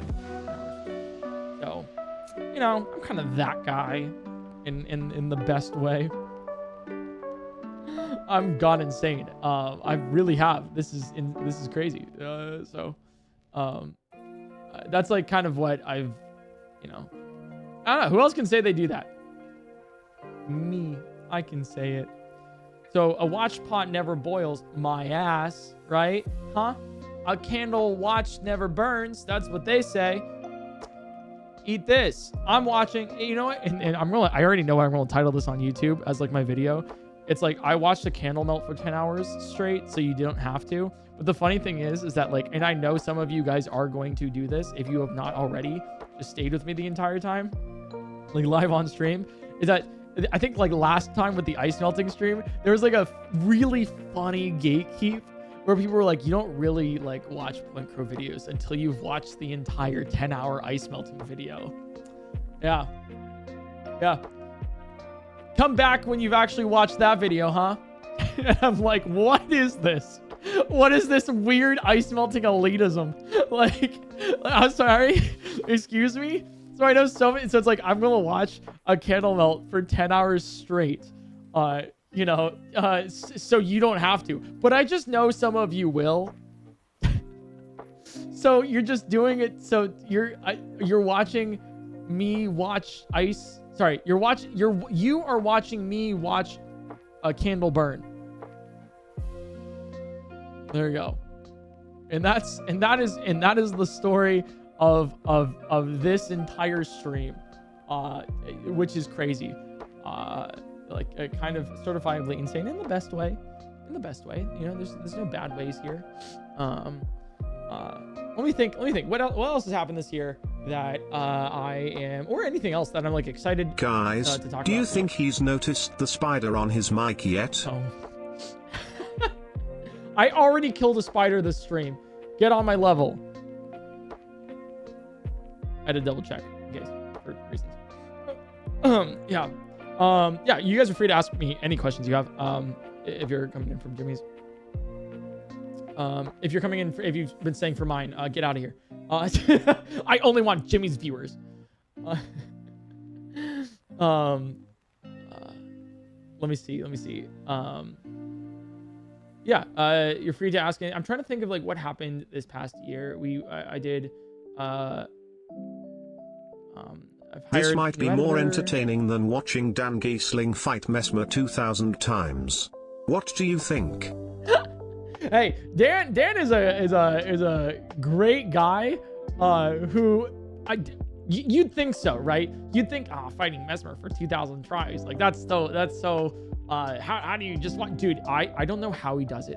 He is this magic with him where the man can make anything interesting at all whatsoever. Like you think, try number 564 of trying to beat Mesmer with 0 health is like, you'd think that's boring, right? Like you'd pop into his stream and he has his chat's great, like the energy's awesome.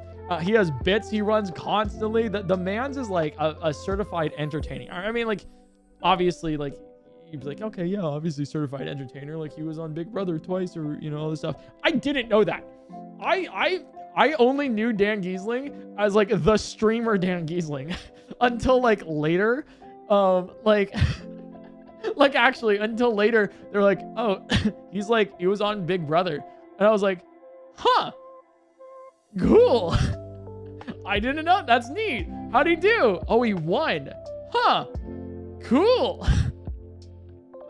Like, I had 0 idea, which was like so neat because I was like, I just like the guy, you know. Like, he's just entertaining. He's like a cool dude. And he's been pumping out some good YouTube videos too, recently. I wonder if he's played the Dungeons and Degenerate Gamblers yet. The blackjack game. Seems very interesting and kind of like up his alley. It just so happens to be Wednesday, my dudes. How's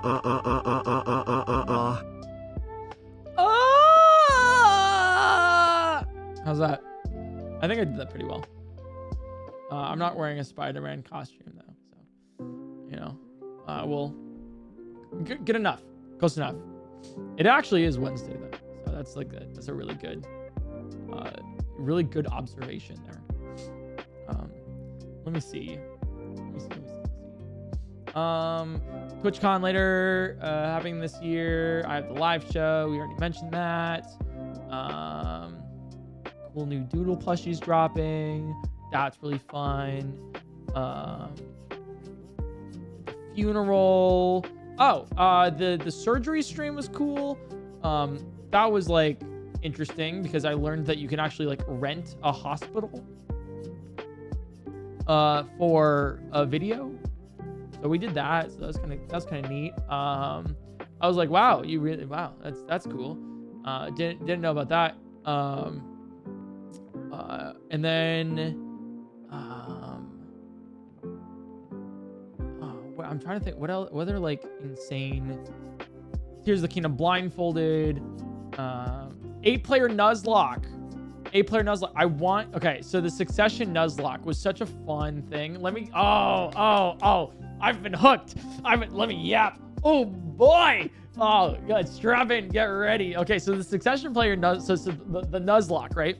So the 8-player Nuzlocke was such a fun idea, right? So if you don't know what it was, I did a video recently, a couple months ago, where it was an 8-player Nuzlocke, where I would do a Nuzlocke of Pokemon Platinum, a hardcore Nuzlocke. So it's really difficult rules of Pokemon Platinum. But I would only do it up to Gym 1. And then I would take my save file and give it to another streamer, Alpharad in this case, right? And then Alpharad would then beat up to Gym 2 and then beat Gym 2. And then he would give that save file to RT Game, and then RT Game with Sea-Dog, and then or vice versa. I think it was Sea-Dog and RT, whatever, right? And then up until Gym 8, where after like Captain Kidd beats Gym 8, then he gives the save file to me, and then I beat the rest of the Nuzlocke of the Elite Four and also the champion, right? And so that was like a really fun, that took like a year, 2 years, a year and a half, I think, about to actually finish, because streamers just don't have time to do things, and they're very busy and hard to reach. But that was like a really, really fun video. And a lot of people, I can't go without mentioning this video, without mentioning this. A lot of people like very angry with Ludwig and Captain Kidd for like quote unquote throwing the Nuzlocke. But I fully 1000% disagree with anybody thinking about that. And I will just mention it like here. I think if you think that way, then that's totally, it's totally okay, but I think you're wrong. You know, it's like, it's totally okay to be like, I'm like, you know, I'm like, it's like, you're invested into the run and everything. However, don't be mean, right? Because like, they made it interesting. Think about it, right? Like if if Ludwig didn't try to kill every Pokemon on the entire team, right? There wouldn't have been such a great comeback moment from like Pichal of like, okay, I'm mustering this together. If Captain Kidd didn't kill Smallant's Lucario, right?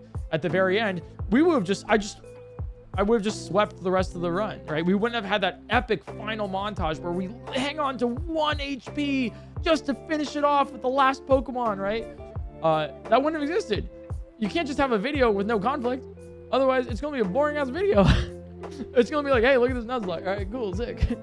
So I was like, so it's like, it's totally valid to be like, that was such a cool story. I can't believe that, right? But it's like another thing to like just actively hate somebody. I've always hated Ludwig, you know, because why would you kill a Pokemon? I'm like, it was funny. Like, that's why, dude, if it wasn't funny and I was like actually like mad about that, then I would have just been like, all right, I'm just going to revert the save file, give it to somebody else. You know, like, I was like, dude, he actually, I think he asked me before and he's like, is it okay if I do this? And I was like, please, that's hilarious.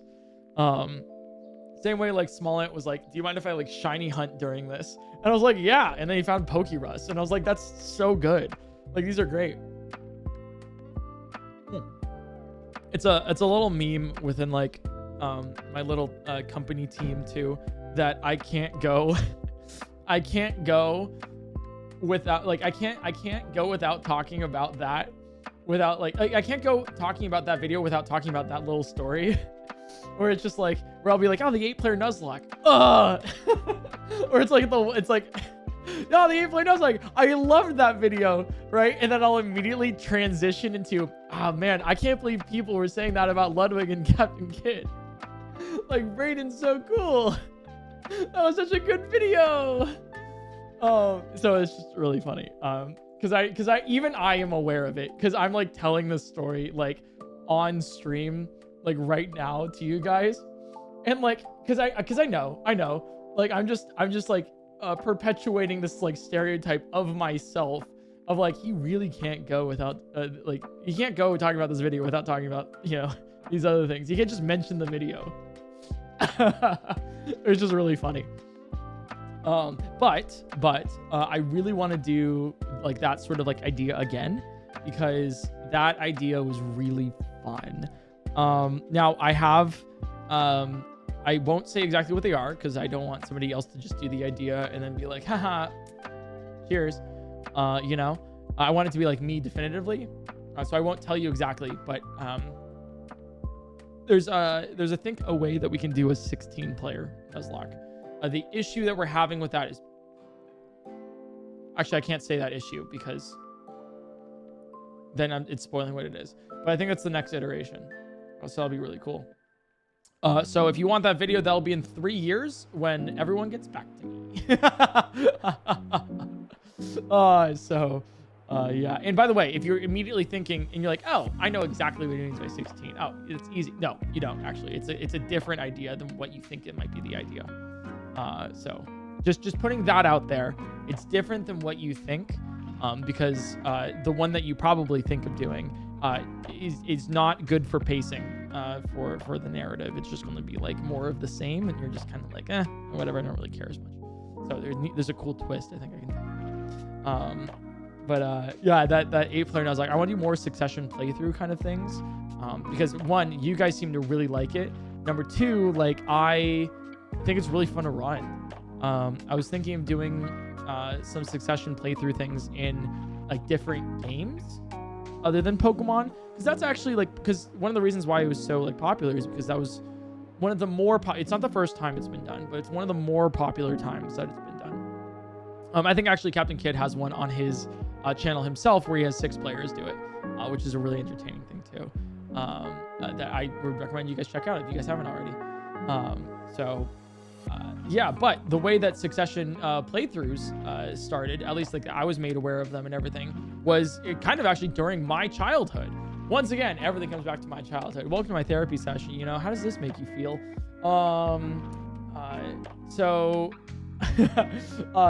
It was with I don't know if a lot of you guys are aware of this, but Dwarf Fortress was the one that introduced me to Succession playthroughs. And this is, it's Dwarf Fortress, but specifically Boat Murdered. And if you don't know what Boat Murdered is, then subscribe, because you probably skipped to this part of the video because 9 hours in, you know, let's see what 9 hours looks like, you know, but like, come on, go back to the start of the video, watch the rest of it. I'm calling you out right now. Like, come on, like I'm here busy watching this candle melt, right? And here you are skipping the video to see how far it went. No, I talk about some really cool things. Check out the chapters on the bottom here if you want to check out one of them. It's really neat. Okay, come back and then maybe you'll make it to the 9 hours properly. Okay, subscribe. Okay, come back later. That's gonna be so crazy, dude. I can't wait. That's so funny. I'm running this bit for myself. Also the candle, is this gonna last another hour? I don't know. Like there's still a bunch of wax there, but I'm kind of concerned about the wick. So we'll see how it goes. It's on its, you know, this is all filled with wax right here basically, and hot glue, but like still, you know, so we'll see how it goes. Anyways, so Boat Murdered, the important part here. What's up? Oh, that's funny.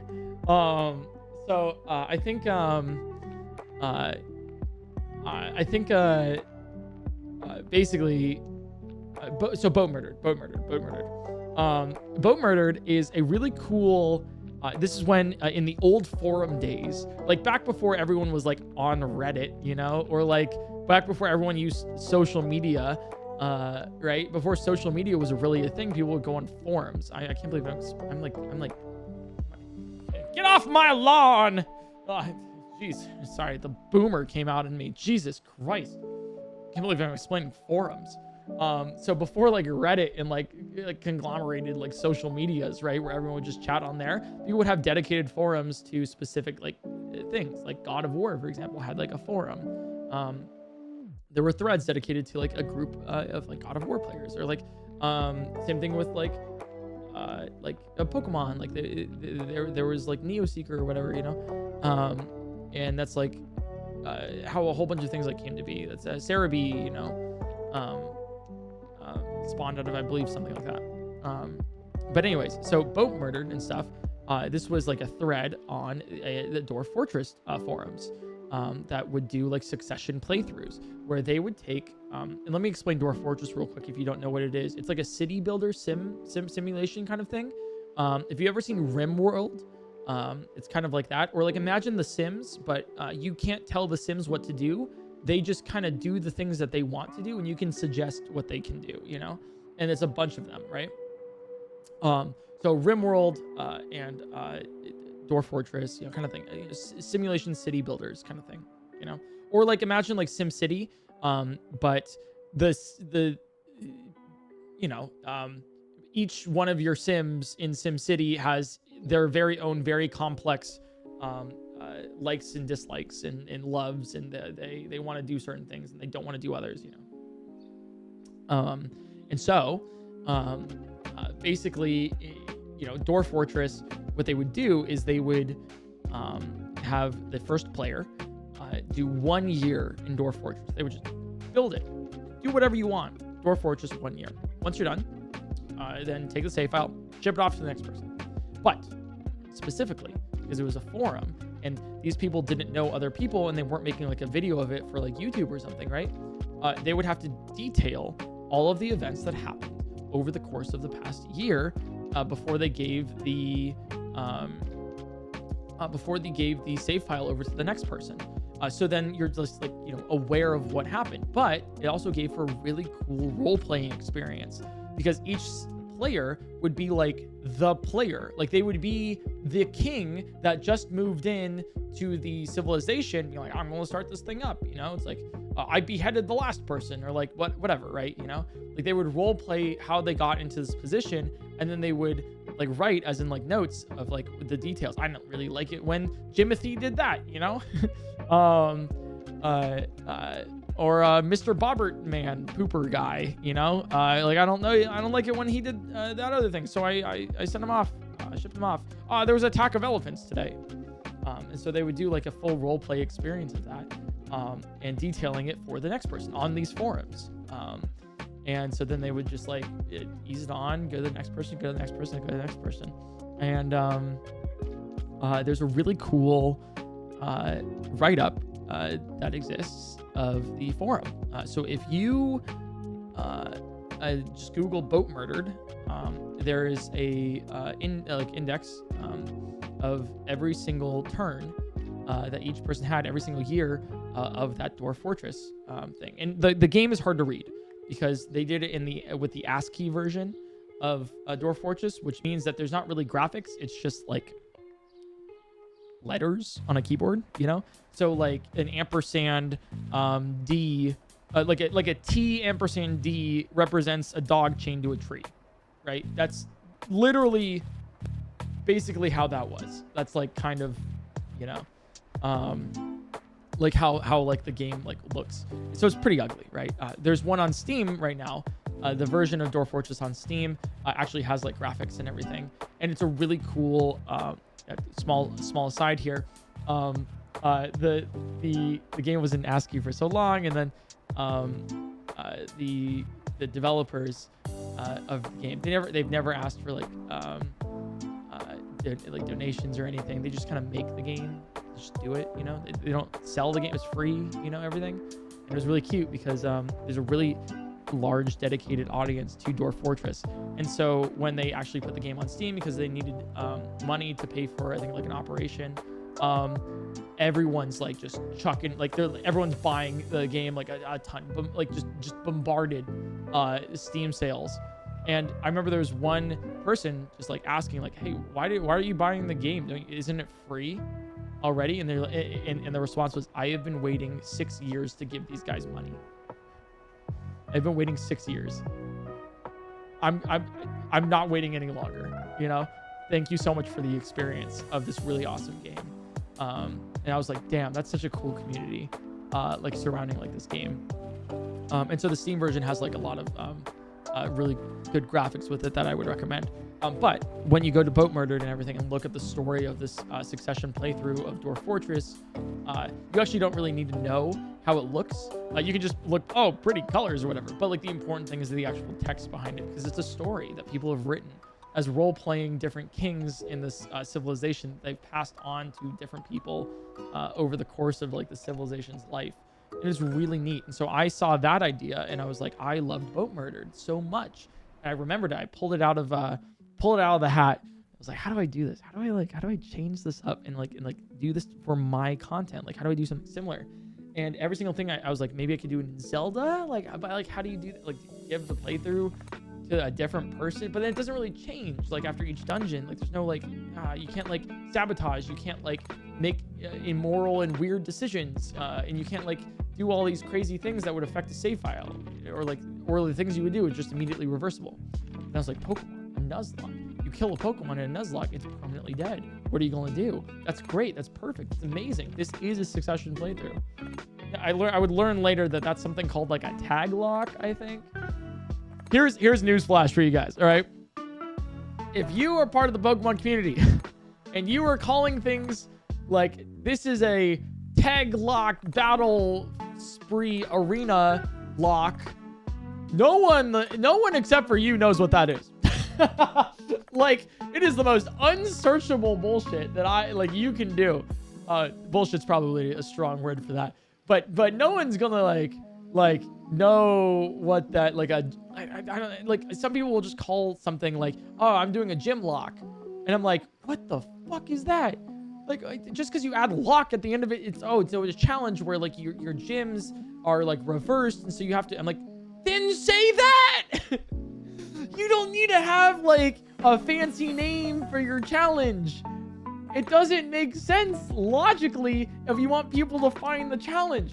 So I ask humbly as a request to anyone who is a PokeTuber that is possibly watching this, which might be actually zero, just say what it is. Don't call it a fancy name, please. Thank you very much.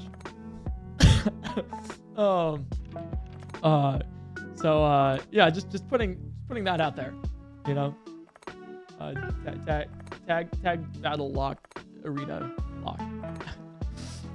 So that's kind of like how I came up with the succession idea for Pokemon, independently from a tag lock, in a cool way. And I recommend like Boat Murdered. I was thinking of doing it, like I really want to do it with with Dwarf Fortress. Like I want to have my own Dwarf Fortress thing, but the issue being is that I can't get enough streamers that would dedicate themselves to learning Dwarf Fortress. Or at least like the very bare minimum of Dwarf Fortress to make it happen, and like spending a full year on it. Not like in-game year, not like an actual year outside of it. So I'm like, I've reached out before. I've like asked, like, I'm like, hey, like RT, like, would you want to do like a Dwarf Fortress thing? No, I don't know. Okay, cool. Hey, dog, you have a Dwarf Fortress? Oh, you just like remember? Okay, no, that's cool. You know, like, or I'll just like like, hey, Small Ant, what do you think about like, you know? But no biters, you know. So I just want to do like a modern Boat Murdered. You know, that's what's a man got to do to get a modern Boat Murdered? Am I right? Am I right, fellas? What's a man gotta do to get a Boat Murdered up here? Oh, so yeah, that's the fun little fact there. Are there any supernatural things / conspiracy theories that you genuinely believe in? Chemtrails made fluoride in our rivers to turn the frogs gay. Yeah. Conspiracy theories or anything? Let me think for a second there.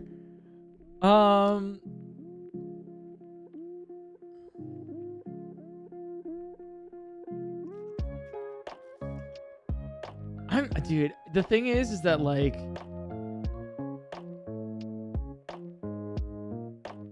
most of the things where I'm like, I bet they're doing this, you know, like, I bet they're making my bags of chips smaller, you know. It's like based around in logic, and then also like later I would find it's true. So like it's, you know, shrinkflation, by the way. I don't know if like I have one like off the top of my head that I'm like because I have a healthy amount of skepticism for like a lot of different things.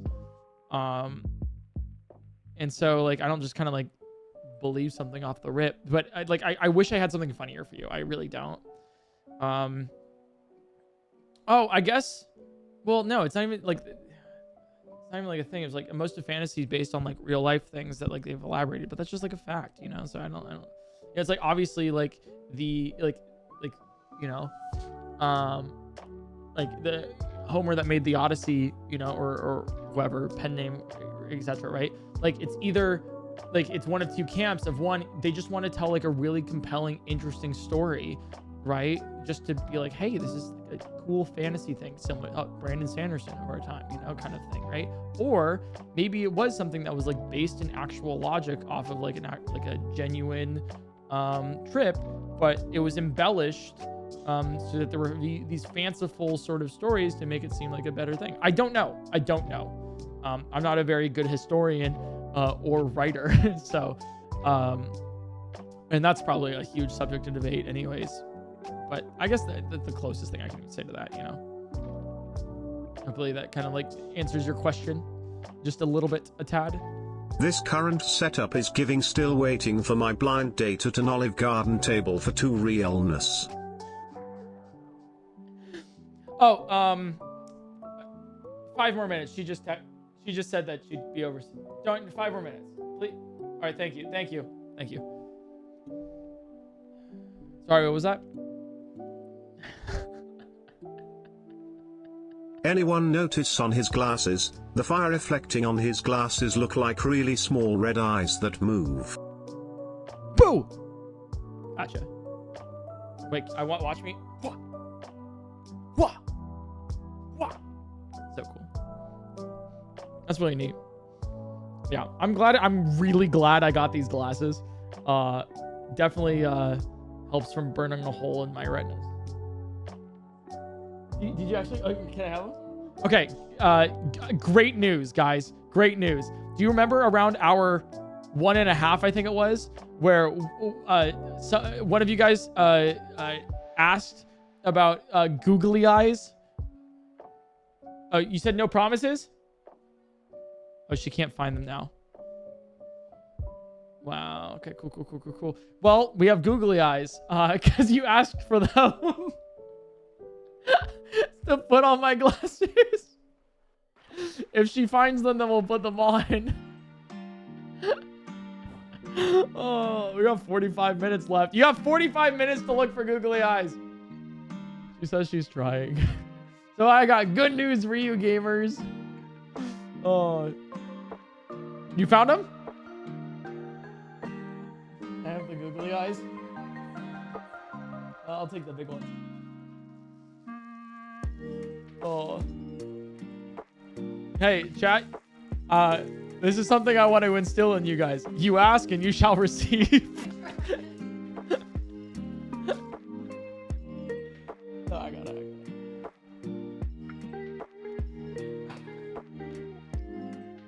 Okay. How do you put... Wait. Okay. I don't know.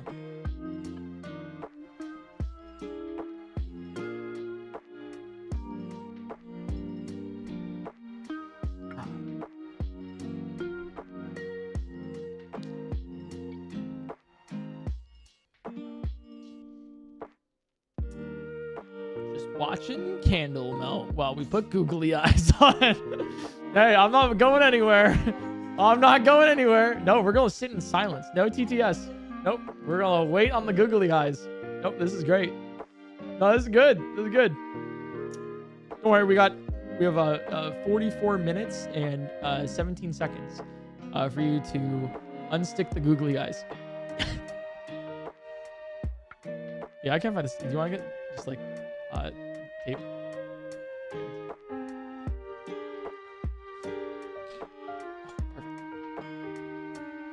Awesome. Okay.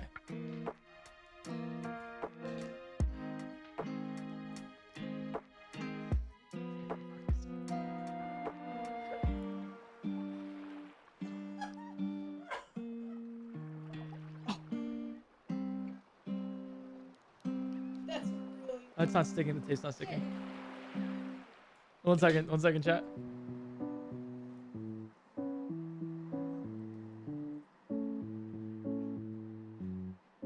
Why is this not staying?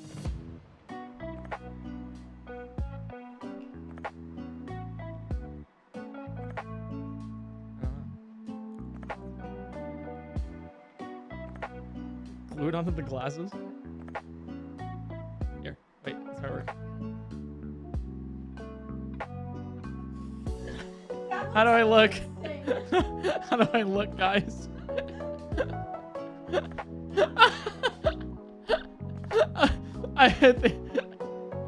Is this scary? Oh. Maybe you could use the remains of that candle to refill your glue. Maybe even use it on a family of 4. Anyway, love your 10-hour streams, Crow. They're amazing. P.S. Abby is the GOAT FR. True. That's my manager. That's my manager. This is so weird. I can still see it like right through here, you know? Takes a dramatic drag of a cigarette. Boat murdered. I haven't heard that name in years. Fuck those elephants. Fuck, true. Fuck those elephants. Shouts to the butterfly wing, though. Keeping the door open. Definitely was a crazy time. That's the cool thing about Door Fortress 2. It's so detailed that literally a butterfly wing gets stuck in a hinge of a door and, you know, prevent you from closing it. Which then causes a herd of elephants to go inside and have everyone die. I want to get attached to it and regret naming it before it dies. Timothy! I love to suffer. Smile. Timothy! Please! No! Stop melting! If there's only something I could do to stop it. Oh no. Man, if only I had a way to stop Timothy from dying. Timothy, no! Hi Eric, doing schoolwork with this stream is very chill and relaxing. What is your fav species of shark and why is it the Greenland shark? How'd you Thanks. know? Dude, how did you know it was the Greenland shark? That's awesome. Yeah, I love the Greenland shark. And let me list all the reasons that I love the Greenland shark. 1, it's green. Fucking love that, you know? Great color. 2, it's land. I live on land, and that's pretty neat. And then 3, it's a shark, and we can all agree that, hey, if we're naming what our favorite types of sharks are, then you gotta have, like, sharks as the prerequisite. So, you know, 3 different things I like about Greenland sharks. Have you heard of the legend of Mersquirts? I'm sorry, Mersquirts? Did you just say Mersquirts?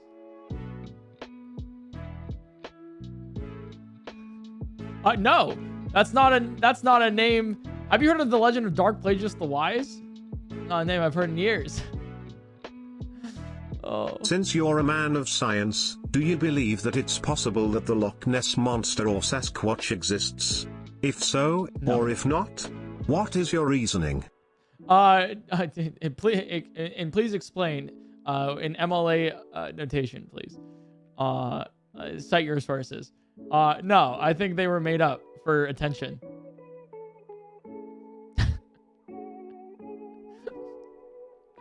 As a streamer, okay? As a streamer who sees a lot of people try to get my attention, oh yeah, 100% Loch Ness Monster doesn't exist, right?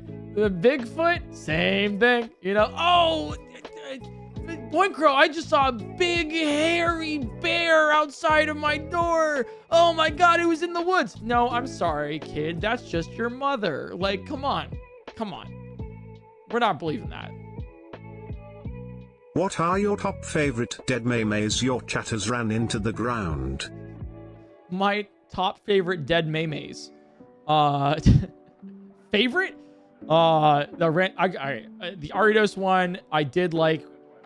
I said they're dead, right? So they ran into the ground.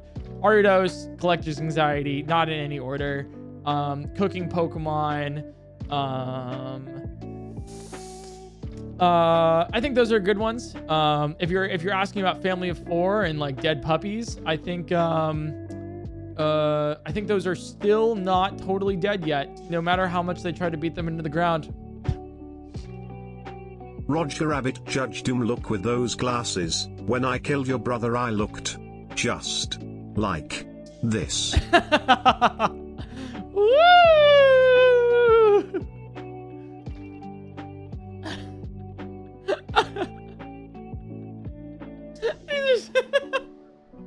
They're just so odd.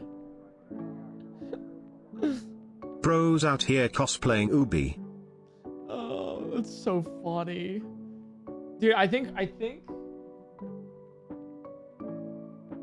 going to be close, but we might have another 35 minutes of this. Like left of the candle. I think we might.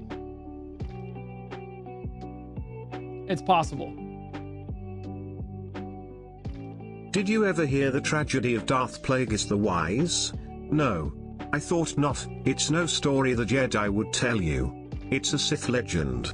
Darth Plagueis was a Dark Lord of the Sith. He was so powerful, yet so wise. He could use the Force. That's beautiful. All right, guys, I gotta focus up on this candle. I love Greenland sharks because they can live for over 250 to 500 years and they move so slow that scientists are still trying to figure out how they frickin' eat. Yeah, that's actually I've been saying that those are my favorite fact. We were about to we said that at the same time. I was about to say that. So, I'm actually really quick. I have had to go to the bathroom for the past 2 hours. So I'm gonna really quick go do that and then sprint back. Well, actually, no. I'll just do the watch my stream on my phone strategy so that I can still see the candle. I'll just do that. Give me like real quick time. I'll keep TTS on though, so you can talk to little Doodle here. Big Doodle.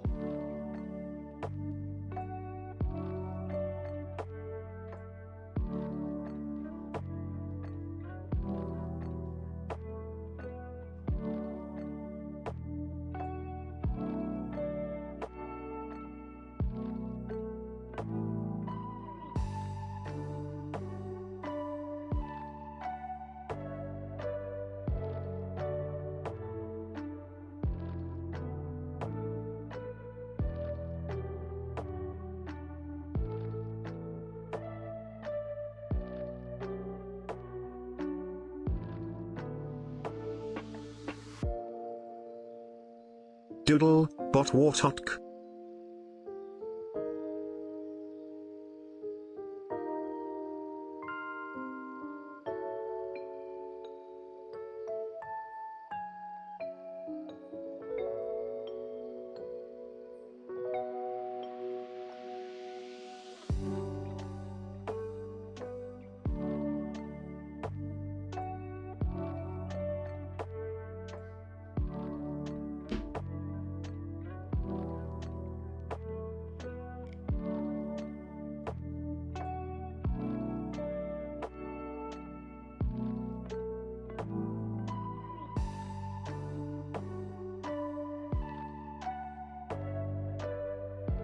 Sorry about that. All right.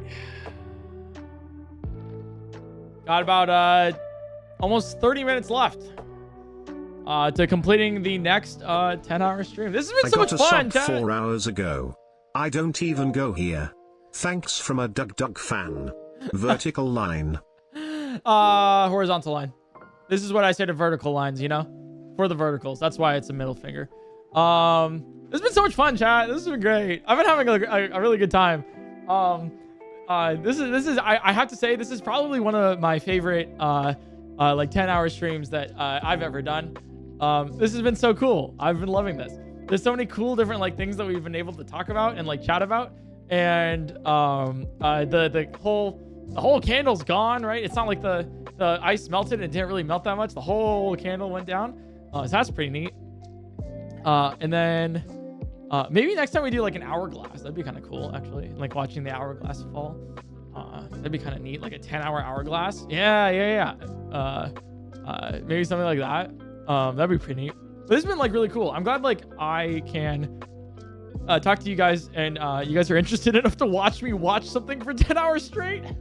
This is like the craziest tradition that I've seen that we have, which is really fun. I love this too much. Just want to put that out there before we get to the final like 30 minutes of this.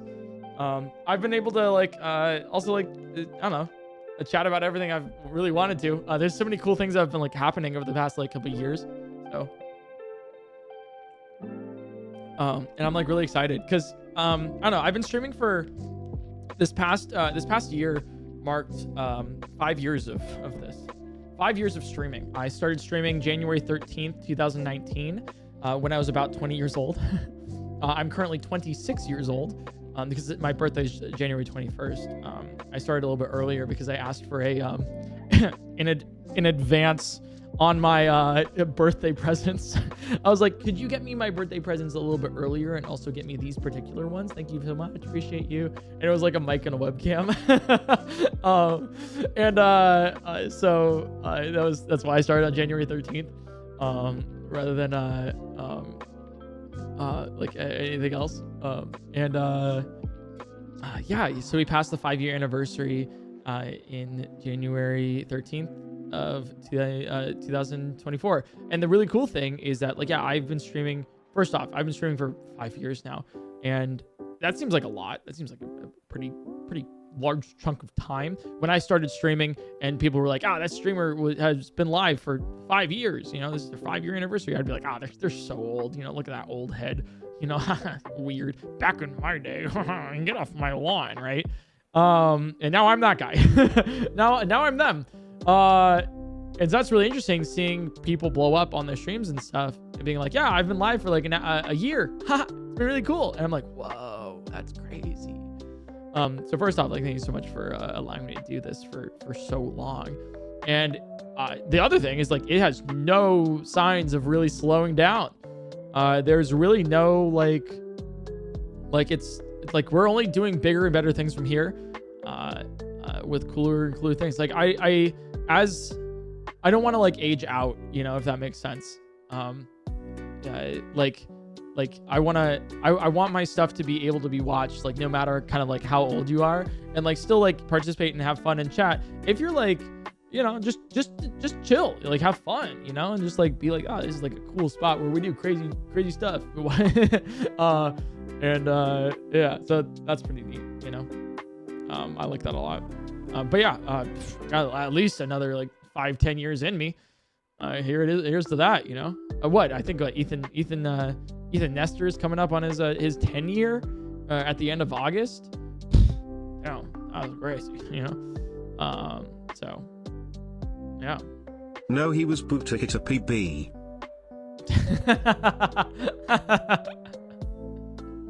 Guys, whoa! We're so close. 30 minutes until I can get this new world record of how the longest time somebody's watched a candle melt.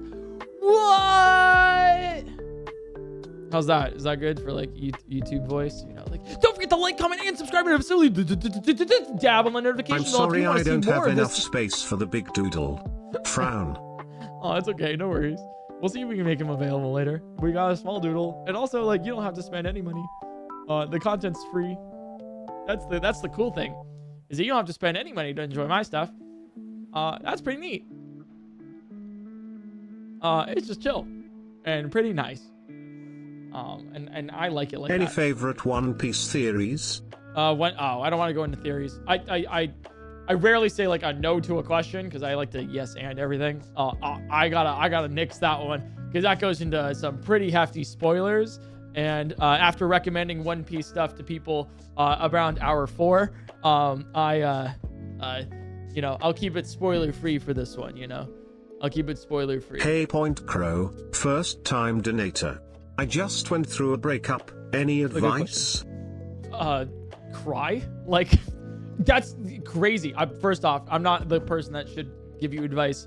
I'm just a guy on the internet for that, you know. Sorry, you probably should ask your friends. But unironically though, like crying helps. It's pretty chill, you know, helps out, you know. Don't hold that shit in. Just kind of be like, that sucked. And it did. That's great. That's cool. You should feel your emotions. Just do that, you know. That's sick.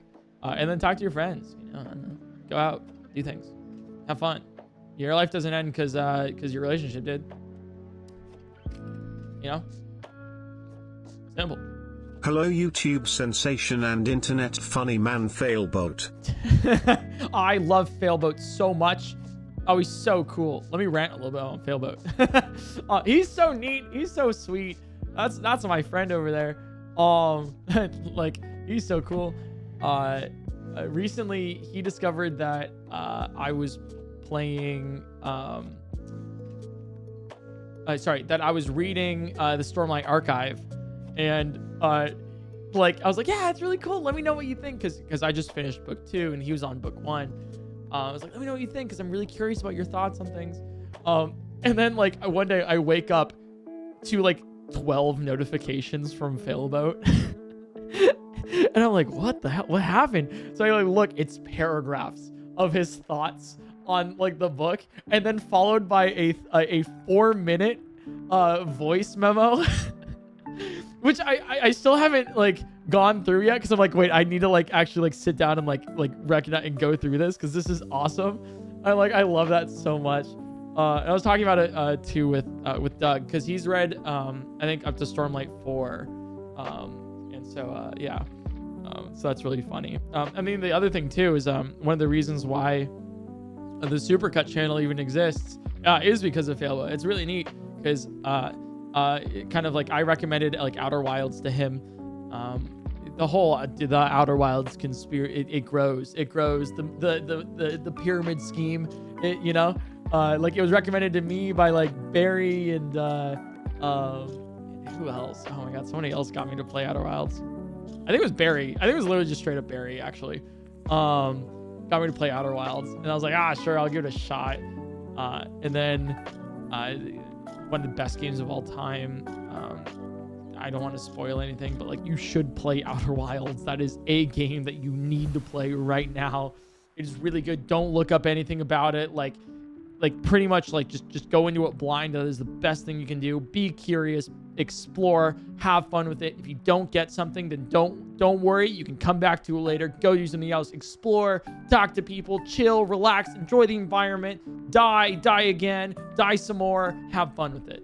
Outer Wilds, play it. You know. And there's a really cool sequence sometime in the game that I won't say, but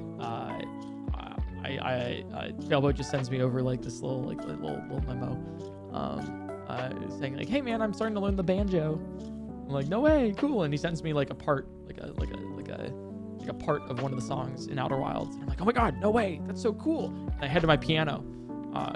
Fun fact, I've played piano for, I don't know, 12 plus years. And go to my piano, play the piano part. I'm like, I sent it over.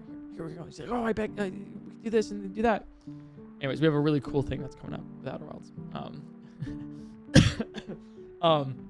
That actually inspired me to do the Supercut channel, because in some other news, the Supercut channel, a lot of people, when I was playing Outer Wilds, mentioned specifically, and this is like the power of you guys just being like, hey, I like this kind of content, I really like it. Just voicing your opinion there like lets me know so many cool things about like what I can do later.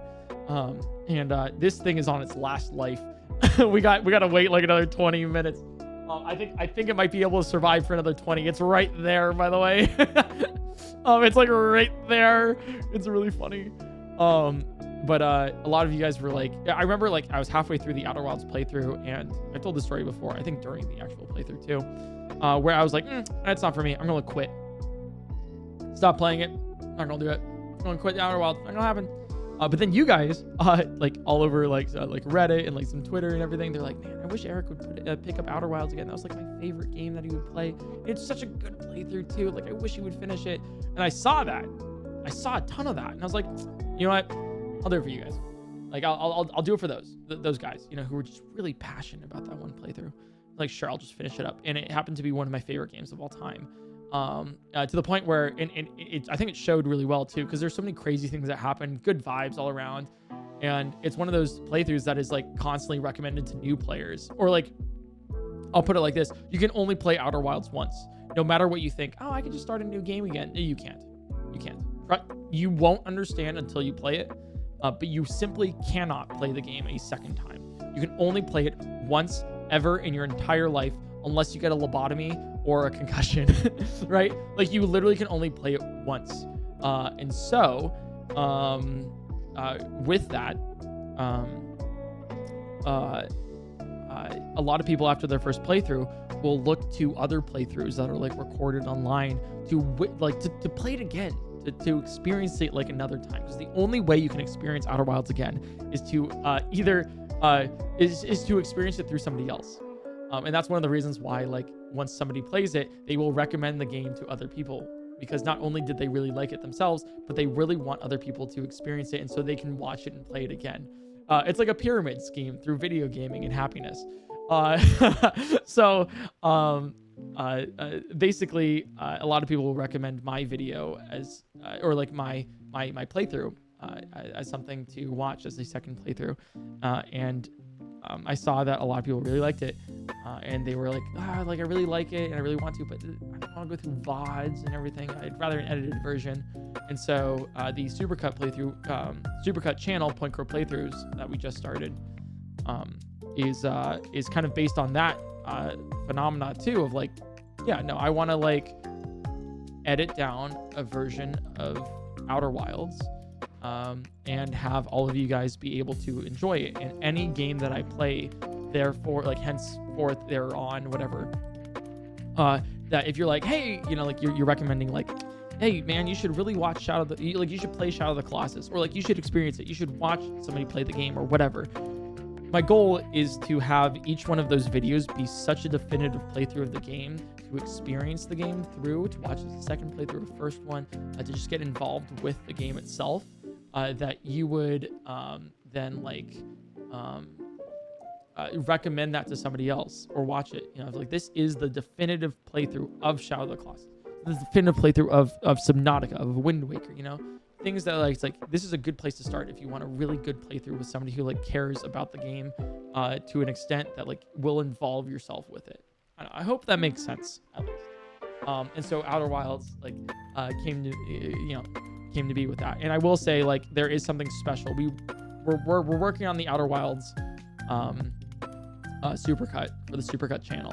I will say I'll tease this a little bit because you guys are 9.5 hours into watching me watch Candle Melt. There is a little secret, a little special thing that I'm going to be including, and you can, you know, probably guess it a little bit. Loosely related with Failboat, actually greatly related with Failboat now. And that little story that we're going to be including in the Outer Wilds Supercut, just for you guys, for the love and the enjoyment of the game, with me and friends. So we're going to be including that. That'll be on the Supercut channel, hopefully later. But just look out for it. It's something a little special I want to put in there. So pretty cool, you know. I got a couple of rainbow doodles and took them to Pride. Then gave them away to my prideful friend group. That's so cute. They are the best kind of gate chickens. I love that. That's awesome. That's great. It is on its last life, dude. It is on its last life.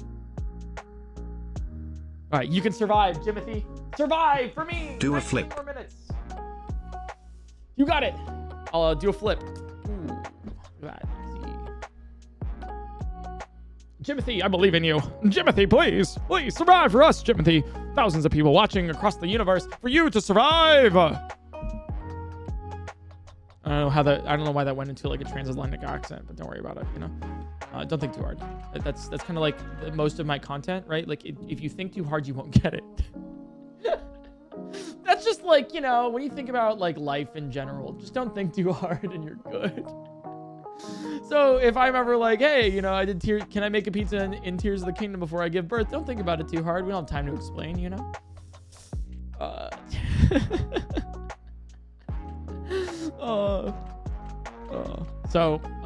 Yeah, that's my little story with Failboat and all that. Love that guy. It was really cool. I went to PAX, and he had one of the things that I wanted to do specifically at PAX was see his panel of Fight Me, because he was been talking about it for a while, just like chilling. He's like, hey, I did this really cool thing. I want to support my friend.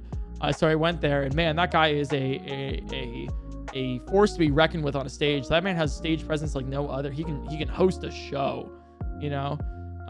He's a great. It comes so natural to him. Like, that's so impressive. Like, I went there to support my friend, and be like, hey, I'm in the audience. This is really cool. Haha, tee. And then I like left like aghast of like, oh, that was a sick show. That was so cool. I can't believe I just watched something as cool as that. That was so neat. I want to do a live show like that. And guess what? We're doing a live show at TwitchCon. I'm doing it. Yes or no? Yes. So if you want to be at TwitchCon, check it out. It'll be really cool. I don't know if I'm gonna make a video of it. That'd be really cool if I did. But it depends if it's like actually gonna be like good content for YouTube. But it'll really be on stream, definitely VODs. So they'll be like pretty neat, pretty cool if I do say so myself. Let's see. We're probably getting some people. Oh, this is gonna be fun. Because we're at like 15 minutes away from like finishing. We're probably gonna get some people who are trying to like skip to the end of the video, right? If I post this on YouTube, right, just like raw like it is, we're gonna probably start like having some people like step in, like start now, and like be like, like I want to see what like the end is. Did it actually melt, etc. So every like couple minutes, what I'm gonna do now, just to get them, back, because it's just gonna be really funny, right? Just really funny. To me, at least, it's funny to me, and that's I think what matters. Is I'm just gonna every couple of minutes be like, hey, what? Why'd you skip? Why'd you skip the video? Subscribe while you're at it, but like, why'd you skip? Go back to the beginning. No, go back. We'll wait here. You know, I'm gonna be watching this, but why'd you skip the? You should stay. Like, you should go to the second one. Okay, not hour 9, 44 minutes. You can go second one and start from the beginning, like everyone else did in chat. You know, look at my chat. You know, they've been here since the beginning, and you're trying to skip to the end. It's not what I would do. You know, yeah. You can only appreciate the end by going through the journey it took to get there.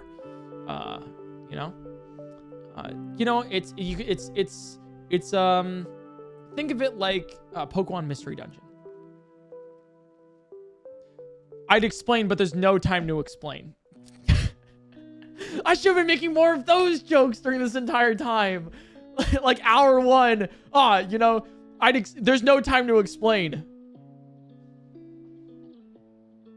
No time to literally no time. We have 0 time to explain.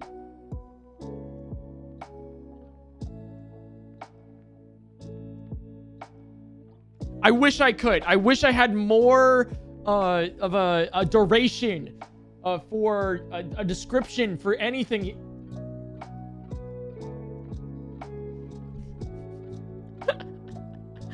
Oh, hey, if you don't run bits with yourself, you know, are you really if you're not telling jokes for yourself, are you really telling jokes? If you're not cracking yourself up, you know, those are the finest days. Those are the finest nights.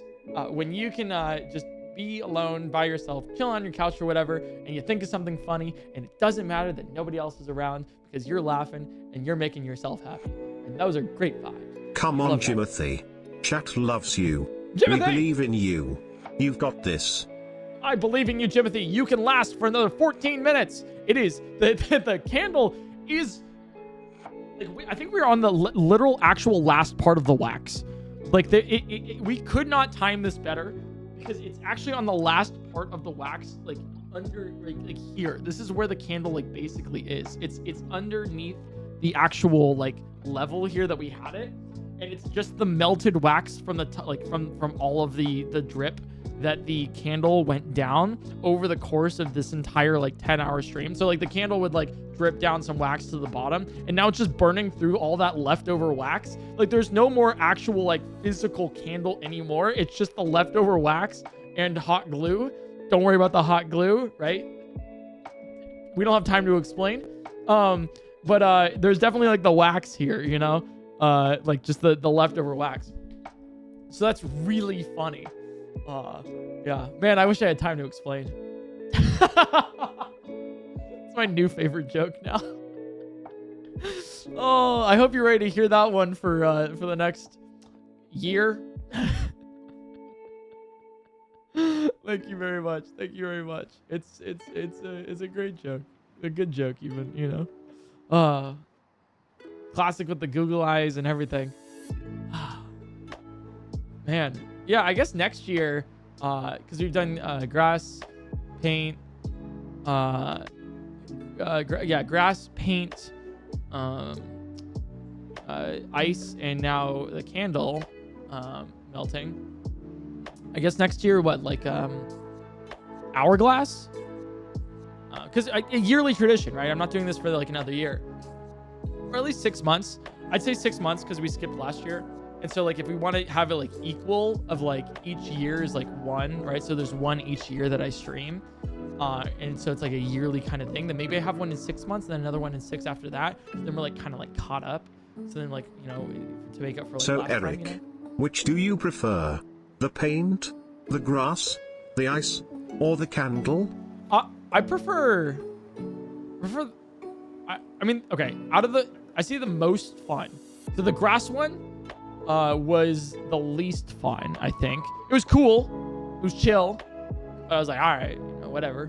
I kind of like was talking to bugs during that entire time. Shout out Smithy, if you remember. If you don't, you haven't watched that one yet.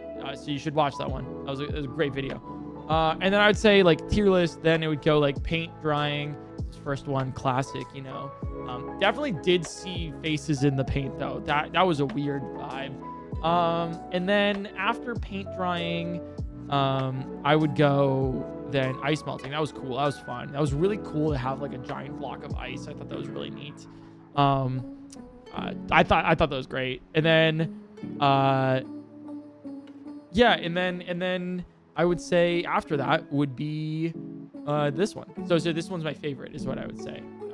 I think it's really cool to see like it all disappear. But then I also think it's really cool that I think this was my favorite like 10 hours of conversation talking to myself.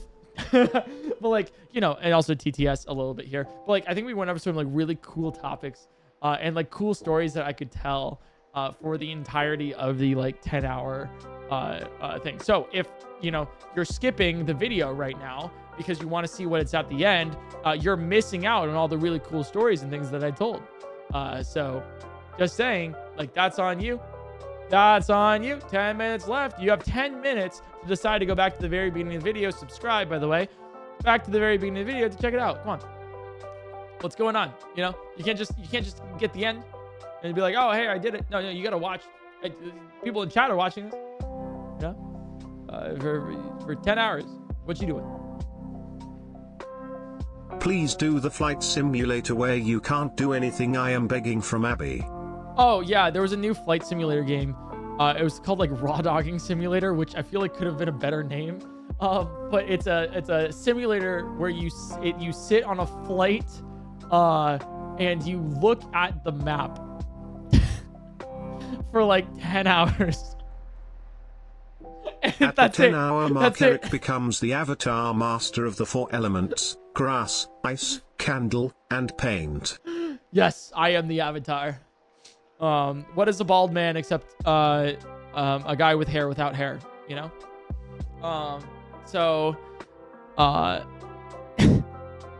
What is a guy with hair but just a bald man with hair, you know? What they say? Hey, why do you skip? Start from the beginning for the optimal experience. That's what I've been saying. That's what I've been saying. That's funny, chat. Thank you.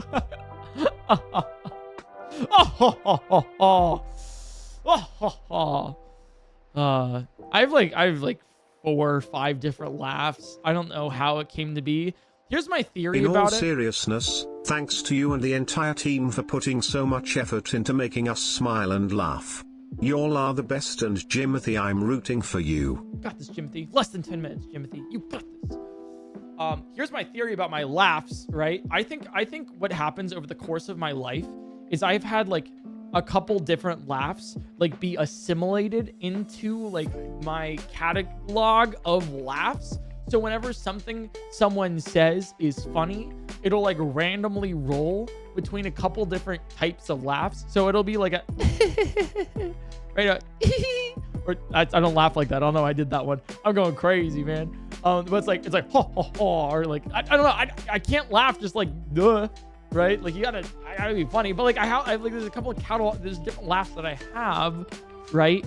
That I think is because I've hung out with other people, and then I've like assimilated those laughs into my own catalog of laughs. And now I use those laughs whenever I can because that's like a thing, you know. Hopefully that makes sense or something. There's a laugh. Ha ha. Ta ta. Ho ho ho ho ho. So you are almost the avatar of watching things for extended periods of time.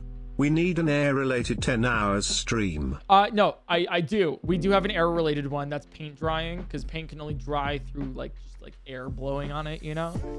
So that's what I would consider, right? Earth is grass, and then ice is water, and then this is clearly fire. So I would say that the paint drying one. If you had to name your child after a Pokemon, which would it be?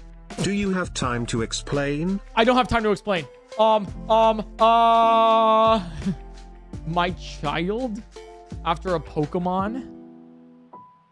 I feel like if I wanted to have my child to have any sort of like actual societal presence, Mr. Mime probably, because then like you can just assume that his name is Mime, right? And be like, okay, that's a little bit of a weird name, but like Mr. kind of like insinuates, so maybe like that, you know.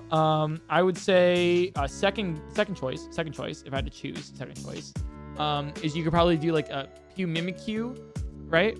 And then people who aren't aware of Pokemon would just consider it, like, think of it as like an islander name, you know, just like kind of be like, oh, okay, you're just not from here.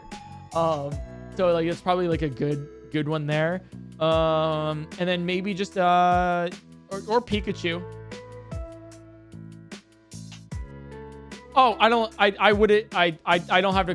have time to explain that last one though. Sorry about that. The people who skip all the way to the end probably sit down to watch the entire Lord of the Rings trilogy, extended editions, and skip straight to the ring burning in lava. What? Spoilers? Whoa! Huh? What? Are you kidding? What? Dude, next you're gonna tell me that Harry Potter's like a wizard or something. Oh, that'd be crazy. Imagine if he was. Oh, I thought he's just a regular guy under the cover. Oh man. Oh jeez. Oh, but true though. But true. Actually think about it like this. You could put this video on, right? If you're skipping to this part, subscribe. If you can put this video on and watch the entire Lord of the Rings extended editions, and like finish both around like a similar time, you know. So think about it, right? So you'll be able to witness, you know, putting not the Hobbit, obviously including it. You want the good movies. I've never seen the Hobbit. I've just been told it's like that. But like then you'd have the ring being thrown into the lava at the moment that the fire gets blown out, and then it's like, dude, that'd be crazy to like time it with the fire getting blown out at 10 hours. It's like what they do for New Year's when they're like, okay guys, like let's sync up this movie moment with the actual new year. I think there was I won't spoil it or anything, but there was an anime where someone gets shot and then they're like 3, 2, 1, boom, Happy New Year's, and it's like, what? Oh, great moment, by the way. Great moment. Happy New Year's. But I guess you could.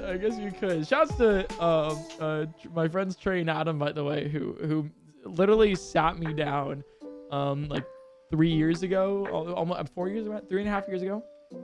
Literally sat me down. Before they used to live away. Now Adam lives here. And then Trey used to live here. Whatever, it doesn't matter for the but they used to live together, and then they came down to LA to like visit me. And they sat me down, and I was like, oh, what do you guys want to do today? And they're like, nothing.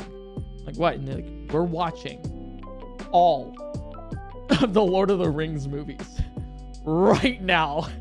Extended edition. We're doing it. We're sitting you down and you are watching them. And I was like, and they're like, you don't have a choice. We're doing it.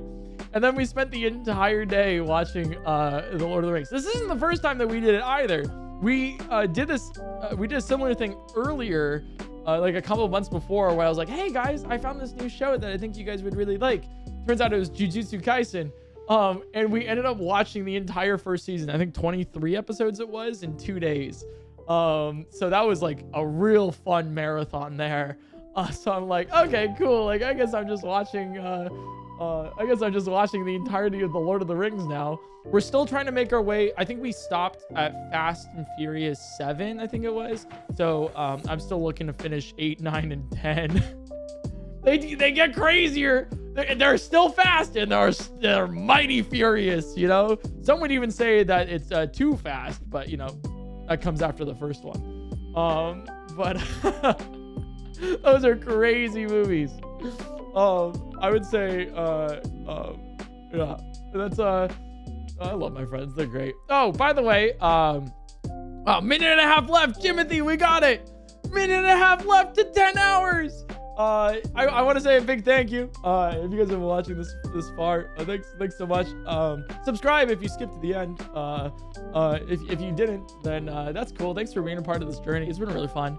I really love doing stuff like this. And this really was like a 10-hour podcast, basically, of me talking about really cool stories, and all that. There's timestamps in the description and stuff if you want to see like all the different things that we talked about, questions that were asked, and everything else.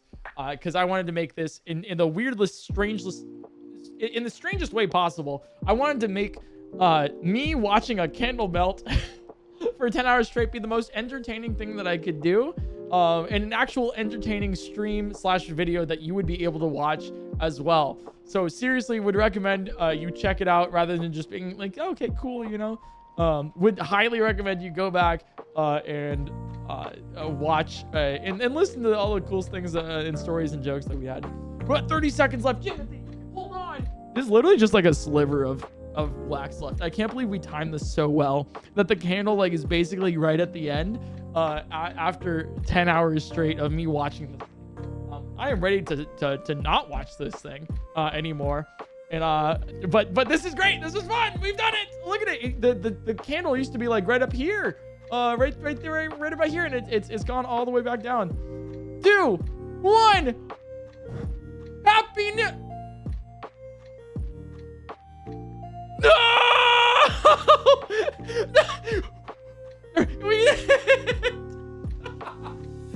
It won't go out.